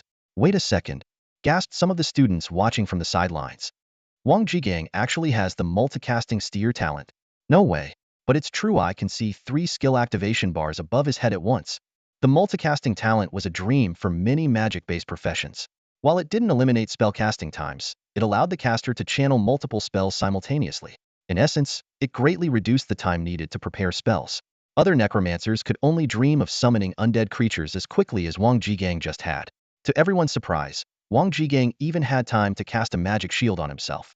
Within just 10 seconds, Wang Jigang had completed his summoning. 50 undead creatures now filled the stage. Undead zombies, skeletal knights, corrupted goblins, soul-siphoning bats, all of them were at level 62, the same as Wang Jigang. Their glowing crimson eyes locked onto Wang Chen. Wang Chen, hurry up and summon your beast. Otherwise, don't say I didn't give you a chance. Wang Jigang sneered as he noticed Wang Chen still standing motionless. His voice dripped with mockery. But instead of responding to the taunt, Wang Chen merely smirked and replied with a line that instantly sent Wang Jigang into a fury. You're not even worth my Shao Qing making an appearance. As soon as those words left Wang Chen's mouth, the crowd erupted into chaos. Holy crap! This Wang Chen is ridiculously arrogant. Wait, is he saying that as a beastmaster? He's not even planning to summon his beast to fight a necromancer who's already summoned his entire undead army? Huh. Wang Jigang is being completely underestimated. The mocking laughter from the crowd made Wang Jigang's face turn beet red. This was outright humiliation. Unable to contain his rage, he pointed at Wang Chen and roared, "Attack! Kill him!" The undead creatures howled in unison as they received their master's command and charged toward Wang Chen. Yet, despite the terrifying sight of the grotesque undead rushing toward him, Wang Chen remained calm, his hands casually tucked into his pockets. He didn't dodge, didn't draw a weapon, and didn't summon his beast. What the hell? Why isn't he moving? Is he seriously not afraid of dying? The crowd was in an uproar when a skeletal knight, riding a decayed warhorse and wielding a battered lance, reached Wang Chen. Without hesitation, it thrust its lance forward, aiming to pierce straight through Wang Chen's body. The lance, imbued with deadly precision and malice, was just inches away from striking its target. At the critical moment, Wang Chen finally moved, but he neither dodged nor drew a weapon, nor did he summon his beast. But then snap! Wang Chen lightly snapped his fingers, and in an instant, he vanished into thin air before everyone's eyes. The Death Knight's spear lunged forward, only to pierce through empty air. Where did he go? Both the audience and the undead creatures were left bewildered, scanning their surroundings for any trace of him. Whoa! Look over there! Someone shouted in astonishment. He's behind Wang Jigang. Sure enough, Wang Chen had reappeared like a phantom, standing silently behind his opponent. Sensing danger, Wang Jigang quickly turned around, raising his staff in an attempt to cast a necrotic orb. But it was too late. Boom! A powerful, ironclad punch struck Wang Jigang's face with the force of a cannonball. The blow was devastating. Not only did it shatter the ground beneath them, but it also obliterated Wang Jigang's prized magical shield in an instant, the barrier crumbling into fragments with a sharp crack. Ugh! Wang Jigang let out a muffled groan as his eyes rolled back, and he collapsed to the ground unconscious. As his body hit the floor, all the undead creatures he had summoned vanished into thin air. Though necromancers and beastmasters share similar combat styles, their mechanics are fundamentally different. A beastmaster's creatures are autonomous entities, capable of continuing to fight even if their master is incapacitated. In contrast, a necromancer's summoned undead are sustained by the caster's mana, and the moment the caster loses consciousness, the summoned units dissipate. Wang Chen stood expressionless, planting his foot on the unconscious Wang Jigang. The outcome was clear. Victory had been decided. The entire duel lasted no more than 20 seconds, leaving the onlookers completely stunned. They stared in disbelief at the abrupt and one-sided conclusion, their minds racing with questions. How did Wang Jigang lose so quickly? Wang Chen's punch was astonishingly powerful. Wang Jigang lay on the ground like a lifeless dog, blood streaming from his orifices, his body convulsing violently. The severe injuries clearly indicated a combination of a concussion and cerebral hemorrhage. The sheer force behind this strike came from Wang Chen's equipment bonuses. The Heavenly Armor provided a 20 boost to physical attack power. The Heavenly Crown increased critical damage by 20. The 3-piece set effect granted an additional 20 magic and physical penetration, and the Mourner's Earrings further amplified his strength by 10. Coupled with Wang Chen's current base stats of 18,000 in all attributes, this punch was enough to instantly render any level 60 job changer incapable of fighting. The crowd of freshman spectators below the stage was stunned, unable to comprehend how Wang Chen had appeared behind Wang Jigang in an instant. However, the dean and instructors seated at the head table were fully aware this was none other than the highly coveted Scrade skill in the job changer circles. Teleport? Whether for chasing, closing in, or retreating, this godder skill excelled in all scenarios. Wang Chen's usage of it just now was flawless, catching Wang Jigang completely off guard. The referee signaled for the medical team to carry Wang Jigang off for treatment. The team leader, however, remained unhurried and casually remarked, "Relax, old Liu. The kid's not dead. Even if he were, we could still revive him." As Wang Jigang was taken off the stage, the freshman's gazes toward Wang Chen shifted from disdain to awe. After all, Wang Jigang was no weakling's rise from beyond the top 100 to rank 50 was a testament to his strength. This scene also embarrassed the deans, who had confidently claimed that the top 300 rankings wouldn't change, only to be proven wrong by the introduction of a personal PvP assessment. The freshmen suddenly realized Wang Jigang's glaring weakness in PvP. Many students, aiming for high scores in the job change exams, focused solely on PvE while neglecting PvP skills. Such individuals were mockingly referred to as quiz masters, dominant in PvE but utterly lacking in PvP. Wang Jigang seemed to be a prime example of this archetype. The audience erupted in chatter, with some claiming Wang Chen's easy victory was due to Wang Jigang's glaring PvP deficiencies rather than Wang Chen's own prowess. Others argued that this outcome validated the dean's rankings, suggesting Wang Jigang's overall placement indeed belonged outside the top 100. Amid the heated discussions, the referee's voice cut through the noise, exasperated. "All right, that's enough. Quiet down. Those of you who said you wanted to challenge Wang Chen earlier step forward and line up." The three students in question froze, their expressions stiff. The referee spared no mercy, mocking them openly. "Don't play dumb. Yes, you three. Weren't you the ones bragging about knocking Wang Chen down to the bottom ranks? What's the matter now? All talk and no action?" The three freshmen, ranked 150th, 220th, and 311th respectively, were all provincial top 100 contenders from the Western Desert Province and classmates of Wang Jigang. They were well aware of Wang Jigang's capabilities, knowing he was the strongest among them in both PvE and PvP. Now that even Wang Jigang had been defeated, stepping up themselves felt like walking into a trap. The surrounding freshmen burst into laughter, mocking the trio for their apparent self-awareness. Under the weight of the crowd's stares, the 150th ranked second job mechanized warrior reluctantly stepped onto the stage. However, just as the mechanized warrior was about to speak, Wang Chen calmly waved his hand and said indifferently, "One by one is too much of a waste of time. If you're coming, all three of you can come at once." The crowd erupted in shock. The freshman gasped at the audacity of his statement, while even the top 5 ranked students raised their eyebrows. Xin Miao's delicate face showed a flicker of surprise, while Chao Wenbin, the champion of Dianzhou province, snorted dismissively, calling it a blatant attempt to show off. Feng Yurong, the champion of Tianbei province, coldly remarked, "Big words. If he loses, it'll be even more humiliating." Hearing Wang Chen's bold declaration, the three challengers couldn't hide the glint of hope in their eyes. They knew they stood no chance individually, but as a team, there might be a sliver of opportunity. After all, they were classmates who frequently ran dungeons together, boasting excellent teamwork. The mechanized warrior, Yuan Kong, immediately rallied his companions. "All right, you said it yourself. Such arrogance. Liang Hui, Cui Qiuliang, get up here. Let's teach this conceited fool a harsh lesson." Though Liang Hui and Cui Qiuliang felt that ganging up on one person lacked honor, they had no choice but to grit their teeth and step onto the stage. Outnumbering your opponent may not be honorable, but losing is even more disgraceful. This thought resonated in the minds of Wang Chen's three opponents.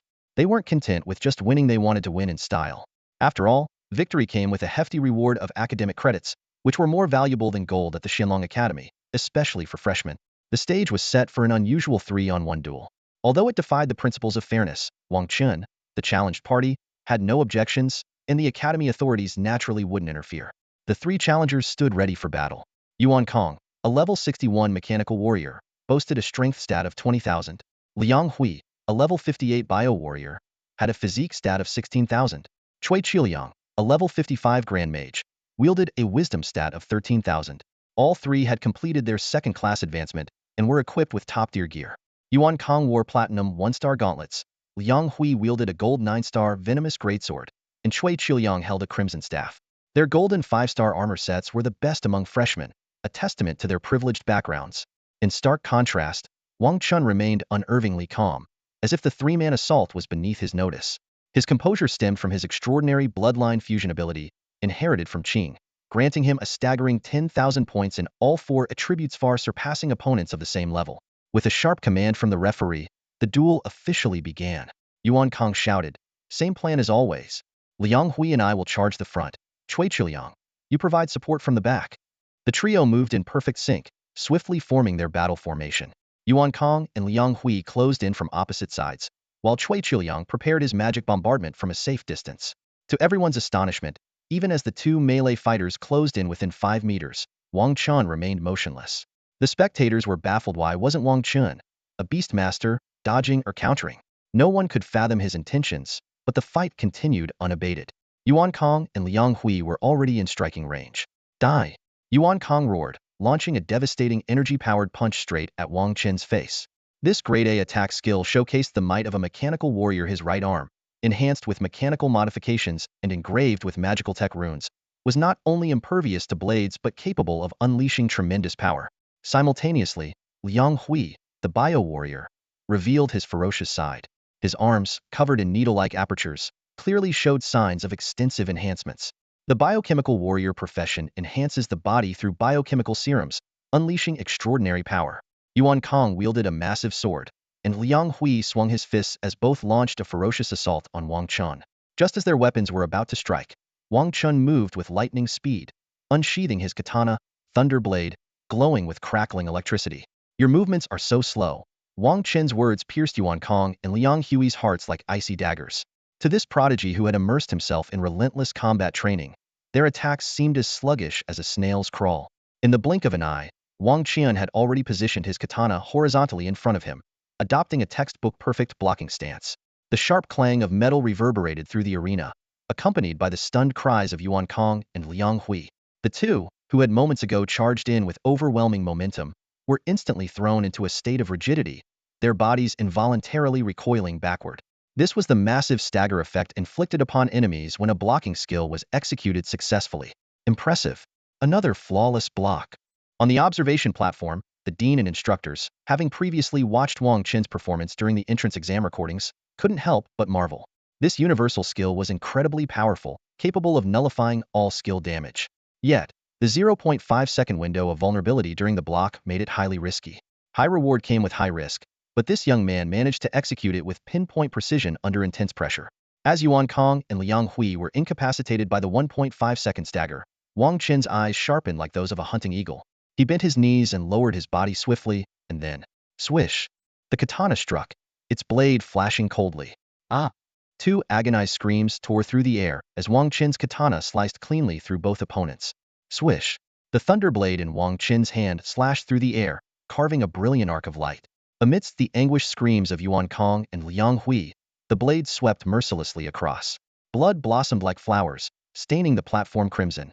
The diamond one-star weapon effortlessly pierced through their armor, leaving fatal wounds on their bodies.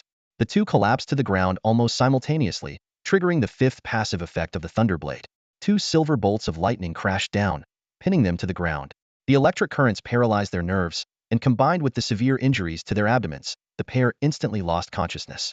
With fluid precision, Wang Chen sheathed his blade, leaving the audience below and the remaining contestant, Cui Qiuyang, on stage utterly stunned. Yet, Wang Chen didn't pause. With a light push off the ground, his figure shot toward Cui Qiuyang like a streak of lightning. "Stay away from me!" Cui Qiuyang shouted in terror, flailing his staff and casting two fireballs in desperation.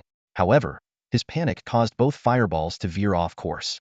Wang Chen only needed a slight crouch to effortlessly dodge the attacks. Unfortunately, it was Yuan Kong and Liang Hui who bore the brunt of the misfire. The massive fireballs struck their unconscious bodies directly, and the ensuing explosion engulfed them in flames. The audience below was left slack-jawed, while Wang Chen had already closed in on Cui Qiuyang. Under normal circumstances, a beast master in close combat wouldn't pose much of a threat to a mage, as both are typically considered fragile backline roles. But Wang Chen was clearly an exception. In Cui Qiuyang's horrified gaze, Wang Chen swung the thunder blade with ruthless precision. The strike was both swift and vicious, easily tearing through Cui Qiuyang's magical shield. In the next moment, his abdomen was slashed open, and blood gushed out in torrents. Though the lightning effect wasn't triggered this time, the excruciating pain made Cui Qiuyang scream uncontrollably. Just as Wang Chen was about to strike again, the referee's voice rang out in time. "Wait, Wang Chen, you've won already. Stop. Spare the medical team some workload." The medical staff on standby exchanged helpless looks, silently lamenting Wang Chen's ruthless efficiency. With the referee's announcement, the crowd of freshmen erupted into a cacophony of shock and disbelief. In just 10 seconds, Wang Chen had defeated 3 opponents single-handedly. The spectators marveled at his lightning-fast strikes and impeccable defensive maneuvers, questioning whether he was truly just a beast master. Even the 5 provincial champions showed expressions of grave concern and wariness. They realized that while they could also defeat their opponents with ease, they could never match Wang Chen's effortless dominance. Using just a basic skill, Wang Chen had taken down two opponents' a close-range counterattack strategy so risky that a single mistake could have led to his defeat. In that moment, it wasn't just the provincial champions but all of the top 20 students who fell silent. They began to re-evaluate this individual they had previously dismissed as a weakling. A palpable sense of pressure loomed over them as they recognized Wang Chen's true strength. Standing on the platform, Wang Chen coldly surveyed the crowd below. His voice was calm yet brimming with provocation. "Who else dares to challenge me? Come on, all at once if you'd like. I don't mind taking on multiple opponents at the same time." This time, no one dared to hurl insults or jeers. Wang Chen's arrogant words no longer felt grating. Instead, they struck fear into the hearts of the freshmen. Even those who considered urging their friends to step up were met with firm refusals. These prodigies, though proud, were not fools. From the earlier battle, it was evident to everyone that this freshman, personally endorsed by the dean as #1, was no ordinary individual. The duel on the arena raged on. Yet, the combined efforts of Yuan Kong, Liang Hui, and Chui Chiliang had still failed to force Wang Chen to reveal his true strength. The spectators below, mostly new students, exchanged uneasy glances. No one dared to step forward and risk being the next to fall. On the headmaster's platform, the deans and elite mentors watched with satisfied smiles. They had already witnessed Wang Chen's exceptional combat skills during the recorded footage of the college entrance exams. Now, it was clear that his talents extended beyond dealing with dungeon monsters. He handled fellow professionals with the same ease. Even more intriguing was the fact that his mysterious and formidable little green snake had yet to make an appearance. It was likely being reserved as a trump card against the provincial champions. Wei Yuan, the dean of the Beastmaster Academy, was particularly fascinated by Wang Chen's green snake. He was eager to see if this mutated creature could maintain its dominance over the provincial champions. At that moment, the champion of Tianbei province, Feng Yurong, could no longer remain a passive observer. He stepped out from the crowd and onto the stage. His towering, muscular figure drew a wave of murmurs from the audience below. The provincial champion is finally stepping up. Feng Yurong, the Tianbei province champion, a level 65 Dragonblood battle rider. He's ranked in the top 10 of the second-tier professions. His defense is nearly impenetrable, and that blood spear of his is devastating. Clad in blood-red battle armor, Feng Yurong activated his Dragonblood power, causing his height to surge to an imposing 2.5 meters. Coupled with the heavy, crimson armor, he resembled a moving mountain of blood, radiating an overwhelming sense of pressure. He faced Wang Chen, whose expression remained calm and composed. Without a word, Feng Yurong gave a slight nod to the referee, signaling his readiness. "Both sides prepare. 3, 2, 1. Begin," the referee declared. As soon as the words left the referee's mouth, Feng Yurong summoned a massive crimson spear. Despite the 20-meter distance between him and Wang Chen, he thrust it forward without hesitation. Whoosh! A deafening sonic boom echoed across the arena, followed by the piercing roar of a dragon.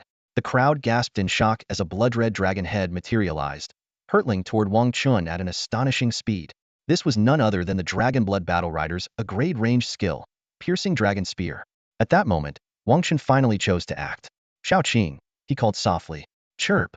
A faint, childlike sound emerged from his arms. In the blink of an eye, a streak of green shot forward, heading directly for the blood-red dragon head. It was Shao Qing, the little green snake, who showed no fear. With a swift and forceful flick of its tail, it struck the dragon head, shattering it into countless fragments with a resounding snap. The snake then landed gracefully on the ground, lifting its head high and letting out a proud chirp at the stunned Feng Yurong. The audience erupted into chaos. Is that a green python? A second-tier common beast just countered a provincial champion skill? Although Shao Qing had awakened the bloodline of the Calamity Azure Dragon, with only 20 of its potential unlocked, it remained classified as a second-tier common beast. Its aura, too, reflected this modest status. However, its potential level had skyrocketed, raising its maximum level cap from 100 to an unprecedented 200. This display left everyone in the arena utterly baffled. Green pythons were typically seen as nothing more than a delicacy, yet this one had just demonstrated an extraordinary power that defied all expectations. Even other provincial champions like Meng Yongsheng and Shun Miao couldn't conceal their astonishment. "Wang Chen, is this your beast companion?" Feng Yurong finally broke his silence, his voice tinged with disbelief. "Yes, it is. Do you have a problem with that?" Wang Chen replied coolly. The crowd below was even more bewildered. Why would such a prodigious talent choose to bond with what was widely regarded as a worthless common beast? Meanwhile, the deans on the headmaster's platform exchanged knowing smiles, but said nothing.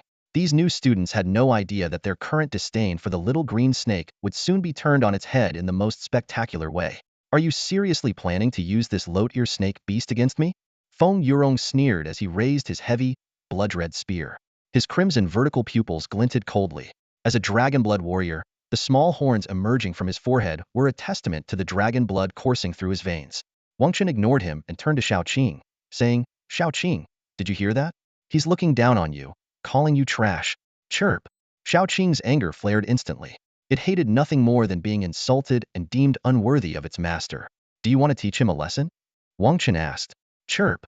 Xiaoqing responded with unwavering determination. Then go ahead. Hit him hard. Make him kneel and apologize. With its master's permission, Xiaoqing's sky-blue snake eyes burned with rage. Its body shot forward like a cannonball, hurtling straight at Feng Yurong. Good. Let me cut down your worthless snake. Feng Yurong roared with laughter. However, before his laughter could fade, his pupils were already filled with the flash of Xiaoqing's striking figure.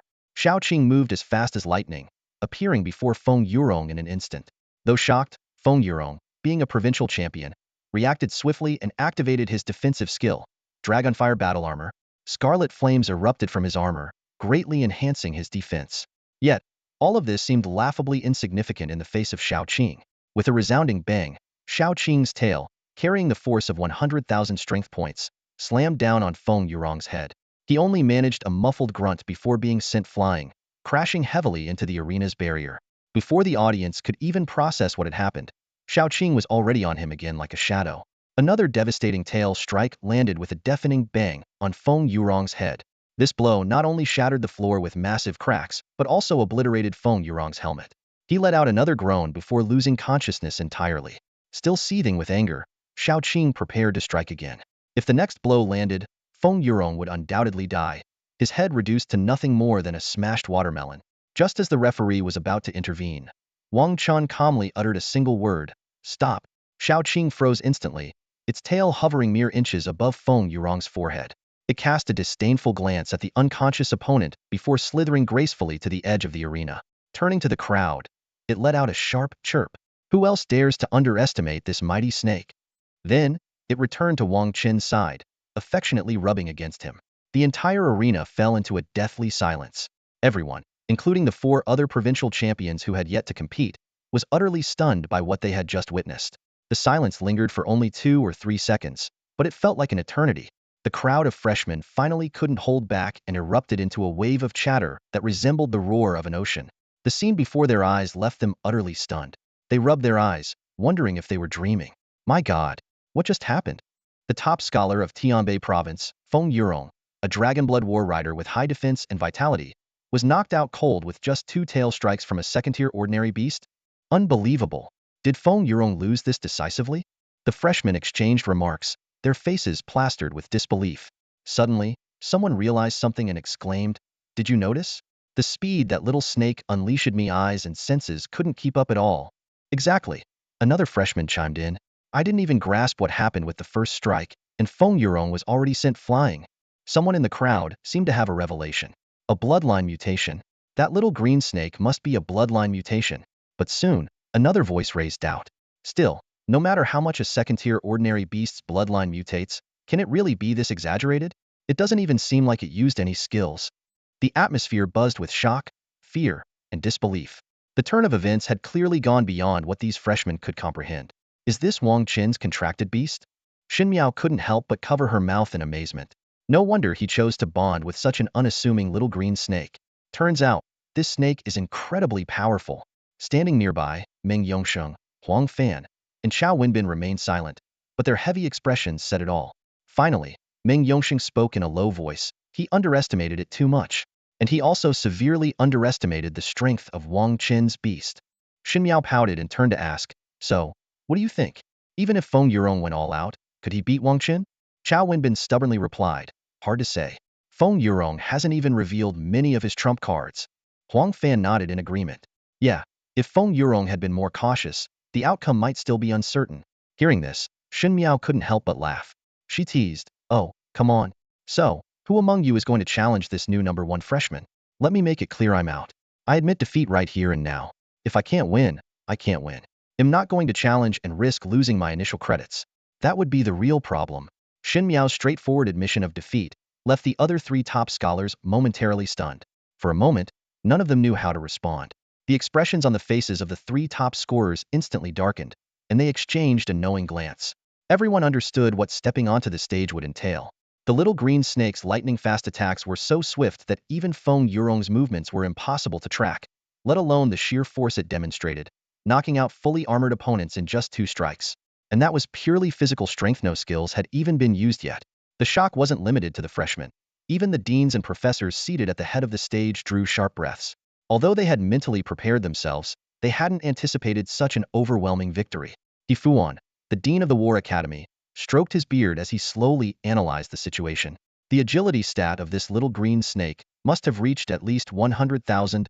Chu Changfeng, the dean of the Magic Academy, nodded in agreement. Its strength stat is equally formidable. It shattered Feng Yurong's platinum 9-star armor with ease truly extraordinary. Wei Yuan, the dean of the Beast Academy, made a decisive statement. There's no point in continuing the match. Meng Yongsheng, Huang Fan, and Chao Wenbin are no match for it. After a brief discussion among the deans, they ultimately decided to allow the competition to proceed. The referee then announced Wang Chen's victory, and the medical team carried the unconscious Feng Yurong off the stage. Wang Chen, however, did not leave. Instead, he turned to face the other provincial champions in the audience. With a steady and commanding voice, he said, "Stop pretending and get up here. Whether one of you comes at a time or all together, I don't mind." His words immediately drew everyone's attention to Meng Yongsheng and the others. The three exchanged glances before loudly accepting the challenge. "Fine. We'll go together." Under the astonished gazes of the crowd, Meng Yongsheng, Huang Fan, and Chao Wenbin stepped onto the stage together. However, the mechanical prodigy, Shen Miao, remained motionless. Noticing this, the three quickly began their performance. Meng Yongsheng feigned a heavy expression and said, "Shen Miao, I know you think Wang Chen isn't worthy of your time and that fighting him would be beneath you." Shen Miao was taken aback and hurriedly protested. "I didn't say that. Don't listen to him." Huang Fan and Chao Wenbin chimed in, adding to the teasing with various fabricated excuses for Shen Miao. The surrounding freshmen joined in, urging Shen Miao to step onto the stage and showcase her skills. Under the weight of everyone's pressure, Shen Miao finally let out a sigh and reluctantly stepped onto the stage, her expression filled with resignation. And so, a 4-versus-1 showdown was about to begin. The showdown between the 4 provincial champions and the top-ranked freshman, Wang Chen, is about to begin. After witnessing Feng Yurong's crushing defeat, these once proud provincial champions have finally given Wang Chen the respect he deserves. At this moment, everyone tacitly agrees that Wang Chen is worthy of the title of the top freshman. On the arena, Wang Chen boldly proposed that all 4 champions face him at once, leaving everyone present utterly astonished. Even the deans seated at the main platform were momentarily speechless. They had assumed Wang Chen would approach the challenge cautiously, but no one expected him to exhibit such audacity. The deans began murmuring among themselves, discussing the possible outcomes of the match. Dean Milan of the Light Academy softly asked, "What happens if this kid Wang Chen loses?" Dean He Fuan of the War Academy replied in a stern tone, "If he loses, his ranking will naturally drop below the 4 champions, and his credits will be evenly distributed among them. Rules are rules. This is Wang Chen's own choice, and he must bear the consequences." He Fuan then cast his gaze across the other arenas, noticing that the other freshmen had stopped their matches to observe Wang Chen's duel. He barked sharply, "What are you all standing around for? If you're on the arena, then get on with your challenges. Do you not want your credits anymore? For all arenas except Wang Chen's, I'm imposing a 5-minute time limit. If no winner is determined within that time, both sides will lose all their credits." Dean Chu Changfeng also urged the top 300 freshmen, who had boasted about proving the deans wrong, "Don't tell me you're content with this. Show me what you're made of." Under the dean's prodding, the freshmen on the other arenas snapped out of their daze and resumed their challenges. "I challenge the 22nd ranked. I challenge the 8th ranked. I challenge the 36th ranked." Shouts filled the air. Yet, despite the renewed activity on the other arenas, most eyes remained fixed on Wang Chen's platform. This assessment had essentially turned into Wang Chen's personal spotlight. At this moment, Meng Yongsheng, Chao Wenbin, Huang Fan, and Shen Miao, 4 provincial champions, had completed their warm-ups and signaled to the referee that they were ready. The referee turned to Wang Chen and asked, "Wang Chen, are you sure you want to take on all 4 at once?" "Yes, I'm sure, sir. Please announce the start of the match." Wang Chen responded without hesitation. The referee raised his right hand and began the countdown. 3, 2, 1, begin. As the countdown ended, Meng Yongsheng swiftly drew his long, razor-sharp blade. The sword immediately emitted a dazzling frost-like brilliance, with its aura extending nearly 10 meters. From afar, it appeared as though Meng Yongsheng was wielding an enormous lightsaber. What an overpowering frost sword aura! A freshman in the audience exclaimed in awe. I heard Meng Yongsheng's personal mentor is a level 150 frost sword master. It looks like he really inherited the master's teachings. But the surprises didn't end there. At Huang Fan's command, a massive creature covered in white bones roared onto the platform. It was a Chigu bone lion, his contracted beast, a tier 1 source beast that shared Huang Fan's level of 66. No way. That's a Chigu bone lion, someone shouted in shock. Being born into a prominent family really has its perks. They can contract source beasts from such a young age. Meanwhile, Shun Miao raised her automatic pistol and fired a shot into the sky, tearing open a dimensional rift. A towering 10-meter-tall green mech descended from the rift, and with a single leap, Shun Miao entered the cockpit. As the mech powered up, countless fragments detached from its surface, transforming into a swarm of small unmanned drones that hovered protectively around her. The Type 3 Annihilator mech. Someone recognized the imposing machine. Looks like the Shun family finally gave Shun Miao the skillbook for the Annihilator series. Breaking the tradition of passing it only to militias, truly a groundbreaking genius. In comparison, Grand Magus Chao Wenbin's preparations seemed rather unremarkable. Chao Wenbin brandished his staff, its purple glow shimmering with an otherworldly light, as he quickly cast 3 layers of magical shields around himself. As a mage, he was acutely aware that close combat fighters posed the greatest threat to him. After witnessing Wang Jigang's earlier defeat, his vigilance against a potential sneak attack from Wang Chen increased tenfold. On the arena stage, the 4 champions displayed their unique abilities, eliciting gasps and cheers from the audience below. Yet, on the other side, Wang Chen stood utterly expressionless. His sharp, chiseled face betrayed no emotion, as if he hadn't the slightest concern about his opponent's demonstrations. This indifference only fueled the fury of Meng Yongsheng, and the others steaming up as 4 was already a blow to their pride. But Wang Chen's refusal to even acknowledge them felt like a deeper insult. Acting tough, are we? I'll go first. Meng Yongsheng snarled, gripping his diamond-grade long sword, its blade radiating an intense light that stretched 15 meters. The air seemed to hum with the sharpness of its aura. With a powerful lunge, he charged forward, raising the massive sword high above his head, as though he intended to cleave a mountain in 2. The strike came crashing down on Wang Chen with terrifying force. Boom! The moment the sword struck, the arena floor cracked under the sheer impact. Though the energy shield surrounding the platform contained the shockwave, the spectators instinctively recoiled, awestruck by the display of power. Whoa, that's insane! Someone in the crowd exclaimed. But what happened next left everyone utterly speechless. Facing a strike capable of splitting stone and shattering mountains, Wang Chen didn't even flinch. With his hands casually tucked into his pockets, he stood motionless.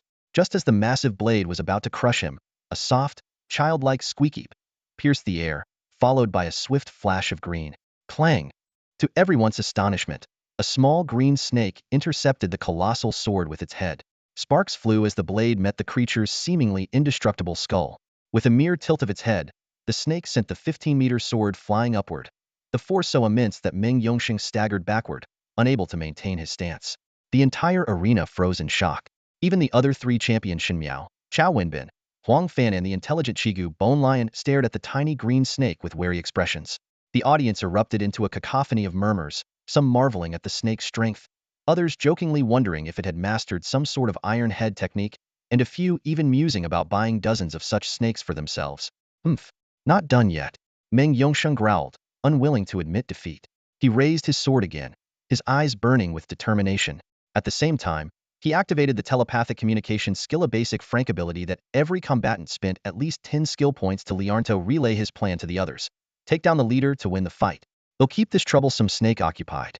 The rest of you, focus on Wang Chen. Upon receiving the signal, the other 3 sprang into action. Shun Miao unleashed a swarm of autonomous drones, all zeroing in on Wang Chen. Huang Fan commanded the Chigu Bone Lion to charge forward with a deafening roar. Meanwhile, Chao Wenbin retreated to a safe distance, chanting an incantation as he summoned a dozen massive fireballs, each burning like miniature suns, their searing energy pulsating in the air. The stage was set for an explosive showdown. Whoosh! Chao Wenbin waved his staff, sending a dozen fireballs hurtling toward Wang Chen.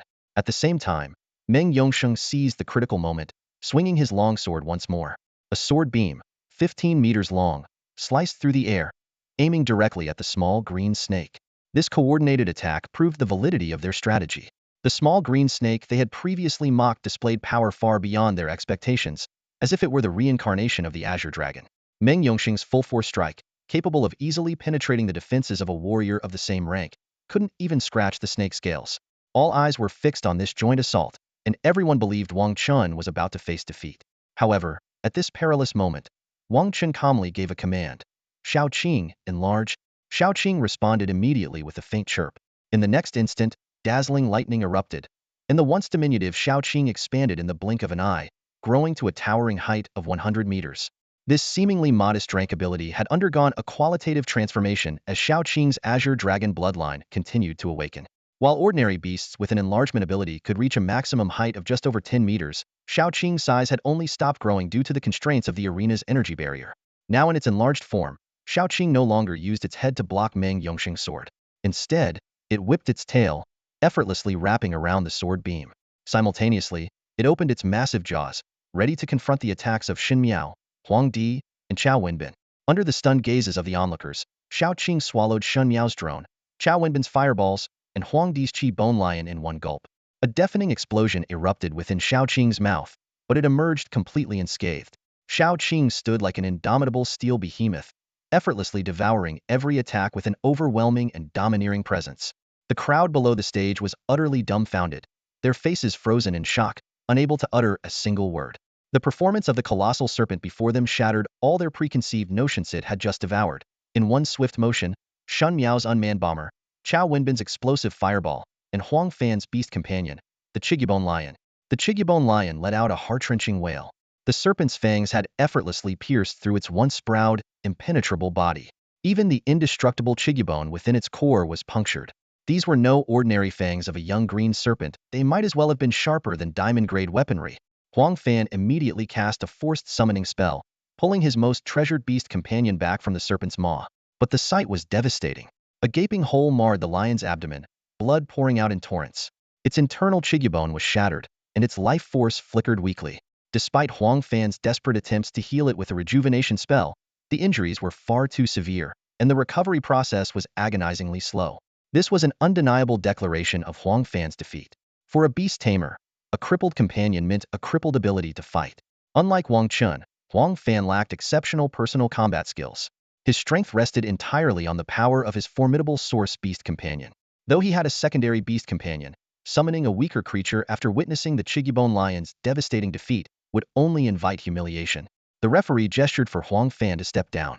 With a deep sigh, Huang Fan withdrew his gravely injured Chigyubone lion into its space for healing. Turning to Xin Miao, Chao Wenbin, and Meng Yongxing, he simply said, "Do your best."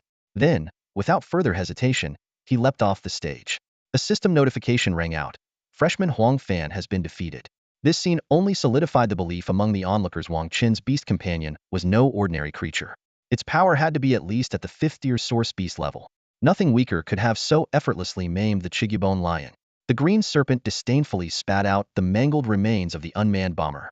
Its massive, unyielding body shifted slightly, and its eyes glowing with the brilliance of boundless azure lightning locked onto the remaining 3 opponents. Xin Miao, Meng Yongxing, and Chao Wenbin immediately felt an overwhelming pressure. It was as if they were not facing a serpent at all, but a true dragon in its full majesty. All or nothing, Meng Yongxing muttered, despair etched in his heart, yet unwilling to yield without a final effort. Without a word, Chao Wenbin raised his staff, conjuring frost spheres one after another. If fire magic was ineffective, he would switch to his primary element, frost. Xin Miao, meanwhile, decisively exited her mech, activating her desperate combat mode. Meng Yongxing closed his eyes, focusing all his energy into refining his sword aura. The blade in his hand burst with light, transforming into a colossal 30-meter-long greatsword. Meng Yongxing was the first to strike. The 30-meter-long blade of energy he summoned swept across the arena, its sword aura saturating the entire platform in an instant. This single slash carried the full power of the top scholar from the Fengtian province. Almost simultaneously, Shun Miao charged forward in her doomsday mech, hurtling toward the massive green serpent. Her intent was clear: she was preparing to unleash the mechanical engineer's famed strength self-destruct skill, mutual destruction. Meanwhile, Chao Wenbin activated the mage's elemental surge buff, a potent enhancement that amplified the power of his spells tenfold at the cost of consuming 7 times more mana. Wasting no time, he cast his strength skill, Frost Star. All 3 top scholars wore expressions of fierce determination. They were clearly ready to stake their lives in this battle against the colossal green serpent. In response to this overwhelming assault, Xiao Qing, now in its massive form, let out an earth-shaking roar. Its entire body erupted with dazzling green lightning as it simultaneously activated two SS-strength talents and skills, Azure Dragon Thunder Scales and Wrath of Thunder and Lightning. Clang!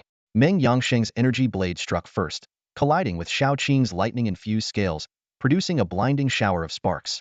Following closely, Shun Miao's Doomsday Mech crashed into Shao Qing and detonated in a deafening explosion. At the same time, Chao Wenbin's Frost Orb burst open, unleashing a ferocious wave of frost magic that engulfed Shao Qing entirely. The audience below watched in stunned silence, their jaws agape. Murmurs of awe rippled through the crowd as they marveled at the sheer power of these provincial prodigies. Someone muttered that they would have been defeated in an instant if they were in the fight, only to be met with laughter and derision from others, who pointed out that they wouldn't even qualify to be targeted by such elites. Yet what truly left everyone in disbelief was Shao Qing's response or lack thereof. Despite enduring this relentless barrage, the serpent, under its master Wang Chen's command, remained utterly still, absorbing the onslaught without retaliation. The reason was simple. Shao Qing had become a force so fearsome it no longer needed to act.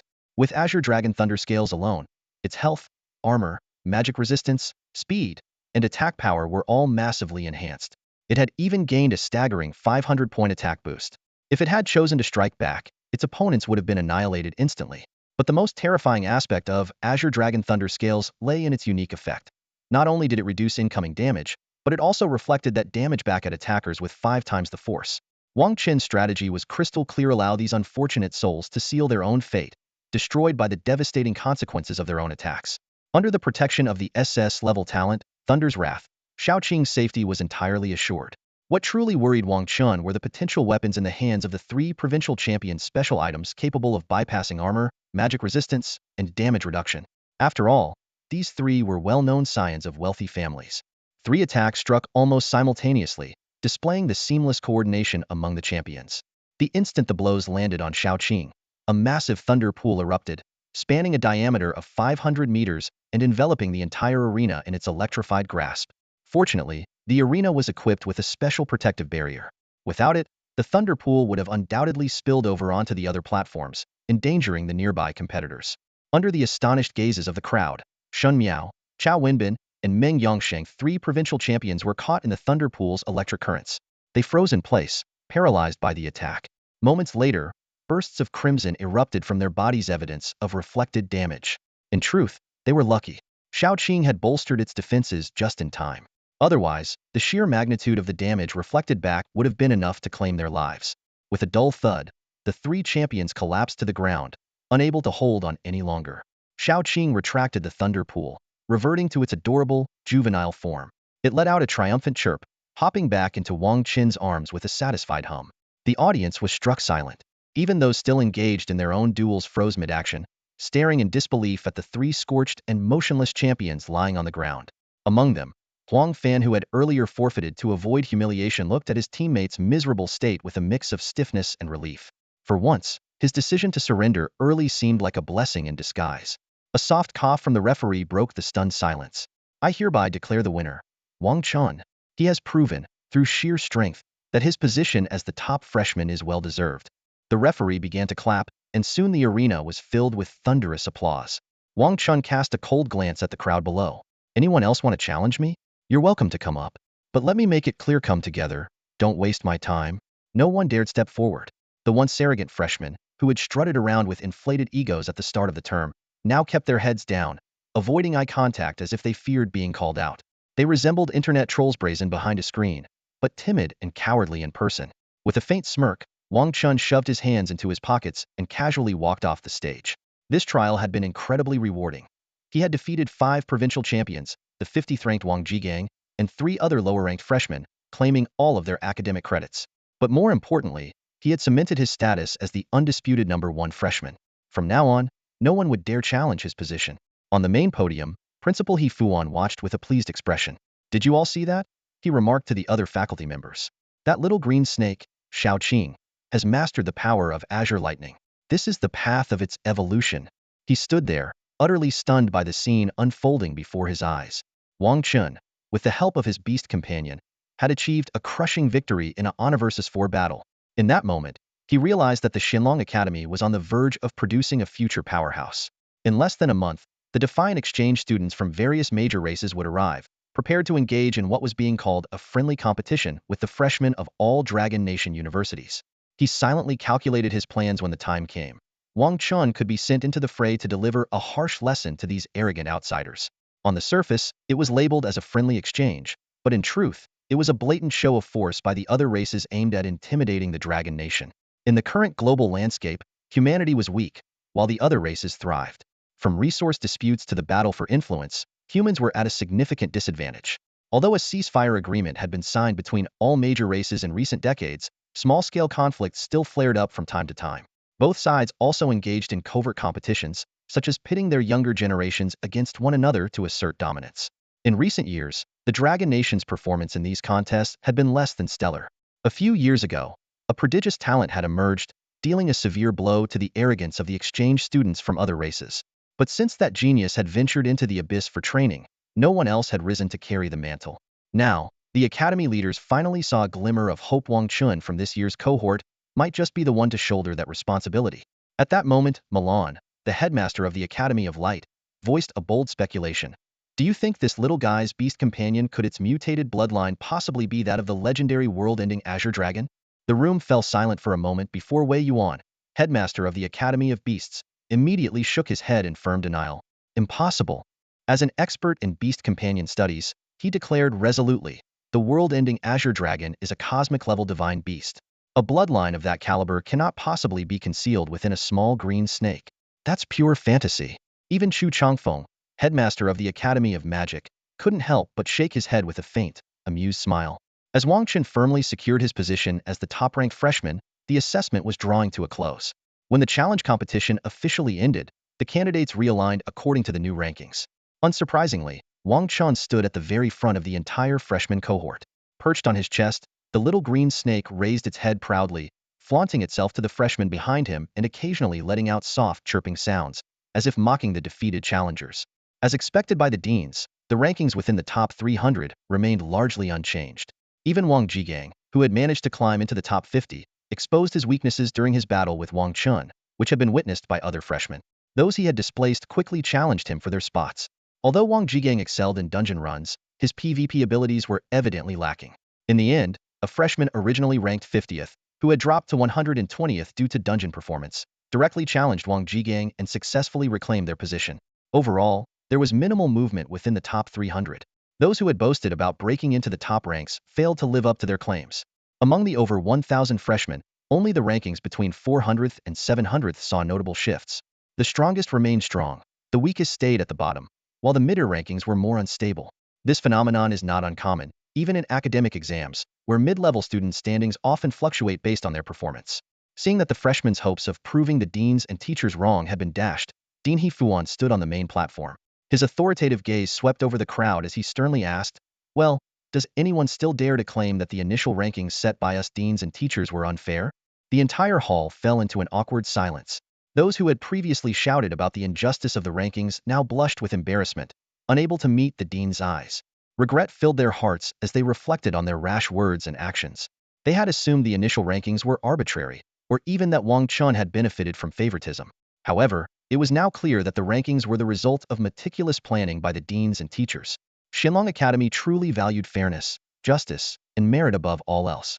Seeing no one object, Dean He Fuan continued, "Judging by your reactions, I trust there are no further disputes about the rankings, correct? Then I hereby declare this year's freshman competition officially concluded." He went on to console those who had lost credits in failed challenges, encouraging them not to lose heart. He detailed the various ways to earn credits, including completing academy-issue training tasks, assisting teachers with assignments, and trading valuable materials, items, equipment, or elixirs with others. At the same time, he reminded everyone not to neglect their core courses, emphasizing the importance of the end-of-term exams and the bi-monthly challenge opportunities. He urged them to learn from their shortcomings, strive for improvement, and grow stronger. Dean He Fuan's words served as a much-needed morale boost, lifting the spirits of the previously dejected freshmen. Failure was not the end. The real defeat lay in not rising again after a fall. Afterward, the dean announced the start of the academy selection process, immediately sparking excitement among the candidates. Each of the 5 academies had its own unique focus. The War Academy trained all combat professions, preparing future frontline warriors. The Magic Academy specialized in magic professions, boasting the strongest faculty, The Light Academy was renowned for its top-tier support classes. The Beast Academy catered to Beast Tamers and Summoners, and the Shadow Academy focused on explosive assassin professions. The candidates' faces lit up with anticipation, many having already chosen their desired academy in their hearts. At this moment, Dean He Fuan turned his gaze to Wang Chen at the front of the group. With a warm smile, he said, "Wang Chen, on behalf of the War Academy, I would like to extend an invitation to you. If you choose to join our academy, I will personally offer you 3 exceptional gifts. First, an SS-grade Beastmaster skill book. Second, a set of 9-star epic armor when you reach level 100. Third, if you have not yet selected your second beast companion, I will arrange for you to contract a first-tier divine beast." The crowd erupted in astonishment. This was the kind of special treatment reserved for the top 10 ranked students. Although the 5 academies of Shenlong Academy were united outwardly, they competed fiercely amongst themselves, especially during the annual year-end evaluations. To gain an advantage, the deans and teachers spared no effort in recruiting top-tier students. The conditions offered by Dean He Fuan were undeniably generous, enough to tempt anyone. Even Wang Chen couldn't help but feel slightly moved. The SS-grade skillbook and 9-star epic armor were indeed enticing. However, the offer of a first-tier divine beast was less appealing to him than the dean might have imagined. While others might find such an opportunity irresistible, Wang Chen, thanks to his innate talents of bloodline appraisal and bloodline awakening, could easily identify and awaken hidden bloodlines in any beast. For him, beast companions were the one thing he lacked the least. Gasps of astonishment rippled through the crowd of new students. "Is this what it means to be the top freshman?" someone exclaimed enviously. Dean He Fuan really went all out, even gifting a first-tier divine beast as a pet. Indeed, if Wang Chen had been a swordsman, Dean He Fuan would likely have spared no expense to find him a peerless sword. While the new students marveled at the extravagance, the dean of the Magic Academy, Chu Changfeng, suddenly stepped forward. "Huh, old he, that's a bit unfair of you." Chu Changfeng snorted before turning to Wang Chen, his demeanor softening. "Wang Chen, if you choose to join my Magic Academy, aside from the first SS-grade skill book which I can't double for technical reasons, the other 2 gifts will be doubled. That's 2 sets of epic 9-star armor and 2 first-tier divine beasts." The crowd erupted in shock. The new students exchanged bewildered glances. Even the most experienced among them were stunned. "No wonder they call it the Mage Academy. Their generosity is unmatched," someone whispered in awe. "I heard Dean Chu Changfeng is in charge of the National Magical Energy Projects. No wonder he's so wealthy." As the students buzzed with amazement, many urged Wang Chen to accept the offer immediately. However, little did they know that Wang Chen was unimpressed by these rewards. Equipment?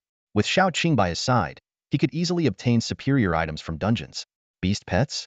A casual stroll through the streets could lead him to discover spiritual beasts, primal beasts, or even divine beasts. For Wang Chen, the offerings from the War Academy and the Magic Academy didn't differ much. Only the SS-grade skill book piqued his interest. At that moment, Wei Yuan's face turned pale. Gritting his teeth, he declared, "Wang Chen, you're a beast tamer. The Myriad Beasts Academy is the perfect place for you. I assure you, my offer will rival anything the War Academy can provide." Meanwhile, the 2 stunning female deans from the Light and Shadow Academies exchanged glances and silently conceded the competition. The crowd had already assumed Wang Chen would choose the Magic Academy. Just as Wang Chen was about to speak, a crisp, melodious voice suddenly rang out. "Wait a moment." All heads turned toward the source of the interruption. A woman with ice-blue hair partially obscuring her eyes, dressed in a white lab coat, had stood up. Her sudden action shocked everyone present, as though her involvement was entirely unexpected. Wang Chen glanced back at Meng Yongsheng, puzzled. "Who is she?" he asked. Meng Yongsheng stared at him in disbelief before responding. "You seriously don't know who she is? Well, I suppose you're from a small place, so it's not too surprising." Meng Yongsheng let out a deep sigh, a complex expression flickering in his eyes. Turning to Wang Chen, his voice was low and grave. "Her name is Tina Shieling. Not only is she a world title holder, but she is also one of the most formidable figures among the pinnacle of power. She possesses 2 professions, Frost Archmage and Reaper." Seeing the confusion still lingering on Wang Chen's face, Meng Yongsheng continued to explain, "You might be more familiar with her world title, the Frostmourne Empress." The mention of this name struck Wang Chen like a bolt of lightning. Even someone as composed as him couldn't help but gasp in shock. His mind was instantly flooded with the myriad of legends surrounding this extraordinary figure. A world title is no ordinary accolade. It is the highest honor, reserved only for those who successfully conquered the legendary World Tower dungeon. Globally, only a handful of individuals have ever achieved this feat, each standing at the very summit of power. In the long history of the Dragon Kingdom, only 2 individuals have ever earned this title, and one of them was this blue-haired woman sitting before him. Wang Chen stared in disbelief at the woman who had silently sat beside the 5 deans the entire time without uttering a single word. Never in his wildest imagination did he think that she was the legendary world-class powerhouse. As if sensing Wang Chen's inner turmoil, Meng Yongsheng lowered his voice and continued, "You're probably wondering why the students seem so indifferent to her presence, aren't you?" He paused briefly, a hint of sorrow flashing through his eyes. "That's because she's no longer the person she once was, now a broken shell of herself." Wang Chen's confusion only deepened. Meng Yongxing explained further, "Her name alone reveals the truth. She's not from the Dragon Kingdom. She hails from the now-destroyed Xiling Empire. She was their last princess." Meng Yongsheng's voice grew quieter, as though he were recounting a secret too painful to share. 30 years ago, an apocalyptic disaster descended upon the Xiling Empire, wiping out the entire nation. It is said that she single-handedly fought against the monstrous calamities that ravaged her homeland. But by the time international aid arrived, though the disaster was over, she was left utterly broken. His voice dropped to a near whisper. In the end, she came to our Dragon Kingdom and has lived in seclusion at Xianlong Academy for decades. Over the years, she has remained indifferent to everything around her. Yet today, for the first time, she has chosen to step forward. As Wang Chen and Meng Yongsheng were deep in conversation, Tina Hilling, seated at the head table, suddenly rose to her feet. Her gaze locked onto Wang Chen, and without hesitation, she laid her offer bare: 2 portions of divine beast essence, plus 1 portion of demon god essence. Join my ranks. Her concise words struck like a thunderclap, instantly electrifying the room. The deans and elite mentors turned their heads in unison, staring at the Frostmourne Empress in utter disbelief. Among the freshmen, those from remote regions looked puzzled, while top scholars like Meng Yongxing and Shun Miao, who hailed from prestigious families in major provinces, wore grave expressions. Though Wang Chen came from a distinguished background, his knowledge of such forbidden-tier items was limited. He turned to Meng Yongsheng for clarification. The latter immediately explained, "Divine Beast Essence is an alchemical potion crafted using the heart of a divine beast as the main ingredient, combined with the finest materials. It enhances and upgrades the bloodline of beast companions." It's said that the Frostmourne Empress once slew 2 cosmic-level divine beasts in the Tower of Worlds. These 2 essences must have been obtained from that feat. Meng Yongxing's tone grew increasingly serious as he continued, "As for demon god essence, it originates from the abyssal demon rift and can only be obtained by slaying a top-tier demon lord. Consuming it not only improves one's physique, but also grants extra attribute points with each level up." 30 years ago, the Frostmourne Empress's nation faced an apocalyptic disaster when the abyssal demon rift descended, bringing 10 demon lords. For her to possess demon god essence proves that she indeed managed to slay one of them in a Ani against in battle. The crowd erupted in astonishment. The freshmen were in awe, their envy palpable. The sheer value of such rewards far exceeded anyone's expectations. Even Dean Chu Chongfeng of the Magic Academy, known for his wealth and resources, twitched at the corner of his mouth, clearly taken aback by the Frostmourne Empress's audacious offer. "Wang Chun, what is your decision?" The Frostmourne Empress's gaze pierced through her long bangs, landing squarely on Wang Chun. Although her full appearance was obscured, the exquisite lower half of her face was enough to reveal her unparalleled beauty. Wang Chun took a deep breath, then declared firmly, "I choose Teacher Tina." Over the next half hour, the other freshmen gradually made their choices. The top 10 received personal invitations from all 5 deans, while the top 100 were courted by elite mentors. Although the offers paled in comparison to Wang Chen's, they were still enviable. Meanwhile, students ranked outside the top 100 had to choose their academies independently, an undeniable reflection of the disparity in strength. After the sorting ceremony concluded, Dean He Fuan gave a brief closing speech before dismissing the gathering. Wang Chun followed the Frostmourne Empress to an open field. With a casual lift of her arm, a spatial teleportation array materialized instantly. Wang Chen's heart skipped a beat as he realized this was the legendary art of wandless and chantless casting, 2 divine-level talents among mages. In the blink of an eye, the 2 found themselves in a grand and opulent hall. Magnificent magical chandeliers hung from the ceiling, intricate magical arrays adorned every corner, and streams of mana flowed gently along the patterns. "This is my residence," the Frostmourne Empress said, taking a jade-green teleportation token from her pocket and handing it to Wang Chun. "This is a teleportation token. As long as you're within the borders of Longhua, you can crush it to teleport here." With that, she turned and walked toward a side chamber, her personal treasury. It was clear that bringing Wang Chen here was to fulfill the promises she had made earlier. At the end of the side hall's corridor stood a towering, imposing door, 10 meters high, marking the entrance to the treasury of the Frostmourne Empress. Wang Chen followed the Empress to the door. With a graceful wave of her hand, a series of sharp, clicking sounds echoed. Intricate magical arrays lit up like finely interwoven gears, glowing brilliantly. The door emitted a soft creak and slowly parted to the sides. "Follow me," the Frostmourne Empress commanded without looking back, stepping inside. Wang Chen followed closely behind.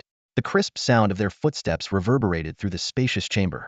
Wang Chen raised his head, looking around, once again overwhelmed by awe. This was no simple treasury, it was a grand museum. Luxurious crystal display cases showcased an array of top-tier artifacts emanating extraordinary energy. Weapons, materials, tools, spirit fruits, spirit herbs, elixirs, armor, everything imaginable, all of rare and exceptional quality. Near the entrance, a 6-star emerald longsword of epic grade stood out among the treasures. Yet, in this treasury, it was among the most ordinary items. Wang Chen couldn't help but speculate that it was included here merely for its exquisite appearance. Beyond the equipment and artifacts, a massive crystal case displayed ferocious-looking beast bones radiating a menacing aura. The little green snake nestled in Wang Chen's arms poked its head out, curiously staring at the bones, sensing the energy of divine beast-level creatures. Clearly, these bones were trophies of the Frostmourne Empress's legendary battles. At this moment, Wang Chen gained a preliminary understanding of his teacher's strength and overwhelming power that inspired both fear and admiration. What was even more astonishing was that the Frostmourne Empress was said to be only 50 years old. In this world of career transitions, the average human lifespan far exceeded 100 years. Even a level 20 career changer, barring death by monsters, could live at least 2 centuries. The advanced integration of magic and technology had made eternal youth achievable through magical elixirs, with no side effects. However, the youthful appearance of the Frostmourne Empress was not due to external aids, but stemmed from her formidable physique. With a high enough physique attribute among the 4 dimensions, the Bodis tissues could maintain their peak state indefinitely. In comparison, Din He Fuan and Din Chu Changfeng, though outwardly aged, were in excellent physical condition and could revert to youthful forms at any time. That the Frostmourne Empress had reached the pinnacle of global power before the age of 50 was a testament to her extraordinary talent.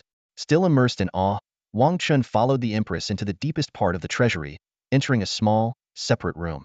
Inside, there were only 2 display cases, each holding an ancient goblet filled with liquids of different colors. The surface of the goblets was adorned with shimmering magical runes, clearly indicating their extraordinary nature. The goblet in the left display case held a dark red liquid, resembling blood, exuding a chillingly potent energy. The right display case contained 2 goblets filled with deep blue liquid, resembling the vast ocean. Their energy was not only overwhelming but also carried a faint, oppressive aura of divine beasts. Wang Chen immediately realized that these were the legendary Heaven Demon Essence and Divine Beast Essence. The little green snake's eyes sparkled as it stared intently at the Divine Beast Essence, its tiny mouth smacking in anticipation, clearly captivated. The Frostmourne Empress glanced at the little green snake in Wang Chen's arms before calmly unlocking the restrictions on the right-hand display case. The moment the sealing array on the cabinet was lifted, a surge of overwhelming divine beast energy erupted with a thunderous roar. 2 majestic phantom silhouettes of divine beasts emerged above the cups, their roars echoing throughout the treasure vault, shaking the very core of those present. "Silence!" The Frost Empress's cold and commanding voice suddenly rang out.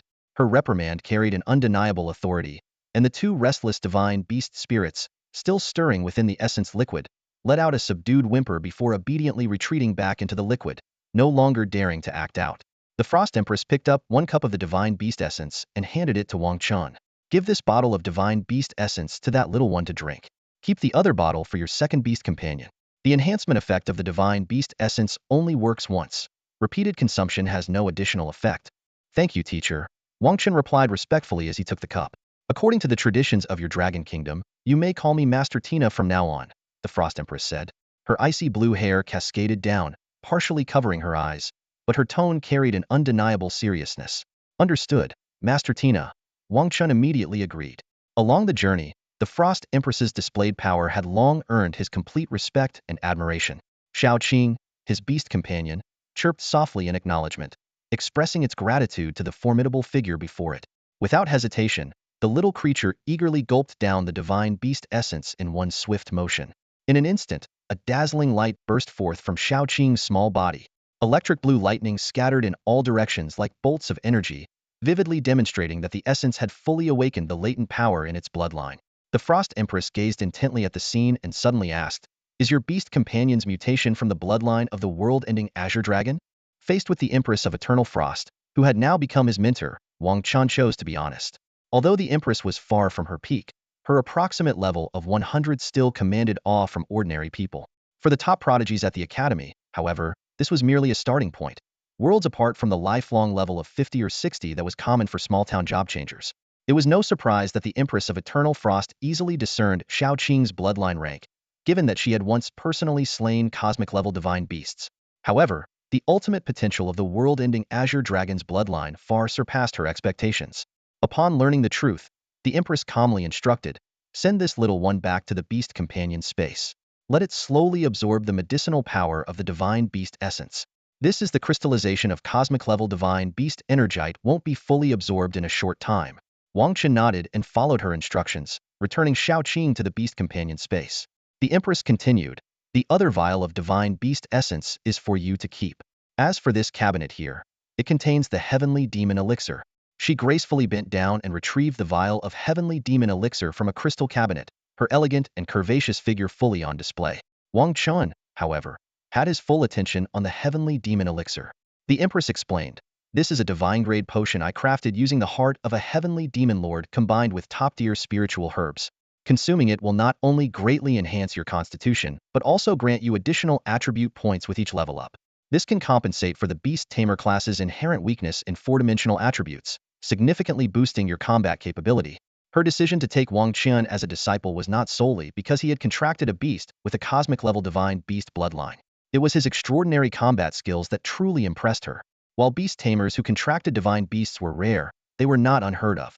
With her status, simply spreading the word would attract numerous such beast tamers eager to become her student. Yet, it was Wang Chen's aura of a true warrior that ultimately won her over. Curious, Wang Chen asked, "Master Tina, why don't you drink this yourself?" The Empress of Eternal Frost replied serenely, "I've already consumed 2 doses, and I've confirmed that repeated use has no additional effect."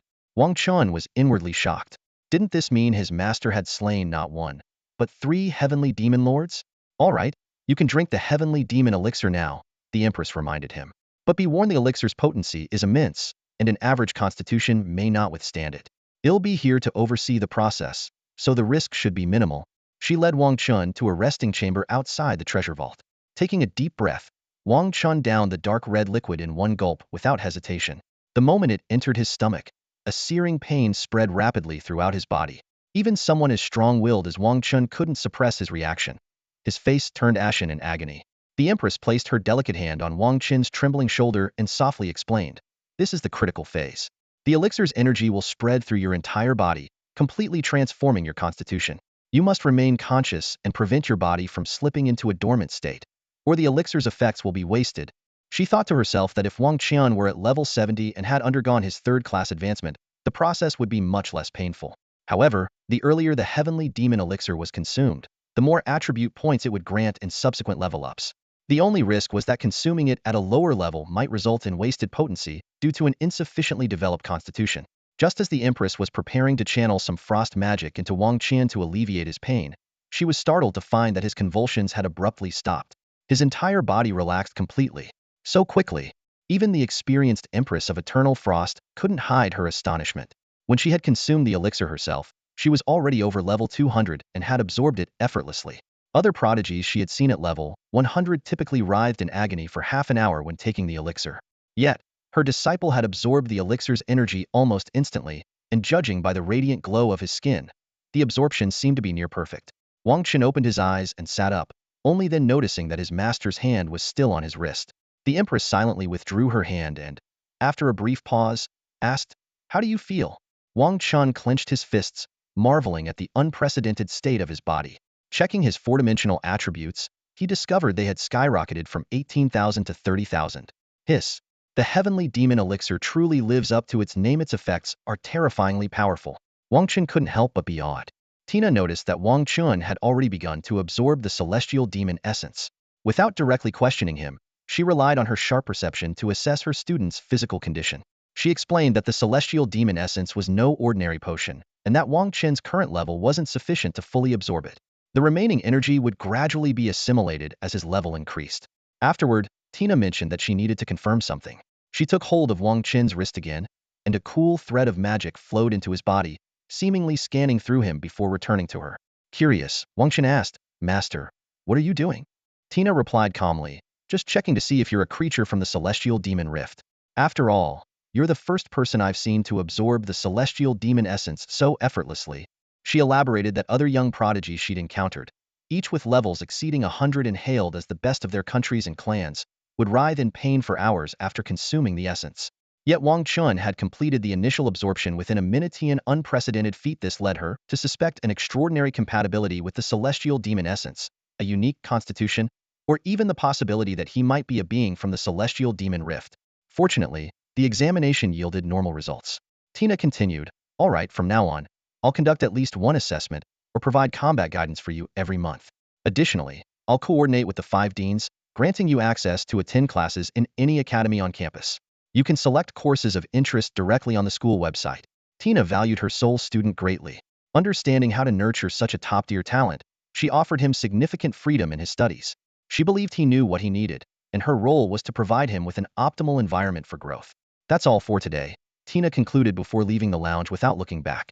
Wang Chen politely expressed his gratitude. "Thank you, master." Though naturally reserved, he understood the importance of manners. After Tina departed, Wang Chen shifted his focus to the beast companion space, checking on Xiaoqing. Suspended in midair, Xiaoqing had curled into a ball of green lightning energy that crackled with terrifying intensity. It was evident that the beast had yet to fully digest the essence of the divine beast elixir. This elixir, crafted by Tina from the heart of a slain cosmic-level divine beast combined with other rare and top-tier materials, was incredibly precious for beast companions. It was said to enhance their bloodline rank significantly. For Xiaoqing, it would undoubtedly trigger a greater awakening of its latent potential. Wang Chen noticed that Xiaoqing, now in a deep slumber, had shed its snake scales, which had been replaced by a layer of faint green dragon scales. The differences in texture, pattern, and defensive properties between dragon scales and snake scales were striking. Moreover, 2 tiny horns had begun to protrude from Xiaoqing's head.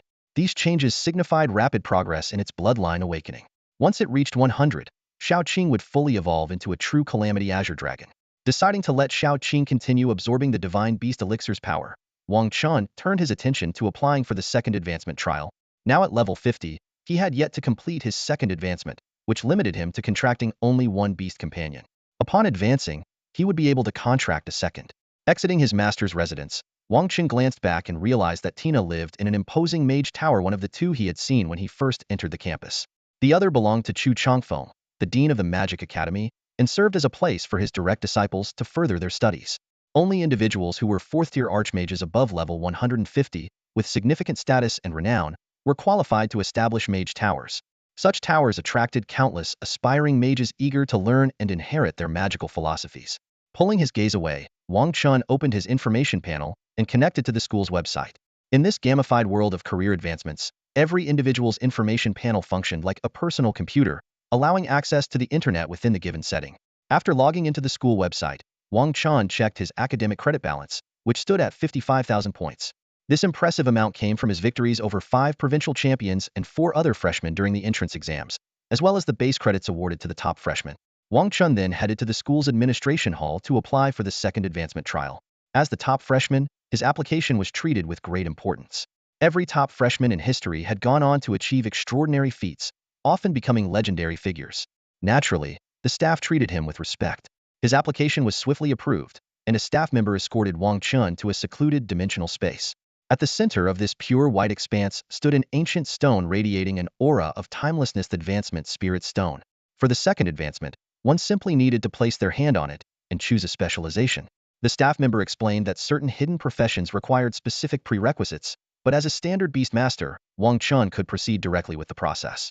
The staff member further elaborated, "Beast masters have 3 specialization branches for the second advancement: Beast Tamer, Beast Spirit Priest, and Beast Spirit Wanderer.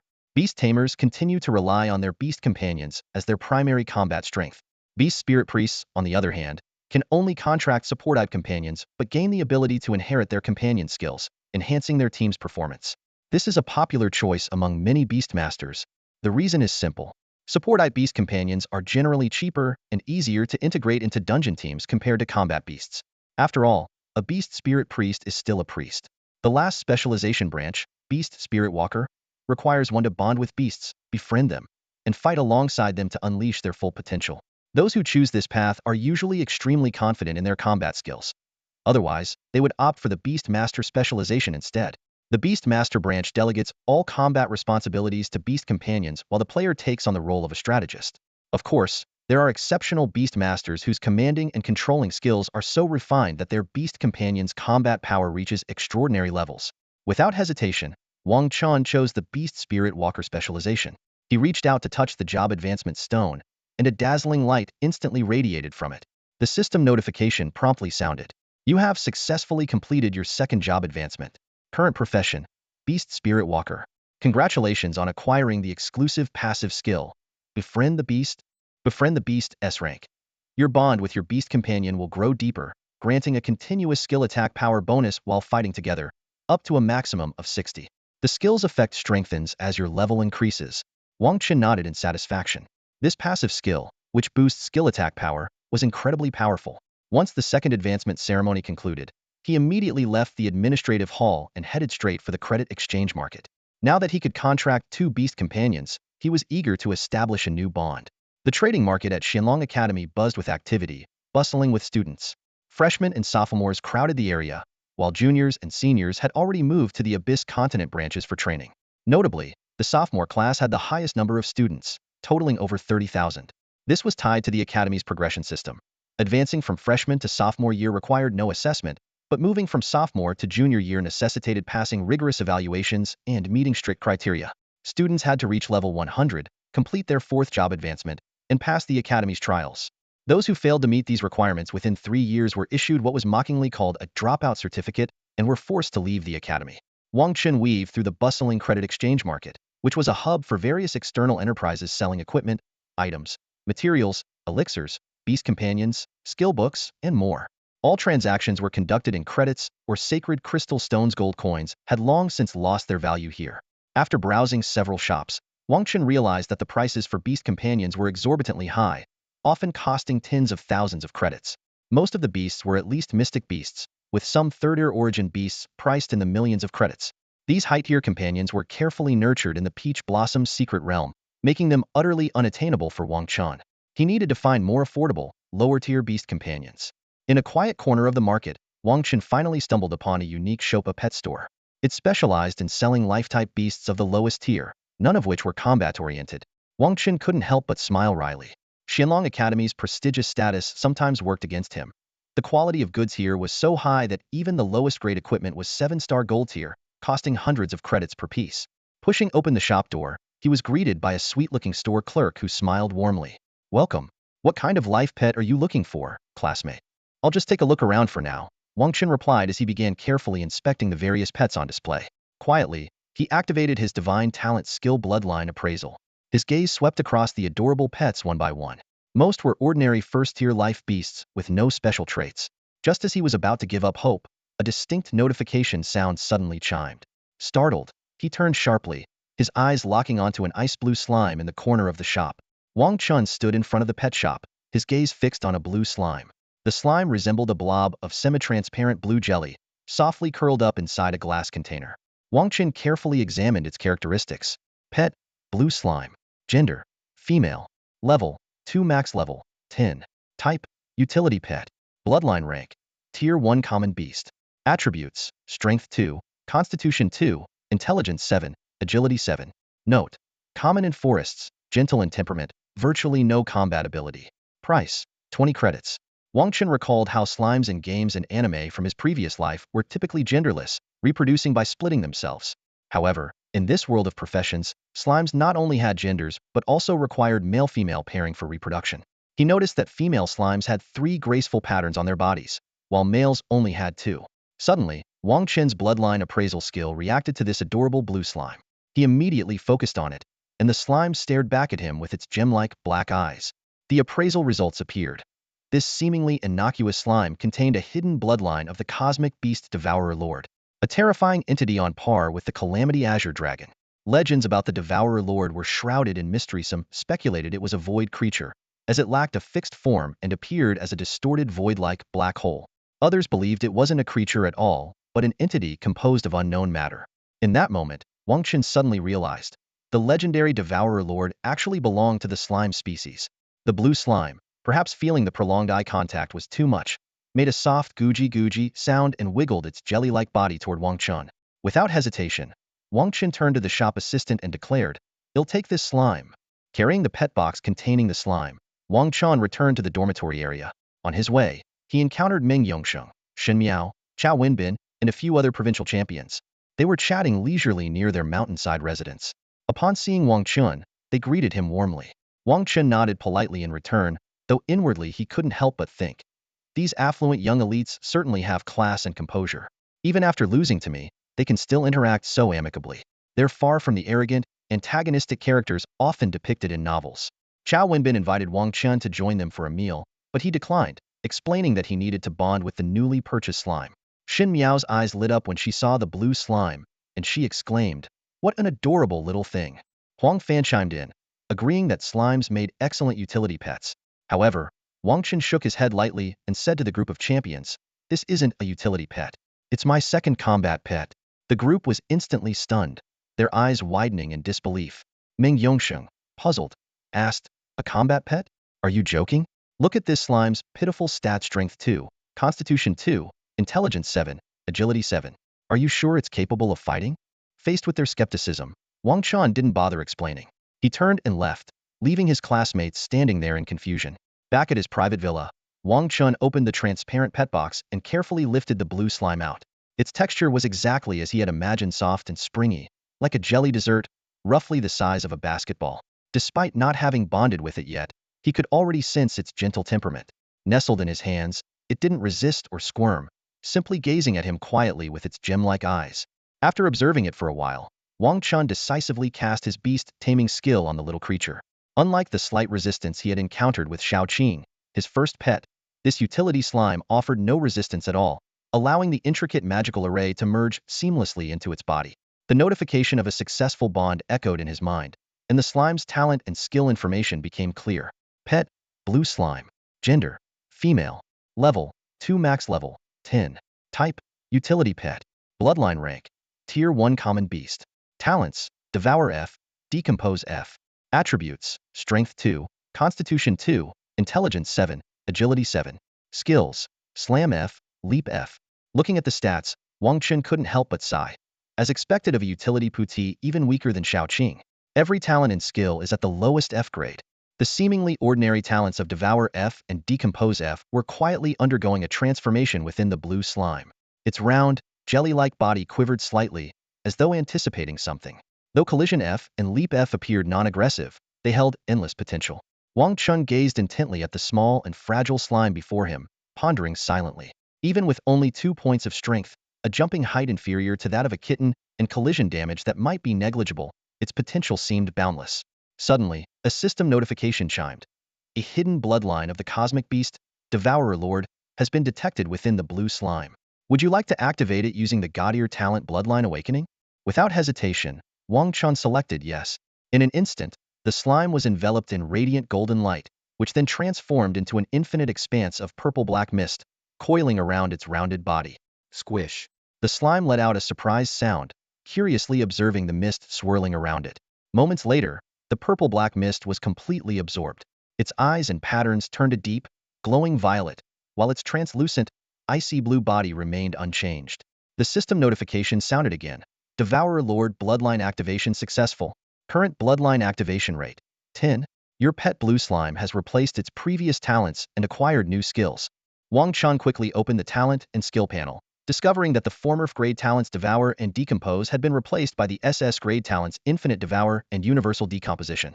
Infinite Devour allowed it to forcibly consume anything, while Universal Decomposition could break down all entities within its body and grant random permanent attribute enhancements. The newly acquired skills were equally astonishing. Black Hole Absorption S enabled it to transform into a powerful vortex of suction, while Ultimate Hardening S significantly bolstered its defensive capabilities. The slime's attribute panel had undergone a complete overhaul. Its level cap skyrocketed from 10 to 100, and all 4 core attributes were elevated to 500 points. All of this occurred while it was still only at level 2, showcasing its potential as a divine beast on par with the apocalyptic Azure Dragon. Squish. The little creature chirped happily, leaping onto Wang Chen's shoulder and affectionately nuzzling him. Just as Wang Chen was about to introduce it to his sister, a summoning circle for beast companions suddenly materialized before him. In the next moment, Shao Qing's figure emerged slowly from the summoning circle, as if responding to Wang Chen's unfinished words. It's worth mentioning that after successfully absorbing the essence of the divine beast, Shao Qing's bloodline activation skyrocketed to 60, far exceeding Wang Chen's expectations. At this moment, Shao Qing had exited her combat state. Her horns had completely retracted, and the flickering lightning on her scales had disappeared, making her appear no different from an ordinary green snake. However, beneath this calm exterior, Shao Qing's core attributes had undergone a dramatic transformation. Her initial stats of 100,000 points surged to an astounding 200,000 points. This massive increase, in turn, was fed back to Wang Chen through the bloodline fusion skill. His own attributes jumped from 30,000 points to 40,000 points, gaining an impressive additional 10,000 points. This significant advantage demonstrated the benefits of bloodline fusion. As for the feedback from the little slime, the increase in stats was negligible and could be temporarily ignored. Just as Wang Chen was about to check Shao Qing's newly acquired talents and skills, a sharp, hostile chirp interrupted his actions. Following the sound, he saw Shao Qing staring intently at the little slime with a predatory gaze, clearly treating the newcomer as an intruder. Blop. Despite awakening the Devourer Lord bloodline, the little slime trembled uncontrollably in the face of Shao Qing, whose attributes far surpassed its own. Its translucent body quivered visibly with fear. Stop. Shao Qing, calm down. Wang Chen quickly stepped between them, raising a hand to block Shao Qing while gently scooping up the trembling little slime. He brought it closer to Shao Qing's face and said, "This is your little sister, not an enemy." Chirp. Hearing the words little sister, Shao Qing's previously aggressive demeanor froze in confusion. Don't be nervous. She's the one I just mentioned, your elder sister. Wang Chen reassured the little slime softly. The tiny creature gradually relaxed, its amethyst-like eyes cautiously meeting the fierce gaze of the green snake, who had moments ago seemed so threatening. The gazes of two small creatures met, golden eyes locking with purple ones. As the hostility between them faded, they seemed to sense an invisible bond connecting them. After all, they both belonged to the same master. The wary expressions on their faces gradually gave way to curiosity. Tilting her head, the little creature named Shao Qing glanced at Wang Chen and chirped, "Master, is this my little sister?" Wang Chen smiled and nodded in confirmation. "That's right. She's the second beast pet I've contracted, so of course, she's your little sister." Upon hearing this, Shao Qing chirped excitedly, quickly climbing onto Wang Chen's shoulder and approaching the timid-looking slime. She gently patted the slime's head with her tail and solemnly declared, "From today onward, I'm your big sister. You'll call me Qing Wanjia, understand?" The little slime obediently nodded and responded with a soft gurgle. "Qing Wanjia." Satisfied, Shao Qing patted the slime's head again before turning to Wang Chen. "Master, what's my little sister's name?" Watching these two beast pets from different species communicate so seamlessly, Wang Chen was a bit surprised. After pondering for a moment, he decided on a name for the slime. "Ziyu. You can call her Xiao Zi." The name was inspired by the slime's purple patterns and gem-like violet eyes, as well as her translucent, icy blue jade-like body. Both Shao Qing and Xiao Zi were delighted with the name, nuzzling close to each other affectionately. Wang Chen let out a sigh of relief, grateful that they were getting along so well without any sign of conflict. Seizing the moment, Wang Chen opened Shao Qing's information panel. After consuming the divine beast essence, Shao Qing's four-dimensional attributes had doubled from 100,000 to 200,000. She had also gained an SS-level talent and an SS-level skill. Her new SS-level talent, World-Ending Divine Authority, allowed Shao Qing's attributes to continuously increase during combat, with no upper limit. This meant that the longer a battle lasted, the stronger Shao Qing would become. The SS-level skill, Thunder Command, was a devastating single-target attack that summoned celestial green lightning to deal massive damage. Furthermore, if the target's health fell below 40, the skill could execute an instant kill. This 40 execution threshold far exceeded the norm, showcasing the terrifying potential of the world-ending Azure Dragon. Wang Chen realized that his top priority as a Beast Tamer was to level up Xiao Zi. However, the inherently slow progression rate of Beast Tamers left him deep in thought. Wang Chen glanced at the remaining essence of the divine beast in his hand and decided not to give it to Xiao Zi just yet. At Xiao Zi's current level and strength, she couldn't possibly withstand the overwhelming potency of the essence like Shao Qing could. As he mulled over the frustrating mechanics of sharing experience with his beast companions, a crisp notification sound suddenly echoed in his mind. Wang Chen initially assumed that his two beasts were about to evolve again. However, the next moment, a cold, robotic voice shattered his assumption. Given that the host has successfully contracted two cosmic-class divine beasts as companions, the system has acquired sufficient divine beast energy. System reboot initiated. A progress bar appeared and began to fill rapidly. 10, 30, 70, 100. System reboot successful. Energy levels restored. System functionality normalized. The Supreme Divine Beast system's binding progress with the host has increased from 20 to 100. Current number of contracted divine beasts. 2. The sudden system notification left Wang Chen utterly stunned. As someone who had read countless web novels in his previous life, he immediately recognized this as a golden finger system called the Supreme Divine Beast system. However, its timing of activation was so unexpected that it was almost comical. The system's timing is not late. The system's voice calmly addressed Wang Chen's unspoken thoughts. In fact, this system was bound to you on the day you transmigrated. However, due to the divine beast energy being at only 1, the system had to enter a dormant state.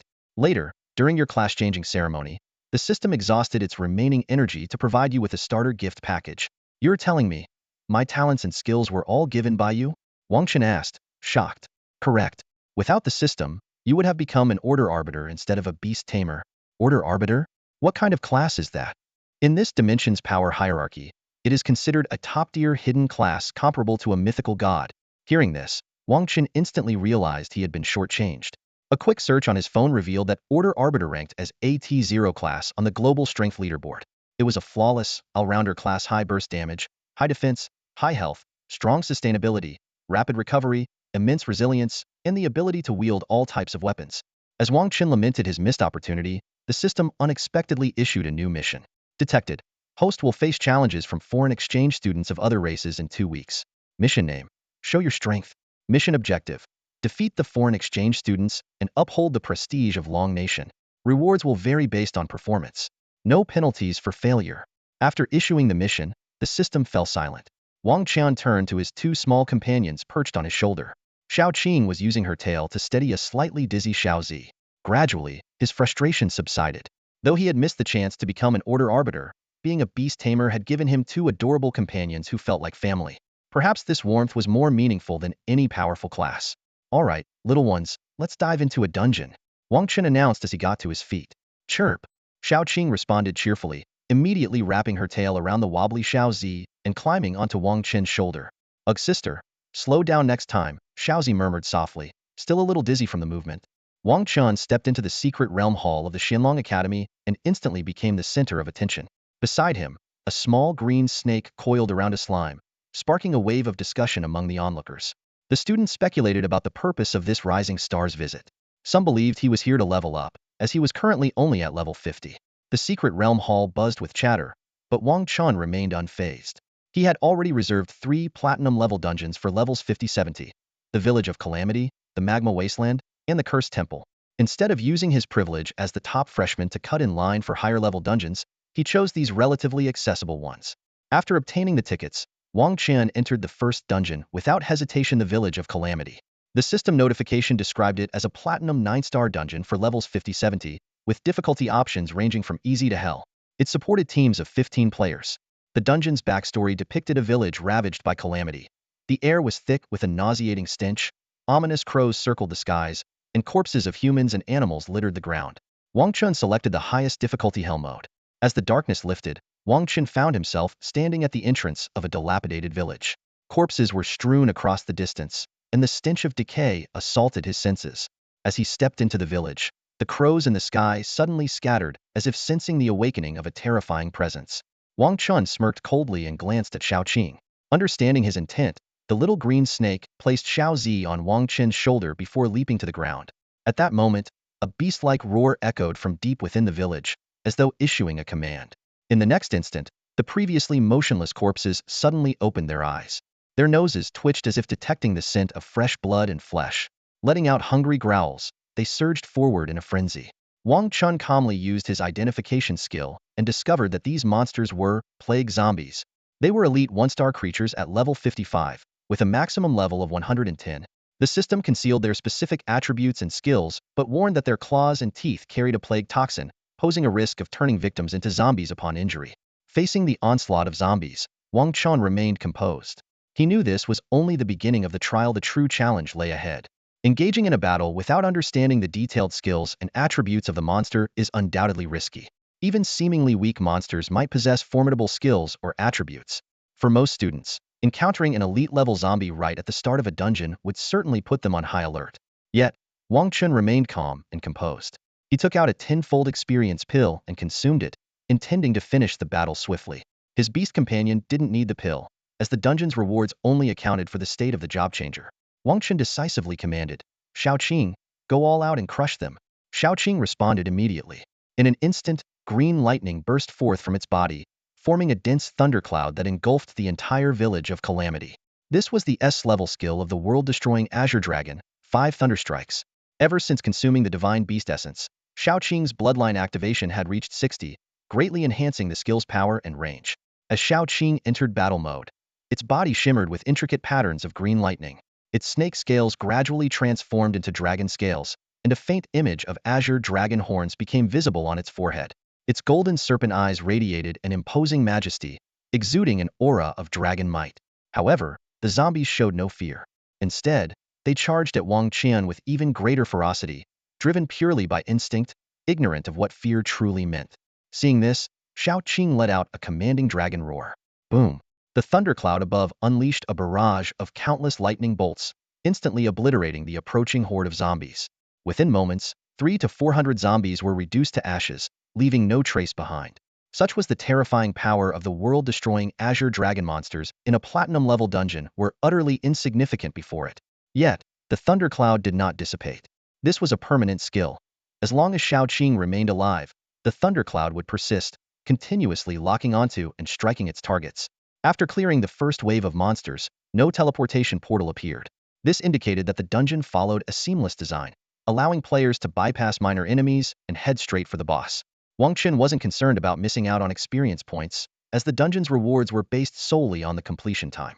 Shaoqing activated its gigantification ability, causing its body to expand dramatically. Wang Chen leaped gracefully, landing firmly on Shaoqing's head. Without hesitation, Shaoqing soared into the sky, transforming into a streak of azure light. This was the S-level skill of the world-destroying Azure Dragon, Cloud Ascension, granting the ability to fly. From high above, the entire village of Calamity appeared minuscule. For the first time, Wang Chen truly understood the meaning of surveying all from above. He gave a resolute command. "Shaoqing, no need to enter the village. Use your dragon breath to level the entire place." Shaoqing raised its head and let out a resounding roar. The surrounding lightning elements converged wildly into its mouth.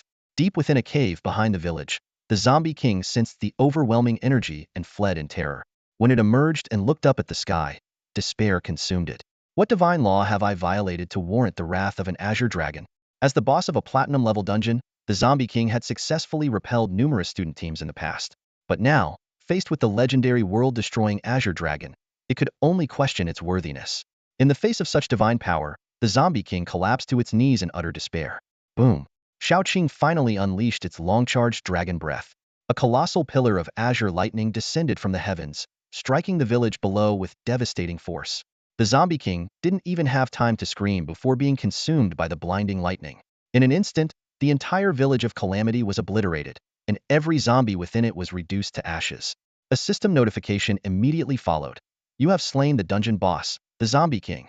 Completion time, 36 seconds. Overall rating, SSS. Your score has been recorded in the Xinlong Academy Data Center. Dungeon rewards will be distributed in 3 minutes. Please do not exit. Even Wang Chen was awestruck by the astonishing 36-second clear time. He couldn't help but marvel. Is this the true power of the world-destroying Azure Dragon? Truly terrifying. Congratulations. You've earned 3 million experience points. The system's notification chimed repeatedly. Wang Chen glanced at the information panel, his brows furrowing slightly. Beyond the experience points, the rewards included an rank material, the Calamity Mystic Crystal, a Platinum 7-star Calamity Dagger, the title Zombie Slayer, and additional bonuses for breaking the dungeon's historical recordance rank Mage Skill Book, Falling Star Annihilation, and an rank Priest Skill Book, Song of Life. These rewards could be better. Wang Chen muttered to himself, evaluating the haul. The 2 skill books were entirely useless to him as a Beast Tamer, and would have to be exchanged for credits. The experience points, materials, and title, however, were somewhat practical. The Zombie Slayer title provided a 10 boost to all 4 core attributes, not particularly impressive, but better than nothing. The 3 million experience points paled in comparison to what he had earned during the freshman trials. Back then, he had triggered a hidden stage, which granted significant bonus rewards. This time, the experience points were just enough to push both Wang Chen and Shaoqing from level 50 to level 52. Wang Chen's core attributes rose from 40,000 to 42,000, while Shaoqing skyrocketed from 200,000 to 220,000. This stark contrast highlighted the fundamental difference between divine beasts and humans. Xiao Qing gained 10,000 points in core attributes per level, whereas Wang Chen, as a human, only received 1,000. But Wang Chen wasn't worried. As his level increased, he could contract more beast companions, and the attribute feedback from them would grow exponentially. Coupled with the additional boost from consuming the heavenly demon essence, his growth rate wouldn't fall behind anyone else's. For now, his priority was leveling up Xiao Zi. The 3 million experience points were split evenly among the three of them, with each receiving 1 million. Xiao Zi's level shot up from 2 to 20, and her core attributes surged from a mere 500 to an astonishing 10,000, a jaw-dropping rate of growth. Onward, Wang Chen wasted no time, crushing a teleportation scroll and heading straight for the next dungeon. His goal for the day was clear: reach level 60. Meanwhile, outside the dungeon, chatter filled the air. The record for Calamity Village is 3 minutes and 21 seconds, right? It's already been over 4 minutes. Guess he couldn't break it. The students murmured among themselves. As 10 more minutes passed with no sign of Wang Chen, worry began to creep in. A sophomore girl at the front desk hurried to the control room to inquire about the situation. The supervising instructor checked the monitor and broke into a knowing smile. Relax. That kid's perfectly fine. In fact, he shattered the record with a time of just 36 seconds. He's already cleared the cursed temple dungeon and even triggered a hidden stage. By the time he finishes these 3 dungeons, he should hit level 60. If he were in a different class, he might even reach level 75. Unfortunately, Beast Tamers have to share experience with their companions. Unbelievable. The sophomore girl let out a breath of relief, astonished by Wang Chen's prowess. Other provincial champions often needed to rest and recover their mana after clearing just 1 dungeon. Yet he had stormed through 3 in a row, breaking records along the way. Back inside the dungeon, Wang Chen had indeed completed all 3 stages. The boss of the second dungeon, the Magma Wasteland, was a massive lava earthworm. Its defining trait was its ability to retreat into the magma and regenerate once it dropped to half health, leaving many challengers helpless. Xiao Qing, however, with her immunity to both water and fire, was utterly unfazed by the searing magma. She leapt directly into the molten pool to pursue the boss, her divine beast body impervious to the extreme heat that could incinerate anything else. The magma groundworm could only watch helplessly as the little green serpent ignored the searing heat of the lava and pursued it to its death. Meanwhile, Wang Chen had just completed the hidden stage of the cursed temple dungeon and claimed the final experience rewards. He had to admit, the difficulty of this dungeon was significantly higher than the previous 2. The temple was teeming with cursed spectral monsters, which had an extremely high resistance to physical damage, making them vulnerable only to magic. This posed a major disadvantage for physical classes but was no challenge for Xiao Qing, who excelled in both magic and physical combat. She crushed the earlier stages with ease, and even the final boss, the cursed warlord, a cursed ancient sorcerer, fell under her devastating thunderous roar skill. At last, level 60 was achieved. With the dungeon rewards and the bonus from the hidden stage, a total of 8 million experience points was gained. Wang Chen and Xiao Qing split the rewards, both leveling up to 60. Xiao Qing's 4-dimensional attribute skyrocketed to 300,000 points, while Xiao Zi advanced from level 20 to 35, with her attributes soaring from 10,000 to 60,000 points.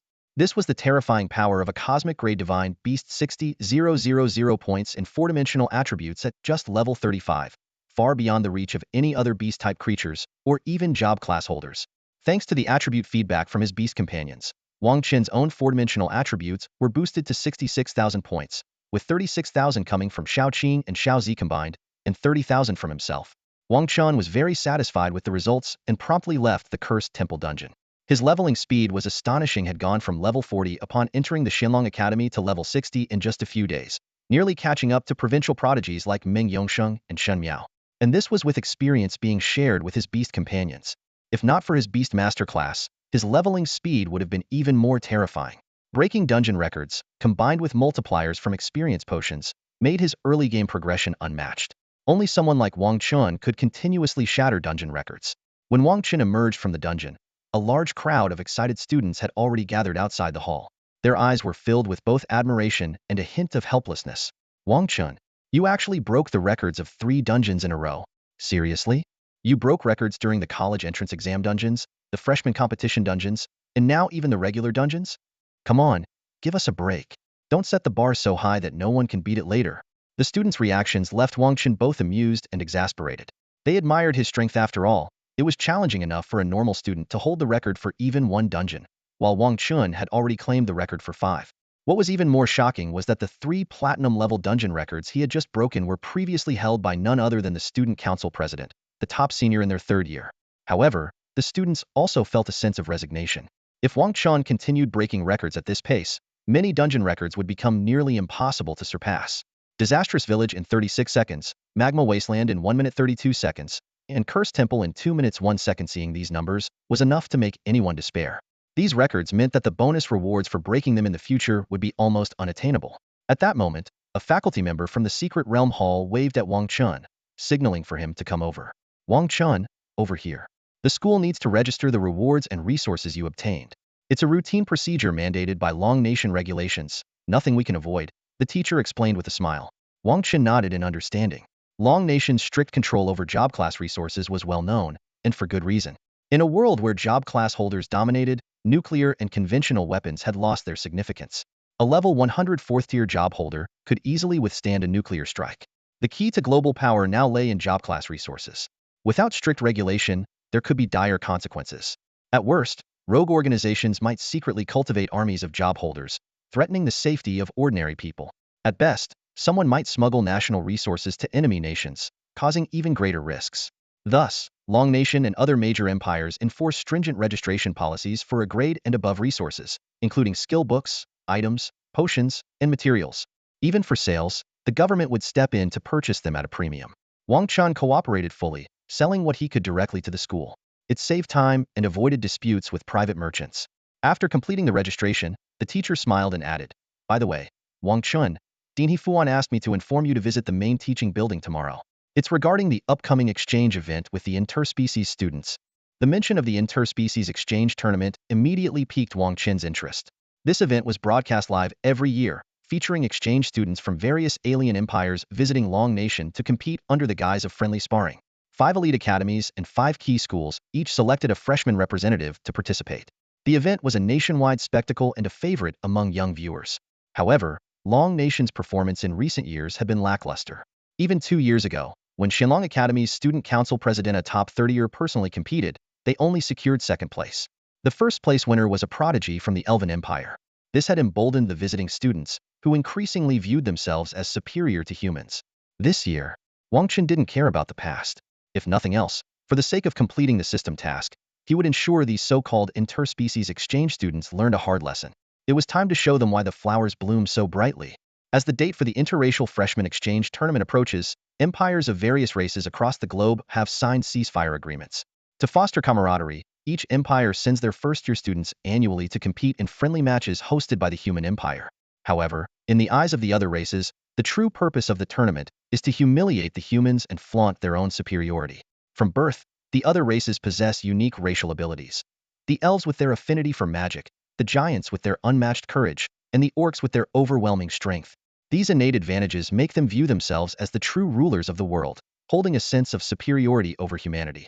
In the primary meeting room of the main teaching building at Shenlong Academy, Wang Chen pushed open the door and entered.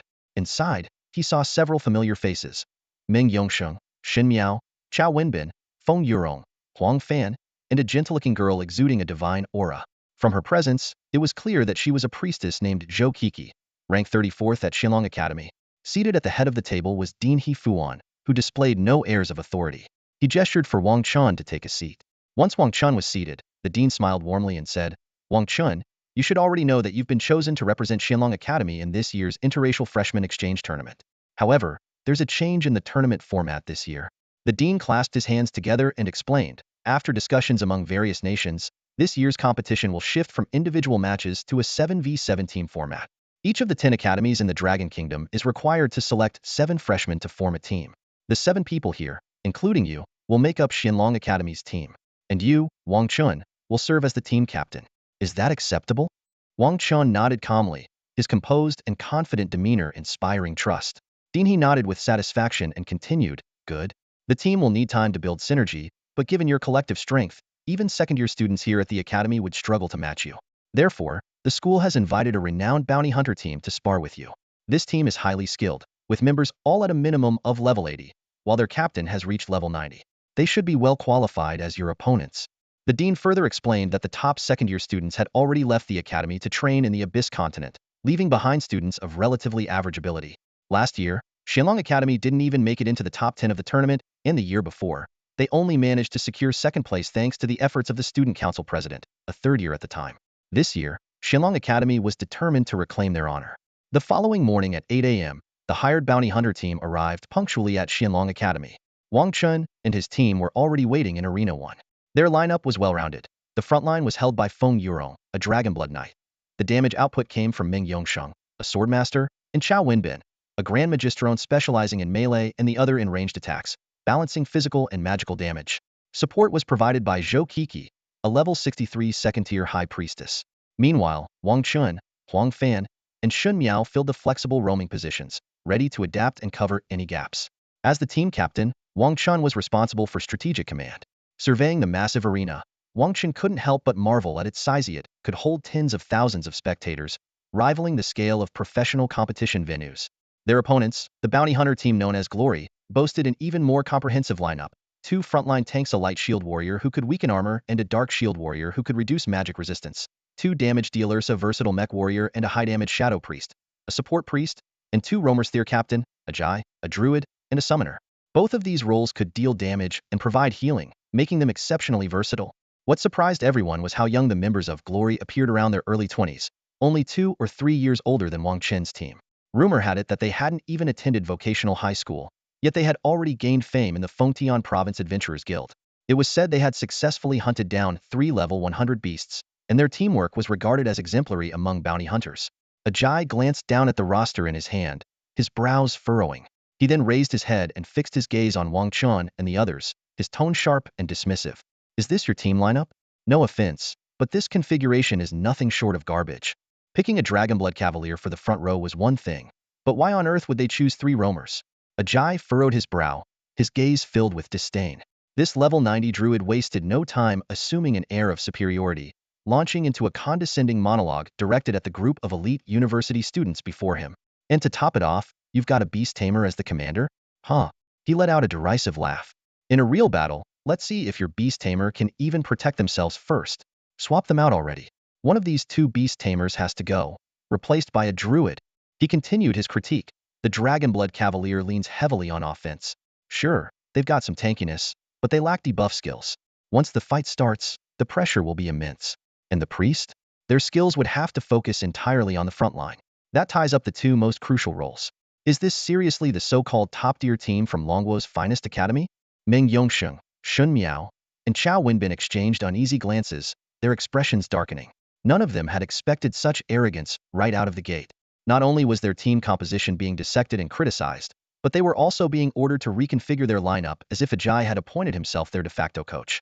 Meanwhile, Aji's teammates stood behind him, their faces brimming with smugness, their eyes gleaming with superiority. Look at these so-called elite students, their expressions seemed to say. Turns out they're nothing special, still needing lessons from us bounty hunters. What made it worse was the fact that Aji's team wasn't much older than the students, yet their prowess was already leagues ahead. But just as their arrogance reached its peak, a cold voice sliced through the air. Apologies, but your so-called advice? You'll have to decline. Ajay and his team froze, turning to see a calm young man standing there. On his shoulders perched a small green snake and a vibrant blue slime. And you are? Ajay asked, narrowing his eyes. I'm Wang Chun, the young man replied evenly. The Beast Tamer you seem to despise so much. Oh, and also the captain of this team. His voice grew sharper. Your job is to act as sparring partners, not to strut around pretending to be geniuses. With your meager skills, you are in no position to lecture me. Oh, keep it simple, train with us or leave. No more nonsense. Aji's face darkened, his anger barely contained. Well, aren't you bold? So this is the attitude of Xianlong Academy students? Fine, if that's how you want it. If I back out now, people will say Glory Squad couldn't even handle a bunch of freshmen. Team, to the arena. Let's show them what teamwork and synergy really mean. At that moment, Dean He Fuan entered the training grounds, accompanied by several instructors. He chuckled as he took in the scene. Already getting into it, are we? Perfect timing. He could sense the tension crackling between the 2 groups, but instead of intervening, he seemed rather amused. Carry on, then. He'll play referee and offer guidance. The commotion had drawn the attention of nearby students, who gathered to watch, whispering among themselves. The arena expanded, now as large as 3 football fields, providing ample space for the impending clash. Aji's eyes swept over the opposing team's loose formation, his gaze lingering on Wang Chun, who had boldly positioned himself ahead of the Dragonblood Cavalier by a good 3 body lengths. He sneered. Mean. F you. Make sure this arrogant kid gets a taste of a pincer attack. The two shield warriors, one clad in radiant white armor and the other in shadowy black, exchanged knowing grins and nodded. Each wielded a heavy shield in one hand and a long spear in the other, standing like an unyielding wall at the front of their formation. Dean He Fuan's voice boomed across the arena. Countdown begins. Both sides, prepare yourselves. 3, 2, 1. Begin the match. Crush these arrogant fools. Azure raised his staff high, his voice booming with authority. His sharp gaze swept across the opposing team, and he began calmly issuing orders. A Jiao, buff aiming and A Fu with defensive boosts. A Lu and A Hai, keep up the attack and be ready to capitalize on any openings aiming and A Fu create. They only have one Dragon Blood War Rider. We'll smash through them soon enough. Take down that cocky guy at the front first. Before Ajai's voice had fully faded, the crowd erupted in a chorus of gasps. Look, Wang Chen is moving. What? AGF rose, catching a glimpse out of the corner of his eye. The Beastmaster at the forefront of the opposing team had already charged forward. What shocked him even more was that it wasn't just Wang Chen. His entire team of 7 had launched into an all-out assault. What the? Ajai's eyes widened in disbelief as he watched the scene unfold. He had never seen a team fight executed in such a reckless manner. But after the initial shock, a grin of excitement crept onto his face. Charging all at once? Perfect. Ajia thought to himself, his confidence surging. A team with no understanding of tactics like this is ripe for the taking. And if we, the Glory Squad, can defeat a team composed of top academy prodigies, our reputation will soar.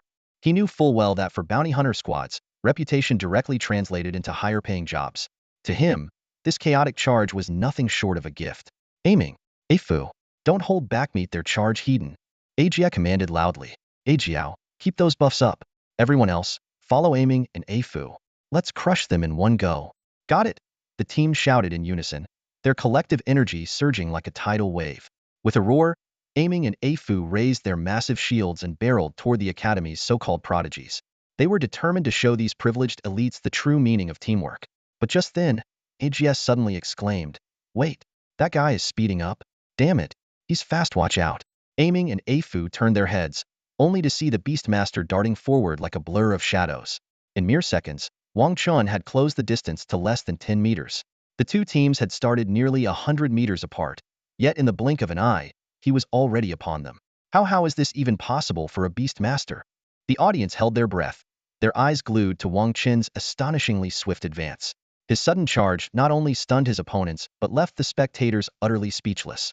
Even more baffling was his command for his entire team to charge alongside him, including the priest, Zhou Kiki. Though the others were much slower, all 6 followed his lead without hesitation. Though Meng Yongsheng, Chao Wenbin, and the others were filled with doubt, they obeyed Wang Chen's orders without question. They understood that in team battles, absolute obedience to the commander was an unshakable rule. In the blink of an eye, Wang Chen reached aiming and A Fu. The 2 seasoned shield warriors, both over level 80, sneered and raised their shields, executing a coordinated lightning strike to crush him. But in the next instant, clang, the 2 heavy shields collided with a sharp metallic ring, but there was no pained cry as they had anticipated. Missed? The 2 warriors froze in shock, realizing their attack had hit nothing but air. Don't just stand there. He's above you. Aji's urgent shout snapped them back to reality. Aiming and A Fu looked up, and sure enough, the Beastmaster's figure was hovering in midair, staring down at them from above with an almost predatory gaze. The 2 individuals were once again stunned by Wang Chen's incredible speed. Even as direct witnesses, they couldn't catch a glimpse of Wang Chen's movements or the moment he leapt. His physical prowess was astonishing, as if he had surpassed the limits of human capability. The Shadow Priest and the Glory Squad reacted swiftly, raising his staff and aiming directly at Wang Chen, who was midair. To him, Wang Chen, suspended in the air, was nothing short of a perfect target. A beam of black, instant cast magic shot toward Wang Chen like a streak of light. However, Wang Chen remained calm and composed. With a flick of his right arm, a grappling hook launched from a device on his wrist and embedded itself into the ground. To everyone's astonishment, Wang Chen pulled himself with remarkable precision, narrowly dodging the Shadow Priest's cunning attack. Ajiao, the support member of the Glory Squad, let out a startled cry. The grappling hook landed right in front of her, and Wang Chen's figure was rapidly closing in. Aji's expression darkened as he realized Wang Chen's target was Ajiao. The Mecha Warrior, staying vigilant, sprang into action. With a powerful stomp, he charged toward Wang Chen, determined to protect his squad's support. Don't worry, I've got this, he shouted. Just as Amin and Afu were about to fall back to assist, Meng Yongsheng and Feng Yurong intercepted them. Your fight is with us, the 2 declared without hesitation, immediately launching an assault on the shield warriors. Huh, bring it on. You think we're afraid of you? Despite being outclassed in equipment, Amin and Afu leveraged their higher levels to compensate for the attribute gap, meeting the challenge heat-in without fear. As the four melee fighters were about to clash in a fierce battle, a sharp, commanding voice rang out from Shan Miao. Get out of the way. Move it, all of you.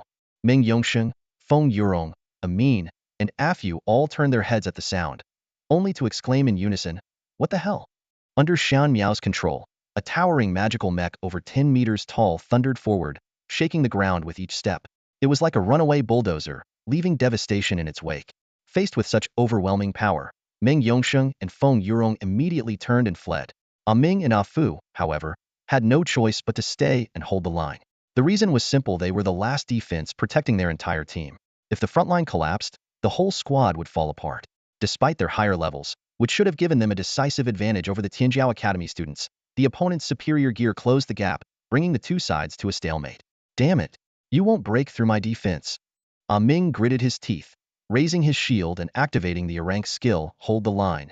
In an instant, a radiant light enveloped him, materializing a massive phantom shield in front of him. Not to be outdone, the other shield warrior, Fu, hastily unleashed his own rank defensive skill, Courage of Darkness. A black energy coalesced into a phantom shield adorned with mysterious runes. Boom!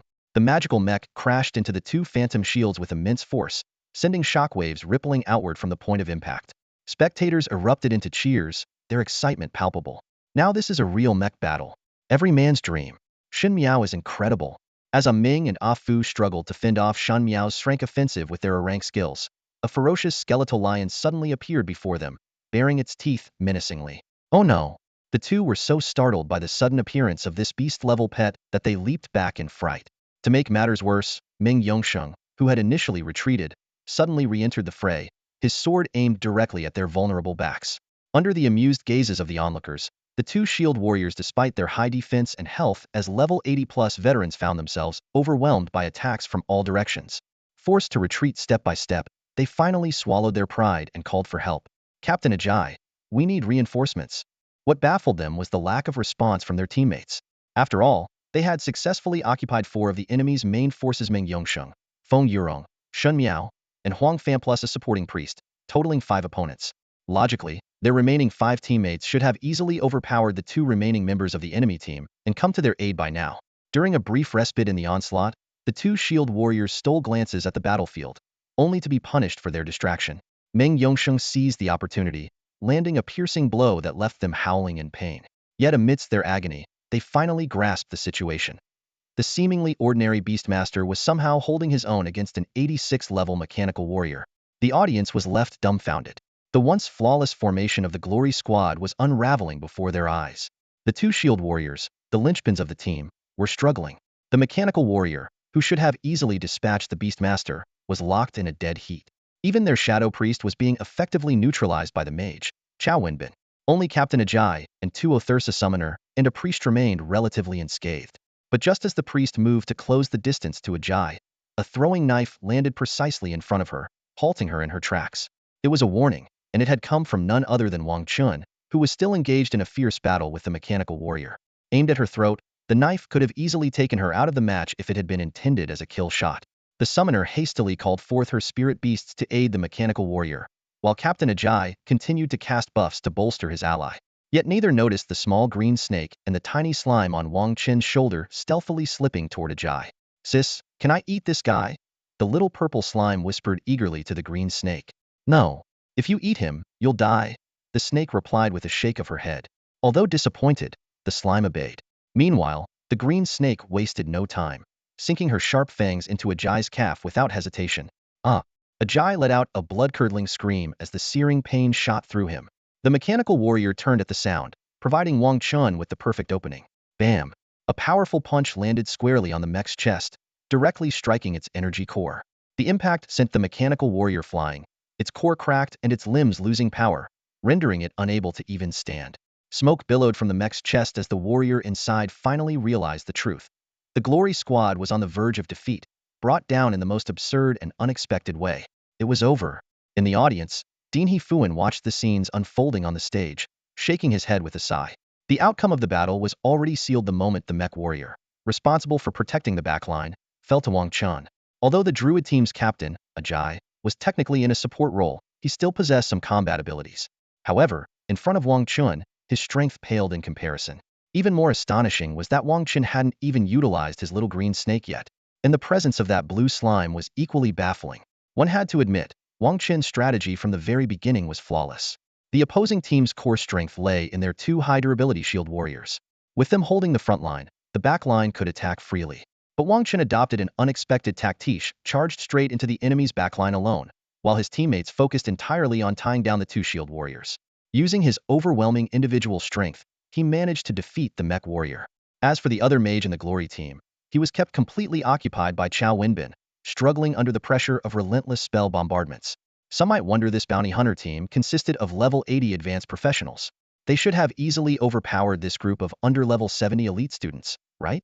In reality, in this world of advanced professions, a higher level didn't necessarily equate to stronger attributes. Besides leveling up, there were many ways to enhance one's stats, such as consuming attribute-boosting elixirs, acquiring passive skills or talents that increase stats, and of course, equipping powerful gear. For provincial champions like Ming Yongsheng, Shen Miao, and Chao Wenbin, who hailed from wealthy and influential families, they had been raised on rare and precious resources. Their equipment was leagues ahead of what these bounty hunters could afford. Though the bounty hunter team had a level advantage of 10 to 20 levels, the actual combat stats between the two sides weren't that far apart. On top of that, these provincial champions had received excellent combat training and education since childhood, making them far superior in battle compared to bounty hunters who lacked formal training in the advanced profession systems of elite high schools. However, what baffled Ajay and his team the most was the anomaly that was Wang Chen. They had heard of Ming Yongsheng, Shen Miao, and the others. After all, provincial prodigies frequently made headlines, whether for soloing a boss in the wild or for winning cross-level challenges in the arena. But this Wang Chen guy, they knew nothing about him. The most puzzling part? He was a beast master with combat attributes higher than those of a mech warrior. Not to mention, his battle techniques were top-notch. During his charge, he completely dodged the deadly pincer attacks of the two shield warriors with just his footwork, and throughout the fight, he evaded countless skills from the mech warrior. Having witnessed the entire battle, Ajay, the captain, felt a mix of emotions. Was this the strength of elite students? They had clearly underestimated them. Just getting into an elite school was already a testament to their abilities. At this point, Ajay himself had lost the ability to fight. A little green snake had silently slithered to his feet at some point and delivered a vicious bite to his calf. The venom began spreading, paralyzing his body, leaving him completely numb. As Ajay inwardly cursed the other team for their underhanded tactics, he remained unaware of just how close he had come to death. The purple slime, Xiaozi, had originally intended to devour him outright. With its awakened devourer bloodline, Xiaozi could have instantly dissolved him once he was consumed, regardless of his higher level. If this had been a deathmatch, the glory team would have been utterly annihilated. I surrender. Stop hitting me. At this moment, the priest was sent flying by a kick from Wang Chen, landing right in front of the summoner. Panicked, the summoner quickly retracted his supportive and combat summons, raising his hands in surrender. Looking at his incapacitated teammates around him, he could only smile bitterly. 5 minutes ago, who would have thought that their team of level 80 professionals would lose to a newly formed student team? This was madness. They had never encountered such a chaotic and unpredictable attack strategy. They couldn't even guess their opponent's intentions. It was beyond their wildest dreams that the team would send a beast masternaut, a swordsmanto, target their backline. All right, stop. We admit defeat. We surrender. Stop stabbing me in the back. In the distance, the two heavily injured shield warriors, after being relentlessly beaten by Ming Yongxing and the others for 2 or 3 minutes, finally gave up, dropping their shields in surrender. They simply couldn't endure anymore. The key problem was that these elite students fought in such an unconventional manner, especially that swordsman looked so righteous, yet his attacks all aimed at their backsides, making him look more like an assassin than a swordsman. Enough. That's enough. This battle is over. The victory goes to Wang Chen's team. Dean Hefuan announced the results of the team sparring match. The students watching were stunned.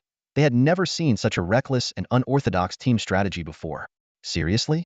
Wang Chen is actually a beast master, not a warrior. The fact that he defeated the mech warrior is what's truly shocking. Yeah, as a fellow beast master, I'm questioning my entire life. And his little green snake barely did anything, just one bite on the enemy captain, and that was it. Amazing. But there's something so odd about their team. They're undeniably strong, but in such a bizarre way. Amid the murmurs of the crowd, the glory team walked off the stage with their heads hung low, leaving in embarrassment. They had arrived full of confidence, certain that their higher levels would allow them to teach this student team a lesson. Instead, they were the ones taught a painful lesson, their pride utterly shattered. Dean He-Fuan pondered for a moment, thinking to himself that perhaps hiring external teams wasn't as reliable as he had hoped. Dean He-Fuan gazed at the battered remains of the Rongguang squad before him, his brow furrowing slightly. This external team's performance was, frankly, underwhelming, completely incapable of providing the level of challenge or training intensity he had anticipated for Wang Chen and his team. For the next 2 weeks, your sparring sessions will be led by the school's instructors personally, Dean He announced decisively. Wang Chen and his teammates readily agreed. After all, anyone qualified to teach at such a prestigious institution was at least a level 100 combatant who had undergone their 4th-class evolution. Whether for sparring or guidance, these instructors were more than equipped to push them to their limits.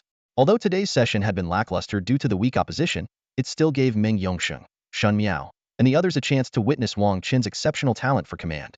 Despite the opposing team's seemingly solid lineup, they were utterly dismantled by Wang Chen's meticulous strategy, left with no opportunity to counterattack. Had it been one of them in charge, they likely would have made the same mistake as a G, prioritizing buffing teammates before engaging rather than Wang Chen's direct and decisive offensive tactics. With Wang Chen at the helm, Meng Yongsheng and the others felt a renewed surge of confidence heading into this year's interracial freshman exchange tournament. They were determined not to let the arrogant exchange students from other races claim the championship again. Over the next 2 weeks, Wang Chen led the team in rigorous coordination drills. As Ajay had pointed out, success in team-based competitions relied heavily on synergy and collaboration, with individual prowess taking a backseat. As the competition drew near, excitement within and beyond the campus reached a fever pitch. The announcement of the tournament by the Longhua Education Department sparked nationwide enthusiasm, with millions eagerly awaiting the chance to watch this clash of prodigies via live stream. Yet, not all the buzz was positive. Online, discordant voices began to emerge, accusing Longhua of switching from individual to team competitions as a concession to its supposed inferiority. Some even went as far as to idolize other races, boasting about plans to immigrate or seek relationships with them. When the 10 elite academies revealed their lineups, the controversy only intensified. The roster for Shenlong Academy, in particular, faced harsh scrutiny for appointing the relatively unknown Wang Chen as team captain. Critics clamored for Meng Yongsheng to take the lead instead and expressed concerns about the team's seemingly fragile frontline. Wang Chen, however, paid no mind to the noise. He found it amusing, even. The critics reminded him of the fair-weather fans from his previous life, those who would lavish praise when a team triumphed but turn into relentless detractors at the first sign of failure. He resolved to let his actions on the battlefield silence them once and for all. 2 days before the tournament, in the pale light of dawn, Wang Chen received an unexpected visit from his mentor, the Frostmourne Empress, Tina. Draped in a white coat that did little to hide her tall and commanding figure, she appeared unannounced. "Follow me," she said curtly, her voice carrying an air of authority. Without waiting for a response, a glowing magical teleportation circle materialized beneath her feet. In the blink of an eye, Wang Chen found himself standing in the heart of a foreboding black forest. The air was thick with an ominous energy, the oppressive atmosphere pressing down on him. "This will be your classroom for today," Tina said with an air of indifference. "You'll return at 6 this evening. Your task is simple. Survive until then." Before her words had fully registered, she vanished, leaving no trace of her presence. As her suppressive aura dissipated, a wave of malicious intent surged toward Wang Chen. Predatory eyes locked onto him from the shadows, and in the next instant, the ground erupted with a deafening crack. A dark figure lunged at him with lightning speed. Unfazed, Wang Chen reacted instinctively. With a subtle bend of his knees, he leapt gracefully onto a nearby boulder, gaining a tactical vantage point. His sharp gaze swept across the eerie landscape, where countless pairs of crimson eyes glimmered in the darkness. Low, guttural growls echoed around him, the sound of ravenous beasts circling their prey. To them, he was nothing more than fresh, tender meat. But Wang Chen was no ordinary prey. At this moment, deep within the ominously dark forest, Wang Chen stood resolutely atop a massive boulder. Surrounding him were countless pairs of blood-red, feral eyes, locking onto his every move with predatory intent. Taking advantage of the brief pause, Wang Chen carefully observed the appearance of these creatures. The scene before him was chilling. Wolves, tigers, leopards, rabbits, tree spirits, and elk creatures that should have been common in the wilderness now exuded a sinister black aura, as if consumed by madness. Their eyes reflected nothing but bloodlust and savagery. To them, the vibrant life force emanating from Wang Chen's flesh and the lingering energy of the celestial demon essence within him were like a deadly toxin, irresistibly drawing them closer in frenzied anticipation. Wang Chen quickly understood the situation. These were completely corrupted, demonized creatures. In his recent downtime during team training, he had delved into numerous informational documents, gaining a deeper understanding of this world of career transitions. The monsters before him, utterly consumed by corruption, were undoubtedly influenced by the celestial demon rift. He looked up. A massive rift, resembling a centipede with countless legs, stretched ominously across the sky, a sight both awe-inspiring and terrifying. Though sealed, the rift continued to leak traces of demonic energy, steadily corrupting every living being in the surrounding area. Activating his appraisal skill, Wang Chen brought up the monster's detailed stats. Demonized Wolf, level 77, Elite 3-star. Strength, Intelligence, Constitution, Agility, 40,000 each. Demonized Black Bear, level 75, Elite 1-star. Strength, Intelligence, Constitution, Agility, 30,000 each. Demonized Tiger, level 77, Elite 3-star. Strength, Intelligence, Constitution, Agility, 45,000 each. Each monster's description emphasized how the demonic energy had driven them into a state of frenzied bloodlust, fixated solely on devouring flesh with insatiable greed. A cold smile tugged at the corner of Wang Chen's lips. He realized that this unexpected encounter was likely orchestrated by his Mistura deliberate test to sharpen his skills and prepare him for the upcoming inter-race newcomer exchange tournament, turning this ambush into a feast of experience. If that's the case, there's no need to hold back. With a wave of his hand, Wang Chen summoned 2 pet summoning arrays. In an instant, a small green snake and a blue slime appeared before him. Xiaoqing, Xiaozi, go. Don't hold back, rush them completely. Wang Chen commanded in a deep voice. Xiaoqing let out an excited hiss, its battle instinct surging with newfound vigor after its bloodline awakening. Meanwhile, the blue slime bounced around energetically, eager to indulge its devouring instincts, having awakened the bloodline of the devouring lord. In less than half a minute, the tide of battle had completely turned. A colossal green serpent, towering dozens of meters high, charged through the forest like an unstoppable force of nature, crackling with green lightning that illuminated the entire area. Under its devastating assault, the demonized bears, tigers, wolves, and even the animated tree spirits fell one after another, obliterated by the overwhelming power of the lightning. On the other side, the enormous slime engulfed one demonized creature after another with its soft, pliable body, greedily devouring them with unrestrained delight. It seemed utterly satisfied with its feast. The demonic aura within those corrupted creatures was completely neutralized the moment it entered Xiaozi's body. The purple demonic patterns on Xiaozi's body became increasingly distinct. Wang Chen was astonished to discover that its attributes were steadily improving.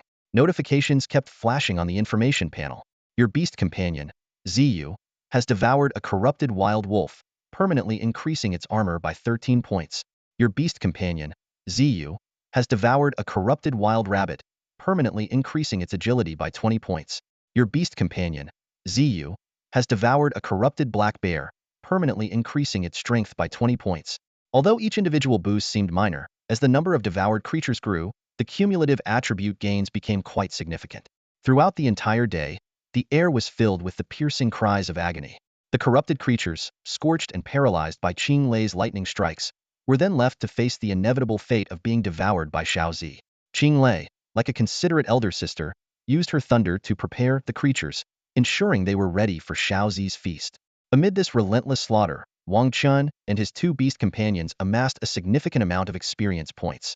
Qing Lei and Xiaozi seemed to possess boundless energy, tirelessly annihilating the corrupted creatures with increasing ferocity. While other beast companions would have been utterly exhausted by now, these 2 were still bursting with vigor. Due to the presence of the abyssal rift, this area had long been shrouded in darkness, devoid of sunlight. At precisely 6 p.m., a figure suddenly appeared out of nowhere, a tall woman with icy blue hair cascading down her back. The moment she arrived, the sight before her left her utterly stunned. What was once a lush, verdant forest had completely vanished, replaced by an expansive wasteland scarred with devastation. Confronted by this drastic transformation, she couldn't help but murmur to herself, "This? What is this?" Of course, what shocked her even more was the fact that every single monster in the entire forest had vanished at that very moment. There wasn't even a trace of their corpses. The Ice Empress of Sorrow narrowed her icy blue, mesmerizing eyes. After quickly sensing her disciple's location, she stepped forward and teleported 100 miles in an instant. Wang Chen immediately sensed his master's distinct, chilling aura. He turned around and greeted her with a warm smile. Tina gave a slight nod, her gaze landing on the playful little green snake and slime nearby. The 2 small creatures were having the time of their lives, brimming with energy. After a day of battling monsters, their levels had significantly increased. The Ice Empress of Sorrow glanced at Wang Chen's information panel and nodded subtly to herself. Level 65, not bad. This was proof that Wang Chen had defeated no small number of monsters today. The forest had been flattened, and the corrupted monsters were completely eradicated. As for the missing corpses, she had no intention of asking questions. She didn't even bother checking her disciples' detailed stats, choosing instead to respect Wang Chen's privacy. There was once a rift to the abyssal demon realm here, the Ice Empress explained softly. Although it has been sealed, traces of demonic energy still seep out. The surrounding creatures were infected and transformed into troublesome monsters, which ironically made this an ideal training ground for job changers. Wang Chen nodded in agreement, as this aligned with his own suspicions. The Ice Empress continued, "It's said that the abyssal battlefield is a strange continent where rifts from the abyssal demon realm frequently appear. Only those who have reached level 100 and undergone their 4th class advancement can enter. It's a battleground where the most gifted compete fiercely. We can head back now," the Ice Empress said calmly. With a wave of her delicate hand, she cast a spell without the need for a staff, conjuring a magical space teleportation array. In the blink of an eye, Wang Chen and his beast companions were transported back to Shenlong Academy, crossing thousands of miles in less than a second. This was the hallmark of true power, effortlessly traversing great distances with a mere gesture. Back at his luxurious villa, Wang Chen began sorting through the day's gains. The most significant reward, without a doubt, was the massive amount of experience points he had earned. The surge in experience from defeating higher-level monsters had propelled him from level 60 to level 70 in one leap. Xiao Qing had also reached level 70, while Xiao Zi had jumped from level 35 to level 50. Such rapid progress was almost unheard of among beast tamers, considering they had to share experience with their pets, making leveling up notoriously challenging. The information panel revealed that Wang Chen had defeated a total of 70,000 monsters to die, a number that would leave his classmates at the academy utterly speechless. With the increase in levels, his and his companions' stats saw a dramatic boost. Xiao Qing's 4-dimensional attribute skyrocketed to 700,000 points, while Xiao Zi reached 300,000 points, largely thanks to the permanent buffs they gained from devouring numerous monsters. Wang Chen's own 4-dimensional attributes were even more astonishing. As a beast tamer, he could inherit 10 of his pet's attributes, amounting to 100,000 points. Combined with the 80,000 level base points provided by his class, Wang Chen's total attributes surged to an impressive 180,000 points. By comparison, other classes typically had 4-dimensional attributes ranging from 100,000 to 150,000 at level 70. Despite the inherent disadvantage of lower base stats for beast tamers, Wang Chen's progress was nothing short of extraordinary. The reason is simple. A beast tamer's combat power primarily relies on their pet beasts rather than their own abilities. Wang Chen glanced around, pondering the balance mechanics of the game's classes. If beast tamers could possess powerful pets while also having personal attributes on par with other classes, they would no longer be considered a weak class, but rather the pinnacle of all. However, reality seemed to take a surprising turn. Thanks to the attribute feedback from his 2 little companions, Wang Chen's 4 core stats had already far surpassed those of players at the same level. In addition to the rapid increase in experience points, he had also acquired some materials, items, and a trade skill book. Although these spoils weren't particularly valuable, considering he had been defeating elite monsters in the wild, the rewards were quite decent. Wang Chen let out a soft sigh, recalling the countless times he had slain tens of thousands of monsters without obtaining any rare items. Perhaps this was proof he truly was the so-called cursed unlucky one. Even so, raising his level to 70 before the competition had significantly boosted his confidence. Just then, the official roster for the interracial freshman exchange tournament was announced. The entire campus erupted with excitement as students eagerly discussed the news.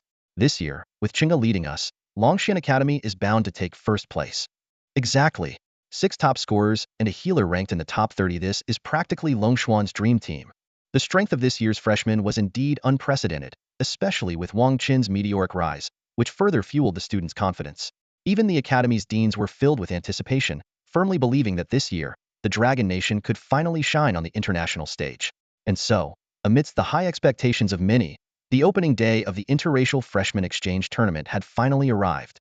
The next morning, the team prepared to depart for their mission.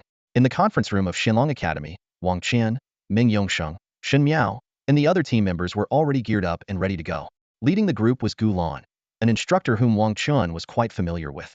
Though Gu Lan primarily worked in the admissions office, she occasionally took on responsibilities for external assignments like this one. Gu Lan announced the venue for the interracial freshman exchange competition, the prestigious Mosteeds Academy, located in Qingyun City, the capital of Tianling Province. After making the announcement, she gave Wang Chen a knowing glance. Wang Chen immediately understood the unspoken message. He had a history with Mosteeds Academy, and it wasn't a pleasant one. The story dated back to the university entrance exams, during which Wang Chen had defeated a student from Mosteed's academy in a head-to-head match. While the incident itself was minor, it spiraled into a major controversy within the elite academic circles, fueled by public opinion. Mosteed's academy, being the only joint international institution among the top 5 universities and boasting state-of-the-art training facilities and career advancement programs, had been humiliated. To lose to a high school graduate defeating one of their soon-to-be sophomore students was nothing short of shocking. The fallout from this event was significant. Many top-tier candidates, upon hearing about the incident, turned down offers from Mosteed's academy and opted for one of the other 4 elite institutions instead. As a result, the entire academy harbored intense resentment toward Wang Chen. Now, upon learning that Xianlong Academy had sent Wang Chen to lead their team in the competition, the top freshman of Mosteed's academy was already itching for a chance to reclaim their school's tarnished honor. Gulan proceeded to explain the competition rules and key details. This event wasn't just about competing against interracial teams. The universities themselves would also face off against one another. After all, the winning academy would receive 3 legendary tier or higher dungeons as a reward from the Long Kingdom. Such a prize was enough to push every school to fight with everything they had. Meanwhile, the competition had already become a viral sensation online. In an era where achieving elite career advancements was the ultimate aspiration, tournaments like this had long since replaced entertainment celebrities as the focal point of public attention. For universities, these events were critical opportunities to showcase their strength, directly influencing the quality of future applicants. A single misstep, like the one Mosteed's academy had suffered, could turn a renowned institution into a laughingstock, causing even pre-admitted prodigies to reconsider their choices. Gulan also shared a cautionary tale from the past. A once prestigious academy had been publicly ridiculed for shielding a student caught stealing a magical earpiece and even awarding her the title of best student. The backlash was so severe that the academy's official social media account remains closed to comments to this day. This scandal ultimately caused the school to plummet from the ranks of first-rate institutions to third-rate status. The following morning, Wang Chen and his team donned their uniforms, adorned with an embroidered dark Azure Dragon, and prepared to set off. By now, Wang Chen had reached level 70 and was eligible for his 3rd career advancement. However, due to the tight competition schedule and the lengthy queues for advancement, he had no choice but to postpone it for the time being. The 3rd-tier trial is fundamentally different from the 2nd-tier trial. Unlike the 2nd tier, which only requires a single job change Spirit Stone, the 3rd-tier transition can only be achieved by completing specific dungeon trials. At this point, Wang Chen's teammates Meng Yongsheng, Shen Miao, and Chao Wenbin had already completed their 3rd-tier transitions. They didn't need to wait in line at school because their families had private 3rd and 4th-tier trial dungeons available. This left Wang Chen as the only one in their squad who had not yet completed the 3rd-tier transition. However, this didn't trouble him much. While the 3rd-tier transition does indeed bring a boost in strength, his current abilities were already more than enough to handle these new alien challengers. At this moment, in Qingyun City, located in the eastern province of Tianling and Longhua, a vast green plain stretched endlessly toward the horizon. Above, a swirling mist of emerald rain danced in the air, adding a touch of mystique to the land. In the square of the Mozda Academy, the ground suddenly lit up with dazzling magical runes, which intertwined to form 9 massive spatial teleportation arrays. Teams from 9 other top academies were about to arrive. On the square, staff members were already in position, ready to welcome the representatives from each school. The leading instructors exchanged polite greetings. Ms. Gulan, good to see you. Mr. Zhang, hello there. Mr. Li, long time no see. Notably, Mozda Academy had sent Hubert, who had previously shown clear disdain for Wang Chen, to oversee the reception. The moment Hubert spotted Wang Chen among the group from Xianlong Academy, his gaze turned cold and hostile, though his face maintained a facade of polite smiles. Standing beside Wang Chen, Ms. Gulan murmured softly, I heard that Mozda Academy's top freshman has already made a bold claim. If they meet us from Xianlong Academy in the competition, they're going to crush us so badly we won't know what hit us. Upon hearing those words, Wang Chen's gaze turned icy cold in an instant. He said nothing, but a decision had already solidified in his heart. If they encountered the team from Mosteed's academy, he would make sure they experienced the bitterness of regret. Let's have lunch first, then continue with warm-up training. The competition doesn't start until tomorrow, Teacher Gulan said with a smile, her eyes gleaming with confidence in this year's team. This confidence stemmed mainly from Wang Chen, though the other team members were certainly not to be underestimated either. During lunch, Teacher Gulan suddenly shifted the topic, her gaze sweeping across the group. You're probably aware that in recent years, Longhua hasn't performed well in the interracial freshman exchange tournament. To motivate us to aim for first place, the school has promised that whoever wins the championship will receive 200,000 credits, a piece of 2-star legendary equipment, and an S-rank skill book. The moment those words left her lips, Even the typically composed and well-off team members like Meng Yongsheng and Shun Miao couldn't hide their surprise. The rewards were undeniably generous. The purchasing power of 200,000 credits far exceeded the few tens of thousands Wang Chen had earned during the freshman exams. 2-star legendary equipment was not only rare in dungeons, but also required a legendary-level craftsman to forge. As for the S-rank skill book, it was practically a once-in-a-lifetime opportunity. The school's sincerity was evident. All right, lunch is done, and I've said what I needed to say. Use the remaining time to train hard. The competition starts tomorrow, so give it your all. Teacher Gulan reminded them. Try not to go out. The tension between schools is high, and conflicts could cost you your eligibility to compete. Everyone nodded in agreement. Teacher Gulan then turned specifically to Wang Chen, her tone slightly reproachful. Especially you, Wang Chen. With your tendency to repay every grudge. You're the most risky. Wang Chen froze for a moment, about to respond, when Shun Miao cut in with a playful grin. Teacher, Wang Chen is so strong, shouldn't the ones in danger be the other teams instead? Teacher Gulan sighed. That's exactly why I'm worried. If two teams get into a fight, that's one thing. But if Wang Chen gets involved, it'll be one-sided. Even if we're in the right, it'll look like we're not. Fighting during the competition is strictly forbidden. At best, you'll get a warning. At worst, you'll be disqualified. If it turns into a one-sided situation, the winning side will almost certainly be penalized. She paused briefly before continuing. This rule might sound ridiculous, but it's just like real-life fights. You could be in the right, but if you injure the other person, you're the one who has to pay. Never mind. We'll just stay close and keep an eye on Wang Chen myself. With that, she sat down beside him and casually started reading a book. Wang Chen could only smile wryly. Under Teacher Gu Lan's watchful eye, the day quietly slipped by. The next morning at 7 a.m., a massive magical firework exploded in the sky, its crimson light illuminating everything below. Inside the Nightmare Coliseum, Mosteed's Academy's famed battleground, every seat was taken, and the audience buzzed with lively chatter. These spectators, who had paid a premium for their tickets, were all eagerly anticipating the thrilling matches to come. The Nightmare Coliseum was the largest arena in Tianling Province, steeped in ancient legends. The presidents of all the academies were present, including He Fuan, the president of Xinlong Academy. However, the responsibility of leading the team still fell to Teacher Gulan. Though the sun had only just risen, the atmosphere at the venue was already electric, a testament to the high expectations for the interracial freshman exchange tournament. Look, it's starting. The teams are entering, someone in the crowd exclaimed. As the audience turned their attention to the arena, one team after another began filing in. Mosteed's Academy, as the host, entered first, greeted by thunderous cheers from the crowd. Go Mosteeds! Crush the competition and take the championship. Most of the spectators were locals from Tianling Province, naturally rooting for their home team. However, when Xinlong Academy's team entered, the arena was immediately filled with a chorus of boos. The audience in the stands was almost entirely composed of local residents from Tianling Province, giving Mazda's Academy a clear home field advantage. The absence of spectators from other provinces could be attributed to two main reasons: the exorbitant cost of long-distance spatial teleportation and the time constraints of work or leveling up.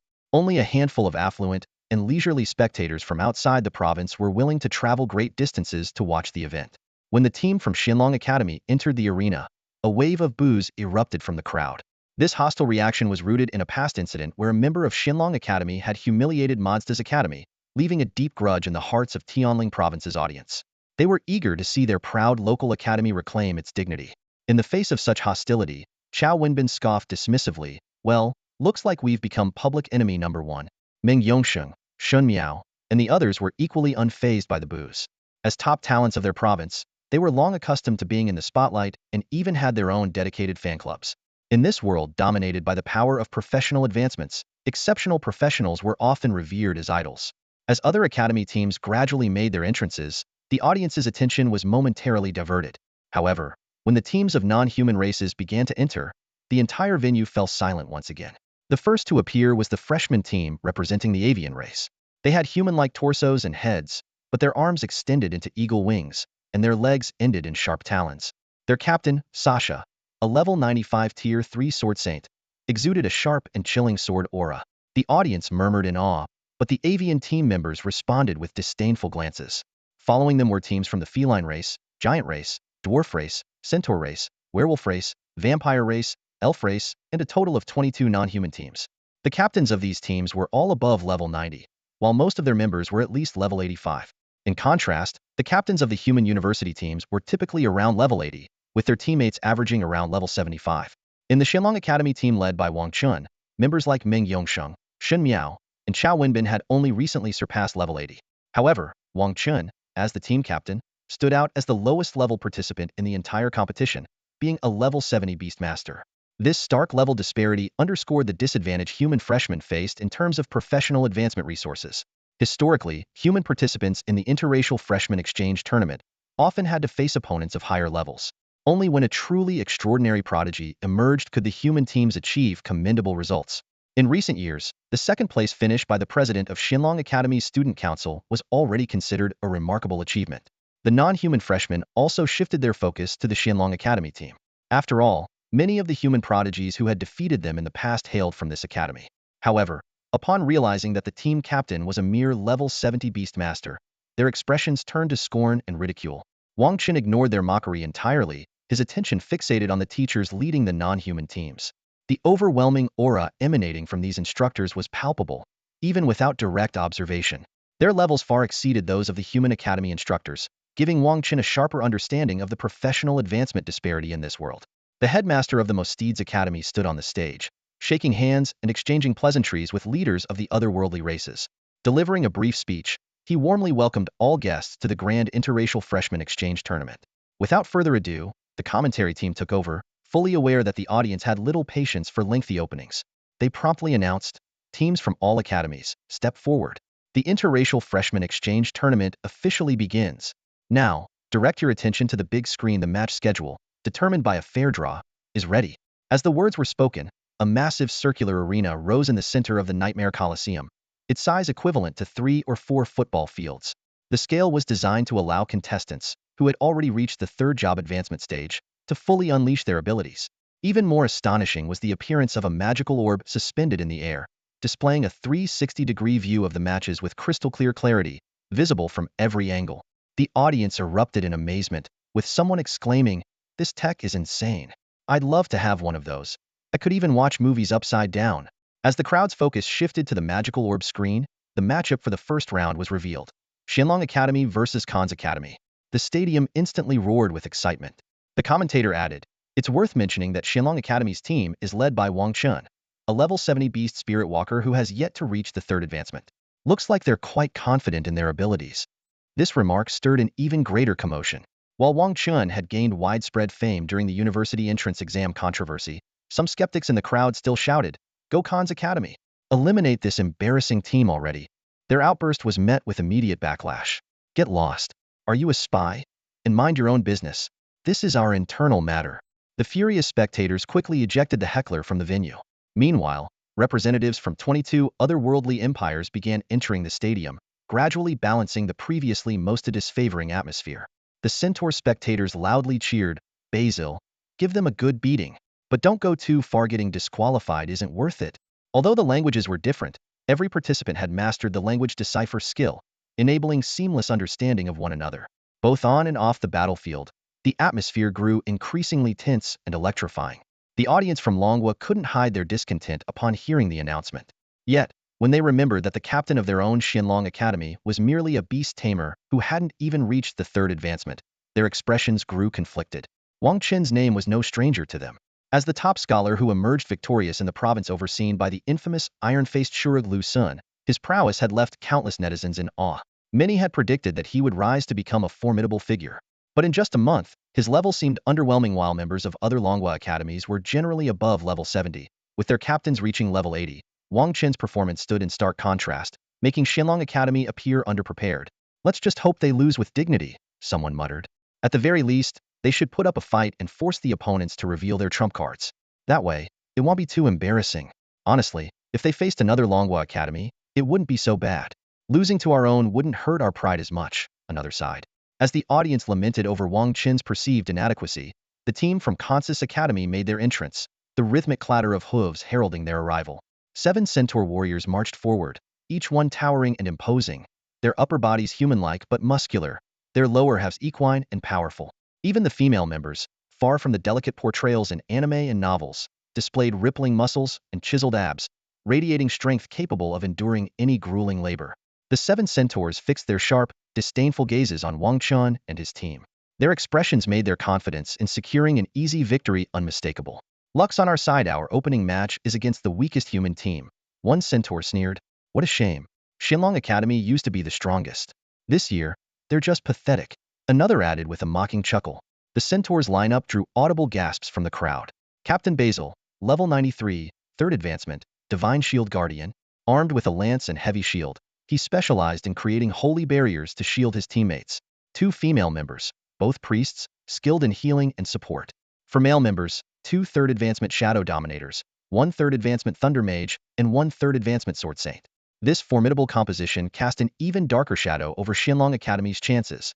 Their Dragonblood Cavalier lacked taunting abilities, leaving them unable to restrain the enemy's shadow assassins. This meant the two Shadow Dominators could easily bypass the front lines and target the vulnerable backline members. A countdown appeared in the air, glowing in holographic digits, 3, 2, 1. As the bell rang, signaling the start of the match, Basil wasted no time commanding his team. Rock, Carol, take out their backline. Felix, charge with me. Angus, provide cover. Healers, keep buffs on me, and Felix if it gets dicey. Retreat immediately. But before Basil could finish his orders, a sharp cry cut through the air. Captain, watch out. Angus's voice carried a note of panic, uncharacteristic for the steadfast centaur. A sudden whoosh of wind followed close, too close. Basil's brow furrowed, but his resolve remained unshaken. As a divine shield guardian, he prided himself on being an unbreakable fortress. As long as he stood, his team would remain invincible. However, the moment he turned around, Basil's gaze froze in shock, for figures had suddenly appeared before him, as if materializing out of thin air. The sight shattered the confidence he'd just managed to build. What the? Basil blurted out, his face a mix of disbelief and alarm. As an experienced captain, he had never encountered a situation where, right at the start of a team match, for opponents were already in his face. This was far beyond anything he had anticipated. However, as a level 90, third-year captain, Basil's reaction speed was nothing to scoff at. His strength far surpassed that of the Glory Squad captain who had sparred with Wang Chen earlier. With a furious shout, a radiant holy light surged around him, forming a sturdy circular shield that enveloped him in protective brilliance. But Basil failed to notice something crucial. As he activated his stationary defensive skill, which required him to remain rooted to the spot, the corners of the four advancing figures' mouths curled into eerie smiles. For a brief moment, time seemed to stand still. Basil gritted his teeth, bracing himself for the onslaught of their combined attack. Yet, the anticipated assault never came. His holy shield remained untouched, showing no signs of damage. Damn it! Realization struck Basil like a bolt of lightning. They had tricked him. Watch out! He shouted to his teammates, swiftly spinning around to scan the battlefield. But the four figures had already vanished without a trace. When his eyes finally landed on his teammates, the scene before him sent a chill down his spine. The enemy's Dragonblood Knight was now towering over their two clerics, having leaped directly into their midst. Meanwhile, the opposing Swordmaster and Mech Overlord had locked onto their two assassins. As for the enemy's Archmage, he stood at a distance, a cryptic smile playing on his lips as he fixed his gaze on their own Archmage. To make matters worse, their Swordmaster was being menaced by a ferocious Chigahun lion and a menacing Black Flame Bear, both poised to strike at any moment. Basil surveyed the chaos, and a wave of unprecedented urgency welled up inside him. The battle had only just begun. Wow! A sudden and unexpected scene on the battlefield left the audience utterly stunned. The opening strategy of the Shenlong Nation's team was nothing short of shocking. Four members instantly used displacement skills to close in on the Centaur tribe's formation. No, to be precise, it was all five of them, as the Beast Tamer named Huang Di commanded his beast companions to charge straight to the front lines as well. Such an aggressive, all-out assault was unheard of. In previous years, team matches typically began with both sides testing the waters, not launching such reckless offensives. Who was the mastermind behind this bold strategy? The crowd buzzed with speculation, their gazes converging on a tall, composed figure, the captain of Shenlong Academy's team, Wang Chen. Wang Chen stood with his hands in his pockets, exuding calm confidence as he walked steadily toward the Centaur tribe's captain, Basil. By now, the Centaur team had been forced into a defensive position. Their two healers were tightly pinned down by the Dragonblood Knight Feng Yurong, who was ready to crush them with overwhelming force at the slightest movement. These healers were traditional support characters, having invested all their points into wisdom rather than agility, leaving them helpless against the agile and ferocious Dragonblood Knight. Meanwhile, the Centaur tribe's two third-tier assassins were being held at bay by Sword Saint Meng Yongsheng and the mechanical overlord Shen Miao. The Swordmaster's class excelled at both melee and ranged combat, boasting high agility and explosive damage. Once an assassin was engaged in close quarters, escape was nearly impossible. As for Shen Miao, piloting her mecha, She had already marked the assassins with tracking beacons, and a swarm of drones relentlessly bombarded her targets. Chao Wenbin had locked onto the opposing mage, while Huang Dischigu, Bone Lion, and Black Flame, Giant Bear launched a ferocious assault on the Centaur tribe's Sword Saint, shrugging off his sword energy with their tough scales. Seeing this unfold, Bezel smirked coldly, showing no signs of worry. He locked eyes with the approaching Wang Chen, his voice laced with mockery. "I must admit, your Xinlong Academy has given me quite the surprise." Wang Chen said nothing, his gaze steady as he continued his measured approach. Bezel, noticing Wang Chen's silence, sneered, "Humph. Do you really think you've got us all figured out?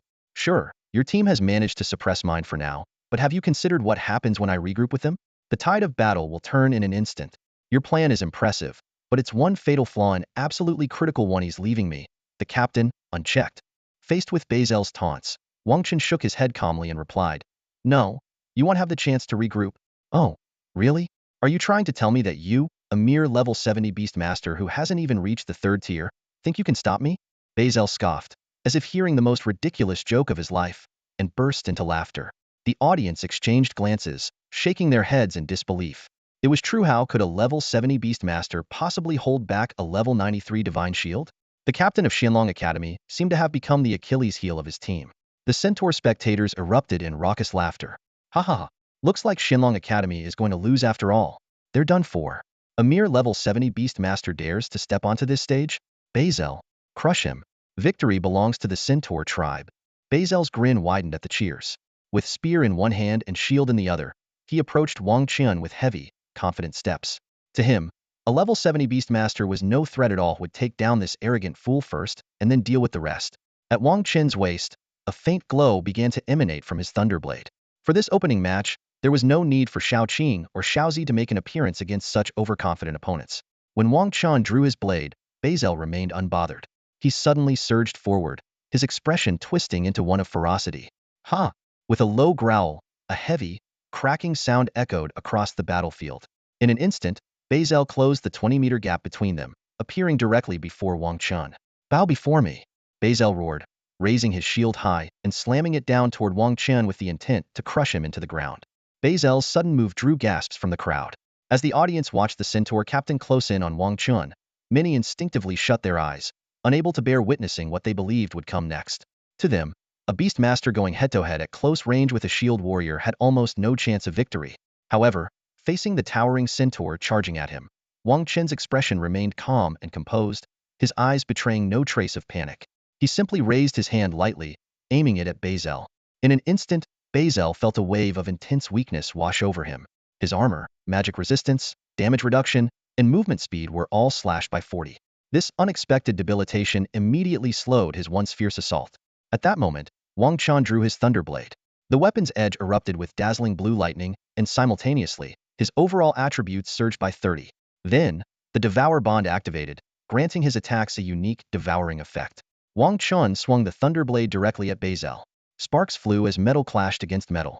To everyone's shock, Bezel, a level 93 warrior, was forced to take half a step back by Wang Chen, who was only level 70.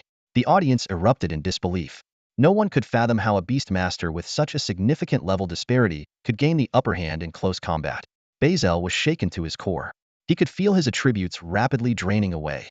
Each strike from Wang Chen's thunderblade stripped him of one of his overall stats. Meanwhile, Wang Chen grew more relentless with every move, his attacks becoming increasingly ferocious. With Zhou Qi's support, Wang Chen's state reached new heights. His attack speed, strength, intelligence, vitality, and critical hit rate all surged, transforming him into an unstoppable force. Clang, clang, clang. The sound of metal colliding echoed relentlessly. Bezel fought desperately to defend himself but was steadily pushed back. Finally, with a powerful and decisive strike, Wang Chen sent Bezel crashing into the arena's barrier. Bezel spat blood as he hit the ground. Looking down, Bezel saw a gaping wound on his chest, crackling with lightning. The searing pain and the rapid loss of strength left no doubt in his mind could no longer continue the fight. The moment Bezel was struck and sent flying by a single slash from Wang Chen, the entire arena fell into a deathly silence. To everyone present, this scene was like a bolt from the blue. The Centaur audience, in particular, who had moments ago brimming with confidence that their team would crush the Xinlong Dragon Academy, now stood in stunned disbelief at the turn of events. For the Centaur tribe, this opening match held extraordinary significance.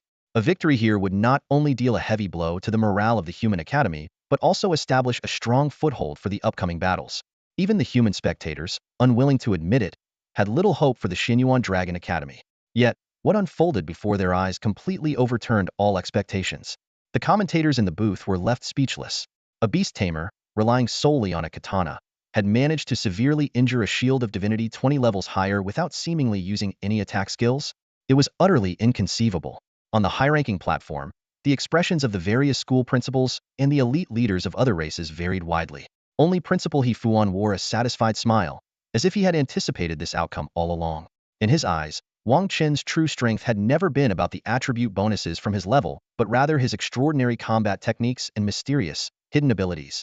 The seasoned principal keenly noticed something unusual about Wang Chen. It seemed as though he was imbued with a special buff. Each slash of his blade not only unleashed crackling lightning, but also sapped Bazel's vitality, while simultaneously strengthening Wang Chen almost as if he were absorbing his opponent's attributes. The centaur leader's face darkened ominously, while the other non-human leaders exchanged glances filled with doubt and disappointment. Bazel's chest wound was ghastly, with azure lightning relentlessly corroding the injury. Two priests, under the oppressive presence of Feng Yurong, dared not cast any healing spells. Any movement on their part would be met with the swift and deadly throw of her lightning spear. Eventually, Bazel, weakened by blood loss, collapsed heavily to the ground, entirely losing consciousness. But Wang Chen did not pause. He understood that the attribute bonuses he had siphoned from Bazel were temporary and knew he had to capitalize on this moment to completely dismantle the opposition. His gaze had already locked onto the enemy mage. Watching this unfold, teammates Meng Yongsheng and Xin Miao couldn't help but marvel at Wang Chen's rapid improvement in just a few days. It was said to be the result of Empress Aishuang's grueling training. While others were still struggling to queue for dungeon runs, having an excellent mentor meant Wang Chen could directly take on high-level monsters in the wild, accelerating his progress. The outcome of the battle was now inevitable. The already disadvantaged opponent stood no chance against Wang Chen, who had grown exponentially stronger. Even though Meng Yongsheng, Xin Miao, and the rest of the team were a few levels lower than their adversaries, but after all, they are provincial champions, the pride of their families. Elite talents nurtured with extensive resources, their strength not only matches but even surpasses that of these centaur freshmen by a significant margin. Given that the entire team from Kongxi Academy has lost their combat ability, the commentator raised his voice and announced, "Let's congratulate the team from Xinlong Academy. Congratulations to them for securing victory in the opening match." As soon as the words fell, the human audience erupted into thunderous applause. Unbelievable! Xinlong Academy actually won. Wow! Wang Chen never fails to surprise us. True, at least we didn't lose to the centaurs. Not bad, worth some praise. Even those who had previously booed Xianlong Academy couldn't help but express their admiration at this moment. It wasn't that they had suddenly become fans of Xianlong Academy, but rather, in the face of other species, humanity naturally stands united. As for the rivalries between academies, well, those are private matters behind closed doors. Meng Yongsheng and the others gazed at Wang Chen's back, filled with emotion. Man, you're truly a monster. You didn't even need that freakish little green snake of yours, just your own strength was enough to defeat Beza. They recalled how, before the battle, Wang Chen had declined their suggestion to team up against Basil. And now, the results proved he indeed had the capability. With Wang Chen's personal combat power already this terrifying, they couldn't begin to imagine just how powerful that green snake of his might be. Of course, they had no idea that Wang Chen had recently acquired another Battlepeta slime. They still thought his earlier talk about contracting a slime as a combat companion was nothing more than a joke. This extraordinary opening match concluded with a result that left the entire audience in shock. It was beyond unusual, completely unexpected. At this moment, all eyes, whether from the audience of the Dragon Kingdom or other races, were fixed on Wang Chen. The astonishing strength he displayed moments ago, single-handedly defeating a shield of divine protection at over level 90, was simply unbelievable. On the stage, the members of the Centaur team's lineup were being treated by the medical staff, only to rise to their feet in dejection. Bazel looked up toward the Centaur Empire's spectator seats, only to be met with cold, disappointed, and disdainful gazes from his own kind. It was clear that losing the very first match, especially to the Humansa race they held in contempt, had left the Centaur Empire's audience deeply disappointed and furious. To make matters worse, their opponent was considered the weakest team among all the schools in the Dragon Kingdom. Such a humiliating defeat was nothing short of a disgrace. Adding insult to injury, the Centaur Empire's audience now had to endure the mockery of spectators from other races. It seems the prestigious Khan's Academy of your Centaur Empire isn't much after all. Exactly. They couldn't even beat Xianlong Academy. Maybe it's for the best that you lost early. At least you won't embarrass yourselves later on. This way, other teams from your empire still have a chance to save face. Your team is just too weak. A captain at over level 90 getting defeated by a level 70 Beast Tamer relying solely on his individual strength? Who wouldn't find that shameful? The Centaur Empire's audience could only grit their teeth and endure in silence. Among all the empires, strength was paramount. In their eyes, the strong mocking the weak was an unchanging order of the world. As defeated weaklings, they had no choice but to bear the ridicule without the right to retaliate. The Centaur team's members hung their heads low, fists clenched, filled with bitterness over their loss. What made it even more humiliating was how their opponents had charged at them with 4 people right from the start, showing blatant disregard for their abilities. They knew they would face even harsher ridicule once they returned home. The team members were filled with regret and frustration. If only we had positioned ourselves differently, they wouldn't have been able to counter us. True, our double assassin formation couldn't even play to its strengths because they shut us down so effectively. Ugh, it's too late to say anything now. Bazel let out a sigh and took the blame upon himself. Honestly, it was my fault. I was so startled by their form and charge that I thought they were going to take me out instantly, so I didn't activate my taunt skill on them. At that critical moment, Bazel had chosen to raise his shield in defense. If he had instead taken the risk of injury to taunt all 4 opponents, the outcome might have been different. After all, with the taunt active, the 4 of them would have been forced to attack him, unable to reach the backline. The instructor from Khan's academy approached from the sidelines, gesturing for the team to return to their seats. That's enough. No need to dwell on it. Reflect on your mistakes and take your seats. A loss was a loss, and there was no room for what-ifs. In truth, these centaurs still failed to realize one crucial factor: Wang Chen's terrifying personal strength. Even if Bazel had managed to hold off Meng Yongxing, Shen Miao, and the others, who could guarantee that their 2 assassins would have successfully taken down Wang Chen. In stark contrast to the somber atmosphere in the Centaur camp, the mood on the Dragon Kingdom side was jubilant and celebratory. Regardless of Xinlong Academy's overall strength, the fact that they hadn't been eliminated in the first round and had even secured the first victory for the Dragon Kingdom was already a great achievement. While the crowd was excited, they refrained from excessive praise, instead marveling at how impressive Wang Chen had proven to be. At the very least, it seemed unlikely that Xinlong Academy would end up at the bottom. Teacher Gulan beamed with pride as she greeted her returning students, showering them with praise. Well done. Congratulations on your first victory. In her eyes, with Wang Chen on the team, there was no way Xinlong Academy would stop at just one win. Shen Miao, the spirited and mischievous girl, grinned and chimed in, "Teacher, you're too kind. It's all thanks to our Captain Wang Chen's brilliant leadership." Chao Wenbin nodded in agreement. Absolutely. Wang Chen's strategies completely neutralized their double assassin lineup. As a backline mage, assassins were his greatest fear, especially when facing a double assassin formation. Without Wang Chen's decisive command to adopt an aggressive approach, he would have been relentlessly targeted throughout the match. The same applied to Zhou Kiki, their healer, as the double assassin setup was a nightmare for any squishy backline player. Who would have thought that Wang Chen, at the very start, would issue a command to charge forward? This guy wasn't just a genius with his beast companion, she was a tactical mastermind. Meng Yongsheng couldn't help but remark, when we head to the Abyss continent or the Rift battlefield in the future, it would be a waste if he doesn't become a general. Teacher Gulan encouraged them. All right, save your reflections for later. There are 32 teams in total. Today, we need to determine the top 8, and tomorrow, we'll crown the champion. The 2-day schedule is tight, so rest up. There's another match this afternoon. Do your best and make it into the top 8. Shen Miao confidently patted her chest. Don't worry, Teacher Gulan. With Wang Chen here, we've got this. Wang Chen could only sigh inwardly at her words. His teammates seemed to place all the pressure squarely on his shoulders, without considering whether he could handle it. The competition continued. On stage, the announcer revealed the freshly drawn matchups. Up next, the second match. The Dragon Kingdom's Winter Academy versus the Demon Empire's Tanding Academy. Another thrilling showdown. Teams, please take the stage. As the announcement concluded, a group of towering but fearsome-looking combatants stepped onto the arena. The Demon Clan, a race hailing from the western continent of the world, is undoubtedly one of the strongest contenders for the championship in this interspecies freshman exchange tournament. Their imposing physiques are particularly striking. Each Demon Clan warrior stands an astonishing 4 meters tall, far exceeding the average human height of 1.7 to 1.9 meters.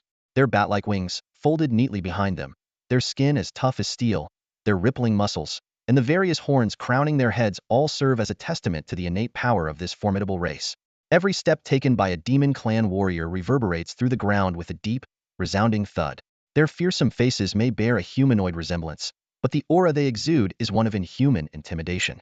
Most alarming of all is that the demon clan not only possesses strength and speed far beyond human limits, but also masters their unique demonic arcane arts, granting them an overwhelming advantage in both close combat and ranged attacks. At this moment, 7 demon clan warriors stand proudly on the arena platform. Their formation is nearly impregnable. 2 iron demons serve as the unyielding frontline shields, 2 chaos demons take the roles of rear-line spellcasters, 1 healing demon acts as the support priest, and 2 blade demons transitioned into swordsman roles serve as the primary damage dealers. This lineup demonstrates one of the demon clan's greatest strengths. In their generally randomized class transition rituals, they consistently manage to assume roles that perfectly align with the characteristics of their race. Facing them is the 8th-ranked team from Longwa, the Winter Academy. Known for their expertise in ice based classes, their lineup includes Frost Swordsmen, Frost Mages, and Frost Shields, all specializing in the Frost system.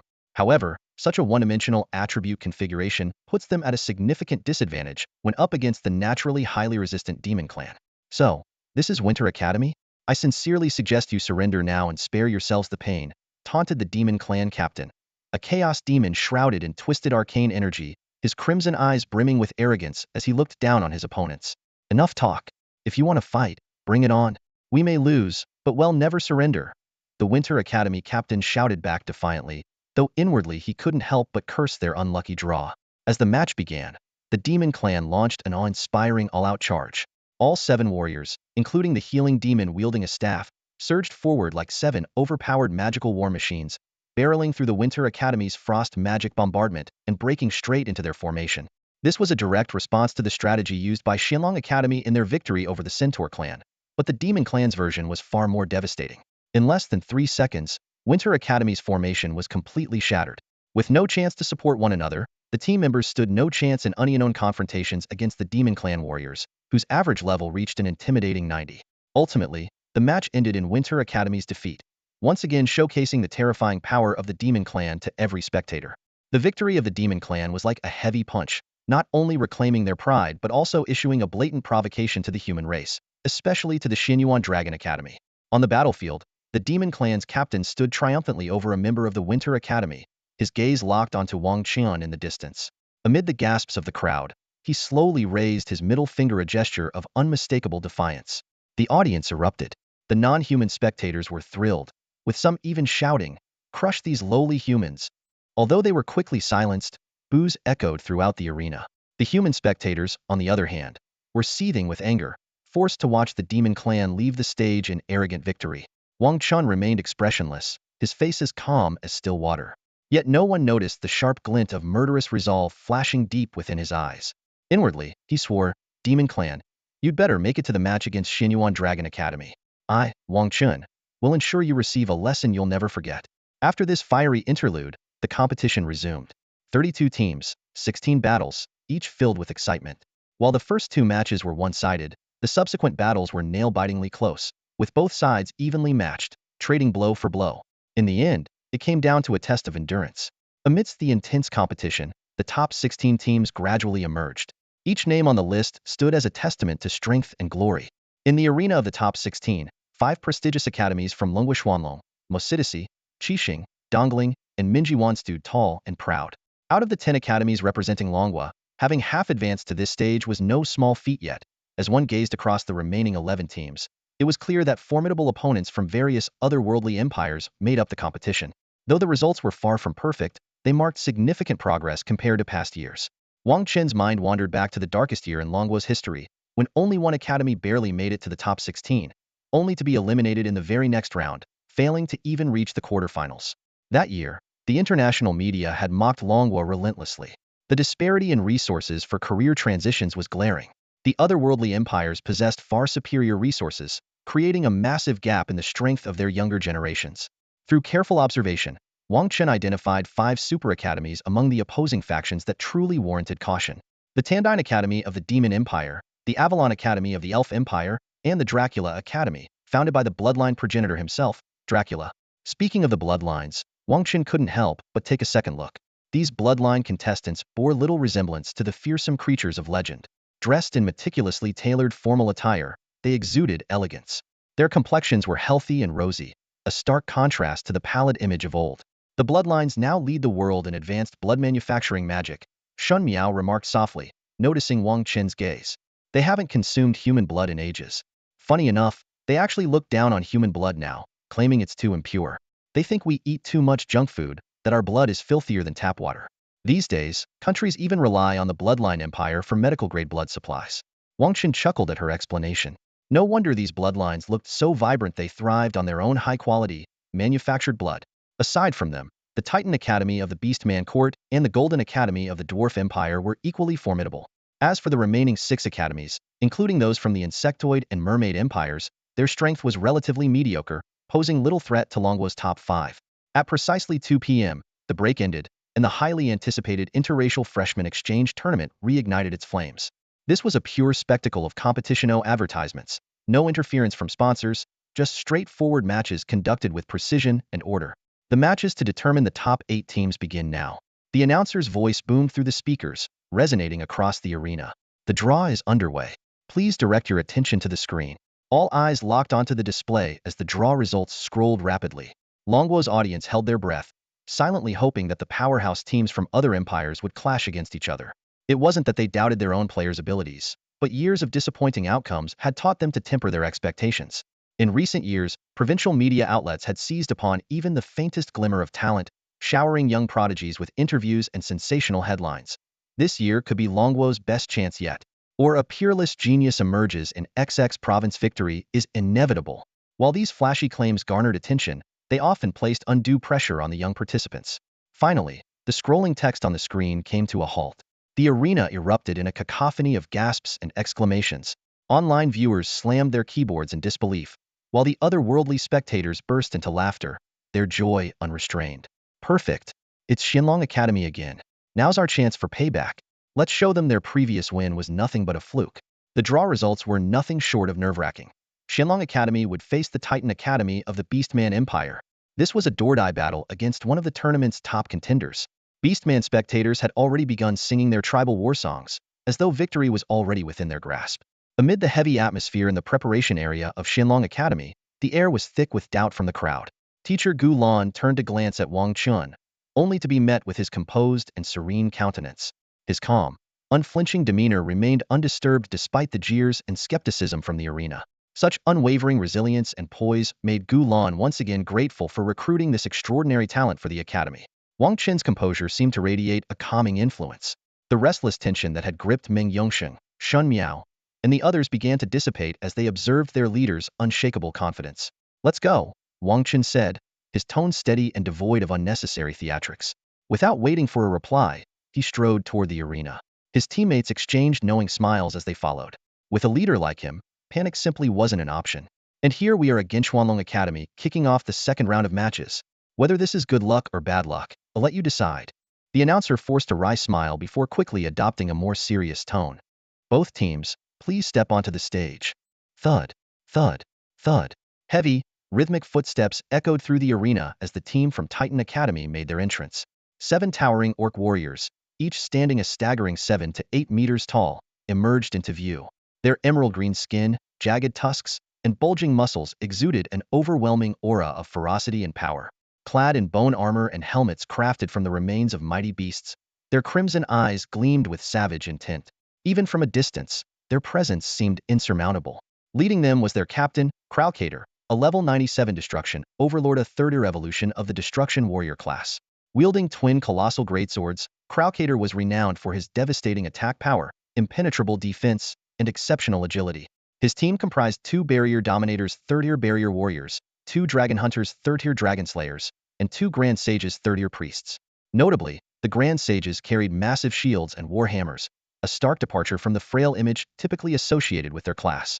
This lineup was precisely why the Orc Royal Court team was widely regarded as a top contender for the championship. Unlike traditional priest classes that prioritized wisdom at the cost of durability, these grand sages were built like fortresses. When they raised their heavy shields and assumed defensive stances, they became nearly impregnable, akin to turtles retreating into their shell, sand infuriating challenge for any opponent. The dragon hunters, armed with razor-sharp spears, specialized in long-range combat. Their weapons were capable of piercing the scales of the most fearsome beasts with ease. The team operated as an unbreakable unit, leaving no room for exploitation. In the previous round, they had utterly annihilated a prestigious academy team from the Dragon Kingdom. As Wang Chen and his team stood before these towering orc warriors, the stark contrast in size was impossible to ignore. 1 minute. Crowcator's guttural voice growled, dripping with malice. In 1 minute, we'll crush you pathetic insects into the dirt. If we fail, well, consider it our loss. His words reverberated through the arena, sending a chill through the audience. Far from thinking they were bragging, the audience actually believed Karakto's estimation was overly conservative. Watching the orc warriors poised and ready, it seemed as though they could break through their opponent's defenses in mere seconds. This scene only strengthened the orc spectators' conviction. They were the most powerful race. Meanwhile, fear once again crept onto the faces of the human audience, evoking memories among some orcs of the legends of their ancestors. Centuries ago, during the global chaos era, nothing brought the orcs more joy than crushing and slaughtering humans on the battlefield. The desperate screams and terrified expressions of humans gave their ancestors a twisted sense of satisfaction. Although peace treaties had been signed between the races in the present day, many orcs still yearned for war. Some even suggested that if war ever broke out again, the first act should be to completely obliterate this ant-like human nation. Among all the non-human empires, the Demon Empire and the Orc Empire were the most warlike, especially the latter. From the very birth of their race, orcs had evolved and thrived through war. From the ruler of the orc court to the humblest citizen, all orcs revered conflict, believing that weakness was the ultimate sin and that the weak were as despicable as maggots. Currently, the most dominant voices in the orc court still came from the warhawks. Hearing the orc spectators' brazen remarks, which treated humans as nothing more than livestock, the human audience was incensed yet powerless to argue back. All they could do was glare in anger, a scene that once again underscored humanity's declining status in this world of professions. At that moment, Wang Chen suddenly raised his hand and calmly said, "Mr. Referee, I have a proposal. I want to change the competition format." Karakto immediately lowered his massive 7-to-8-meter frame, his menacing crimson eyes fixed squarely on Wang Chen as he sneered, "Oh, you pathetic humans aren't scared, are you? Planning to surrender early?" Wang Chen ignored Karakto's provocation entirely, waiting silently for the referee's response. The referee turned to Wang Chen and asked, "Contestant Wang Chen, what kind of format do you want to change to?" Wang Chen's reply was brief and composed, yet it detonated like a bomb, sending shockwaves through the entire audience. "Deathmatch mode. Deathmatch mode."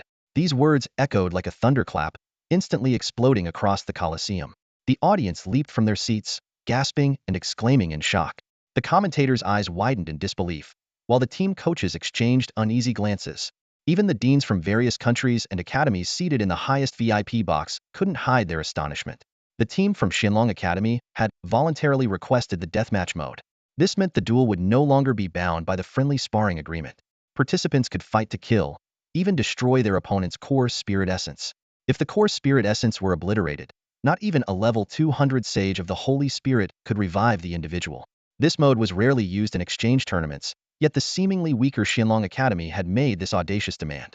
The referee asked for confirmation again. "Contestant Wang Chen, are you certain?" Wang Chen nodded firmly. "I'm certain." The referee turned to the other team members, as this was a matter of life and death. One by one, they voiced their support for their captain's decision, demonstrating their unwavering trust in Wang Chen. The referee then looked to the orc team. Karakto burst into loud laughter and accepted without hesitation. The other orcs joined in with wild, mocking laughter, as though they could already see human blood spilling on the arena floor. The referee reported the situation to the higher-ups, and soon the news reached the VIP box.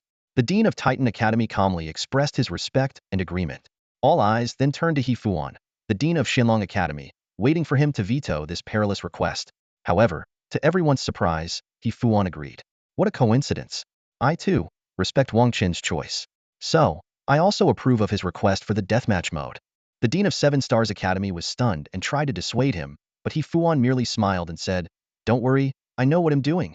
With Wang Chen, a prodigy beyond compare, he was brimming with confidence about their chances of winning the championship. The Titan Academy Dean sneered dismissively. "Just make sure you don't lose your composure when your students start dropping like flies." He Fuan retorted without missing a beat. "I just hope your Orc King's court doesn't throw a tantrum and abandon honor when you lose, sending troops to harass our Dragon Kingdom's borders afterward."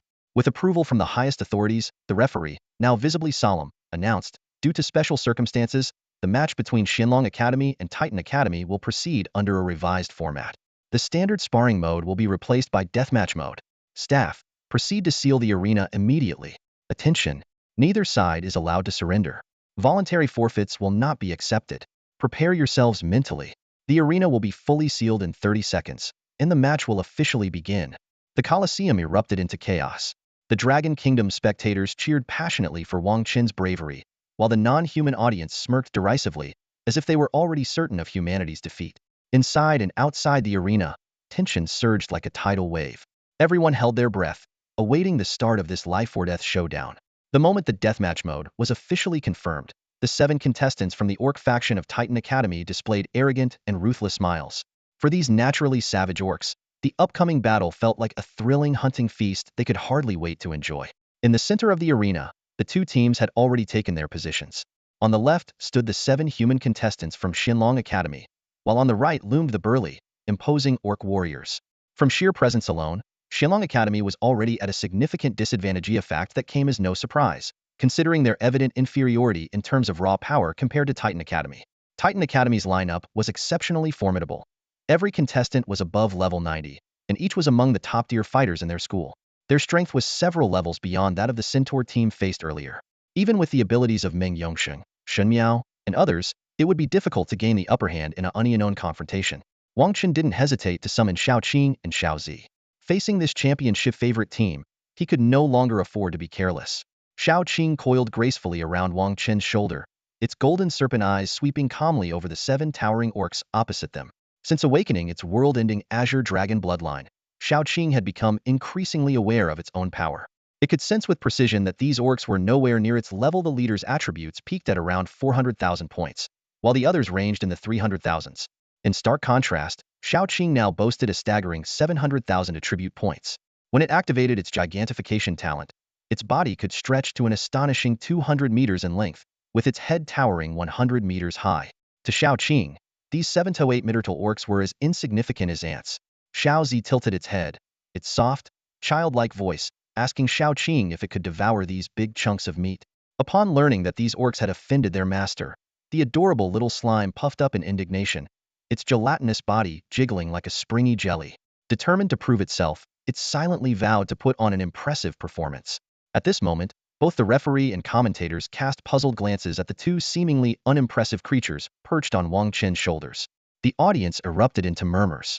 Viewers from the Dragon Kingdom, recalling Shao Qing's outstanding performance during the provincial exams in Nanzhou, were filled with anticipation. In contrast, spectators from other races scoffed at Wang Chen's choice, dismissing it as a joke. Instead, they placed their bets on Wang Chen's teammate, Huang Fan, whose 2 source beast pets, the Qibone Lion and Black Flame Bear, seemed far more formidable. "Alright, referee, let's get this started already. Don't keep us waiting for this delightful hunting feast," bellowed Karakto, the orc team captain, his laughter booming with arrogance. He showed no respect whatsoever for the level 100, 4th-tier referee from the Dragon Kingdom. A flicker of displeasure crossed the referee's eyes, but he chose not to engage with the brash orc. Turning to face the arena, he announced in a loud voice, "Both teams, prepare yourselves. Countdown begins in 3 seconds." As the countdown of holographic numbers in the sky reached 0, the match officially began. Facing the undeniably stronger Titan Academy team, Wang Chen did not recklessly order his teammates to charge. Instead, he calmly commanded them to adopt a defensive formation. As per Wang Chen's prior instructions, the Dragonblood Knight, Feng Yurong, had already switched to defense-oriented equipment, wielding a warhammer and a heavy shield. Though Dragonblood Knights were typically known for their offensive prowess, they could serve as reliable frontliners in defensive mode. Following Wang Chen's strategy, Shen Miao summoned a swarm of robots to form an invisible barrier in front of the team. Meanwhile, Huang Fan began casting defensive buffs on his beast companions. Meng Yongsheng refrained from charging forward, and instead stayed in the middle to protect the more vulnerable Chao Wenbin and Zhou Qiki. Chao Wenbin cast a magical shield over everyone, while Zhou Qiki applied defensive buffs to all teammates except for Wang Chen.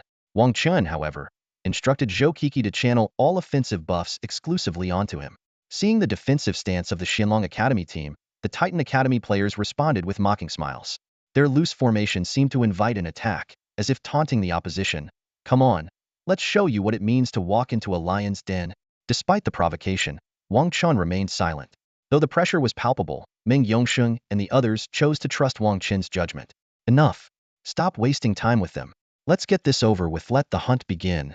Karakto licked the corner of his mouth, a bloodthirsty grin spreading across his face. He drew 2 massive greatswords from his back, and as the blades touched the ground, cracks and dents appeared in the magically reinforced arena floor. "Those are definitely diamond level, 7-star weapons or higher." Meng Yongsheng and the others exchanged grim looks. At Karakto's command, The other 6 members of Titan Academy revealed their weapons as well. The Dragon Slayer's shadow brandished a sharp spear, with a massive longbow slung across his back. The 2 Bulwark Dominators hefted their heavy shields and began advancing slowly toward the Xinlong Academy formation. Boom, boom, boom. The heavy footsteps echoed like a drumbeat in the hearts of the audience. For the spectators from Longhua, it felt like the countdown to despair. For the alien spectators, it marked the prelude to their triumphant anthem. But Wang Chen wasn't about to sit idle. He had a plan. With a single command, he shouted, "Xiaozi!" With a soft plop, Xiaozi leapt down from Wang Chen's shoulder, gazing at its master with unwavering loyalty. "Go. This is your first battle, show no mercy. Devour these arrogant, savage beasts." Wang Chen's voice echoed across the arena through the amplifiers. The crowd erupted into gasps of disbelief. Many questioned if they had heard correctly. Was that slime really his battle pet? Skepticism spread like wildfire, with numerous spectators urging Wang Chen to send out the green snake instead, convinced that a slime was no match for Titan Academy's onslaught. Mockery and ridicule poured from the alien spectators like a flood. In the livestream chat rooms, viewers bombarded the screen with comments, questioning the Xinlong Academy principal's sanity for allowing such a bizarre contestant to compete. Even Meng Yongxing and the others had expected Wang Chen to summon the fierce green snake that had once crushed them in battle. Yet to their surprise, he had sent out a mere slime. They couldn't help but murmur to themselves about how strange Wang Chen's choice of battle pets seemed to grow with each one. Following its master's order, Xiaozi quickly moved to the front of the formation, standing exposed rather than taking cover behind Feng Yurong's dragon blood shield. "Captain, are you sure we're not going to protect this little guy?" Feng Yurong asked, glancing back. "Trust me. Believe in Xiaozi," Wang Chen replied calmly. With no choice but to trust their captain, the others nodded in reluctant agreement. Boom. One of the Bulwark Dominator orcs reached Xiaozi first. His heavy stomp shook the ground, sending the little slime bouncing like a piece of jelly. "Oomph. Pathetic human insects. Using a slime to block us? What a joke!" The Bulwark Dominator sneered with disdain. Without even sparing Xiaozi a proper glance, he raised his foot and stomped down hard. Boom. The tremendous force of the stomp shattered the ground beneath, sending up a cloud of dust and debris that engulfed the Bulwark Dominator's figure entirely. What a pity. Poor little thing didn't even last a second. Many spectators sighed, shaking their heads. But 2 seconds later, everyone began to realize something was amiss. The Bulwark Dominator was eerily silent within the dust cloud. As the crowd erupted in shock, the swirling dust cloud settled into an eerie stillness. Not a single sound emerged. Caracto immediately sensed something was wrong and shouted urgently, "Adolphus! Adolphus!" But there was no response. The scene left not only the audience stunned, but also the 6 members of the Titan Academy utterly shaken. Adolphus, the barrier overlord who had just moments ago stomped toward the purple slime with overwhelming confidence, had vanished without a trace. One of the other barrier overlords quickly swung their massive shield, summoning a gust of wind that cleared the lingering dust in an instant. When the view became clear, the entire arena erupted in a third collective gasp. The 6 orcs, who had previously appeared relaxed and assured, immediately shifted into a defensive stance. In the now clear space where Adolphus had stood, there was no sign of struggle, no trace of his presence. Only the small purple slime remained, swaying gently. Its button-like eyes gazed innocently at the 6 towering orcs. Where is Adolphus? The question hung heavy in everyone's minds. What was even more unsettling was the complete lack of resistance or sound. It was as though the 94th level barrier overlord had simply been erased from existence. The orc priest raised his warhammer and pointed it toward Wang Chen. "You damned human. What did you do to Adolphus?" Wang Chen remained composed, his expression calm and unbothered. He replied nonchalantly, "Why so impatient? Just keep charging and you'll find out." The bizarre turn of events left the orcs deeply uneasy. Adolphus, second in strength only to their leader Caracto, had disappeared without even a cry. It defied all reason and their understanding of battle. Meanwhile, the Dragon Kingdom spectators began to grow excited, their eyes lighting up with realization. Could it be the slime's doing? One whispered. A 50th level slime taking down a 93 level barrier overlord? That's insane. Another shouted, "Wang Chen, take them all down." Cheers erupted from the Dragon Kingdom side, their voices growing louder with each passing moment. In stark contrast, the expressions of the non-human spectators darkened considerably. Amid the rising tension, Caracto took a deep breath and issued a command. "Everyone, charge. Maintain formation. Crush that damned slime." The 5 remaining orcs roared in unison, launching an all-out assault. Skills like hardened defense, taunt, frenzied rend, bloodthirsty claws, and savage charge were unleashed in rapid succession, all targeting the seemingly insignificant slime. The 6 towering orcs, each 7 to 8 meters tall, charged forward together, their momentum shaking the ground and creating a thunderous spectacle. As the orcs bore down on their target, the small purple slime narrowed its eyes. Suddenly, its body began to expand at an alarming rate. Like an inflating balloon, it swelled rapidly, growing to an enormous height of over 40 meters in the blink of an eye. Now, the tiny creature had transformed into a massive, translucent blue mountain, standing imposingly in the path of the Titan Academy team. This was Xiao Zi's awakened gigantification ability. With its level and bloodline power having long surpassed the realm of ordinary beasts, it had become a force to be reckoned with. Wang Chen had also cast Beast Frenzy on it, amplifying its strength, and combined it with his Beast Affinity talent. This doubled Xiao Zi's attributes from 300,000 to a staggering 600,000, far surpassing the combined strength of the Titan Academy team. The barrier overlord at the front skidded to a halt, yelling, "Quick, buff me!" The 2 Grand Sages immediately raised their staves, casting enhancement spells across the entire team. Feeling the surge of power coursing through his body, Karakto glared menacingly at the towering slime. "Keep charging. It's just a trick, cut it down." Though the other orcs responded with rallying cries, the smug arrogance they had shown earlier was gone, replaced by a cautious determination. All of this stemmed from the very creature they had once dismissed as insignificant, the purple slime. If you're wondering why Adolphus disappeared without a trace, the explanation is almost too simple to believe. He was swallowed whole by Xiao Zi. Don't be fooled by Xiao Zi's usual cat-sized form. As a slime, its body possesses incredible elasticity and stretchability. Wang Chen often played with Xiao Zi out of boredom, casually pulling and stretching its squishy face. However, when Xiao Zi activates its innate skill, Endless Devour, even 7 to 8 meter tall orcs or towering giants of 20 to 30 meters can be sucked in instantly by its overwhelming force. Adolphus didn't even have time to let out a scream before he was pulled into Xiao Zi's body. Immediately after, the universal decomposition skill was triggered. In less than a second, this once mighty bulwark leader was entirely digested, leaving no trace behind. In return, Xiao Zi gained a permanent 10 boost to its armor and magic resistance. This is the benefit of devouring higher-level foes. A level 50 creature consuming a level 90 opponent may seem like a massive leap, but the stat bonuses it gains are well worth it. At this moment, Xiao Zi revealed its massive form, standing completely still in the face of an oncoming charge from Karakto and the other orcs. It stood there, adorably unbothered, waiting for the attack while silently activating its newly awakened skills, physical immunity and magic immunity, both SSDR abilities belonging to the Devourer Lord. As the Devourer Lord, Xiao Zi already boasted extraordinarily high armor and magic resistance. Slimes are naturally resistant to physical and magical damage. Even if sliced in half, they feel no pain and can easily reassemble themselves. This inherent trait has long fascinated magical scientists who study slimes to create various tools and healing potions. Of course, this regenerative ability becomes less effective when facing opponents 5 levels or more above them. But Xiao Zi, as the Devourer Lord, has taken defense to the extreme. 99 physical damage reduction and 99 magic damage reduction. Finally, the 6 orcs from Titan Academy reached Xiao Zi and unleashed a flurry of attacks, slashing and blasting with all their might. Yet Xiao Zi merely tilted its head curiously and looked down at them. Although the surrounding spectators couldn't understand slime language, Xiao Zi's large, button-like purple eyes seemed to say, "Is that all?" It must be said, the Titan Academy team did have impressive offensive power. But when they saw their attacks only dealing a few hundred or, at most, 1,000 points of damage to the enormous slime, their faces froze in disbelief. "Did you 2 priests forget to apply the armor-piercing buff?" Karakto shouted angrily at the 2 orc priests while continuing to attack. We did. The priests wailed, nearly in tears. "But for some reason, your buffs keep disappearing. It's like they're being swallowed. We stacked 5 layers of armor-piercing buffs on you, but they just vanished into thin air." At this point, the 2 orc sages were overwhelmed by an ominous sense of dread. The more they thought back to their earlier arrogance, the more regret consumed them. Even a fool could now see that they had kicked a steel wall. They should never have agreed to this deathmatch. The shadow of death loomed heavily over them.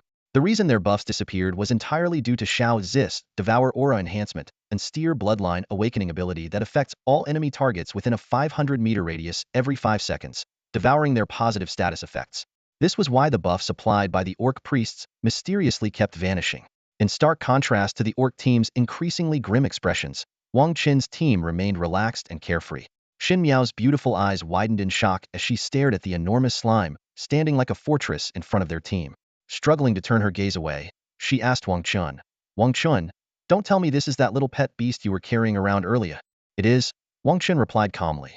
I told you it was my new battle pet, but you didn't believe me. What could I do? The group fell silent. What the heck?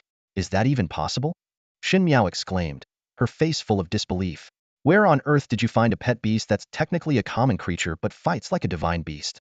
Her eyes sparkled with envy, and the rest of the teaming Yongsheng, Chao Wenbin, and Feng Yurong shared her sentiment, especially Huang Fan, who was also a beast tamer. If he could, he'd trade his two source beasts in a heartbeat for either this massive slime or even Wang Chen's little green snake. But he knew full well that Wang Chen would never agree to such an exchange. The contrast in reactions extended to the audience as well. The Longwa spectators erupted in cheers and applause, while the foreign spectators sat in stunned silence, their confidence shattered yet again. Hey, weren't you foreign folks all smug just a moment ago? Didn't you mock us so arrogantly? Why so quiet now? A Longwa spectator shouted teasingly. Huh, feels good, doesn't it? Let's hear you bark a little louder. This is what real face slapping looks like. The foreign spectators were so infuriated their faces turned red. Don't get cocky, humans. So what if you beat the orc team? We still have 4 champion contender teams on our side. Tonight, we'll figure out how to deal with that damn slime of yours. Just wait by tomorrow. You'll all be crushed, they retorted defiantly, though their words rang hollow. Meanwhile, on the VIP platform, no one had been humiliated more thoroughly than the Dean of Titan Academy. Dean Hefuan, smiling from ear to ear, turned to him and said, Oh, pardon us. It was a close call, just barely a win. Ha ha ha. The other deans couldn't help but chuckle at his words. The team from Titan Academy found themselves in a dilemma, unable to advance or retreat, as they faced a colossal slime that loomed before them like a towering mountain wall. Under Wang Chen's enhancement, Xiao Zi's physical attributes skyrocketed, pushing its maximum health points to tens of millions, far surpassing the mere million HP of an ordinary level 50 source beast. The orc contestants from Titan Academy swung their weapons with all their might, but their attacks could only inflict a meager few hundred or thousand points of damage on Xiao Zi. Xiao Zi, had enough fun yet? Wang Chen asked with a smile. Blub. Master, they're not strong at all. It's so boring, Xiao Zi responded, its massive, jelly-like body quivering slightly as it addressed its master. Wang Chen couldn't help but chuckle helplessly. He knew the issue wasn't that the opponents were weak, but that the Devourer Lord's abilities were simply overwhelming. As the ultimate evolutionary form of the slime species, Xiao Zi possessed exceptional physical and magical damage reduction, along with extraordinary health regeneration, making it practically invincible. Well, if you're bored, let's wrap this up. I don't want to waste any more time, Wang Chen said, nodding toward Xiao Zi. Blub? Master, can I just swallow them whole? Xiao Zi asked softly, its voice tinged with anticipation. Do as you like. We've already signed the deathmatch agreement, Wang Chen replied with a casual wave, his tone carrying a hint of indifference. Karaktu, the orc team's leader, instantly picked up on Wang Chen's words, and alarm bells rang in his mind. Everyone, fall back immediately, he shouted urgently, his voice filled with tension and anxiety. The other 5 orc contestants obeyed without hesitation, ceasing their futile attacks on the massive slime. Their expressions were grim, a mix of frustration at their inability to overcome the slime mountain and fear of its seemingly impenetrable defenses. Captain, what should we do? The team members asked anxiously, their eyes turning to Karaktu for guidance. Karaktu fell silent, his brow furrowed in deep thought. After a moment, he asked in a low voice, Do you think we have any chance of winning against this monster? The question plunged everyone into silence. The answer was obvious: they had no way to deal any meaningful damage to this enormous slime. Making a decisive choice, Karaktu used a voice transmission technique to communicate with his teammates. Surrender and beg for mercy. It's our only option. Then, turning to Wang Chen, he used the same technique to say, Wang Chen, we surrender. Let's negotiate. However, Karakta's plea for peace was met only with Wang Chen's cold smile. Wang Chen inwardly mocked them. The rapid change in the orcs' attitude was truly laughable.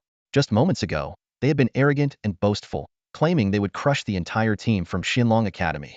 Now, faced with the overwhelming power of Xiao Zi, they were quick to admit defeat and even resorted to secret voice transmissions to save face. Seeing no response from Wang Chen, Karakta grew increasingly uneasy and hurriedly added, Name your terms. The Orc Royal Court will agree to anything. Skill books, items, equipment, sacred crystals, elixirs, whatever you want, the Orc Royal Court will provide. Wang Chen's smile shifted from cold to mocking as he replied icily, Terms? Are you seriously asking that? Do you orcs even know what reputation your royal court has on the international stage? You've made countless promises to other nations vowing to stop invading their borders or waging wars, yet in the end, what happened? Karakta's face flushed with shame, and he was left speechless.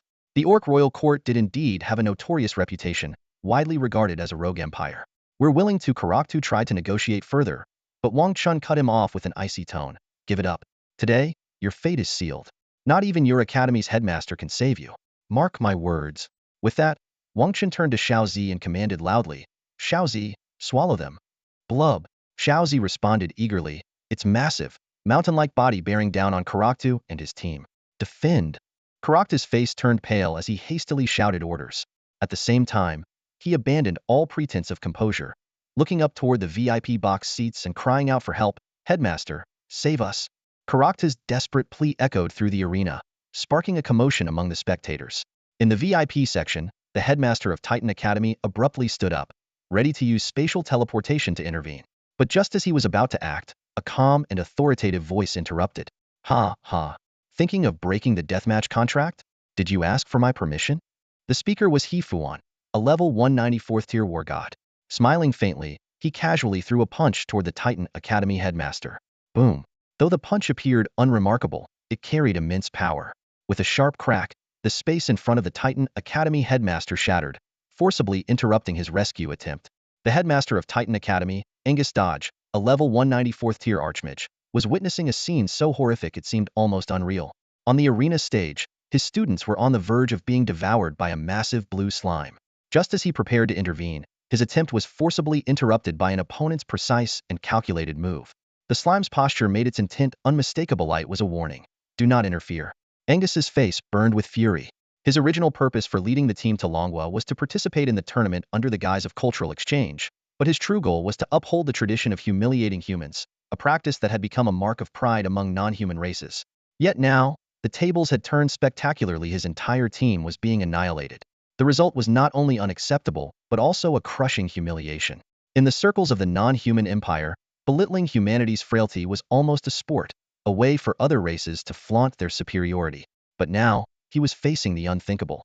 Not only had they lost the match, but his team had been wiped out. This disgrace was beyond anything he could bear. Returning to the Beastman Royal Court would mean facing severe repercussions, and it was highly likely he would lose his position as headmaster. The thought filled Angus with rage, and he was on the verge of roaring in frustration. But under the scrutinizing gazes of his peers, he could only clench his fists and close his eyes in resignation. On the arena stage, the 6 Beastman contestants, seeing that their headmaster was powerless to save them, let out desperate, gut-wrenching screams. The mountainous blue slime surged forward with a deafening crash. Though it had no visible mouth, its entire body was a grotesque, all-consuming maw. Its gelatinous form engulfed its prey with terrifying ease, like a relentless tidal wave. The 6 beastmen staggered back in panic, assuming their most defensive stances, but it was all in vain. Squelch. The slime, known as Xiaozi, swallowed all 6 beastmen whole and immediately activated its innate abilities. Endless Devour and Universal Dissolution. In mere moments, the beastmen were broken down into pure nutrients and absorbed into Xiaozi's body. Moreover, since these opponents were far above its current level, Xiaozi gained permanent attribute enhancements. Kalacto's armor and magic resistance increased by 10.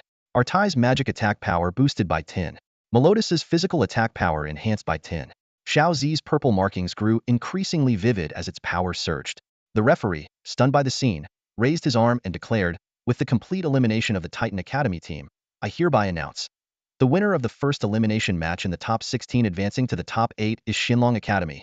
The crowd of Longwa spectators erupted into a cacophony of shock and cheers. The result was beyond everyone's expectations. Few had believed that Xinlong Academy could possibly triumph over Titan Academy, especially after their captain, Wang Chen, had boldly issued a deathmatch challenge. Many had dismissed it as reckless and suicidal, but reality had delivered a resounding slap to the doubters. As the audience celebrated, a wave of curiosity and disbelief swept through them, particularly regarding the true strength of the slime. Someone used an identification spell, only to discover that Xiaozi was merely a lowly first-tier beast. The revelation left everyone utterly dumbfounded. Yet the euphoria of this victory was soon overshadowed by the results of the subsequent matches. In the 7 remaining battles, Longwa's other academies suffered a string of defeats. 7 Stars Academy fell to Avalon Academy of the Elf Empire, Dongling Academy lost to Dracula Academy of the Vampire Empire, and Mingyuan Academy was bested by Taunting Academy of the Demon Empire.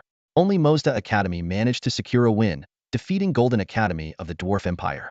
In the end, the top 8 lineup included only 2 teams from Longwa Xuanlong Academy and Mozda Academy, while the remaining 6 spots were dominated by teams from the non-human empires. With a 23 record in head-to-head matchups, Longwa found itself trailing by a narrow margin. Whether the two remaining Longwa teams could break through the quarterfinals and ultimately meet in the finals remained an open question. Although Wang Chen's Slime Beast had captivated the crowd with its extraordinary performance, the euphoria of victory was short-lived. As night fell, the spectators gradually dispersed, their excited discussions echoing through the streets.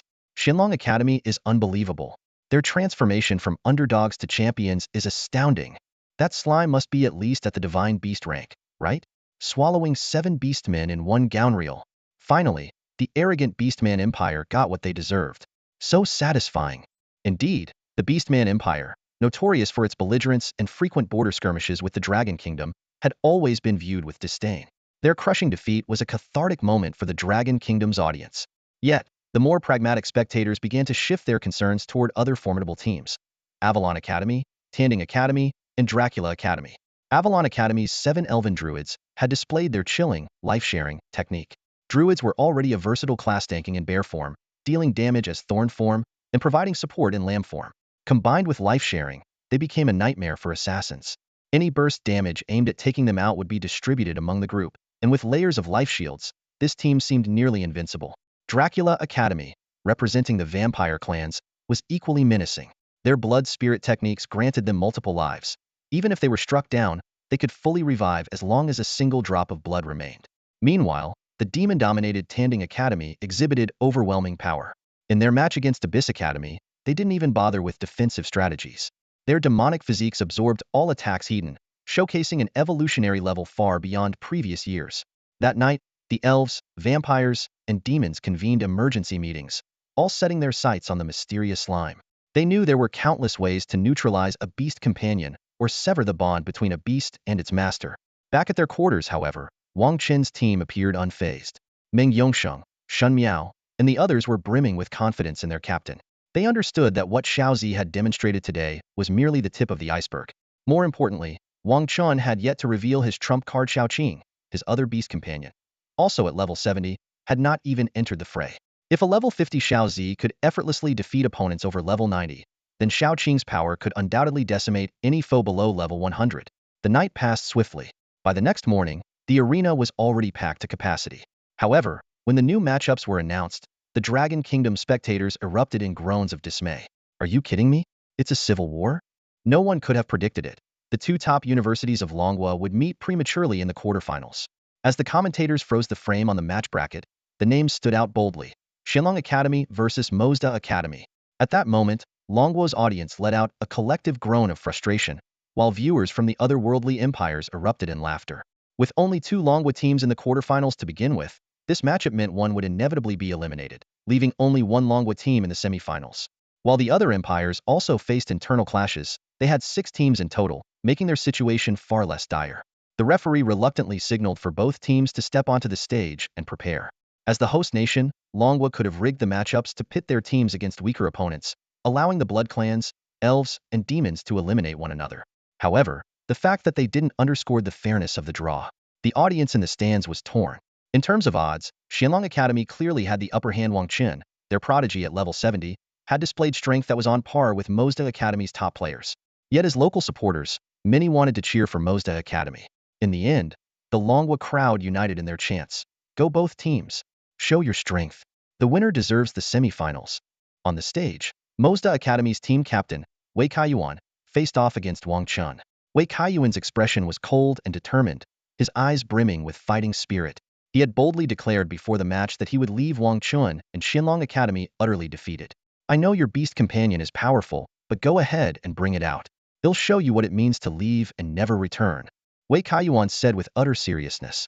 Wang Chen remained expressionless, his gaze calm. For this battle, he had decided not to summon his beast companion. Instead, he planned to test 2 new innate skills he had extracted from Xiaoqing and Xiaozi the night before. The referee swiftly raised his hand as the 3-second countdown began. In the blink of an eye, the match was underway. Both teams tensed up, with their frontline players adopting defensive stances while support roles frantically cast buffs to strengthen their teammates. Battle cry. Mozda Academy's Shield Warrior activated a buff for his team. Gift of Light. Blessing of the Holy Light. Blessing of Courage. The clerics on both sides tirelessly stacked buffs. The atmosphere was electric, the tension palpable. Both teams were preparing for a decisive strike to overwhelm their opponents. Wei Kaiyuan, a rogue by class, had undergone a second specialization as a lone wanderer and a third as a shadow sovereign, making him one of the most feared professions for backline players. Brimming with confidence, he issued his orders: Old Liu, Old Zhang, charge. The rest of you, support them and tank the damage. Leave Wang Chen to me. Mozda Academy's advancement to the quarterfinals was no fluke. They had earned their place through sheer skill, with Wei Kaiyuan's exceptional individual ability standing out. In the previous match, he had taken out the opposing team captain with a surprise attack, leaving even the assassin players in the audience in awe of his brilliance.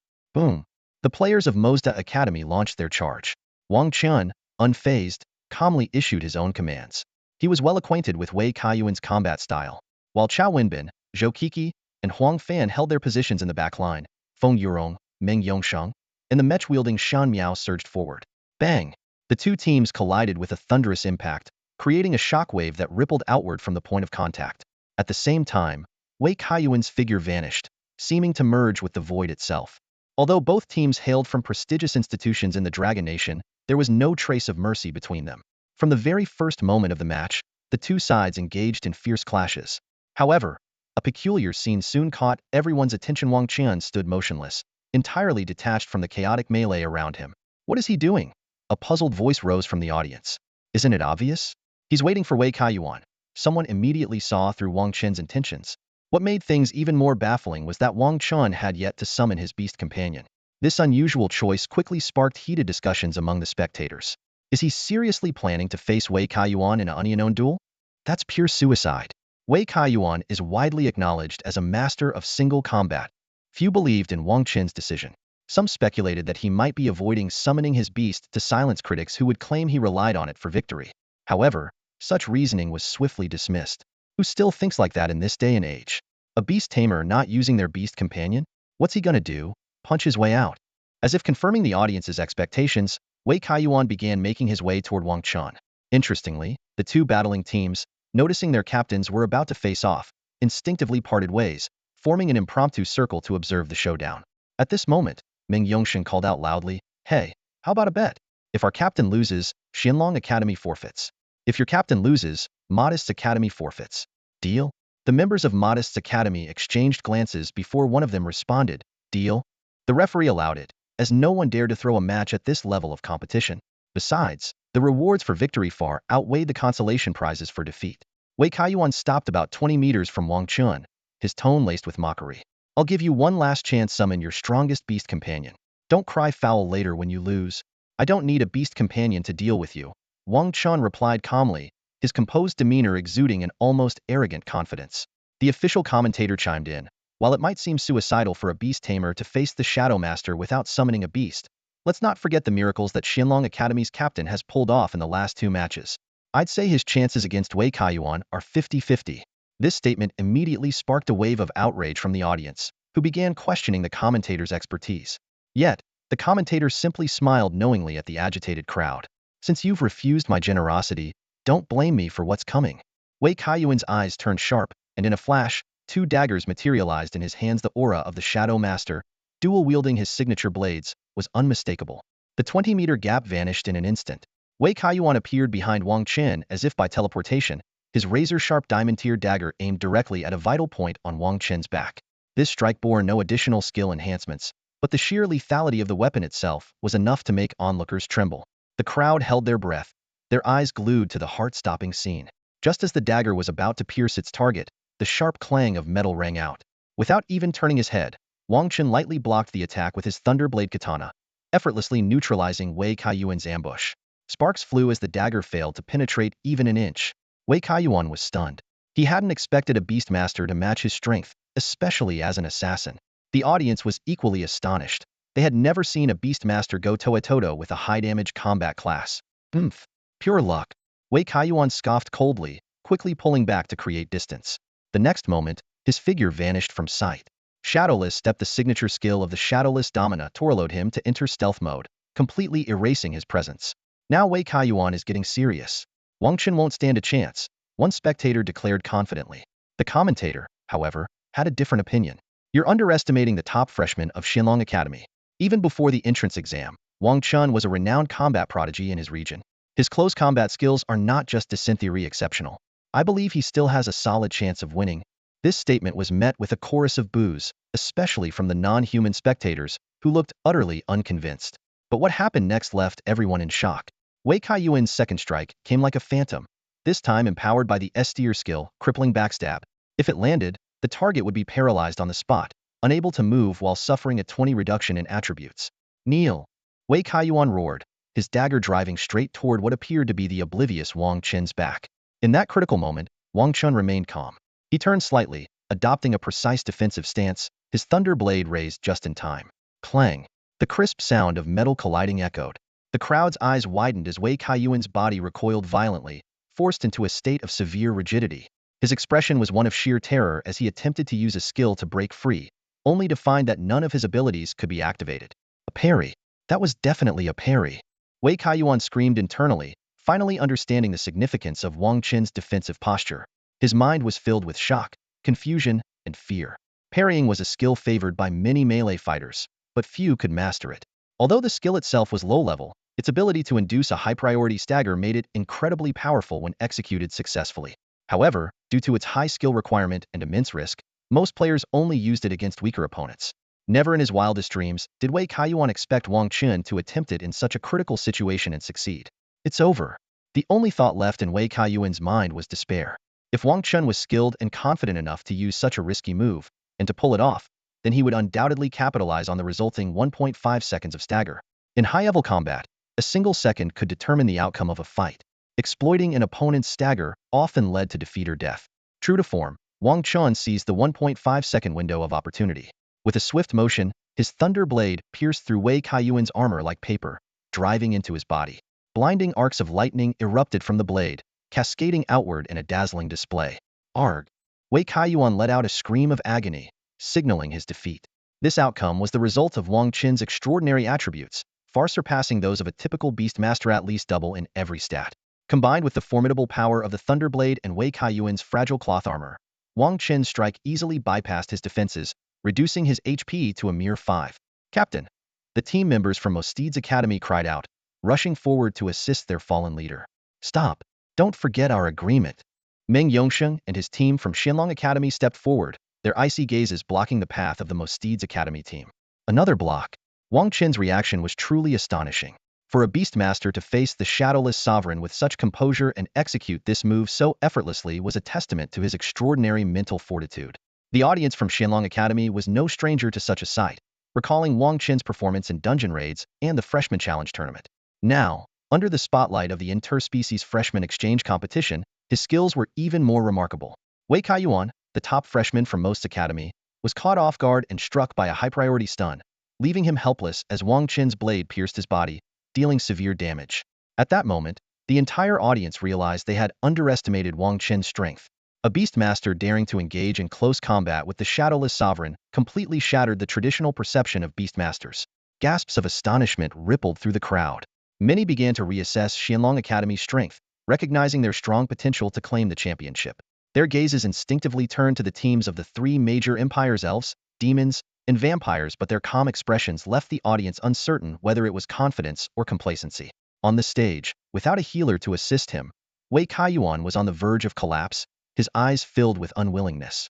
Wang Chen looked down at him and calmly said, "Concede?" In truth, Wang Chen had held back.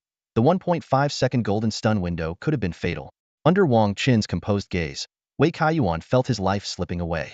At last, he turned to the referee and said dejectedly, "Referee, I surrender."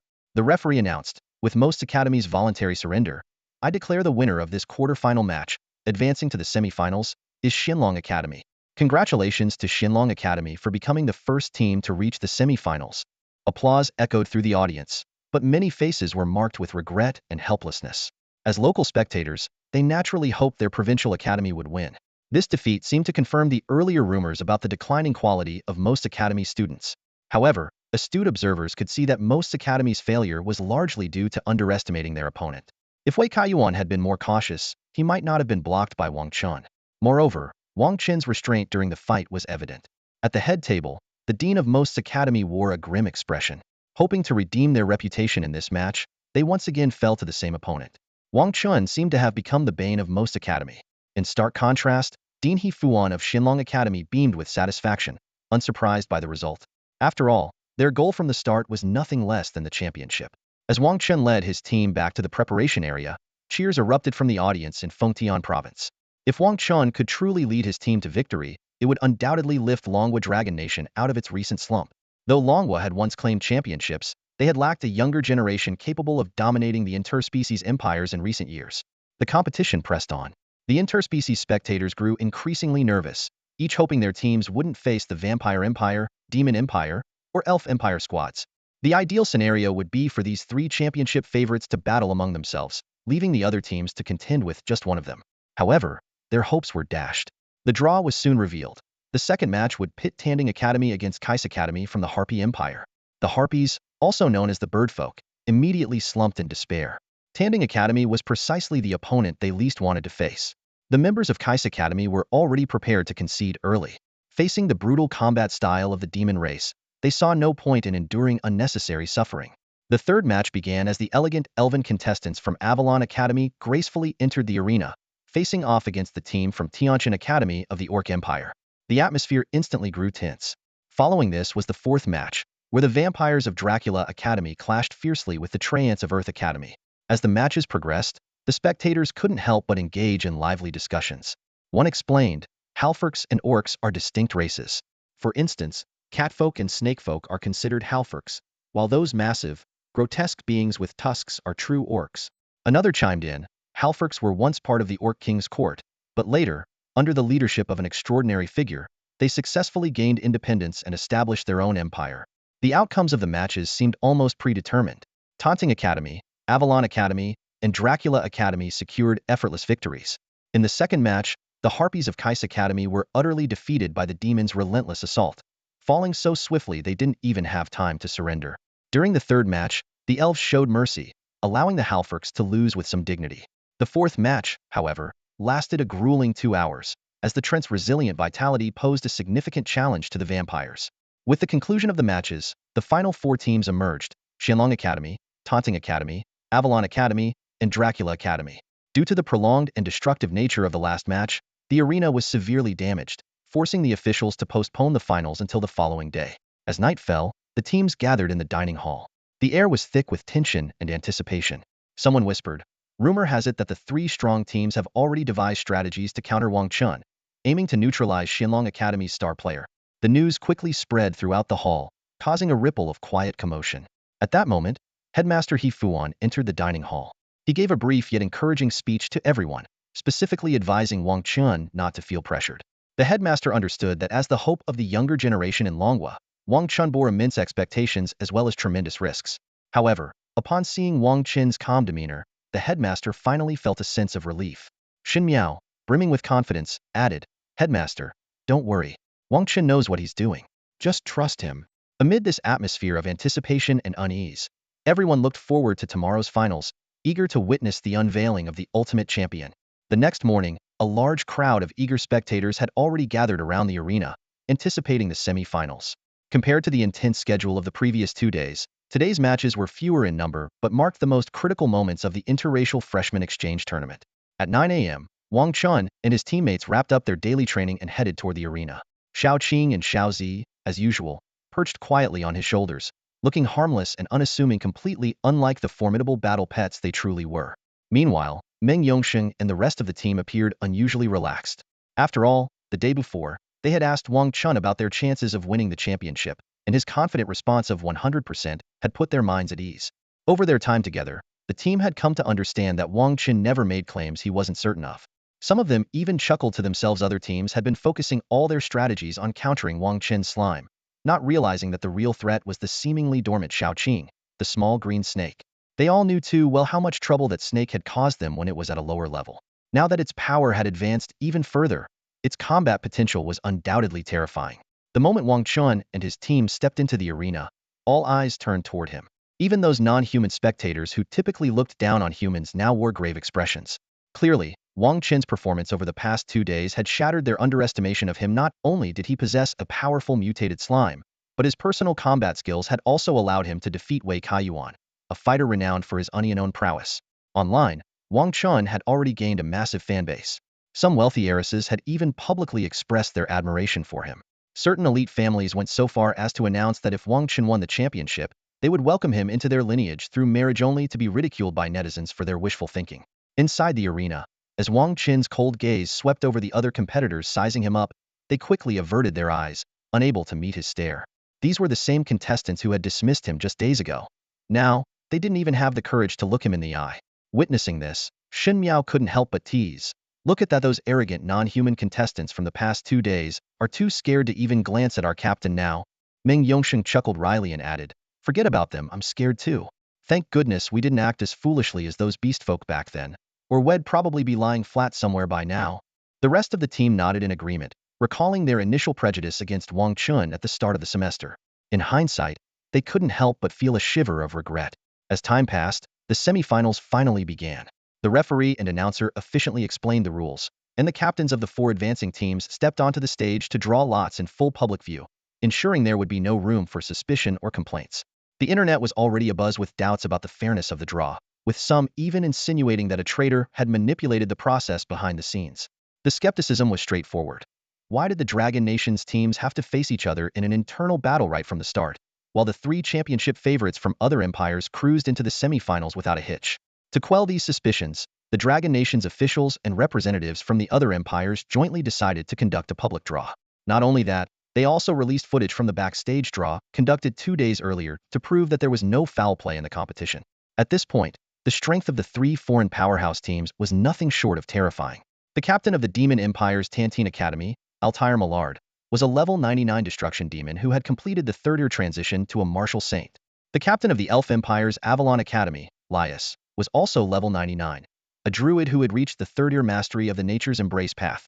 Meanwhile, the captain of the Vampire Empire's Dracula Academy, Herman, was a level 99 blood mage, holding the esteemed title of a 3rd-year blood spirit sovereign.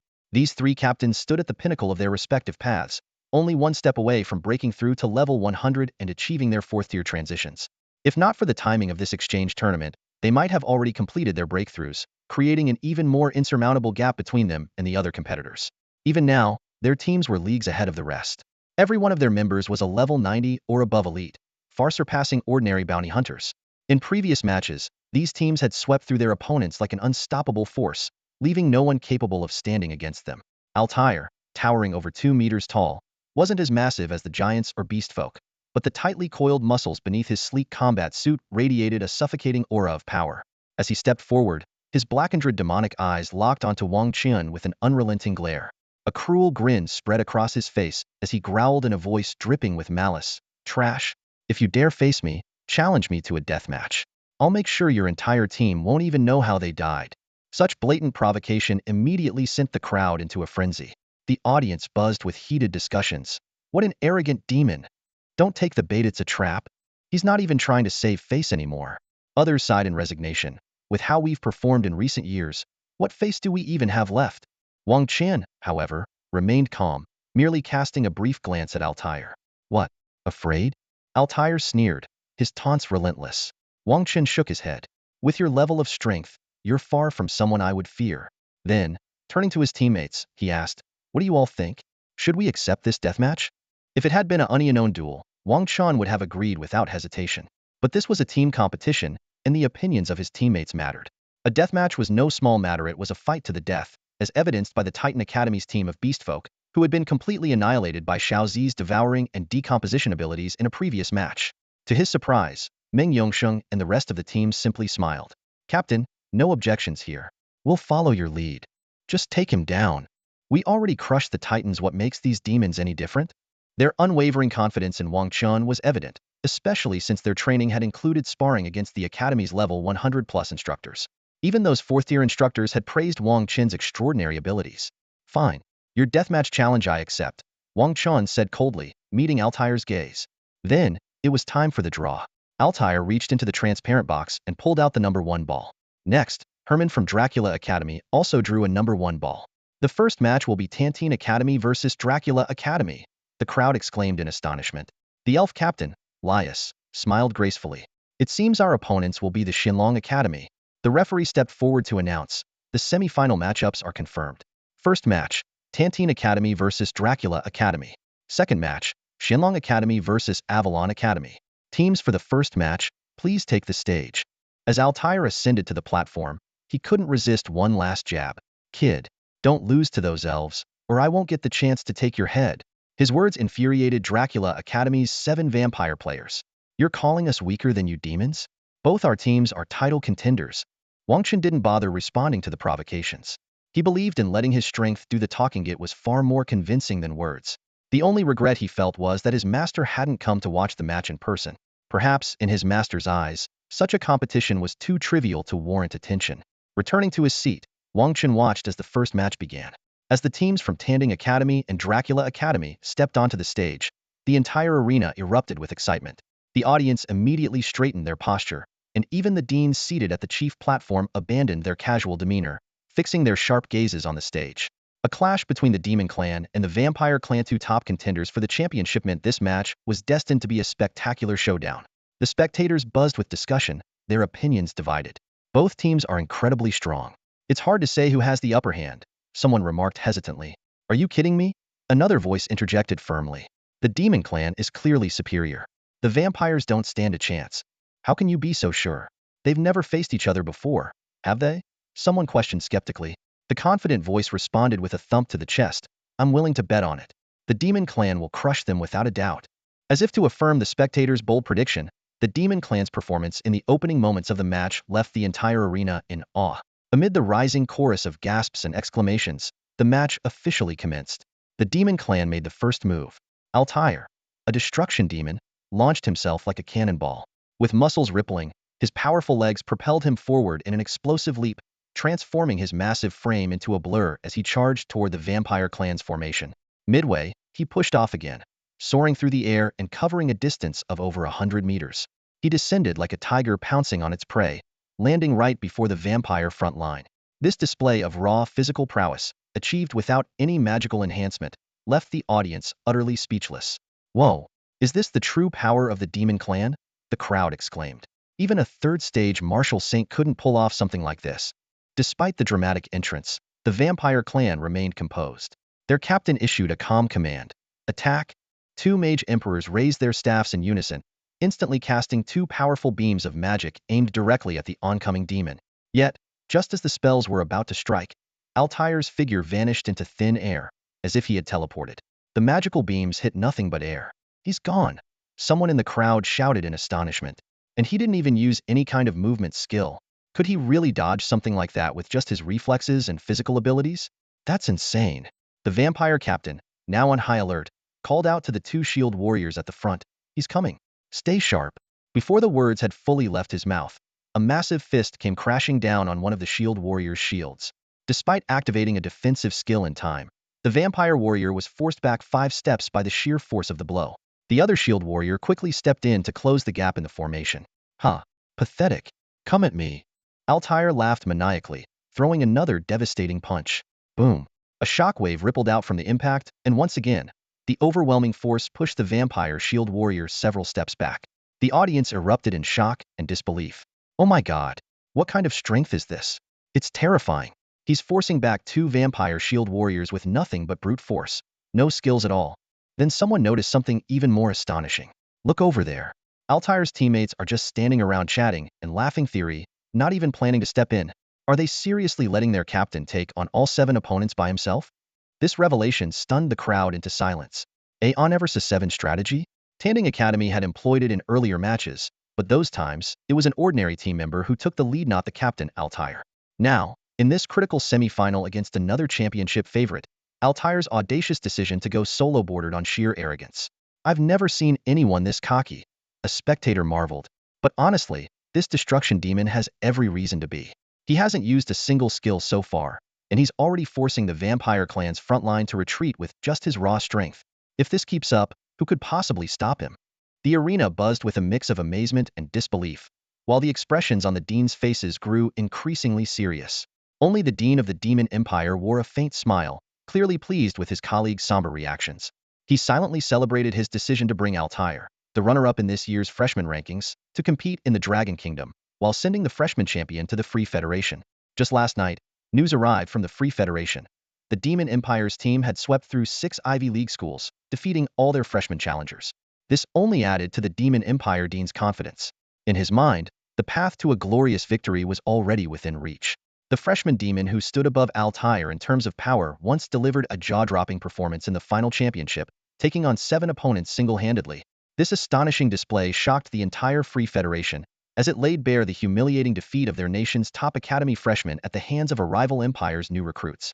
Now, Altair is determined to recreate this feat in Longhua. He plans to stage back-to-back on Eversa 7 battles, first against the Blood Clan, then against Shinlong Academy. Through this overwhelming display of dominance, he aims to utterly disgrace his opponents. At this moment, Altair stands at the center of the arena, basking in the gasps and cheers of the crowd. A faint smile plays at the corners of his mouth, clearly relishing the attention. The roaring applause and awe inspired by his immense power feed his vanity, while simultaneously igniting the destructive demon bloodline coursing through his veins. Without hesitation, Altair begins to move. This time, he changes his approach. Instead of sneaking into the enemy's backline for a massacre, he directly targets the 2 Blood Clan shield warriors he had knocked back with a single punch earlier, launching a relentless barrage of attacks. Bang, bang, bang, bang. His fists rain down like a torrential storm, mercilessly striking the shield warriors' defenses. Each impact sends dazzling sparks flying, creating an intensely dramatic scene. In just 2 seconds, despite the support of their cleric's buff spells, one of the Blood Clan shield warriors succumbs to the devastating onslaught. Amid a flurry of blinding punches, he is sent flying along with his shattered shield. With his teammate no longer able to share the burden, the remaining shield warrior finds himself in an even more perilous situation. As the flurry of relentless and brutal punches continues to rain down on him, he lets out a blood-curdling scream. Under the stunned gazes of the audience, a deafening boom echoes across the arena, and the shield warrior's body is flung like a broken kite, crashing heavily against the arena's barrier. Wow! The scene that unfolded before everyone's eyes left the entire audience utterly stunned. Shock was written all over their faces as they stared, wide-eyed and slack-jawed, at the arena. This was absolute domination. Against Dracula Academy, another top contender for the championship, Tandine Academy delivered the most direct and merciless response imaginable. In the stands, 6 demons exchanged knowing smiles and let out exaggerated sighs of feigned helplessness. Having such a formidable captain on their team left them feeling somewhat redundant. After all, Altair alone could effortlessly crush any opponent. At that moment, 2 Bloodline Archmages unleashed their fully charged attacks. Without hesitation, they launched a ferocious assault on Altair. Yet, instead of evading the devastating magical skills, Altair sneered and boldly charged forward to meet them head-on. The demon race was born with unparalleled physical resilience, surpassing even the orcs and giants. On top of that, Altair possessed the SS-level talent, Relentless Berserker, granting him the ability to withstand any attack without faltering. Boom! The magical attacks landed squarely on Altair. But within mere seconds, a figure cloaked in demonic energy emerged from the smoke, hurtling toward the 2 Bloodline Archmages. With a menacing grin, Altair raised his fists and aimed directly at them. One of the Archmages was caught off guard and unable to dodge in time. Just as the blow was about to land, their captain, Hermann, reacted swiftly, using a magical hand to push his teammate out of harm's way. However, this act of heroism left Hermann himself vulnerable to the oncoming attack. Forget about your teammate. Worry about yourself first, Hermann. Altair's chilling voice echoed in Hermann's ears. Hermann's heart sank, but it was too late. As a mage, his close combat abilities were no match for Altair's. Before he could react, a massive fist filled his vision. Smash! With a dull thud, Hermann's magical shield shattered instantly. The force of the blow sent him flying like a broken kite, slamming into the arena's energy barrier before crashing to the ground, unconscious. The remaining Bloodline team members stood frozen in shock, utterly dumbfounded. Even their strongest leader had been so easily defeated. Altair was nothing short of a monster.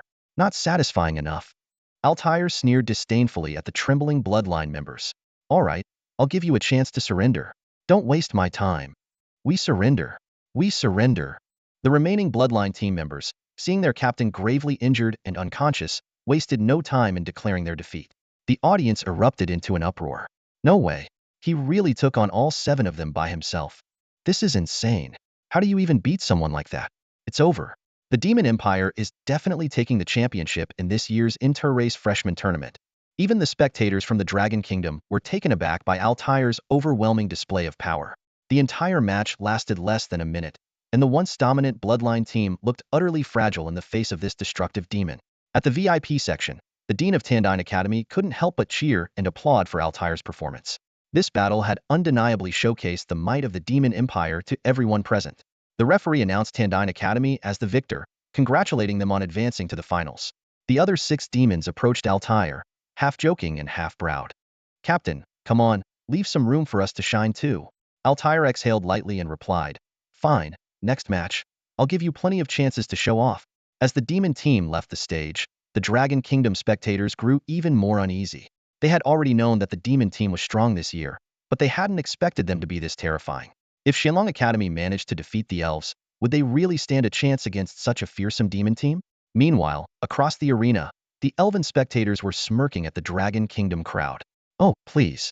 Shouldn't we be the ones worried about the demons? Do you Dragon Kingdom folks actually think you can beat us elves?" Exactly. Acting like you're already preparing to face the demon team, as if our elf empire has already lost. Save yourselves the trouble. This year's champion and runner-up will definitely come from either the elves or the demons.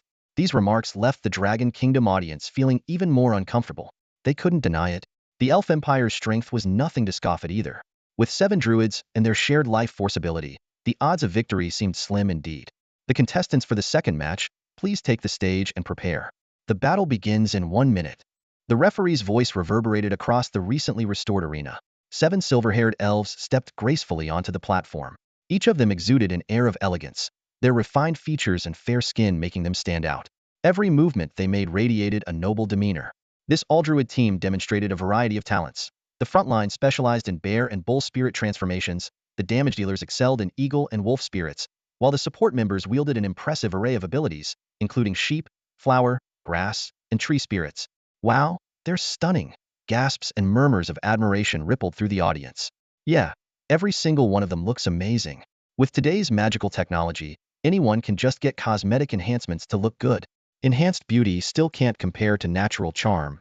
True, a beautiful appearance definitely makes it easier to win people over.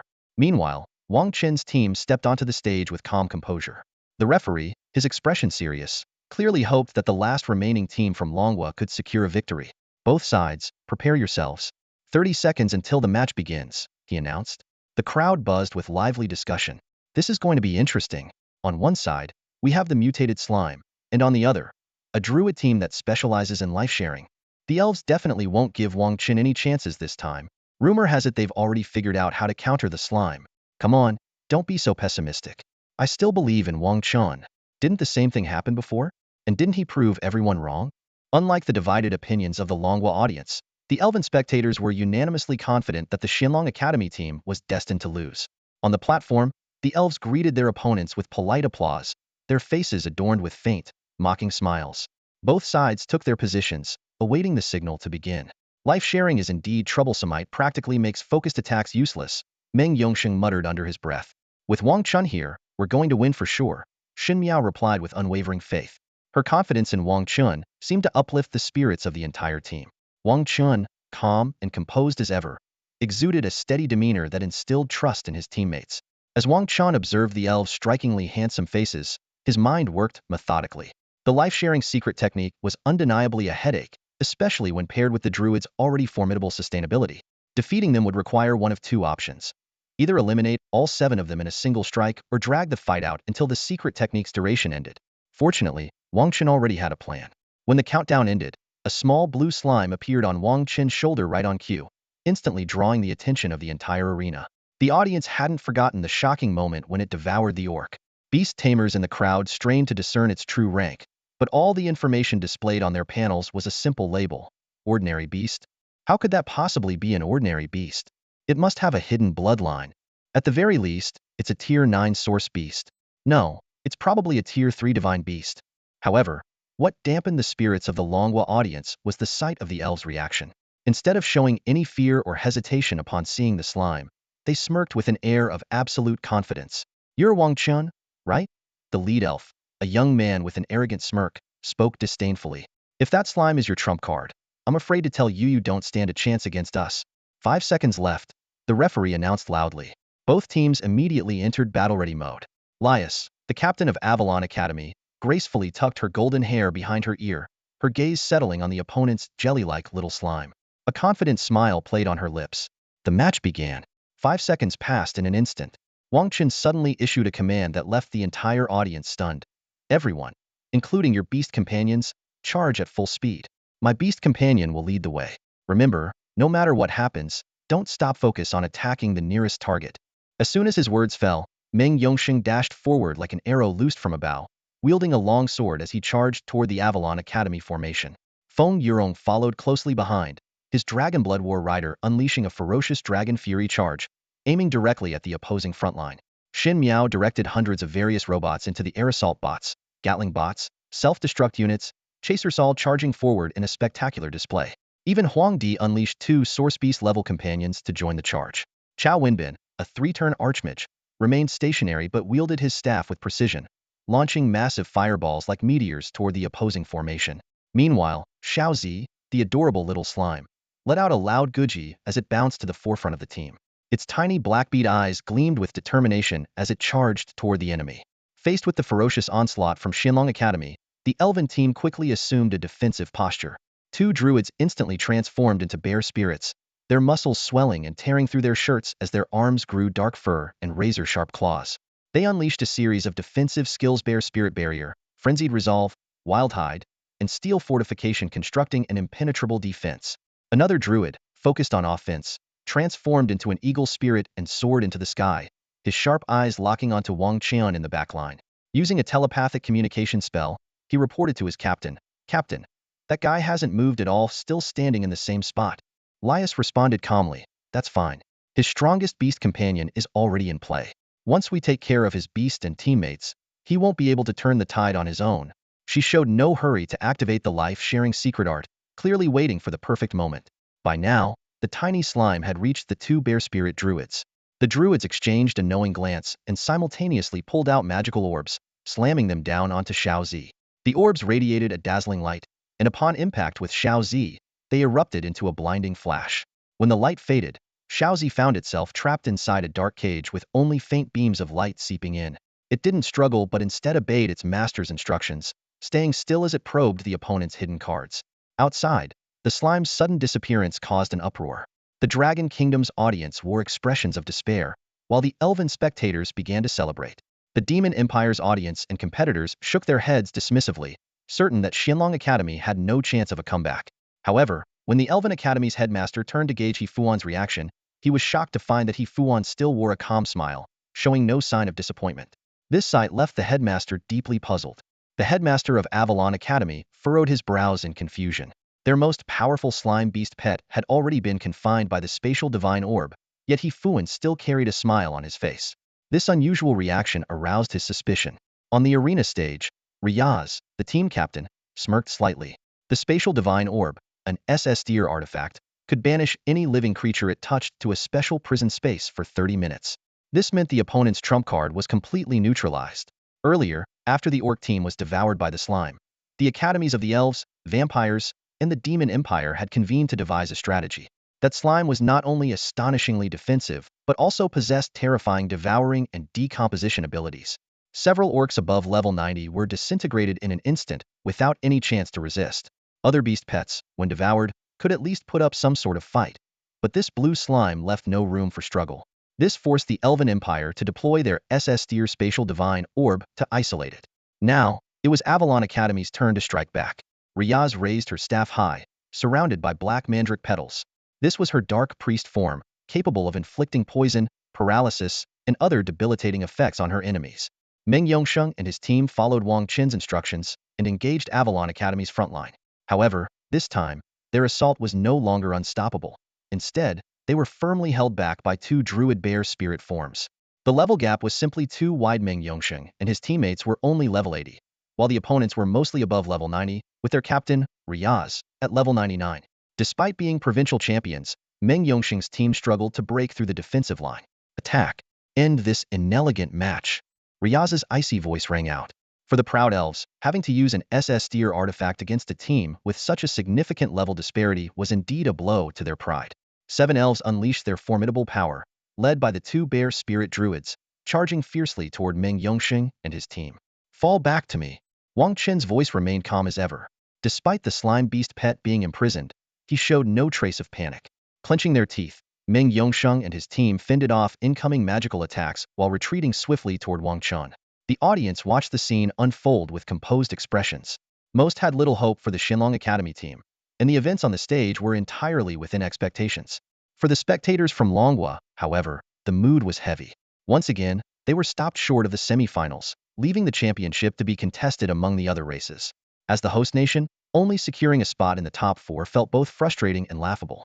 On the live stream platforms, viewers vented their anger through furious typing, flooding the chat with sarcastic and scornful comments. Some accused Longhua academies of corruption, others speculated that enrollment slots were prearranged, and a few complained that Longhua always sent subpar candidates to the freshman exchange competitions. A handful of self-proclaimed rational viewers called for a thorough investigation into the resource allocation records of Longhua's transfer academies after the tournament. Then there were the so-called face-changers, fans who had previously showered Wang Chen with praise and claimed to be his loyal supporters, but now turned to criticize the academy and the competitors. This phenomenon was all too common in today's online culture, where most viewers only idolize champions, switching their allegiance to whoever claimed the title.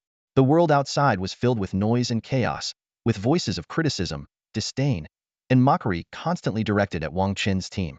Yet, on the arena stage, Wang Chen seemed utterly unbothered, fully focused on the situation at hand. The little green snake tilted its tiny head and looked at its master with a questioning gaze, as if asking whether it should go rescue its trapped sister, Xiaozi. Wang Chen smiled and gently shook his head, speaking softly. Xiaoqing, you can't go out there just yet. You're my trump card against the Demon Empire. Xiaoqing blinked, looking even more puzzled. It couldn't understand why it shouldn't help its trapped sister. Sensing Xiaoqing's doubts, Wang Chen continued to explain. Xiaoqing, you underestimate your sister too much.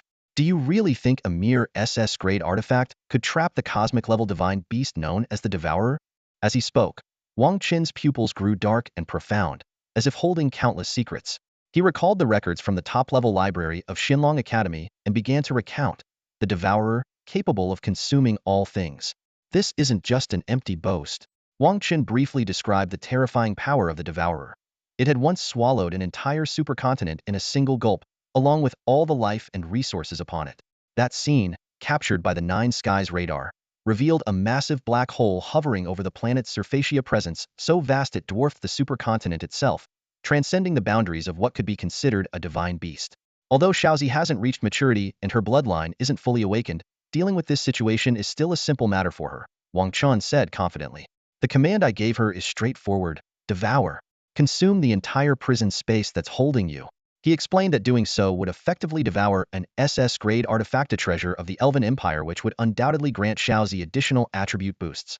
The current retreat order was issued because Xiaozi hadn't yet completed the devouring process, but it should be nearly done. Suddenly, Wang Chen shouted, everyone, switch to defensive mode immediately. Protect Zhou Qiki, Chao Wenbin, and Huang Fan. At the same time, he began withdrawing. Seeing their usually steadfast captain issue a retreat order, teammates Meng Yongsheng, Shen Miao, and the others were momentarily stunned. Meng Yongsheng quickly snapped out of it and said in a deep voice, no hesitation. If the captain says retreat, we retreat. The team moved swiftly. Feng Yurong switched to defensive gear, and even the offense-focused Meng Yongsheng and Shen Miao donned defensive equipment. As a mechanical overlord, Shen Miao adjusted her summoned robots to defensive configurations. Meanwhile, Mage Chao Wenbin and healer Zhou Qiki also equipped gear with defensive attributes. This scene astonished not only the audience, but also the charging Avalon Academy team. Someone exclaimed, what the heck? Even the mage and healer switched to defensive gear. While the spectators knew this defensive strategy couldn't fundamentally change the situation, they had to admit it was an effective counter to the druid lineup. The seven elves' expressions darkened, as they realized it would take at least an hour to break through such defenses. Gritting her teeth, Laius ordered, attack! Smash their turtle shell. As the elves charged forward, Wang Chen quickly issued a series of commands. Zhou Qiki, speed up the entire team. Feng Yurong, use the Forbidden Army Wall skill. Shen Miao, set all your robots to defense mode. Chao Wenbin, use ice and earth magic to create obstacles. Huang Fan, recall your primary pet and deploy support pets to buff us. Under the frustrated gazes of the elves, layers of magical walls quickly formed, blocking their advance. Xinlong Academy's defensive strategy began to take effect, and the battle entered a stalemate. Wang Chen's brilliant tactics left the audience in awe. The Xinlong Academy team not only prepared a set of defensive equipment, but also cleverly utilized the special effects of the gear's attributes. Spectators watched the unfolding events on the field with wide eyes, their exclamations of astonishment echoing throughout the arena. Chao Wenbin, dressed in what appeared to be an unremarkable cloth armor, was actually hiding a strategic masterpiece. His gear's enchantments were entirely focused on mana regeneration and cooldown reduction, stacking his cooldown reduction to an astonishing 80. This meant his Ice Wall and Earth Wall skills had a cooldown of less than 3 seconds. Though he sacrificed offensive attributes, it was clear he had meticulously designed his setup to create an impenetrable wall defense strategy. As the match began, Chao Wenbin's strategy immediately demonstrated its effectiveness. He repeatedly cast Ice Walls and Earth Walls, perfectly synchronizing with the Dragonblood Cavalier's Imperial Wall, forming an almost insurmountable barrier. The Elven team found themselves struggling to advance through the layers of obstacles, their progress slowed to a crawl. While the audience was shocked, they couldn't help but admire Wang Chen's ingenuity. Chao Wenbin's trade-off of attack power for nearly limitless defensive capabilities was a stroke of genius. The alternating ice and earth walls forced the elf team to expend valuable time breaking through each layer. As the elf team wrestled with the overwhelming wall defense, Shenmiao's defensive robots presented them with yet another challenge. These small robots not only blocked attacks but shamelessly attempted to crawl under the skirts of the female elves, trying to lift their battle dresses. The female elves shrieked in embarrassment, their faces flushed red as they scrambled to fend off the perverted robots, their focus inevitably divided. Seizing the opportunity, Wang Chen led his team to quickly widen the gap by 300 meters. Within this distance, the battlefield was a chaotic maze of flying robots and towering walls, forming a nearly impassable natural barrier. The audience was stunned, unable to believe that such an unconventional and seemingly absurd strategy could be so effective. Some marveled at its creativity, while others sneered at its shameless approach. Yet, it was undeniable that this unique defensive tactic was groundbreaking and could very well influence future competition strategies. The spectators from the Elven Empire were visibly livid, voicing strong disapproval of the strategy. However, when they questioned the legitimacy of the tactics, the referee's sharp retort silenced them. Xuanlong Academy's actions did not violate any rules. The headmaster of Avalon Academy wore a grim expression as he turned to Hefuan to express his dissatisfaction. However, Hefuan remained calm and collected, exuding an air of confidence. He replied serenely, "I know you're anxious, but don't be. Shillong Academy is not just about defense ultimately. It will be your Elven Academy that loses." Hefuan's unwavering confidence only deepened the unease of his opponent. He hinted at observing patiently, suggesting that Shillong Academy still had more surprises in store. The match continued, with the situation on the field changing rapidly. Everyone held their breath, waiting to see what twists and turns the competition would take next. Below the stage, Lia's face flushed bright red, her fury burning as she glared at the labyrinth-like maze of crisscrossing walls in front of her. This sudden tactical shift was utterly infuriating, leaving her and her teammates feeling disgusted and helpless. "Captain, this isn't working," one teammate said worriedly. "These walls will eventually disappear, but by then, their magic power will have recovered. We'll still be stuck with no way to deal with them." The feeling was like a starving lion watching a feast locked behind iron bars, unable to open the cage. Despite having overwhelming strength to crush the opponent, their cunning tactics left no openings. "Flying won't help either," another female elf teammate growled through gritted teeth. "Those annoying little robots will ambush us, and if we're not careful, they'll even pull up our skirts." This Wang Chen, his orders are downright despicable. "Captain, what should we do?" The elves turned expectantly toward Lias, the rising star of Avalon Academy's new generation. Lias fell into deep thought. If their team had a spatial mage, they could easily bypass the walls. But it was clear that this defense was specifically designed to counter their druid abilities. Taking a deep breath, Lias gave her command. "All druids, spread out and slowly close in from every angle. Don't chase them, just wait for these walls to disappear. Then we'll gradually shrink their space of retreat. Remember, we have the life-sharing spell. They won't be able to break through our defense." Her teammates' eyes lit up.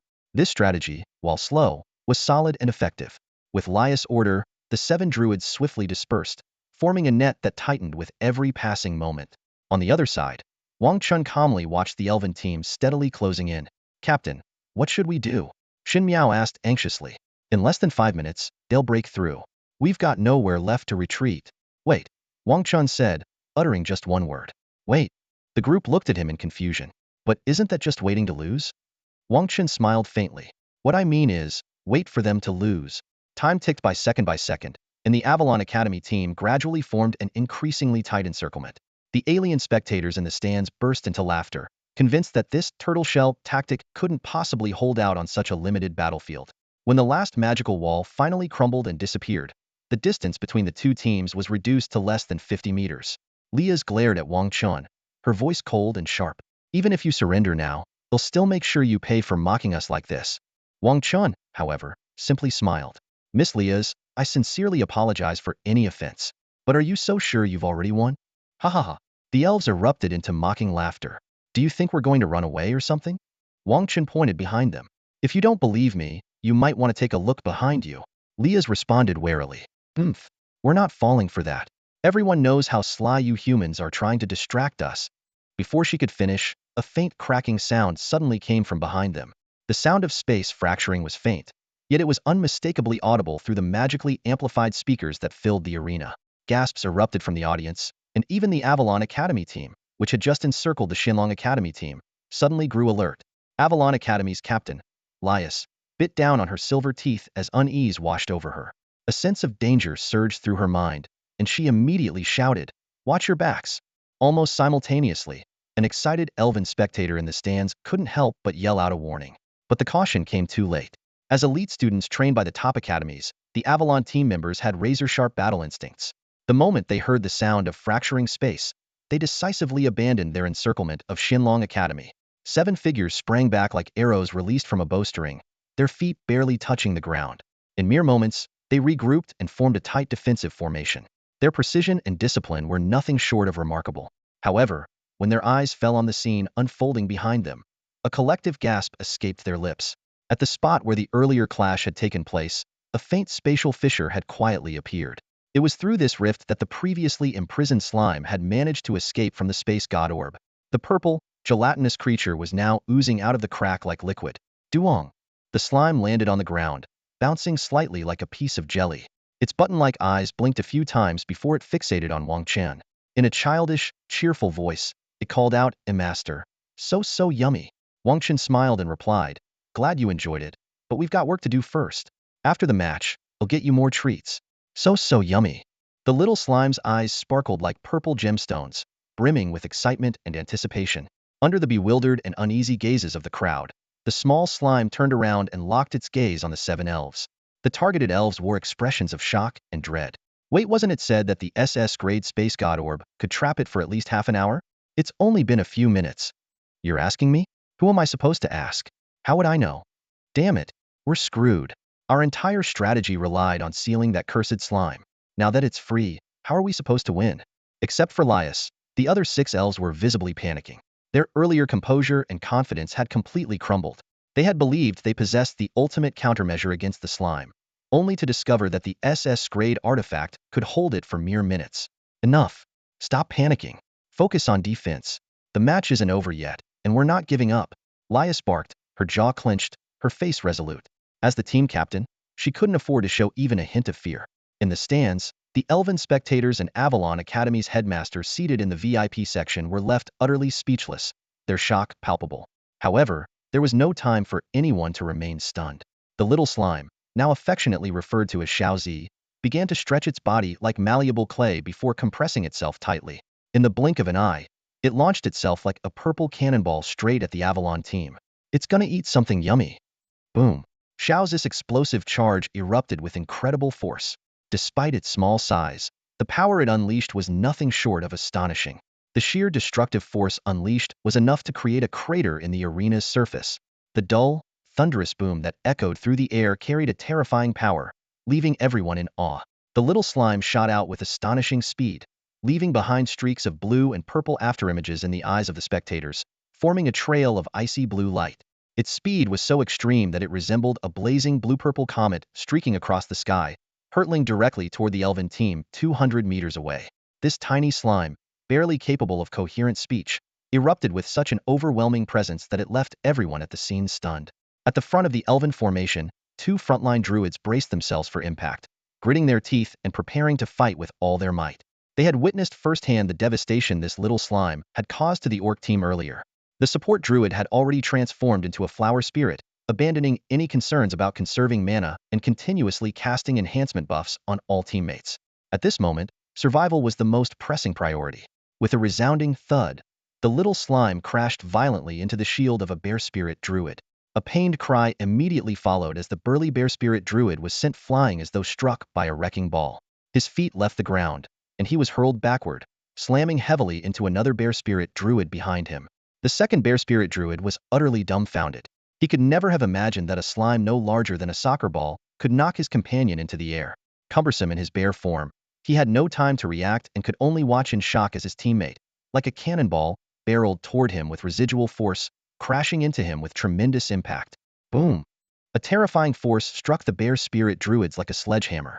Despite raising their shields in time, the crushing impact sent them flying backward. Thud! The two bear spirit druids slammed heavily against the energy barrier, their vitality rapidly draining as they became visibly weakened, clearly suffering internal injuries. Their health points plummeted, teetering on the brink of danger. The crowd was left in stunned silence. Every face was etched with disbelief, and their eyes were wide with shock.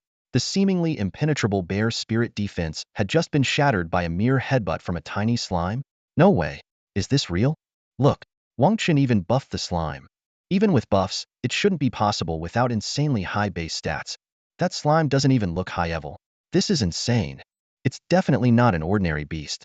What tier is this pet even from? The audience buzzed with speculation, both awed by the slime's overwhelming power and puzzled as to how it managed to break through the spatial divine orb. Little did they know, Xiaozi had actually devoured the spatial prison directly to escape. This was the unreasonable racial ability of the Devourer's sovereign consuming all things. However, the Dragon Nation audience couldn't celebrate just yet. The battle was far from over. Lias had already activated life-sharing. She clasped her hands together, and a divine emerald light transformed into fine threads, connecting all her teammates. Life-sharing, complete, Lias declared. With life force channeled from their teammates, the two severely injured bear spirit druids instantly recovered to full health, standing tall before Xiaozi once again. Everyone except me and the two frontliners switched to support forms. Execute the undying cycle strategy, Lias ordered decisively. Understood. The remaining four druids immediately transformed into their auxiliary forms: flower spirit, grass spirit, tree spirit, and sheep spirit. This was the so-called undying cycle strategy. Support forms would sustain the team with healing abilities, keeping the frontliners alive to absorb damage, while the backline continuously replenished their own health and transferred it to the frontline. But then, Captain, something's wrong. The slime is gone. The two bear spirit druids suddenly exclaimed. The entire team froze in disbelief. The slime had vanished into thin air? Sigh, you're all still too inexperienced and too quick to underestimate us. Wang Chen sighed softly. The next moment, a scream pierced the air. Ah! My leg! Cried a male elf who had transformed into the tree spirit form, his voice filled with agony. Everyone turned to look, only to see that the missing slime had somehow appeared in the back line, clamping its mouth down on the tree spirit elf's leg. Or more precisely, the entire leg had been swallowed into Xiaozi's body. Within seconds, the elf's leg was broken down into nutrients, boosting Xiaozi's movement speed by 5. How did it get back there? The two bear spirit druids shouted in panic. Wang Chen used contract summon to instantly recall the slime and launch an attack from behind. Its speed is too fast. We couldn't react in time, Lias analyzed calmly. Thanks to life sharing, the tree spirit elf's lost leg quickly regenerated. But before he could catch his breath, another scream rang out, this time from a female elf in flower spirit form. This time, both her legs were bitten clean off and consumed by Xiaozi. You two, get back and defend the rear, Lias shouted urgently, all the while channeling life force to her teammates. Yet Xiaozi seemed particularly fixated on the flower spirit elf. Instead of shifting targets, it wriggled slightly and split into two smaller slimes. The tiny slimes quickly latched onto the elf's arms, pinning her firmly to the ground. Then, Xiaozi's main body leisurely hopped onto her. As soon as the life force was transferred over, chomp! The slime bit off the legs of the female elf in one swift motion. Her body was instantly disassembled, and the creature gained an additional 3 boost in agility. The audience gasped in shock at Xiaozi's sudden attack. This seemingly adorable slime revealed its brutal nature, targeting the elf with ruthless precision. Its strategy was simple yet brutally effective. You share your life force, right? Let's see who's faster, your ability to heal or my appetite for flesh. Each bite drained 70 of the female elf's health. The remaining 5 elves were forced to share the burden of this massive loss, each contributing at least 11 of their health to keep her alive. Yet, faced with this terrifying slime that dared to devour elves, none of them dared to approach recklessly. Lias and the other 5 elves looked grim. It felt as though an invisible pipeline had been connected to their bodies, siphoning away their life energy to save their trapped companion. Xiaozi, however, cared little for these complicated strategies. It only knew one thing: keep eating. Whichever elf tasted better, it would go after that one. Finally, the other elves couldn't sit still any longer. Captain, should we cut off Jonah's life-sharing link? That slime is like a bottomless pit, it never seems full. And Jonah is suffering so much. Indeed, Jonah's situation was heartbreaking. Though she wouldn't die, every time her legs regenerated, the seemingly innocent slime would viciously devour them again. The repeated torment was driving her to the brink of madness. At that moment, Wang Chen's cold voice echoed. Now, it's our turn to attack. Meng Yongsheng and the others swiftly activated their quick-swap gear tools, instantly switching from defensive to offensive equipment. Wicked smiles crept across their faces as they locked their eyes on the elves, resembling a pack of villains ready to claim their prize. The elves shuddered involuntarily, thinking to themselves, how terrifying. As the saying goes, strike while the iron is odor. In this case, strike when the enemy is weak. Wang Chen certainly wasn't going to sit back and wait for defeat. Once Xiaozi successfully devoured the space divine pearl that had been restraining it, the tide of battle shifted dramatically. Wang Chen had intentionally chosen a defensive strategy instead of summoning Shaoqing because he understood that the space divine pearl was no match for Xiaozi, a cosmic-level divine beast. Although Xiaozi's current level wasn't particularly high, its innate abilities were nearly invincible at this stage. Trying to confine Xiaozi with a mere SS-grade space divine pearl was nothing short of wishful thinking. Wang Chen's strategy was simple: stall for time. If Xiaozi couldn't break free, he would summon Shaoqing in a desperate moment. But as it turned out, Xiaozi did not let him down. The sudden reversal of the situation caught not only the audience off guard, but also the elven team. As Wang Chen's team advanced step by step, Leah's and the other elves grew increasingly anxious. Their health bars were steadily depleting, and apart from the two bear spirits in the front line, the rest of the elves, including Leah's, had to remain in support mode just to barely sustain Jonah's health. However, as Wang Chen's team pressed closer, the elves were forced to split their focus to defend themselves, making it impossible to concentrate solely on healing. To make matters worse, their mana consumption was skyrocketing due to the prolonged battle. The Avalon Academy team found themselves in an unprecedented disadvantage. At this critical moment, Leah's faced two excruciating choices. Either sever the life-sharing link with Jonah, sacrificing her to preserve the team's combat strength, or rally all 6 elves for a final all-out attack. Of course, there was a third option: surrender. Leah's expression darkened like a stormy sky. Neither of the first two options seemed likely to lead to victory. Abandoning Jonah would only result in the slime relentlessly pursuing the next target. Launching a desperate final attack, Wang Chen's team could simply retreat into their defensive shell, draining the elves' mana without securing a win. It's over, Leah's thought despairingly as she watched the Xinyuan Academy team approach with cold smirks. The glimmer of hope in her eyes faded completely. The other 5 elves weren't fools. They too realized the hopelessness of their situation. Just then, another agonized scream rang out. Jonah's legs had been bitten again by the slime. For Xiaozi, this wasn't disgusting. It was an opportunity to absorb nutrients and permanently enhance its attributes. I give up. We surrender. At last, Leah sighed and made the painful decision to forfeit the match. She knew there was no chance of turning the tide. Continuing to resist would only result in more suffering, with no meaningful outcome. And so, the once dominant Elven Savina team of 7 druids using the life-sharing secret technique was soundly defeated by Wang Chen's slime pet. The tormented Jonah was finally freed, scrambling away from Xiaozi in sheer terror. Guji. Xiaozi let out a regretful noise, clearly wanting to devour more. It was likely that Jonah would develop a lifelong fear of slimes after this experience.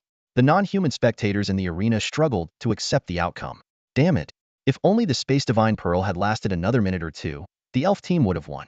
Someone muttered through gritted teeth. Indeed, to the audience, it seemed the elves were just 1 minute away from victory. Another spectator analyzed the battle, saying, the life-sharing secret technique ended up being their downfall. Jonah lost too much health, forcing the other elves to stay in support mode to share the damage. If Leah's had abandoned Jonah and still lost, the trolls back in the Elven Empire would tear her apart online, someone else added. Doesn't matter what country you're from, there are always haters who don't care about your circumstances. I have to admit, Wang Chen's slime pet is absolutely monstrous, another spectator exclaimed. Next, they'll face the strongest team, the Demon Squad. I wonder if the demons have any way to deal with this bizarre yet powerful slime? This question piqued the interest of everyone in the audience.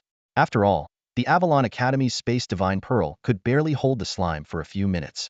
If the Tantine Academy team didn't have an effective countermeasure, the Demon Squad might face the same fate. Having defeated the elves, the Dragon Nation spectators finally saw the glimmer of hope. We're in the finals. We might actually win the championship, they excitedly discussed, brimming with anticipation for the upcoming grand finale. As the referee declared Xinlong Academy the winner, the entire audience from Longhua erupted into deafening cheers.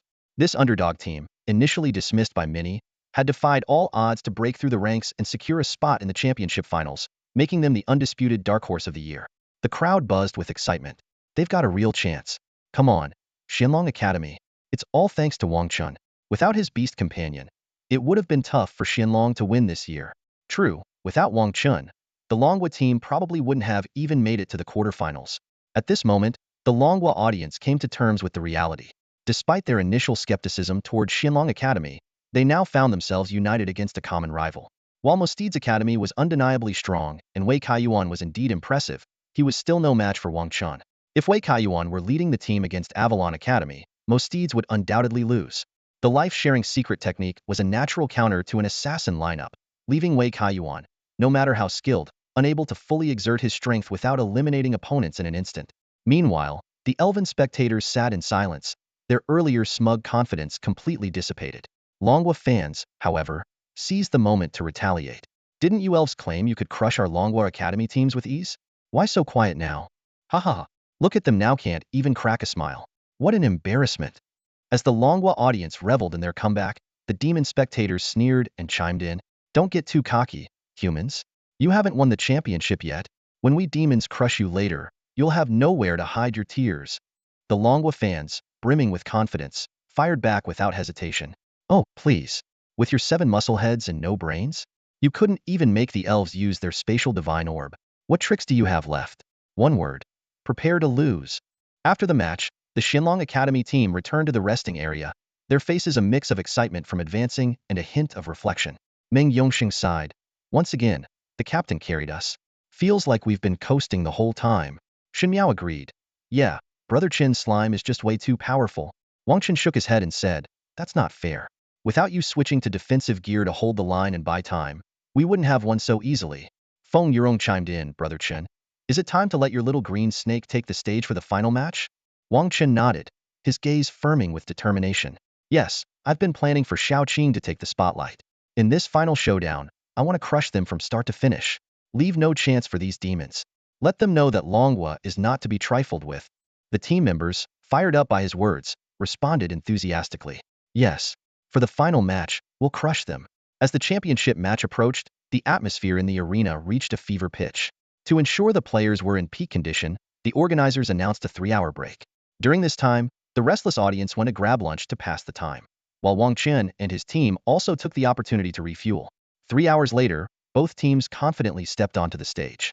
As soon as he arrived, Altair, the demon team's leader, threw down a bombshell.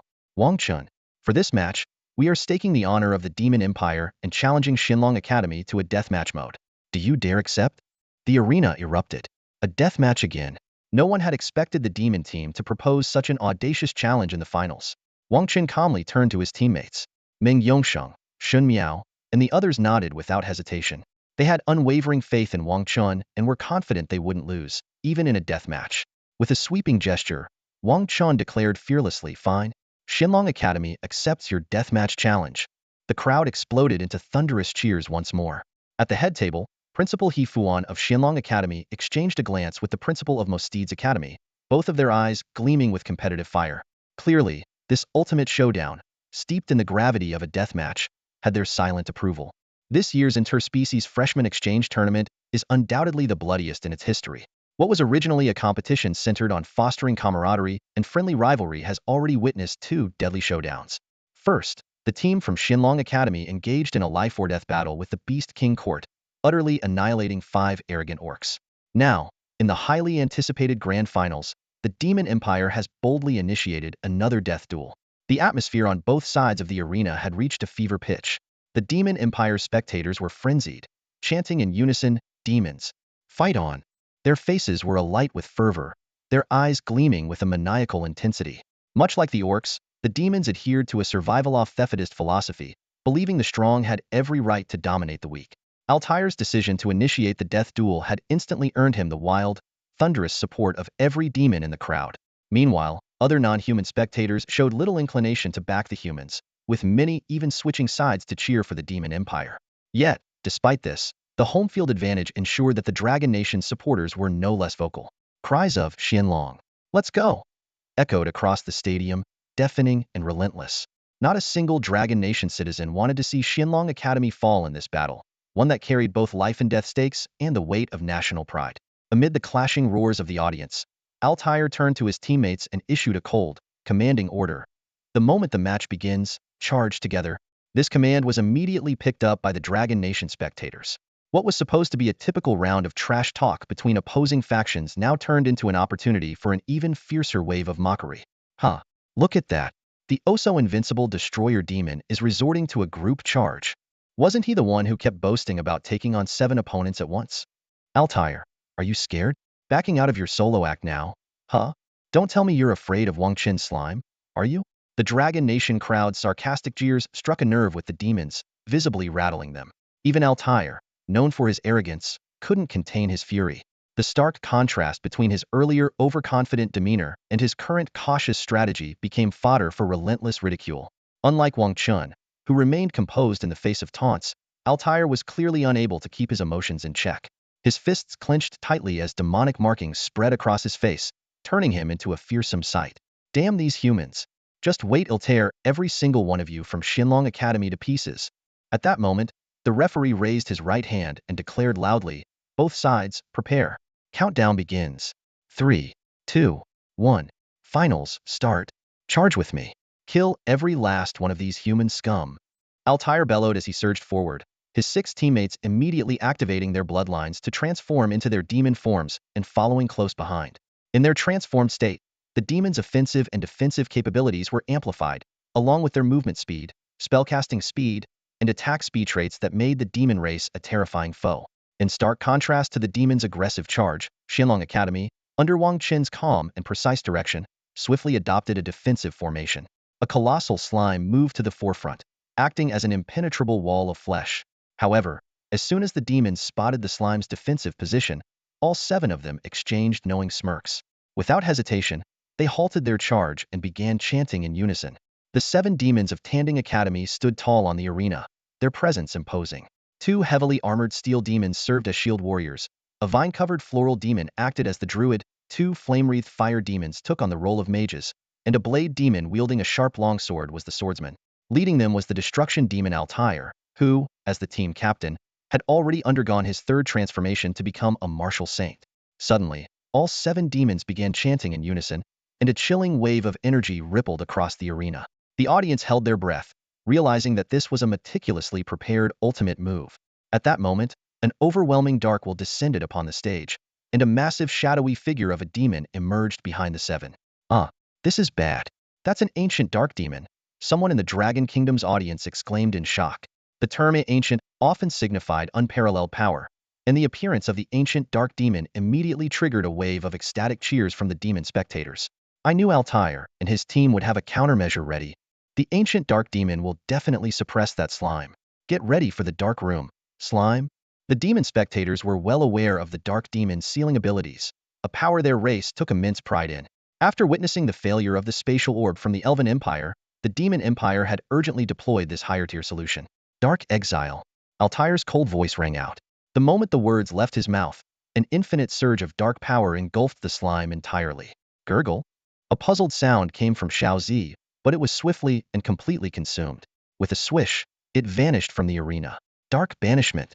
A skill derived from the ancient dark demon, as its name implied, sealed and banished its target from the current space. Altair smirked coldly. Let's see you try to come back now. Some might wonder why they didn't simply kill the slime. The reason was simple. Based on observations from earlier rounds, this slime had extraordinary defense, with high resistance to both physical and magical damage.